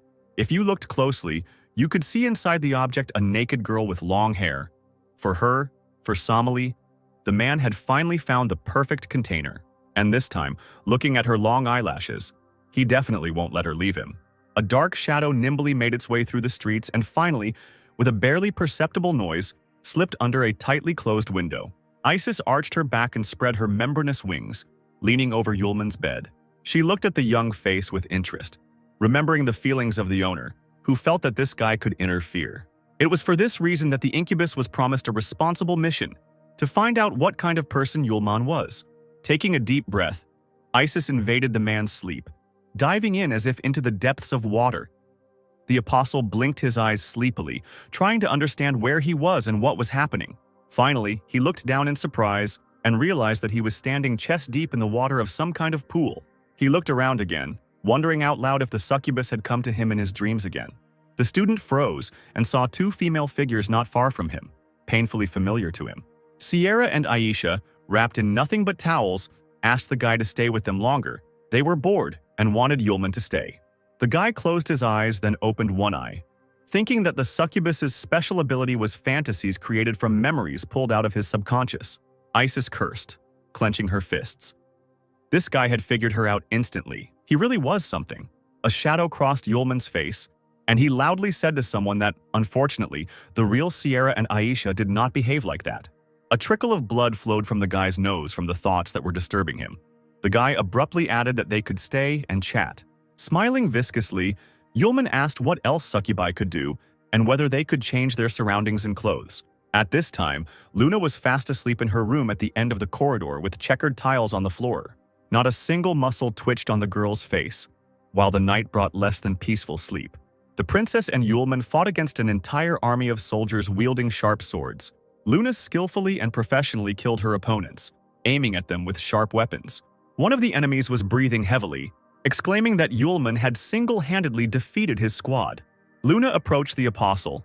The boys smiled at each other, but no one knew how the princess knew this man. Suddenly the guy grinned and turned his head sharply, greeting General Howard. He placed the huge sword on his back and told the man that as long as he was around, his vile plans would not come to fruition, so he should capitulate quickly. The student turned to Luna and smiled at her again, seeing his friend's eyes glowing with happiness. Luna's double, the vile incubus, growled in anger as she saw Yulman and the princess disappear into the portal. The monster didn't understand how the guy appeared in the dream that she created and controls. It's just a chimera, an illusion. Why the incubus's powers are not enough to interfere. Someone's voice was heard from behind. He said that the reason for everything was the guy's origin. He was an apostle. The owner, whose face was hidden by a hood, said that even if it was created by fantasy, it still remains the fantasy of an apostle, and the lowest magic of an incubus is not able to stop it. But, as it turned out, there was also good news. Something had awakened in the container. The man fell silent. His figure began to rapidly disappear, turning into a purple whirlwind. This frightened the double. She, like a cornered animal, rushed around the room, screaming, asking what had come to see her. The purple whirlwind thinned and began to slowly but firmly entangle the girl. The man, whose magic had completely captured the incubus in a vice, asked if this was a sprout of the black goat's mother's magic. He raised his hand and a small flame appeared on the tip of his index finger. Then, without warning, the man pointed his finger towards the girl's forehead. Luna's memories flooded out. The man saw the princess from the human world, trying to save her empire. And before entering the demon world, she was possessed by the black goat's mother, and the demon seed remained in the princess. Having seen Yulman's power, Luna hopes for his help. But this is ridiculous because with the horizons of people it is impossible to understand the meaning of the apostle's power. The man promised that he could also help wishes come true. The incubus chuckled. She would be surprised if the figure succeeded. Covering her face with her hand, the girl hissed that she still would not give the receptacle of Somali to Yulman. The apostle and Luna felt something trembling, and someone's huge hands appeared above their heads. A few seconds later, a huge purple demon appeared in their place. The couple turned around sharply, hearing a disgusting slurping sound behind them. Luna opened her big eyes wide, horrified by the incredible size of the monster. The apostle immediately ordered the princess to step back, and he himself held out a blade in front of him. The guy, before going into battle, turned around once more and looked at his girlfriend, tenderly promising that he would protect her. Repeating his promise, he disappeared into a thick veil of smoke and magical pillars, leaving the girl alone. The atmosphere changed. The colors suddenly lost their brightness. The princess decided that Yulman had deceived her.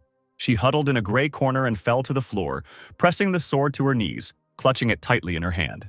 Luna stared ahead unseeingly, asking with her lips alone if there were powers more powerful than Yulman's. As soon as she fell silent, a familiar voice was heard asking if the princess hadn't understood yet. A tall, fair-haired woman stood with her back to her, telling her that it was her mistake to hope to shift everything onto the shoulders of other people, because all she needed was her own strength. Luna lifted her head weakly, asking what she would have to pay for her power. Did the double really want to take possession of her, and the path to salvation lay through entering the darkness? The woman smiled softly, assuring the princess that no one would dare to possess her. After all, power by its very nature is not divided into light and dark. Everyone decides for themselves how to use it. People who have not discovered their power do not even have the opportunity to choose between good and evil, whether to rely on the help of others, to give one's fate into the hands of others, or to control everything with one's own strength. It is up to the moon to decide. The woman disappeared, and Luna was left alone again, reaching out to the light that had appeared ahead. Something has changed once again. Perhaps the princess herself has changed. She clenched her fists hard, jumped up, and ran headlong straight towards the flash. The girl punched, and dark purple magic spread out in circles through the air. She said loudly that she didn't care whether the magician was good or evil. Luna would use this power relying only on her will. The princess raised her palm, on which the magical multicolored seal was adorned, knowing that it must be preserved. Yulman woke up in the morning in a good mood, rubbing his stiff shoulders. It had been a long time since he had gone so deep into the space of his own consciousness. Going down the stairs, the guy heard Luna's voice. The girl was asking why he was sleeping for so long. The student was surprised by the girl's early appearance, and even in a new outfit. The girl was dressed in an elegant blue dress appropriate to her new status. Luna objected. She had already managed to take a walk and go shopping, since they had been in this world for so long. Previously, her new crown did not match her clothes at all. Moreover, she knew how to change her appearance. Werewolves stood behind the girl with numerous boxes in their hands. Yulman nodded. Now his friend really became the queen of the beasts, she hissed, declaring that she bought new clothes not only for herself. She snatched one box from Lunart and handed it straight into the confused apostle's hands. Today they had to pay a visit to the ruler of this zone. Did the student think that he would have to go in a goblin uniform? When Yulman asked what was wrong, Luna immediately flared up, calling his clothes a disgrace to the entire human race. Very determined, the girl immediately ordered the werewolves not to waste time, but to go and prepare the carriage. The apostle grinned, asking the princess if she had already grown fond of giving orders to her servants. Luna's cheeks instantly turned pink. She looked away, muttering that the werewolves themselves wanted to call her that. No one forced them. Taking a breath, she ordered Yulman to go change his clothes. The guy nodded, jokingly calling his friend the queen. Magical lights flickered in the bright blue illuminated room. The master received Isis and Lanti, asking his bowed minions if their targets had already left. The man also praised the incubus for the excellent job he had done in distracting Yulman, and the woman thanked him for the high praise. Her thin eyebrows drew together as she remembered that she had spent the entire evening chatting. The guy seemed very simple-minded to her. There was nothing remarkable about him at all. As soon as Isis thought about this, the master approached the incubus, voicing her thoughts. Yulman really does pay a lot of attention to girls. The rumors turned out to be true. He also kindly helped Isis in a difficult moment and sealed the memory. The woman raised her head sharply, stunned by what she heard, because she had been on guard the whole time. Isis's eyes widened in sudden realization that the man had fooled her so cleverly, yet he had found out about her and even thanked her for the conversation at the end. Addressing the creature, the apostle promised to give her a return gift and give her the opportunity to look into his real world of dreams. The incubus raised an eyebrow. It turned out that she was only on the upper level, in a superficial dream, and did not control anything. The woman's consciousness was transported to a completely different place, gloomy, dark. In front of her stood a huge palace made of stone. Yulman had also changed. Now he no longer looked like a confused boy. Not only his clothes had changed, but also his look and mannerisms. It seemed that inside this shell there was some ancient creature. Isis was overcome with a wave of panic. She realized with horror who Yulman really was. The owner grinned and nodded his head. Yes, this really is the first apostle Yulman. It can be said that he was either too self-confident or inattentive, and believed that the woman was an ordinary nightmare incubus and did not arouse his suspicions. Then it turns out that the plan worked, and the apostle did not notice that something happened to the container. The man approached the huge container, quietly whispering that he only had to wait a little while. The woman's face was framed by strands of light hair. Soon she and dear Somali would definitely see each other. Meanwhile, the former Beast King, Luna and Yulman, arrived in the Dark Night Zone, the City of Blood. Their path lay towards the majestic palace. The beast reported that the travelers were in place. Lilith should be in the Palace of Eternal Life. The princess, lifting the hem of her dress, carefully got out of the carriage, looking around. Yulman in his new clothes looked like a real aristocrat. He was amazed at the place where Aisha's mother lived. But the area turned out to be completely empty. The guests did not meet a single living soul on their way. Yulman looked at the palace more closely. He knew that Lilith was there. The apostle felt the magic stone that he gave to the woman. It must be inside. But since no one wanted to meet them, it was decided to go in on their own and look around. The werewolf opened the heavy doors, and the trio carefully entered, walking down the long corridor. Leo said that ahead was the Palace of Eternal Life, but at first glance there was no one there. Yulman narrowed his eyes, thinking to himself that he sensed incubi lurking here, not succubi at all, as he had previously assumed. However, he discarded unnecessary thoughts, leaving them for later. He would figure it out on his own when he met Lilith. Having reached the end of the corridor, the guests were surprised by the picture that opened up to them. There, on a large throne, sat Lilith. Crossing her legs, all alone, the lion asked where the rest of the inhabitants of the palace were. No one even greeted the guests.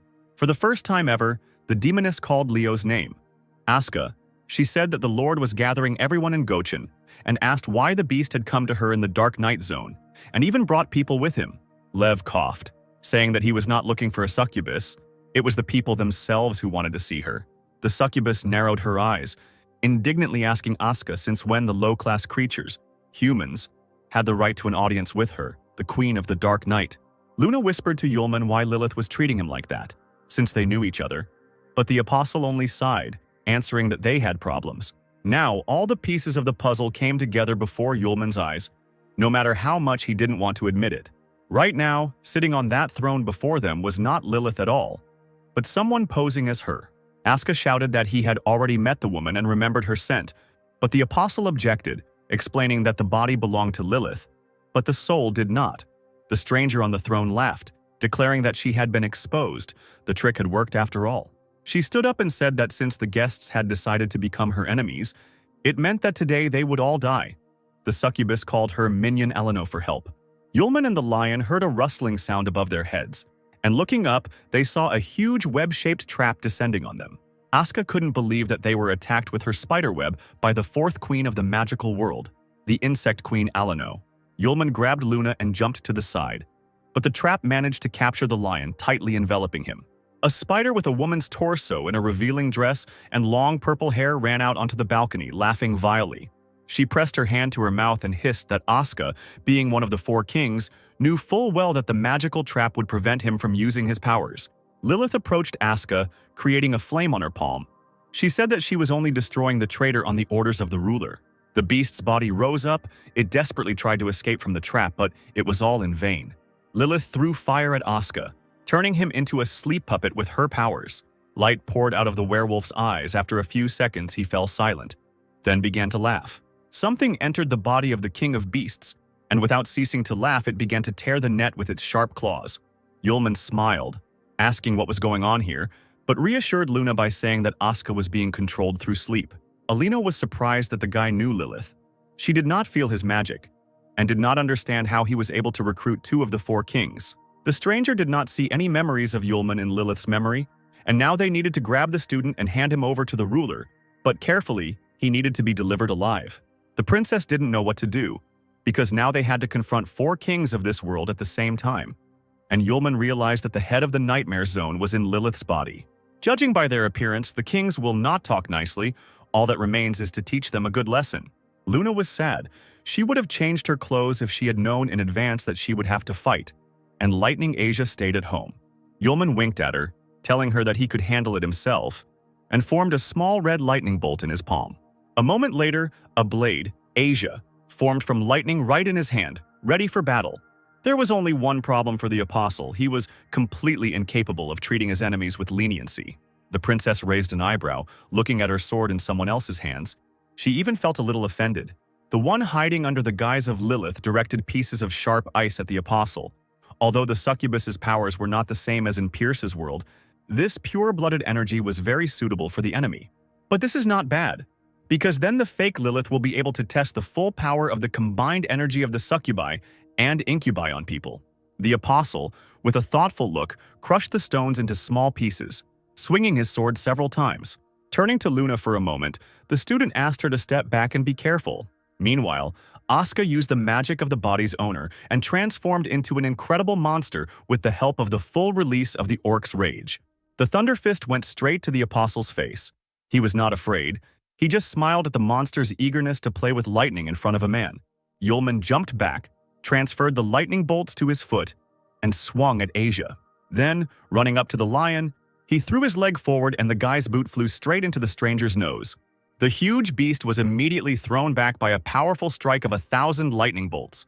Lilith clenched her fists and bared her teeth, seeing that the guy had taken out Asuka with one blow, even though he had used the full powers of the King of Beasts. Eleno crept up behind Yulman, deciding that this was an excellent chance to attack. From her mouth, the spider spewed out blocking bonds, a huge, dense blanket of webbing. Yulman barely had time to look back before it entangled the guy's entire body in a dense cocoon. Luna screamed in despair when she saw her friend's motionless silhouette. The web turned out to be truly powerful.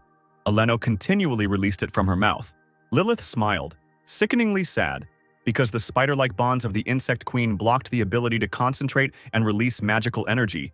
This person did not have a single chance of winning. Eleno gently ran her claws along the web.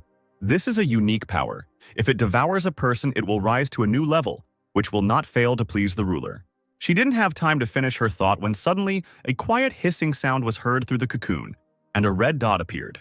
Eleno recoiled in horror as the spider webs turned red and slowly burned away under the lightning bolts. She let out a strangled scream as, moments later, the cocoon disintegrated into tiny webs. The room was filled with acrid smoke, and when it began to gradually clear, the silhouette of an unharmed Yulman appeared. He dusted himself off, noting that it was precisely these sticky tricks that he disliked the most. The princess clapped her hands joyfully when she saw her friend, who gave her a thumbs up. Lilith growled again. She thought that it would be completely impossible to get out of the cocoon. Scorched by fire, Eleno, holding his shoulder, hissed that this guy was not human. Lilith nodded, because Yulman did not even use magic. The apostle called for the sword. His soul was outraged that he was not addressed directly by name. The guy agreed and asked if he could also use the lightning energy to its full potential. Then the damage would be too great, and it would only be necessary to paralyze Lilith. The soul answered that it was possible at a very close distance. Someone in the body of a succubus looked closely at Yulman, confident that he would not be able to defeat the guy. Did the ruler really want to get rid of the 4 kings with his hands? She spat, deciding that the main goal now was simply to survive. The demon turned his eyes to Luna standing to the side. This girl is the key to salvation. Raising his hand up, gathering all the forces of Lilith's essence together. As a huge vortex of the Sleepy Paradise spell appeared in the air, he raised his hand and directed the magic towards the princess. Yulman held his blade out in front of him and grinned. He was ready to start the battle. Lilith, confident in her unstoppable attack, also broke into a smile. The apostle raised his head in surprise as the stream passed Asia and headed above him straight towards the moon. The succubus's attack flew so close to the stunned princess that it almost dug into her body. Lilith hoped that she had enough skill to do so that she could take control of the girl. Meanwhile, the apostle ran and, in order to save his friend, jumped in her direction.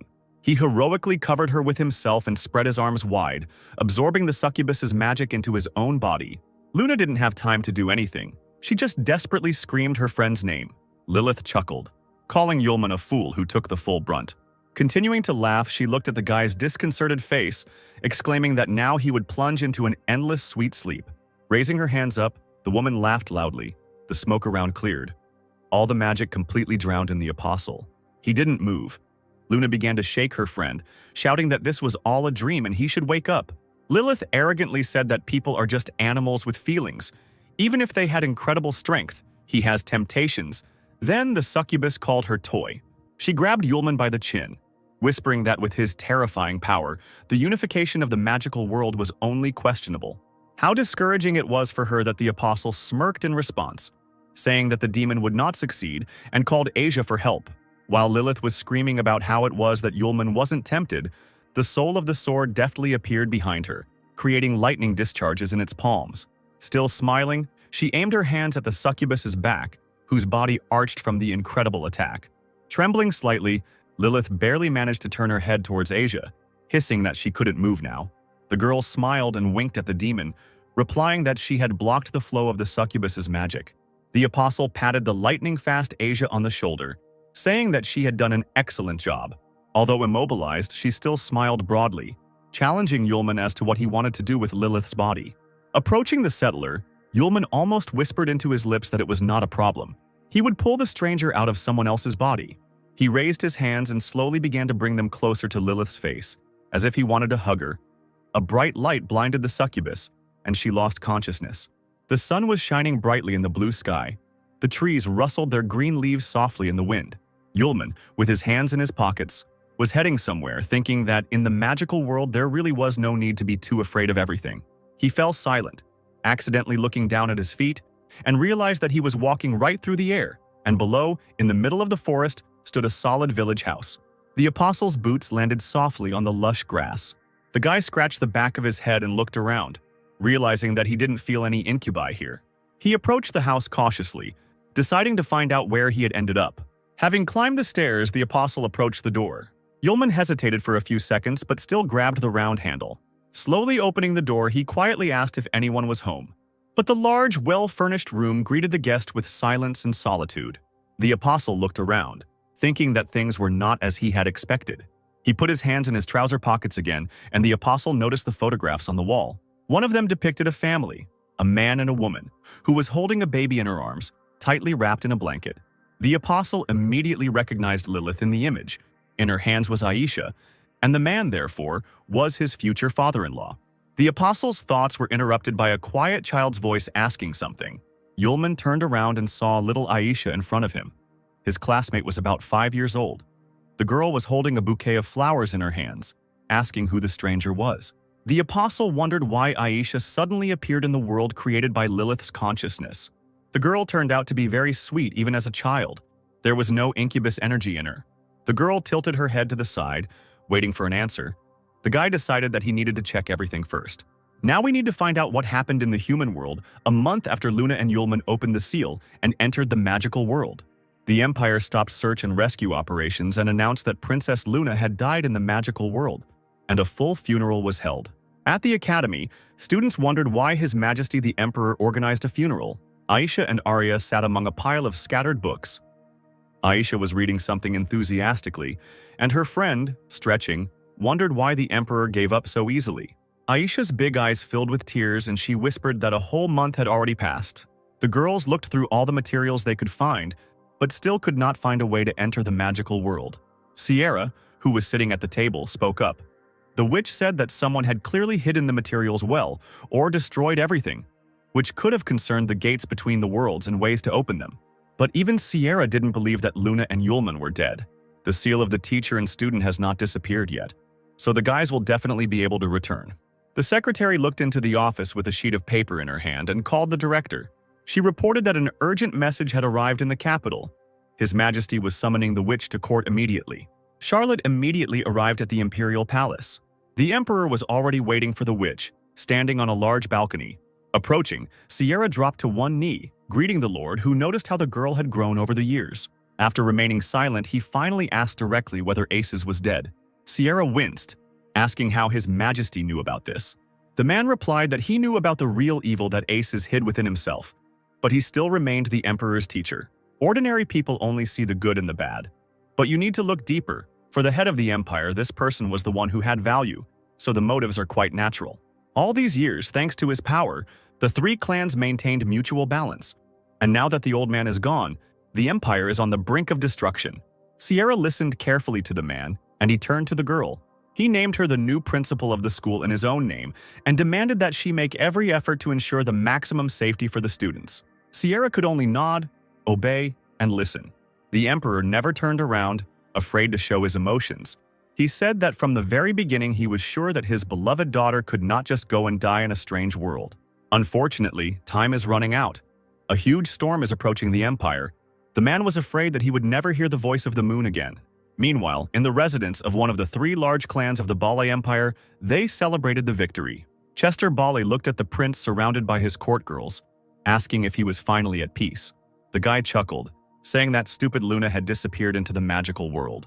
The sage noticed that the princess had died. The emperor was getting old, and it seemed that nothing more threatened the prince's ascension to the throne. He pointed at the man, saying that he would do everything he promised the Bale clan if he got the throne. But Chester also understood what the guy really wanted. He replied that the prince need not worry when the time came. Charlotte would be safe and sound in his bed. The prince chuckled. There was nothing in this world that he couldn't reach. Yulman swallowed hard and asked the girl her name.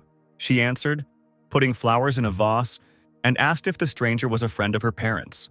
The apostle stroked the little girl's head, saying that this was indeed so, and he would come by later. If he wasn't mistaken, Aisha's father died quite early. As he was leaving the house, the guy saw a young happy couple, the girl's parents. The man asked his companion if she was tired of it, but she replied with a smile that she didn't care. Puffing out her cheeks, she slyly said that her back hurt and asked to be carried. Yulman immediately realized that it was Lilith with the man in the photo. He chuckled and allowed his wife to climb onto his back. The man walked past Yulman without even looking in his direction. The guy watched the couple go. Lilith was happily humming some song. The apostle was surprised that he remained unnoticed by anyone. He turned away from the house, remaining on the threshold, and gazed at the forest. Now it could be said for sure that those incubi were locked and separated from this world, which was very strange. As a succubus, Lilith has no control over the dream world. But this world is psychic. It is fixated on the endless reproduction of memories of a certain period of time. The only real one here is Lilith. If it weren't for her, there would be no one to create this world. Yulman walked up to the window and looked inside. The whole family was gathered around the set table. Lilith was discontentedly wiping Aisha's dirty mouth. Her father was laughing heartily. The little girl suddenly started talking about Yulman, but her mother quickly interrupted her, reminding her of a well-known proverb. The apostle was touched by little Aisha. He didn't care who created this world, since his friend was here. Finally, the bright sunny day gave way to a windless and cloudless night. Aisha asked Lilith to sleep with her today. She grumbled a little that her daughter was already an adult, but still took the baby to her room. Yulman was still standing at the window. He thought that by breaking into this world, he could harm Lilith. The apostle wondered what to do. At that moment, Aisha's father came out into the street, coughing loudly. Having drawn level with the guy, he suddenly turned to him, saying that he had kept him waiting. The student was incredibly surprised, and the man said in a casual tone that now they would be able to have a good talk with Mr. Yulman. Not realizing everything at first, the apostle asked if Aisha's father could see him, and he nodded. He invited the guy into the house because they had something to discuss. When they sat down at the table, the man suggested introducing themselves first. Euler Lawrence was the name of Aisha's father. He said that he was a member of the Vicious Circle Union. Although Yulman guessed for sure, he could not ask again whether the man was the biological father of his beloved and Lilith's husband. He carefully asked if Euler was sure he knew the whole truth about his current condition. Lawrence leaned back in his chair. A small stone appeared in his cupped palm. The man explained that it was not a piece of memory, not part of Lilith's brain defense system, and definitely not a ghost created by Ramir. The stone rapidly increased in size, turning into 2 fragments. Lilith's memory, which her husband could pull out directly, having spent so many years in someone else's mind. Even if these are memories of how the first apostle Yulman killed Pierce with his own hands. The guy wasn't surprised that Euler knew about him, since she could extract his wife's memory, but he still hadn't received proof of the man's reality. Suddenly, the apostle's vision became clouded as he peered at what one of the fragments revealed. There, enveloped in the steam of a hot bath, Lilith, with a smile on her face, washed little Aisha's hair. Euler drew Yulman's attention to the blood from his nose, and he suddenly pressed his palm to his face, replying that he was over-nervous. The man's voice instantly lost its joyful notes. He understood that because of his death more than 10 years ago, the interlocutor did not believe him. Now in front of the guy sat a piece of the soul from the past body, which ended up in Lilith's brain just before her death. The apostle gracefully wiped his nose with a handkerchief, asking Euler if he realized that his actions had brought his wife even more pain.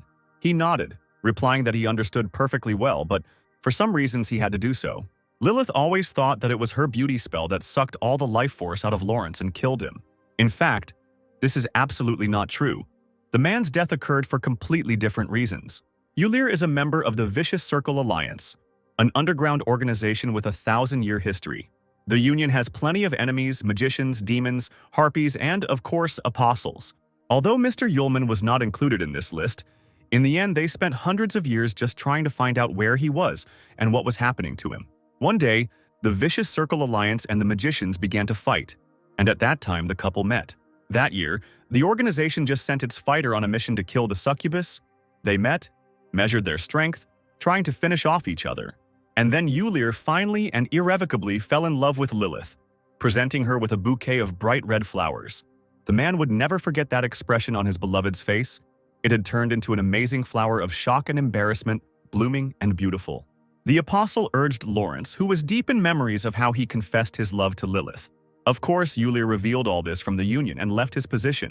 Together with Lilith, they began to live together. Later, Aisha appeared, but the happy days did not last long. It so happened that one day the man was on a simple mission to chase a criminal. And then he met his younger half-brother, who considered Lawrence his enemy, but still never opposed his older brother. That time, the guy had some kind of special blade that resembled a blade for sucking out any energy, and when it ended up in Ylir's stomach, it completely deprived him of his vitality and the strength of 1,000 elephants. To keep Lilith and Aisha from worrying, the head of the family patched up the wound a little on the outside, pretended that nothing had happened, and ran home to report everything so that his brother wouldn't do anything else. Yulman, taking a sip of water, said that he knew about the strength of 1,000 elephants, but with such abilities, Ylir would not be so easy to kill. The man nodded, because if his brother had taken all his strength and life energy, he could still hold out a little longer due to the remaining strength of 1,000 elephants. Lawrence burst out laughing as he explained that he never told his wife what had happened and died in their bed after a wild night. Yulman wiped his mouth from the water he spat out from what he heard, and was shocked that the vicious circle agent had died not on a mission, but in bed. The man was slightly embarrassed, exclaiming that he couldn't help himself. He asked the apostle to imagine what he would do without his own powers if Aisha had seduced him. Could he really have restrained himself? Yulman shook his head. Ylir laughed, saying that if even a real apostle couldn't control himself, then what can we say about an ordinary person? The man finally clasped his hands and told the whole story, and now it was time to ask the apostle for something. Yulman interrupted Ylir, saying that due to forced long-term use, one half of his 1,000 elephant strength had already dried up, and the other half didn't have long left either. The man knew about it. He opened his palms, in which was a bright yellow sprout of the power of 1,000 elephants. The head of the family kept it in the world of Lilith's consciousness. Ylir asked to give the sprout to Aisha. The apostle moved it closer to himself, telling him that there was an imprint of Ylir's soul on the sprout, but it had disappeared, which meant that its owner would soon disappear. He would die here and disappear forever. Lawrence rose from the table, leaning his hands on it. Even when he divided the soul to enter the world of Lilith's consciousness, he had already thought it over and decided everything. He walked over to the family photos on the wall, saying that since everything was already over, the decision he had made would be the right one. Lawrence was here for a long time and watched the life of his daughter and wife for 10 years. Every day he watched his daughter grow up and become as beautiful as her mother. Was the apostle familiar with the joy of such a sight? Ylir's voice trembled. He considered himself an unworthy person who did not give his family happiness, an irresponsible father and husband who simply took and left, leaving them alone in grief and difficulties. The apostle said correctly, "The consciousness of the dead must also be dead," so the time had come for Lawrence to leave this world. The man smiled tiredly. He knew that Yulman loved his daughter and asked the guy to swear by his status as the first apostle that he would make Lilith and Aisha happy. The disciple swallowed hard, but still firmly said that he, the first apostle, the boundless Yulman, swears. Tears ran down Ylir's cheeks, but he still smiled, sincerely thanking his interlocutor. In the silence of the night, a loud roar was suddenly heard coming from outside, as if the sky had descended on the house. The men cried out in unison, knowing that the sound meant danger. Ylir rushed up the stairs to his wife's bedroom, as if he felt something wrong with his whole body. Yulman hurried after him, and when the man began to pull the handle, it turned out that the door was sealed. Lawrence, not daring to give in, immediately began to hit her with his shoulder, cursing out loud at the same time. Nothing worked, and the apostle offered help, stretching out his hand in front of him. The next second, the door was blown away along with the wall, and the debris was illuminated in purple. Aisha sat on the floor by the bed, shaking slightly, and the succubus leaned over the unconscious Lilith, clutching the woman with her clawed hands, shaking her ashen hair. When the noise was heard, Aisha turned to the man, whining and sobbing like a child. The stranger grinned, slowly saying that the defenders had arrived very quickly. The child rushed into his father's arms, and he did not understand how the succubus was able to corrode the shell of Lilith's consciousness. The woman, tucking her hair behind her pointed ear, explained with a smile that it was all thanks to Ylir, who, with his long presence, allowed the evil spirits to enter someone else's consciousness. The succubus looked at Lilith, saying that she now possessed half of her consciousness, and no one could defeat her. She suddenly shuddered, grabbing the unconscious woman by the chin and screaming that the other half of the victim's consciousness was sealed. It was impossible. She asked what Lilith's husband had done to her. He felt incredible relief, because Aisha allows Lilith's consciousness and memory to be sealed, being their defense mechanism. The girl looked up at Lawrence, whispering that evil people had gotten to the family, so it was necessary to hide everything valuable for Mom, as Dad had ordered. The father stroked his obedient daughter on the head, praising her for her excellent work. The succubus casually let go of Lilith's face, and she fell onto the bed. The stranger asked how the man had managed to stay in her memory for so long. But then she burst out laughing. She didn't care because she, Ramir, was the mistress of the night. In the kingdom of dreams, she had no equal. Yulman's lips stretched into a grin when he heard the succubus's self-confident words. Coming closer, he asked Ramir if she really thought she was invulnerable while in her dreams. The woman confirmed this without a shadow of a doubt. Even if the ruler himself entered the dream realm, he would not be able to compete with her. The apostle did not respond to this, wanting Ramir to see everything with her own eyes, and snapped his fingers. At first, they were still in Aisha's parents' half-destroyed bedroom. But a moment later, Yulman and Ramir found themselves in a completely different world, standing among rocky terrain strewn with blue crystals. The apostle smiled. He transferred himself and the succubus to his world. Behind him, a luxurious palace spread out. Ramir screamed in shock, stepping back. She couldn't believe she had moved to another dream. She laughed hysterically. This shouldn't have happened. No human being is capable of such a thing. The succubus was the mistress of the night, and now she would destroy the guy's filthy fake dream into pieces with her dark, like the night sky, magic. The circle that appeared from her palm continued to spin for a while, but soon began to smolder in the wind and disappeared. Without lowering her hands, Ramir whispered in confusion that all her strength had disappeared. The student shrugged his shoulders. After all, he said that this was the world of his consciousness. The woman growled, demanding that he not fool her. Although she did not know what kind of tricks Yulman was playing, she would be able to resist them. She flew up and rushed straight at the guy, screaming that she would deal with him and then her dream world would be okay again. The apostle looked at the sharp claws in front of his nose and calmly stated that any attempts would be pointless. Ramira, who flew forward without hitting Yulman, should understand this because she herself dealt with her enemies in her dreams. Madness appeared on the succubus's face. She shook, hearing in her head the commanding voice of the apostle, who insisted that this world was his, that he had invented all the laws of this world himself. Small red lightning bolts appeared above the succubus's body.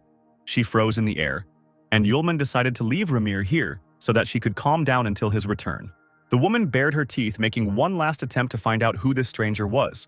The wind fluttered the long hem of the boy's bloody cloak as he turned over his shoulder, telling his story. Meanwhile, the Lawrence family home was gradually falling into disrepair under the influence of dark magic.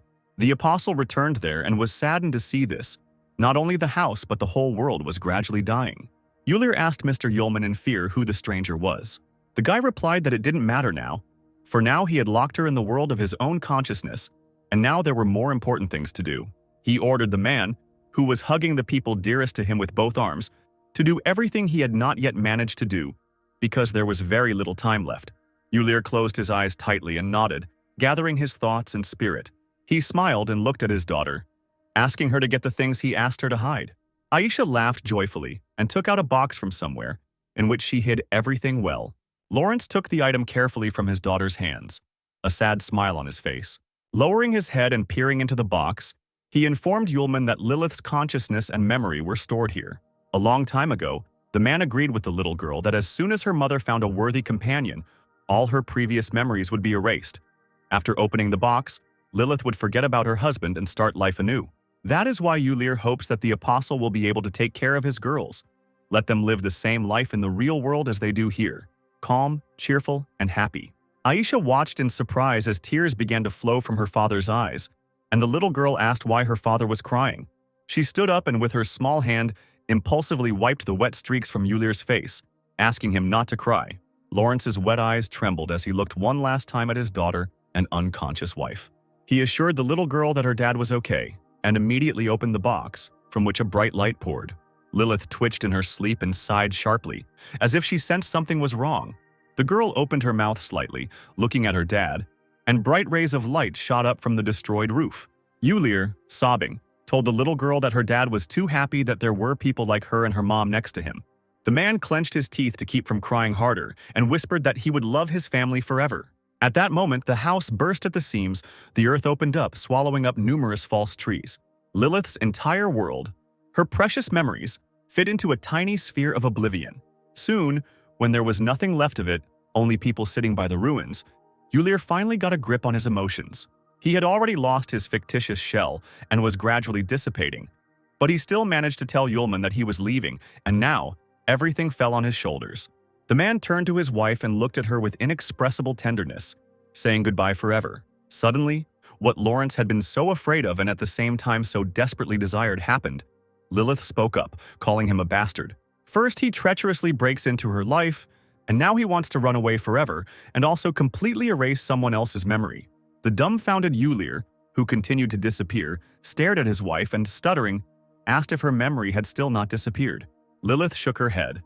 Her husband had completely lost his mind. Had he really forgotten that it was she who taught him the magic of erasing memory? The wings, tail, and horns of the succubus immediately appeared on the mother's body. Aisha stood in awe near her parents. Lilith gently ran her hand over the face of her husband, who thought he could use her own magic on her. She blushed and sobbed, exclaiming that she could never forget her beloved. From the very moment they met, when Lawrence appeared before the love of his life with flowers. Now he was slowly dissolving into thin air, and he listened in shock as she repeated that she would never forget him. Just as beautiful and charming as she was many years ago, looking at him in amazement at the moment of confession, Lilith stroked her husband's face for the last time, and at that moment she fell in love with him all over again. The couple couldn't hold back their tears, both tightly closing their eyes, clinging to each other. Yulir whispering passionately how much he loved Lilith and would love her forever. White, delicate petals filled the space, but a farewell whisper could be heard in the air for a long time. And at this time, real chaos was happening in the human world. The streets were burning, people were screaming and running away. 3 days after Sierra's meeting with the Emperor, the Isis clan sent troops to the palace, planning a coup d'etat. General Howard and his men captured the capital, killed the king, and took complete control of the city. The imperial house and courtiers were killed. Prince Charles barely managed to escape. With the help of the Bale clan, he hid in a small town in the southwest. Sierra remained loyal to the emperor and, taking several students from the academy, followed the prince to the west. In the west, Prince Charles was officially able to ascend to the throne. There he agreed with the Bale clan about a campaign against the capital because it was necessary to strike back and reclaim the palace. Chester Bale grinned as he walked with the Fire Witch to an audience with the new ruler. In the large, bright room, an angry female scream was heard, asking what Charles was doing. As it turned out, Sierra and Aisha were brought to the prince by armed guards. The girls were even shackled in magical handcuffs. Aisha silently shuddered, looking ahead. But Charlotte was not going to give up, because she was the director of the Imperial Academy of Magic. Charles, reclining on his throne, greeted Director Sierra lazily and ironically, ordering her to address him as nothing less than Your Majesty. The guy turned to the former Imperial sage Chester, who had approached him, and ordered him to read. The man smiled and read from the unrolled scroll the sentence for the Fire Witch, who failed to protect the Emperor and the palace, which led to the capture of the capital by the enemy, for which he is sentenced to death by hanging, execution, today. Aisha and Sierra screamed at the same time. They could not even imagine that such a fate awaited one of them. The red-haired girl leaned forward furiously. She was sure that Charles had gone crazy. The boy didn't understand what was happening now. If he killed the unrivaled magician, he wouldn't be able to restore the Fram Empire from the ashes. Charles tisked mockingly, reaching out his hand towards Sierra. Of course he couldn't kill her that easily. The Lord will give a choice. Only 2 options. Either the girl will pay him with her body, or she will die today. The choice is hers. Chester spoke up, saying that the legendary magician would play an important role in the return of the former empire if he was useful to the kingdom. Becoming an obedient slave was a better option. The guy on the throne almost clapped his hands. He really liked the idea of capturing the rebellious witch. The handcuffs clanged loudly as Sierra stood up, screaming that this was going too far. Bollet smirked, asking if Charlotte had anything against it, but it was too late to object, as she was wearing magic-blocking handcuffs. He hesitated, looking at the girl in surprise. The very shackles on her wrists suddenly began to glow. The runes on the iron, guided by witchcraft magic, glowed with a bright orange light. Sierra raised her hands up, real fire igniting on her palms, burning away the metal. Charles was outraged when Bolle stated that it seemed that these handcuffs did not fully work on the legendary magicians. Sierra grabbed Aisha's hand to lead her out of the hall, and the Overlord's knights immediately ran after them. Charlotte burned the metal that bound the student's hands and urged her on. They needed to run as fast as they could to escape. The guards were thrown back by the powerful stream of fire that Sierra directed at them. Moreover, several thin streams of fire flew straight at the stunned Charles, who pressed himself fearfully into his throne. A magical sphere appeared in front of him, cooling the air. The guy screamed piercingly in horror. He was saved by Chester, who tamed the fire with ice magic. The man asked if His Majesty was okay. The guy muttered something in response. Turning to the prince, the sage asked the ruler how he would deal with the one who dared to attack the ruler. Charles pointed to the burnt hole in the floor, screaming at the guards to catch the girls and bring them to him. At this time, Sierra and Aisha were racing away on the stolen white horse. They managed to leave the palace grounds. Anger filled every cell of Charlotte's body. She gritted her teeth, cursing Charles for being such a vile bastard. But the court magician still managed to catch up with the fugitives. Streams of air slowly descended from above onto the horsemen. They hit the ground with force, and the horse reared up in fear from the attack and began to rush about in different directions. Sierra clung to the reins and didn't immediately understand what was happening. A grinning sage appeared right in front of the horse, rather than the girls thinking that they would actually be able to escape. The man spread his arms to the side, creating a forbidden wind zone, the entire space seething with air magic. The air currents turned into sharp blades. Charlotte rushed towards Aisha, trying to cover her with her body. One of the blades flew straight towards the horse, cutting through the animal's long neck. The witch grabbed the student with both arms, and the girls found themselves in the villain's air cocoon. He, like a conductor, commanded the elements. The attempts of the Fire Maiden are in vain because His Majesty demands her to himself, and the sage himself simply wants to take the precious flamestone and return the sword of the Bale family. If the captives resist, the wind will accidentally tear off their arm or leg. The prince loves to have a lot of fun. Aisha fell to the ground, crouching. Sierra began to think about how to deal with this wind. The thin voice of Excalibur's soul sounded in the air, and a green sphere appeared in front of those present. The witch did not want to drag Sylph into battle, but the girl herself volunteered to protect her friends. She closed her eyes and spread her arms out to the sides, using her magic to stop the wind. The Fire Witch clenched her fists, exclaiming triumphantly that everything worked out. Chester Bale chuckled, pushing his glasses up his nose, holding a book in his hand. He had a plan to make the soul of the sword Excalibur obey. Opening the green glowing tome, he began to read the spell. Direct descendant of Lorlo Bale, part of the bloodlines personally approved by the King of all elements, true owner of the sword of the King of the Winds. The man commanded the power of the Bale clan's blood ties to obey him unconditionally. Sylph sensed that something was wrong and ordered her friends to run. They simultaneously shouted that they would not leave without her, only together, as had happened before. Without answering, the girl waved her hand, and a green hurricane lifted her friends into the air. They indignantly exclaimed the name of the sword, but the green hurricane, without causing them any harm, was already carrying away Sierra and Aisha. Feeling her own will gradually leaving her, the sword's soul asked them with her last strength to find the owner. The screams of her friends died down in the air, and the spirit of the sword waved her hand one last time. An alien order commanded her, taking away the last remnants of her mind. Sylph whispered the name of her master. The girl's body merged with the sword and flew into Chester Bale's hands in a blue flash. He clutched the hilt of the blade, glad that it had finally returned to him. The man chuckled triumphantly, muttering that now all that was left was to get hold of the red stone. The air currents picked up his body. The sage was going to continue pursuing the fiery maiden, let her not think that she could escape from him. After all, even having become a legendary magician, she remained just a little girl. The next moment, he turned into a flash of air, aimed only at catching the captives. Aisha and Sierra found themselves somewhere far away from the scene of events. The student could not believe that Sylph sacrificed herself to save them. Charlotte confidently said that she would find a way to take Sylph back, but now it was better to leave here.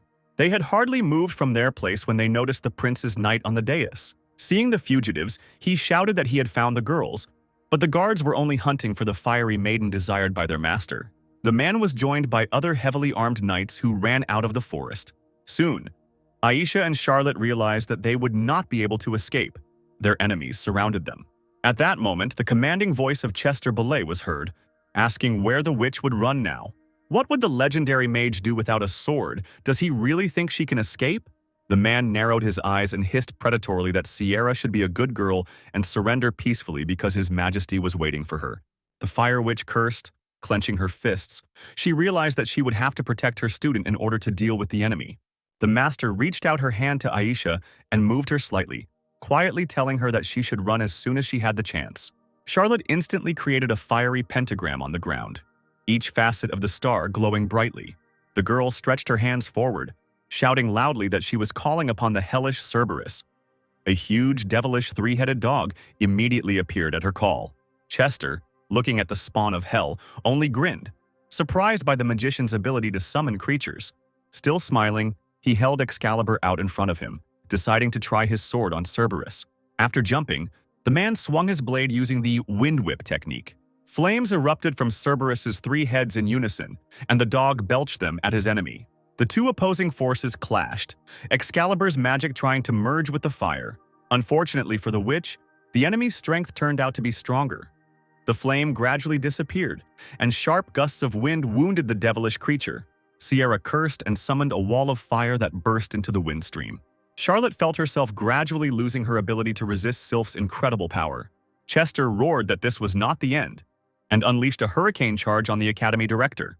The flames disappeared in a second, giving way to gusts of wind that almost knocked off their feet even the numerous warriors. They covered their faces with their hands, talking loudly about how the fiery maiden was no match for the sage. The burnt-out clearing filled with smoke, and two silhouettes could be seen through the disappearing energy of Sylph. Aisha immediately ran to Sierra, who was lying on the ground, and picked her up in her arms. The girl tried to bring the unconscious witch to her senses, persistently calling her by name. But Sierra didn't seem to hear Aisha. She had spent too much energy in this battle. Bollet slowly approached the girls, embraced by the magical currents of Excalibur, laughing at the decline of the fiery maiden.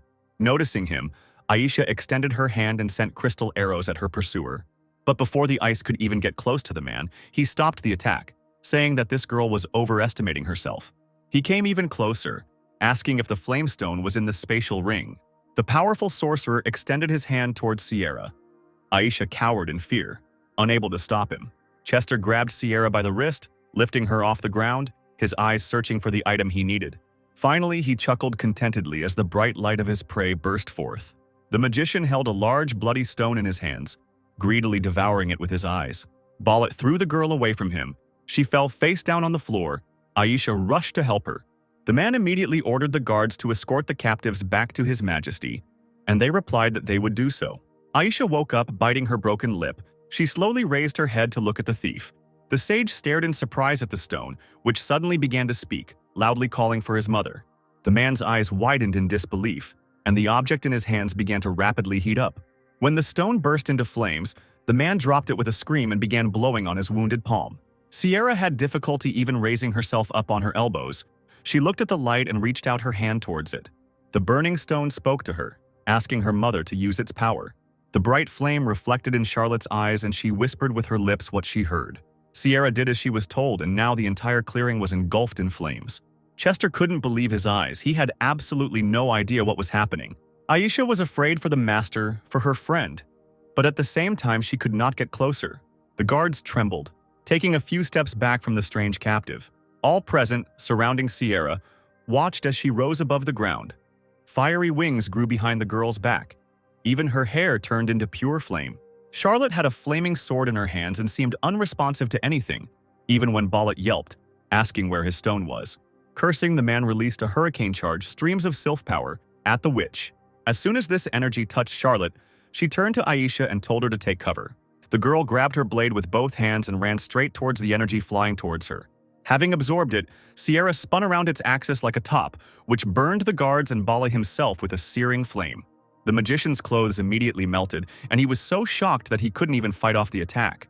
The tongues of flame devoured everything in their path, and finally slowly reached the man's face.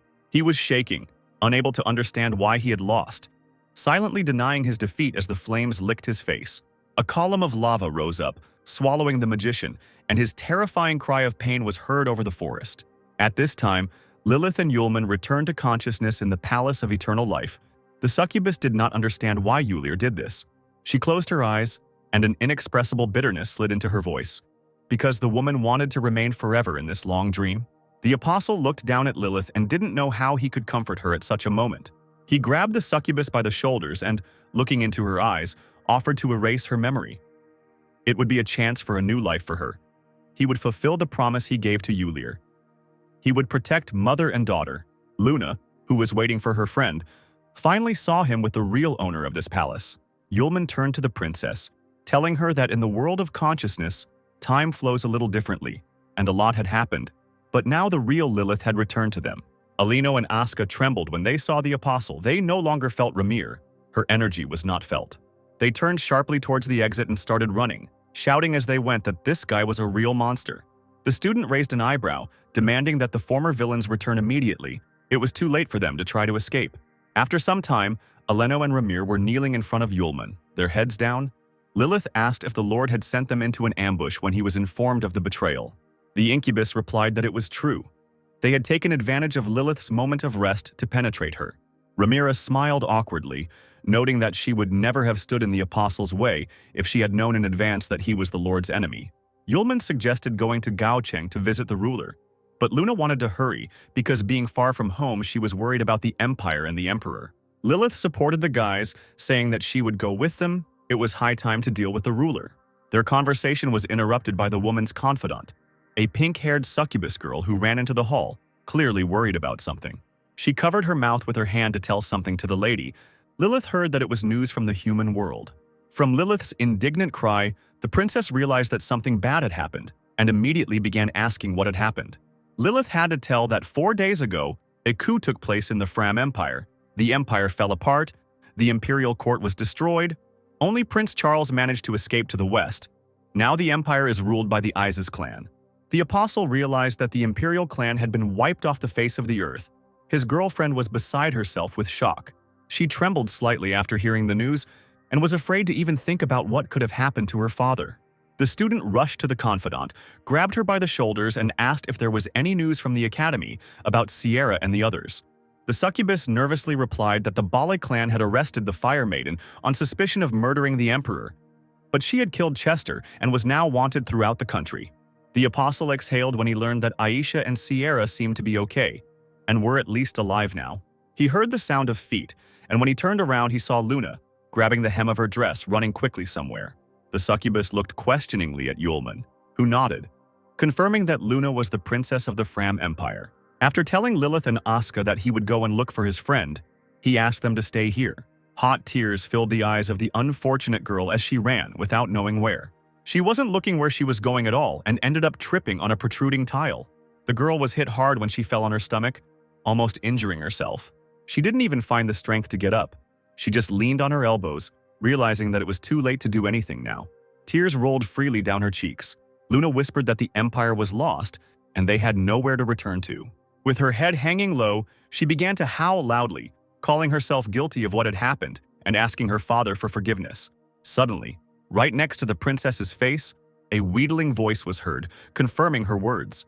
Luna raised her head and looked at the figure, so similar to herself, only in a red torn dress. The stranger accused the girl of being soft and lacking strength, and inability to look the truth in the eye. Tears flowed like a stream, dripping onto the floor. Luna furiously whispered that it was too late now. Too late.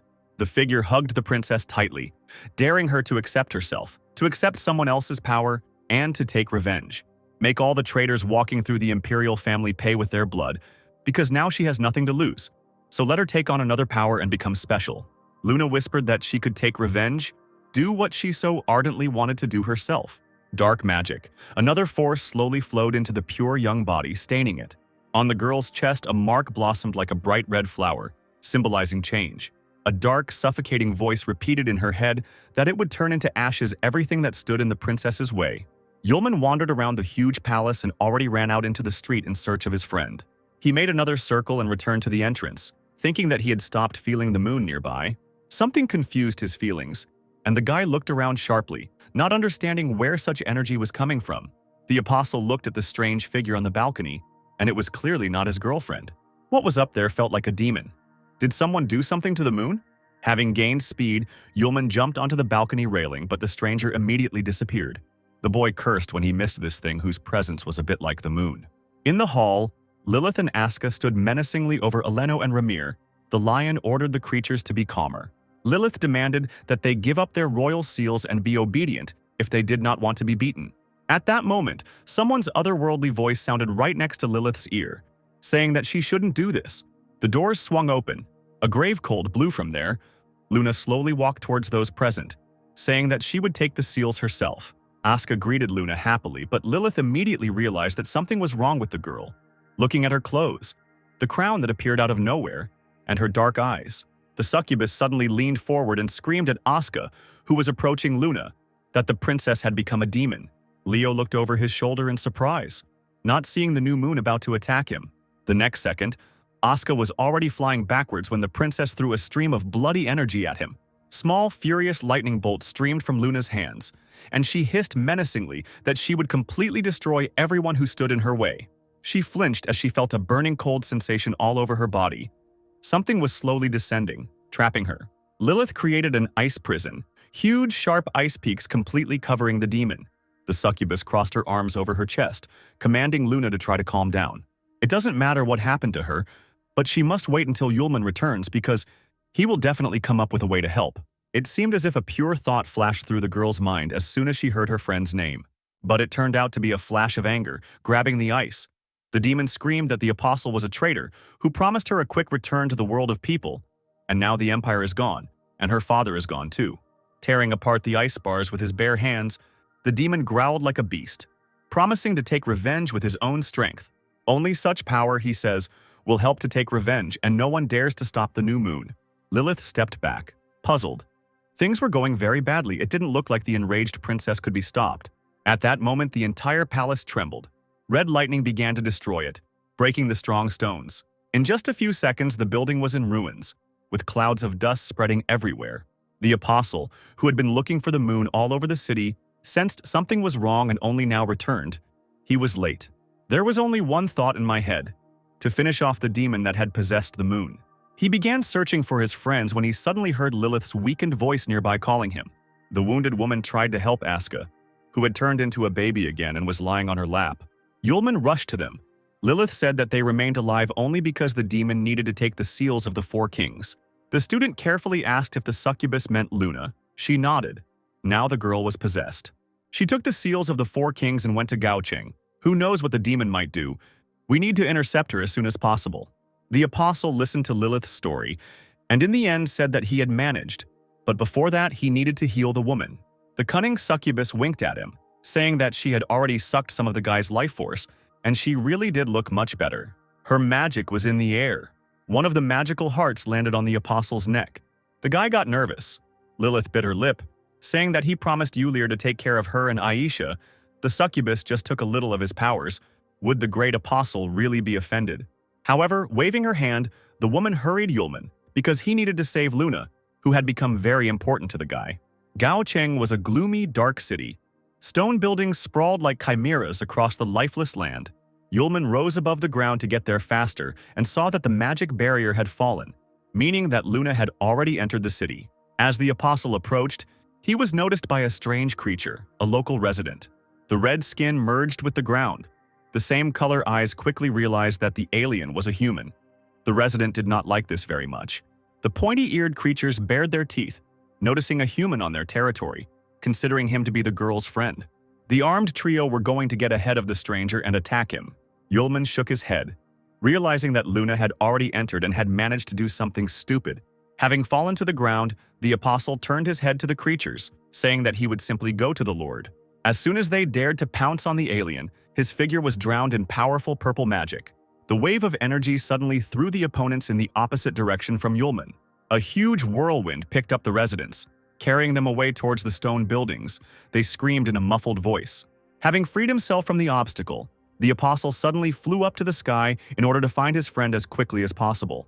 He looked around worriedly, searching for Luna with his eyes, then shouted her name loudly. In the hole in the roof of the largest building, he finally saw a familiar figure. The demon had already reached the Lord. Having greeted the apostle, she declared that she had already finished here, and with all her might thrust the red blade into the Lord's chest. The man's head slowly dropped to his chest, his lifeless eyes dimming. The demon declared that he was now the new ruler, that he would take the entire army of demons that were now under his control and invade the world of people. The apostle listened in horror as someone, in the voices of the moon, promised to tear to pieces every miserable worm who dared to betray the empire. Yulman quickly flew into the building, asking the princess to stop before it was too late. Now her transformation into a demon is not yet complete. The apostle asked to give him a few days. He will help his friend become human. The demon looked attentively at Yulman and remained silent, standing motionless in place. Finally, the one who was in the body of the moon spoke, asking himself why he was becoming a man again. powerless, and incapable of anything. The princess looked at the apostle, saying that he was very strong, and now she felt this strength, legendary power, even more strongly. After all, in this world there is almost no problem for him that cannot be solved. That is why he is so carefree. Even having ended up in the world of demons, the guy does not worry. He is ready for any battle. There was irony in Luna's voice. She was not like that. Defenseless, she could only cry. She knew about the mortal danger threatening her father, and she could only hope for the apostle, beg him to use his power. But the world, it will never pay attention to the small and weak moon, and now it is too late. Even the apostle will not return the empire from the ashes, and the princess no longer wanted to ask him for help. Even if this power would eventually destroy Luna, she wanted to deal with everything on her own. The human part that remained in Luna began to cry. She called herself powerless. Even though she loved a man, she could not confess it to him. Yulman, hearing this, opened his eyes in amazement, as if he had guessed something. However, Luna turned around abruptly, waving the hem of her dress, and said goodbye to her friend. Yulman shuddered and rushed towards Luna, stretching out his hand to her and desperately calling her name. His palm hit an invisible barrier. Something dark and terrible blocked him from the princess. Through the thick veil, a deep voice was heard, promising to deprive the possibility of escape. Yulman, being in the bubble, listened. The voice seemed very familiar to him. Moreover, this unusual power was felt so clearly, as if he had felt something similar before. The voice came to life again, saying that she and the guy had not seen each other for a very long time. The untouched space around the apostle shrank even more, and red sharp fangs rushed towards him. Both from below and from above, something was pressing into space, an eternally closed gate. The apostle straightened up and knitted his eyebrows together, loudly asking who was playing here. The fangs clicked. The beast seemed to be laughing and was about to reveal the speaker to the world. From the red mist, the 12th apostle, the king of eternal night, Kapasis, a tall youth with a deceptively handsome appearance, slowly emerged towards Yulman. Yulman immediately surrounded himself with his own protective magic.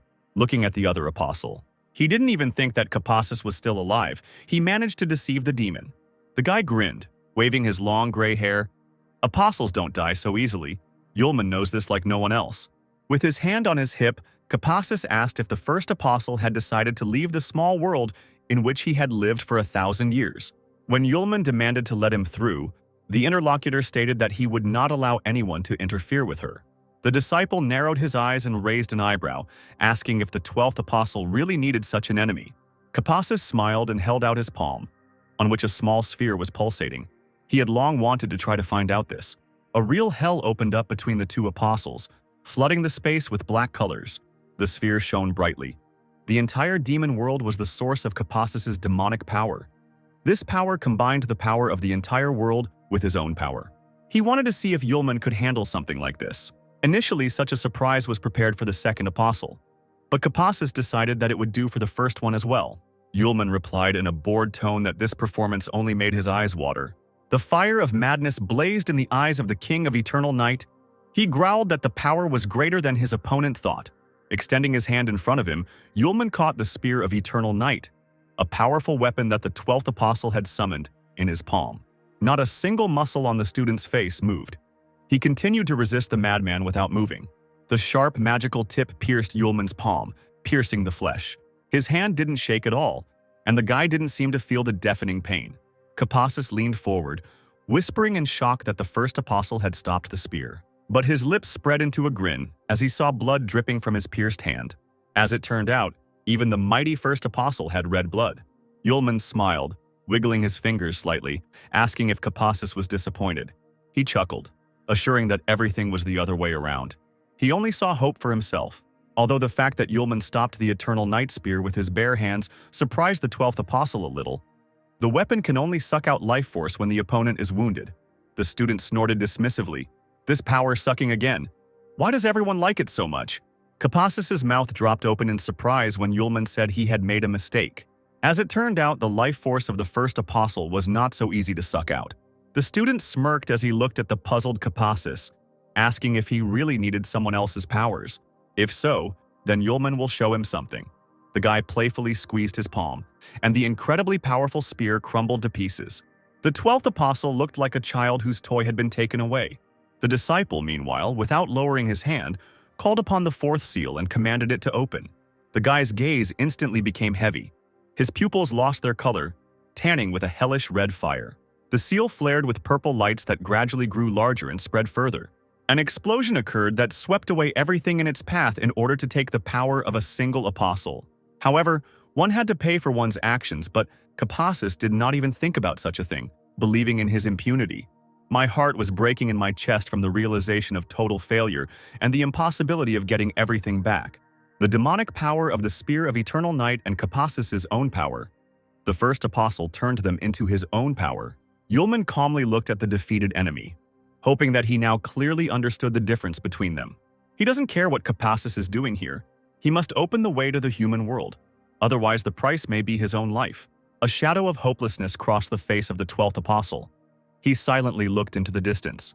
Finally, looking at Yulman, Capassus noticed that although they were both monsters, his opponent was still a monster. If he wants to get out of this world, he will have to kill Capassus or destroy the whole world. There is no other way.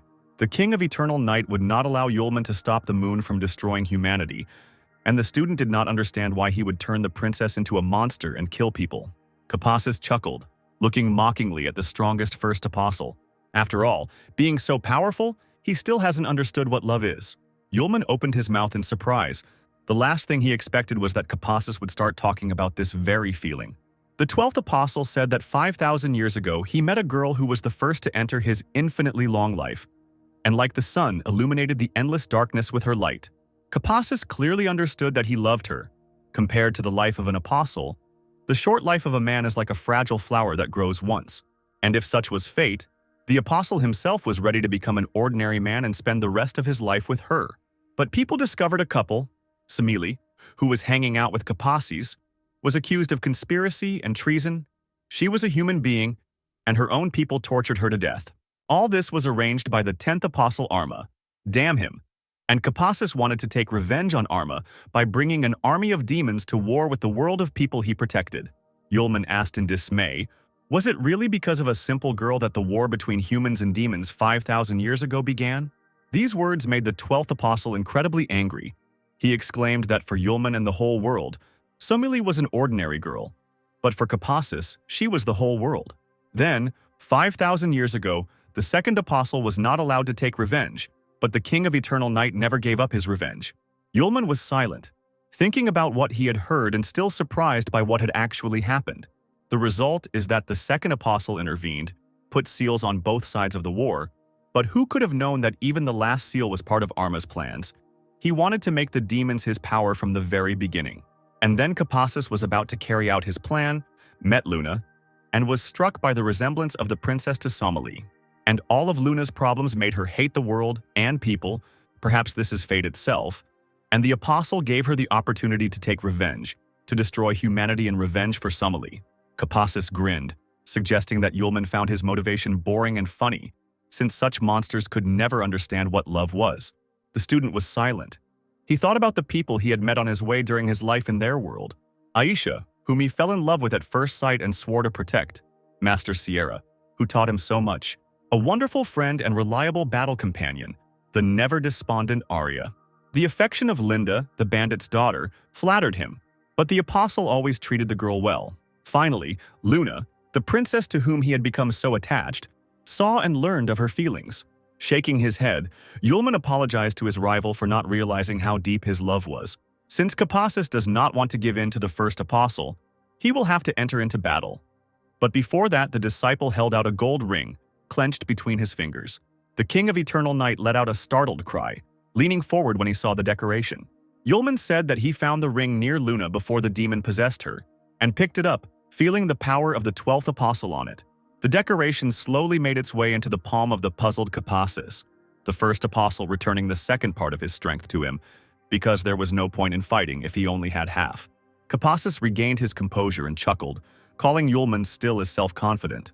Even though he allowed the enemy to recover his strength, he will not thank him. The King of Eternal Night will not be able to forgive people, and only in the event of his death will Yulman be able to pass. Capassus clenched his fists, his demonic wings soared into the air, raising a real storm. The guy shouted that Yulman would have to get acquainted with his power of all demons. A bright, bloody sphere exploded high in the sky, the ground practically opening up under the raging energy. Kapassus's eyes turned into two yellow lights of madness. He concentrated in his hands the future power, the strongest blow of the King of Eternal Night, intended for Yulman. Even the Apostle's body itself could not withstand the incredible power of the bloody whirlwind, the boundless chaos. Yulman did not waste time. A long blade appeared in his hands, a concentration of light energy. His hair became completely gray. The student immediately called upon the fifth seal. He swung his blade furiously, commanding the summoned seal to open. The icy, snow-white wall immediately began to press against the devilish power of Kapassus. A bright, scorching energy with its power and light pierced the flesh of the 12th apostle, devouring him. The traces of the years lived were visible on his young face. The King of Eternal Night whispered that he had seen the first apostle. He, gradually disappearing, found the strength to smile, muttering that he was very tired after 5,000 years and was now leaving for Somali, whom he had been looking for so long. Yulman was left alone, surrounded by a myriad of stars, the blade in his hands slowly disappearing. In place of Kapassus, a yellow stone was formed, from which rays went in different directions like from the sun. The first apostle asked the King of Eternal Night not to pretend, because if the stone was here, it meant he was not dead yet.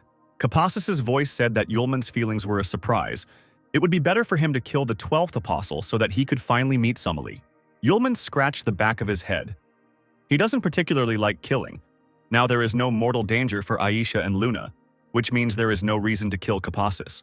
The stone glowed brighter, and upon hearing the girl's name, the apostle asked if this was the person he had taken away. It turned out that everything was not so simple because Aisha was neither a pure-blooded human nor a demon.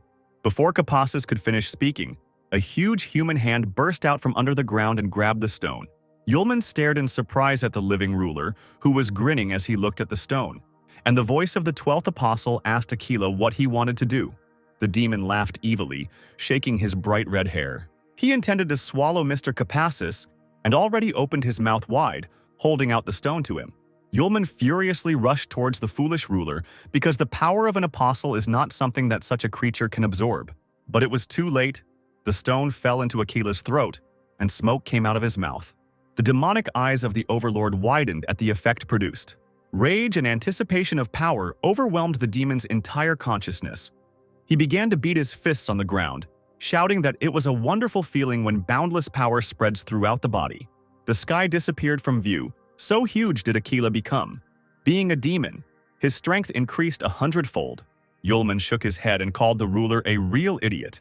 Now before him stood an incredible creature, a huge dragon, which felt the wonderful power of the apostle.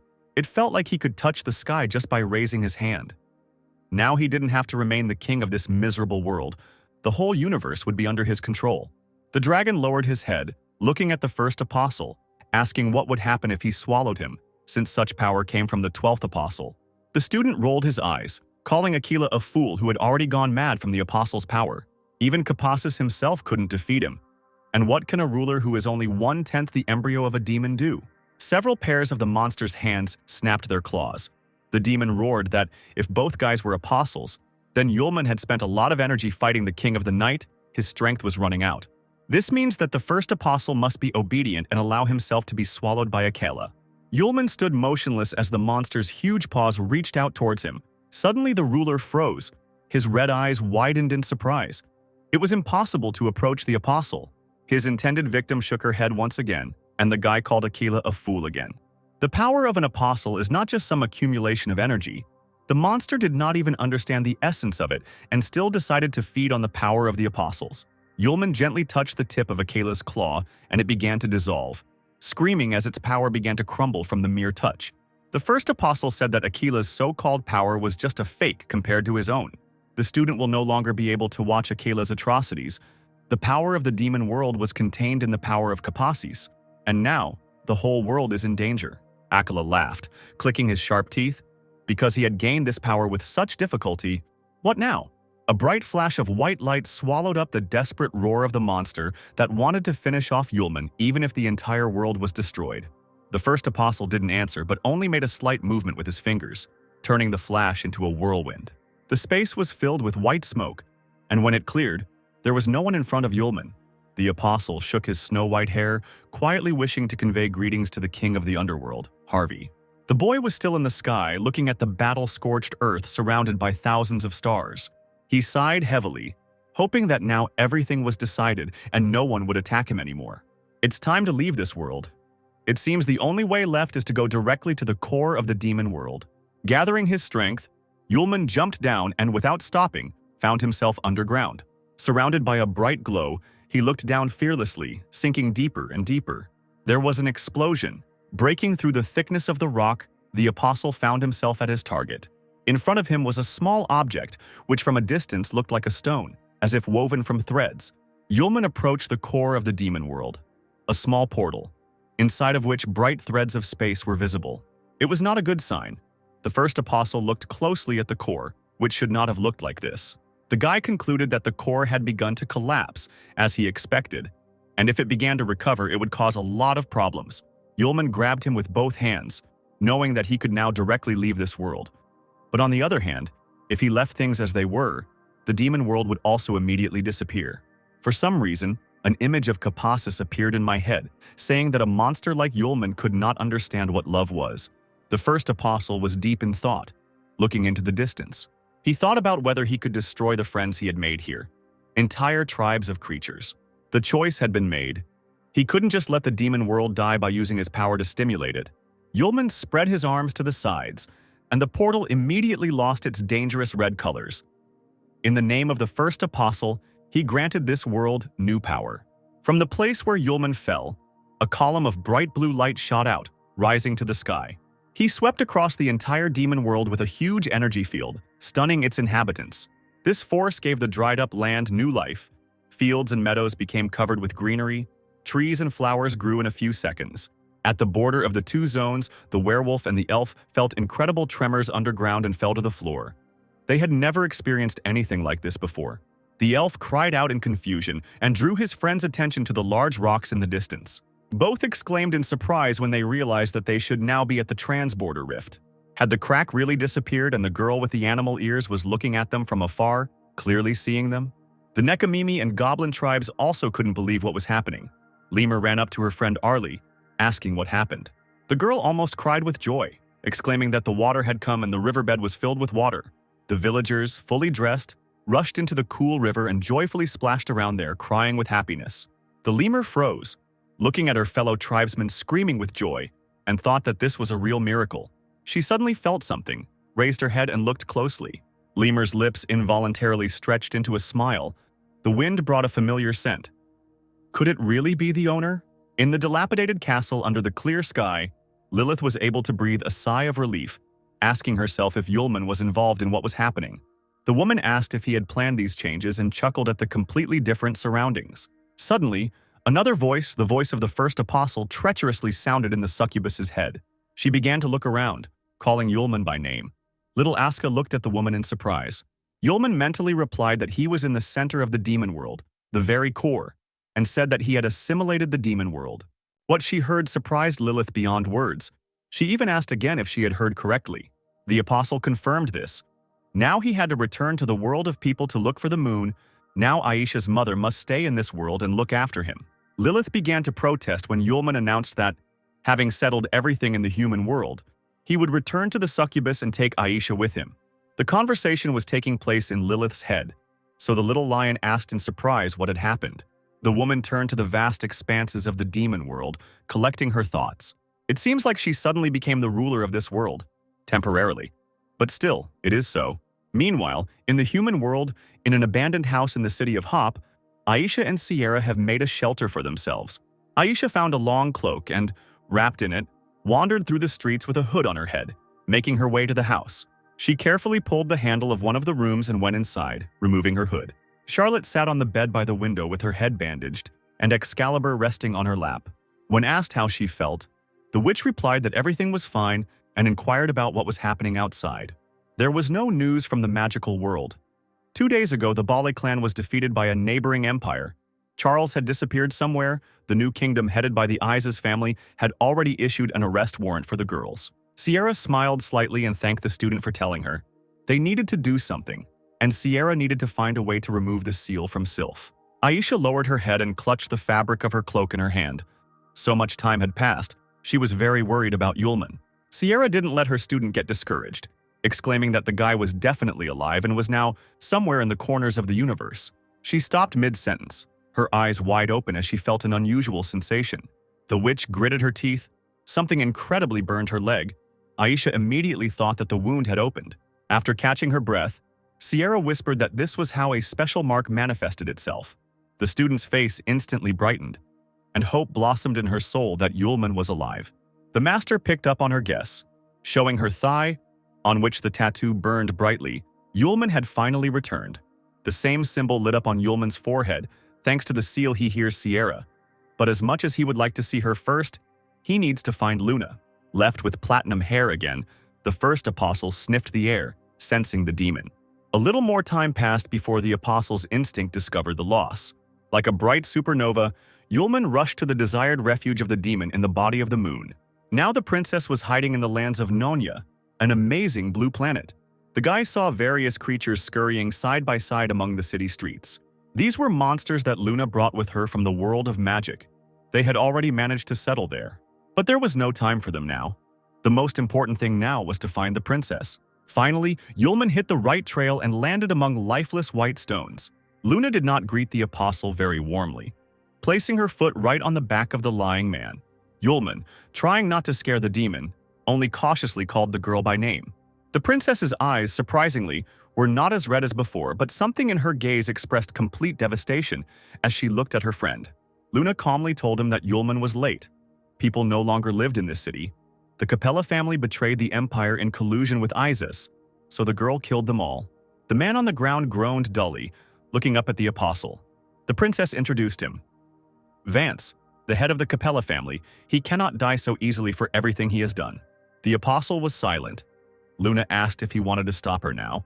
Yulman said menacingly that he could help Luna if she believed, because this power, which did not belong to her, would force her consciousness to drown in a sea of vengeance and lose itself, becoming a monster.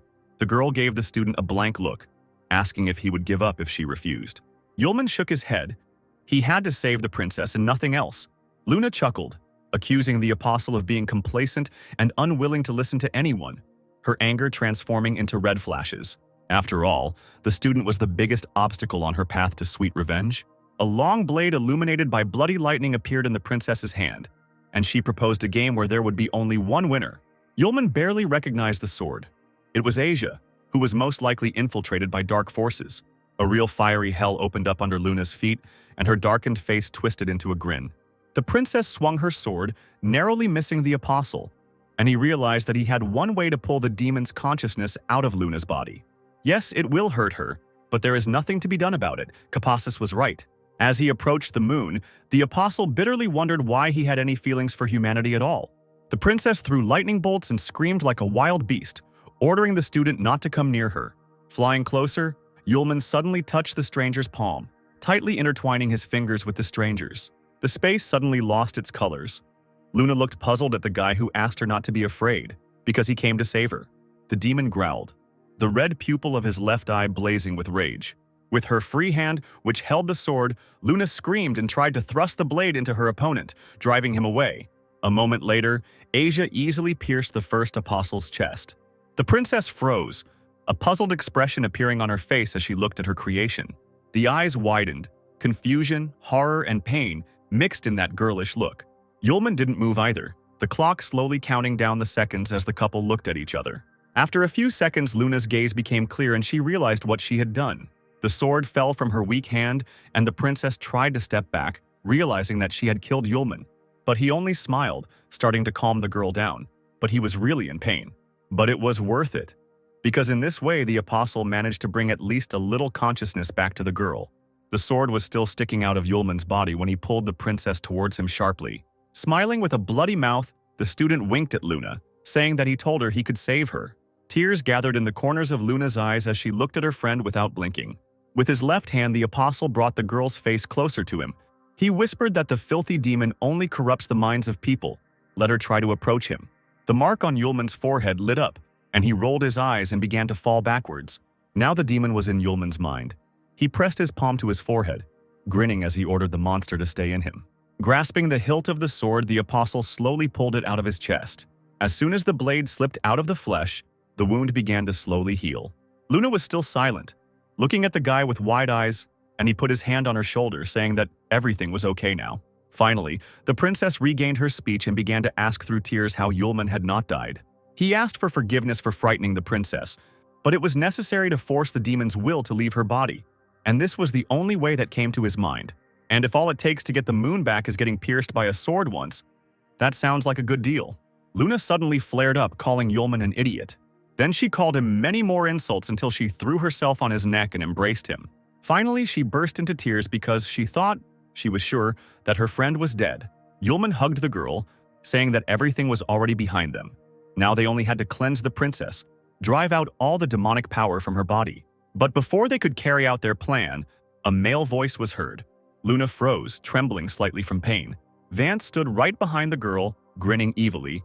He decided to take for himself the purest power of a real demon. The man sneaked up on her and pierced her with a sword. Yulman screamed in shock, only now noticing him. Vance pulled out the blade sharply and laughed evilly as he looked at the bloody knife that was oozing with demonic power. Here it is, the mind-boggling power of the demon, right in his hands. Since he cannot take complete possession of it, let it explode. Blood ran down Luna's mouth in a thin line, and bending over in pain, she asked Yulman to run away quickly. Lightning enveloped the princess's entire body. She again asked her friend to leave, because it was becoming increasingly difficult to maintain her strength. Without letting go of the moon, the first apostle thought about what he could do. Now that the demon no longer controls the dark side of the moon, its power is uncontrollable and chaotic. After a few moments, he could no longer hold the princess in his arms. She broke free and screamed terribly. There was an incredible explosion of demonic energy. Luna sat on the ground in clouds of smoke. The girl barely survived and was coughing heavily. Suddenly, she heard Vance's commanding voice.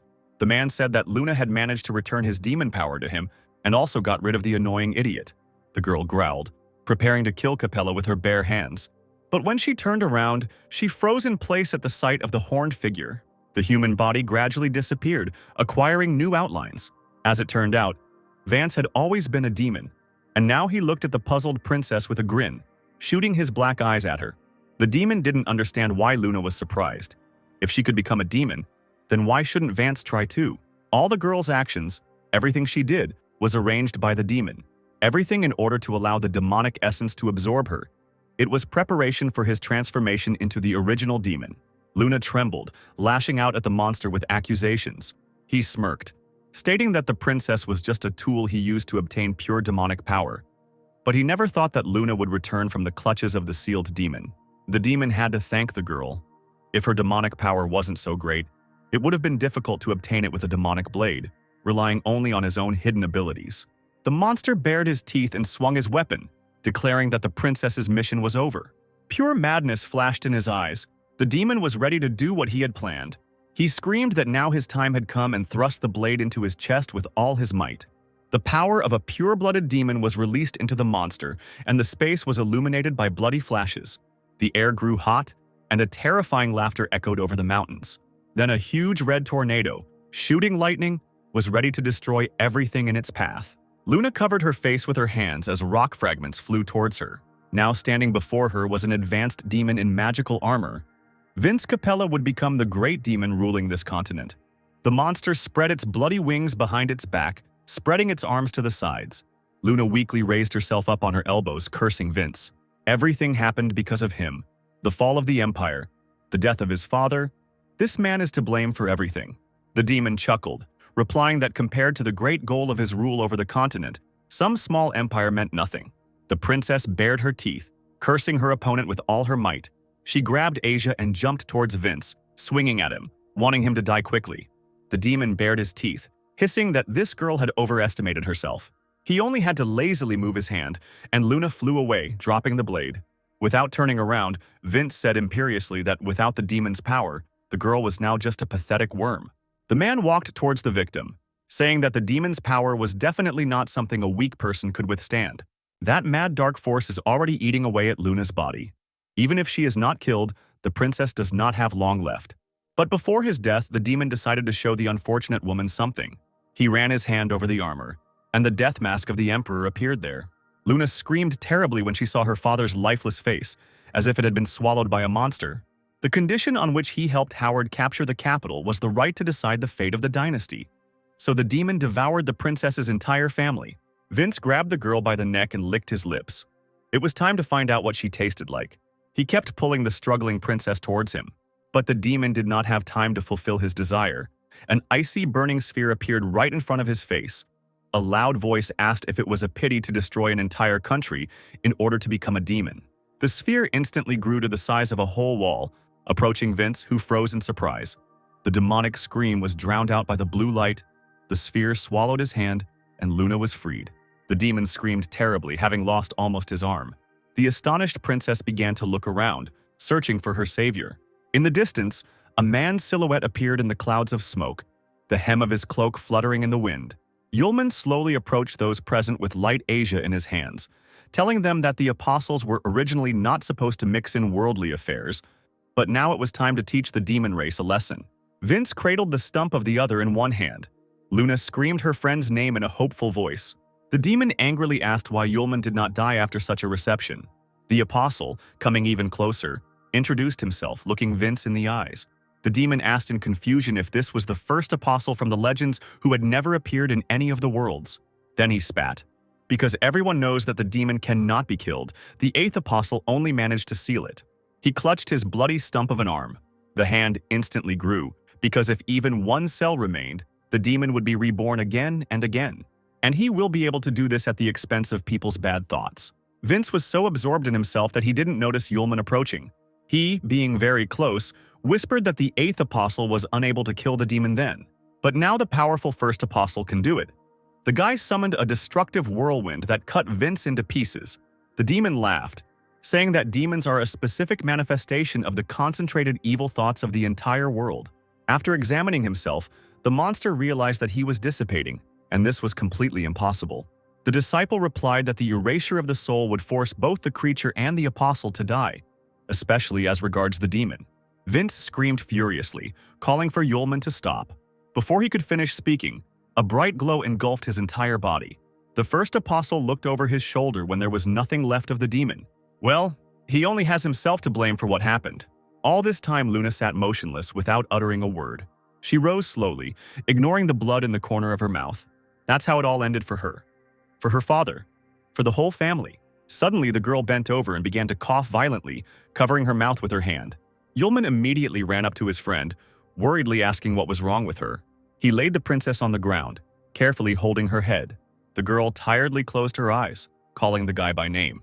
Breathing heavily, the first apostle asked the girl to remain silent, promising that everything would be fine. It seemed that she had to force herself to remain conscious the whole time. If an ordinary person had received such wounds, they would have died long ago. The main problem is that Luna's body is now on the verge of exhaustion because the metamorphoses and the fight with the demon took a lot of energy. The princess groaned hoarsely, asking the guy not to waste his strength because she herself understood her condition.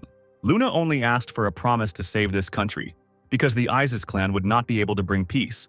Yulman pressed the girl to himself, vowing to fulfill his promise. He smiled, approaching the other's lips, saying that let Luna herself take care of the problem of saving the empire. Holding the princess's head, the first apostle gently kissed her on the lips.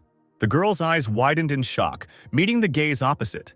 It seemed as if her body was instantly filled with lightness, and her wounds instantly healed. Tearing himself away from Luna's lips, Yulman asked with a smile if she was feeling better, since he had restored her strength with the help of his natural energy, and had also cleansed her of demonic powers. Luna blushed to the tips of her ears, clutching the apostle's tie with all her might. Taking a deep breath, she screamed that the guy had stolen her first kiss. Yulman was puzzled, because if he hadn't done it, the princess would have died.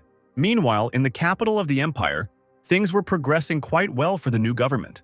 A close associate of the Isis clan informed His Majesty that the country had been cleared of Prince Charles, the Bale family, and the rest of the scum. But the whereabouts of the escaped Sierra Charlotte have still not been established. His Majesty ordered a search. He would not allow a small oversight to ruin all his plans. He turned to the gloomy girl standing next to him. The Lord ordered Malena to deal with the Fire Witch, because all the defenders of the old dynasty must be killed. No one should remain alive. The warrior pressed her hand to her heart and bowed, promising to handle this. The man turned to the blonde girl, ordering her to behave like a true princess.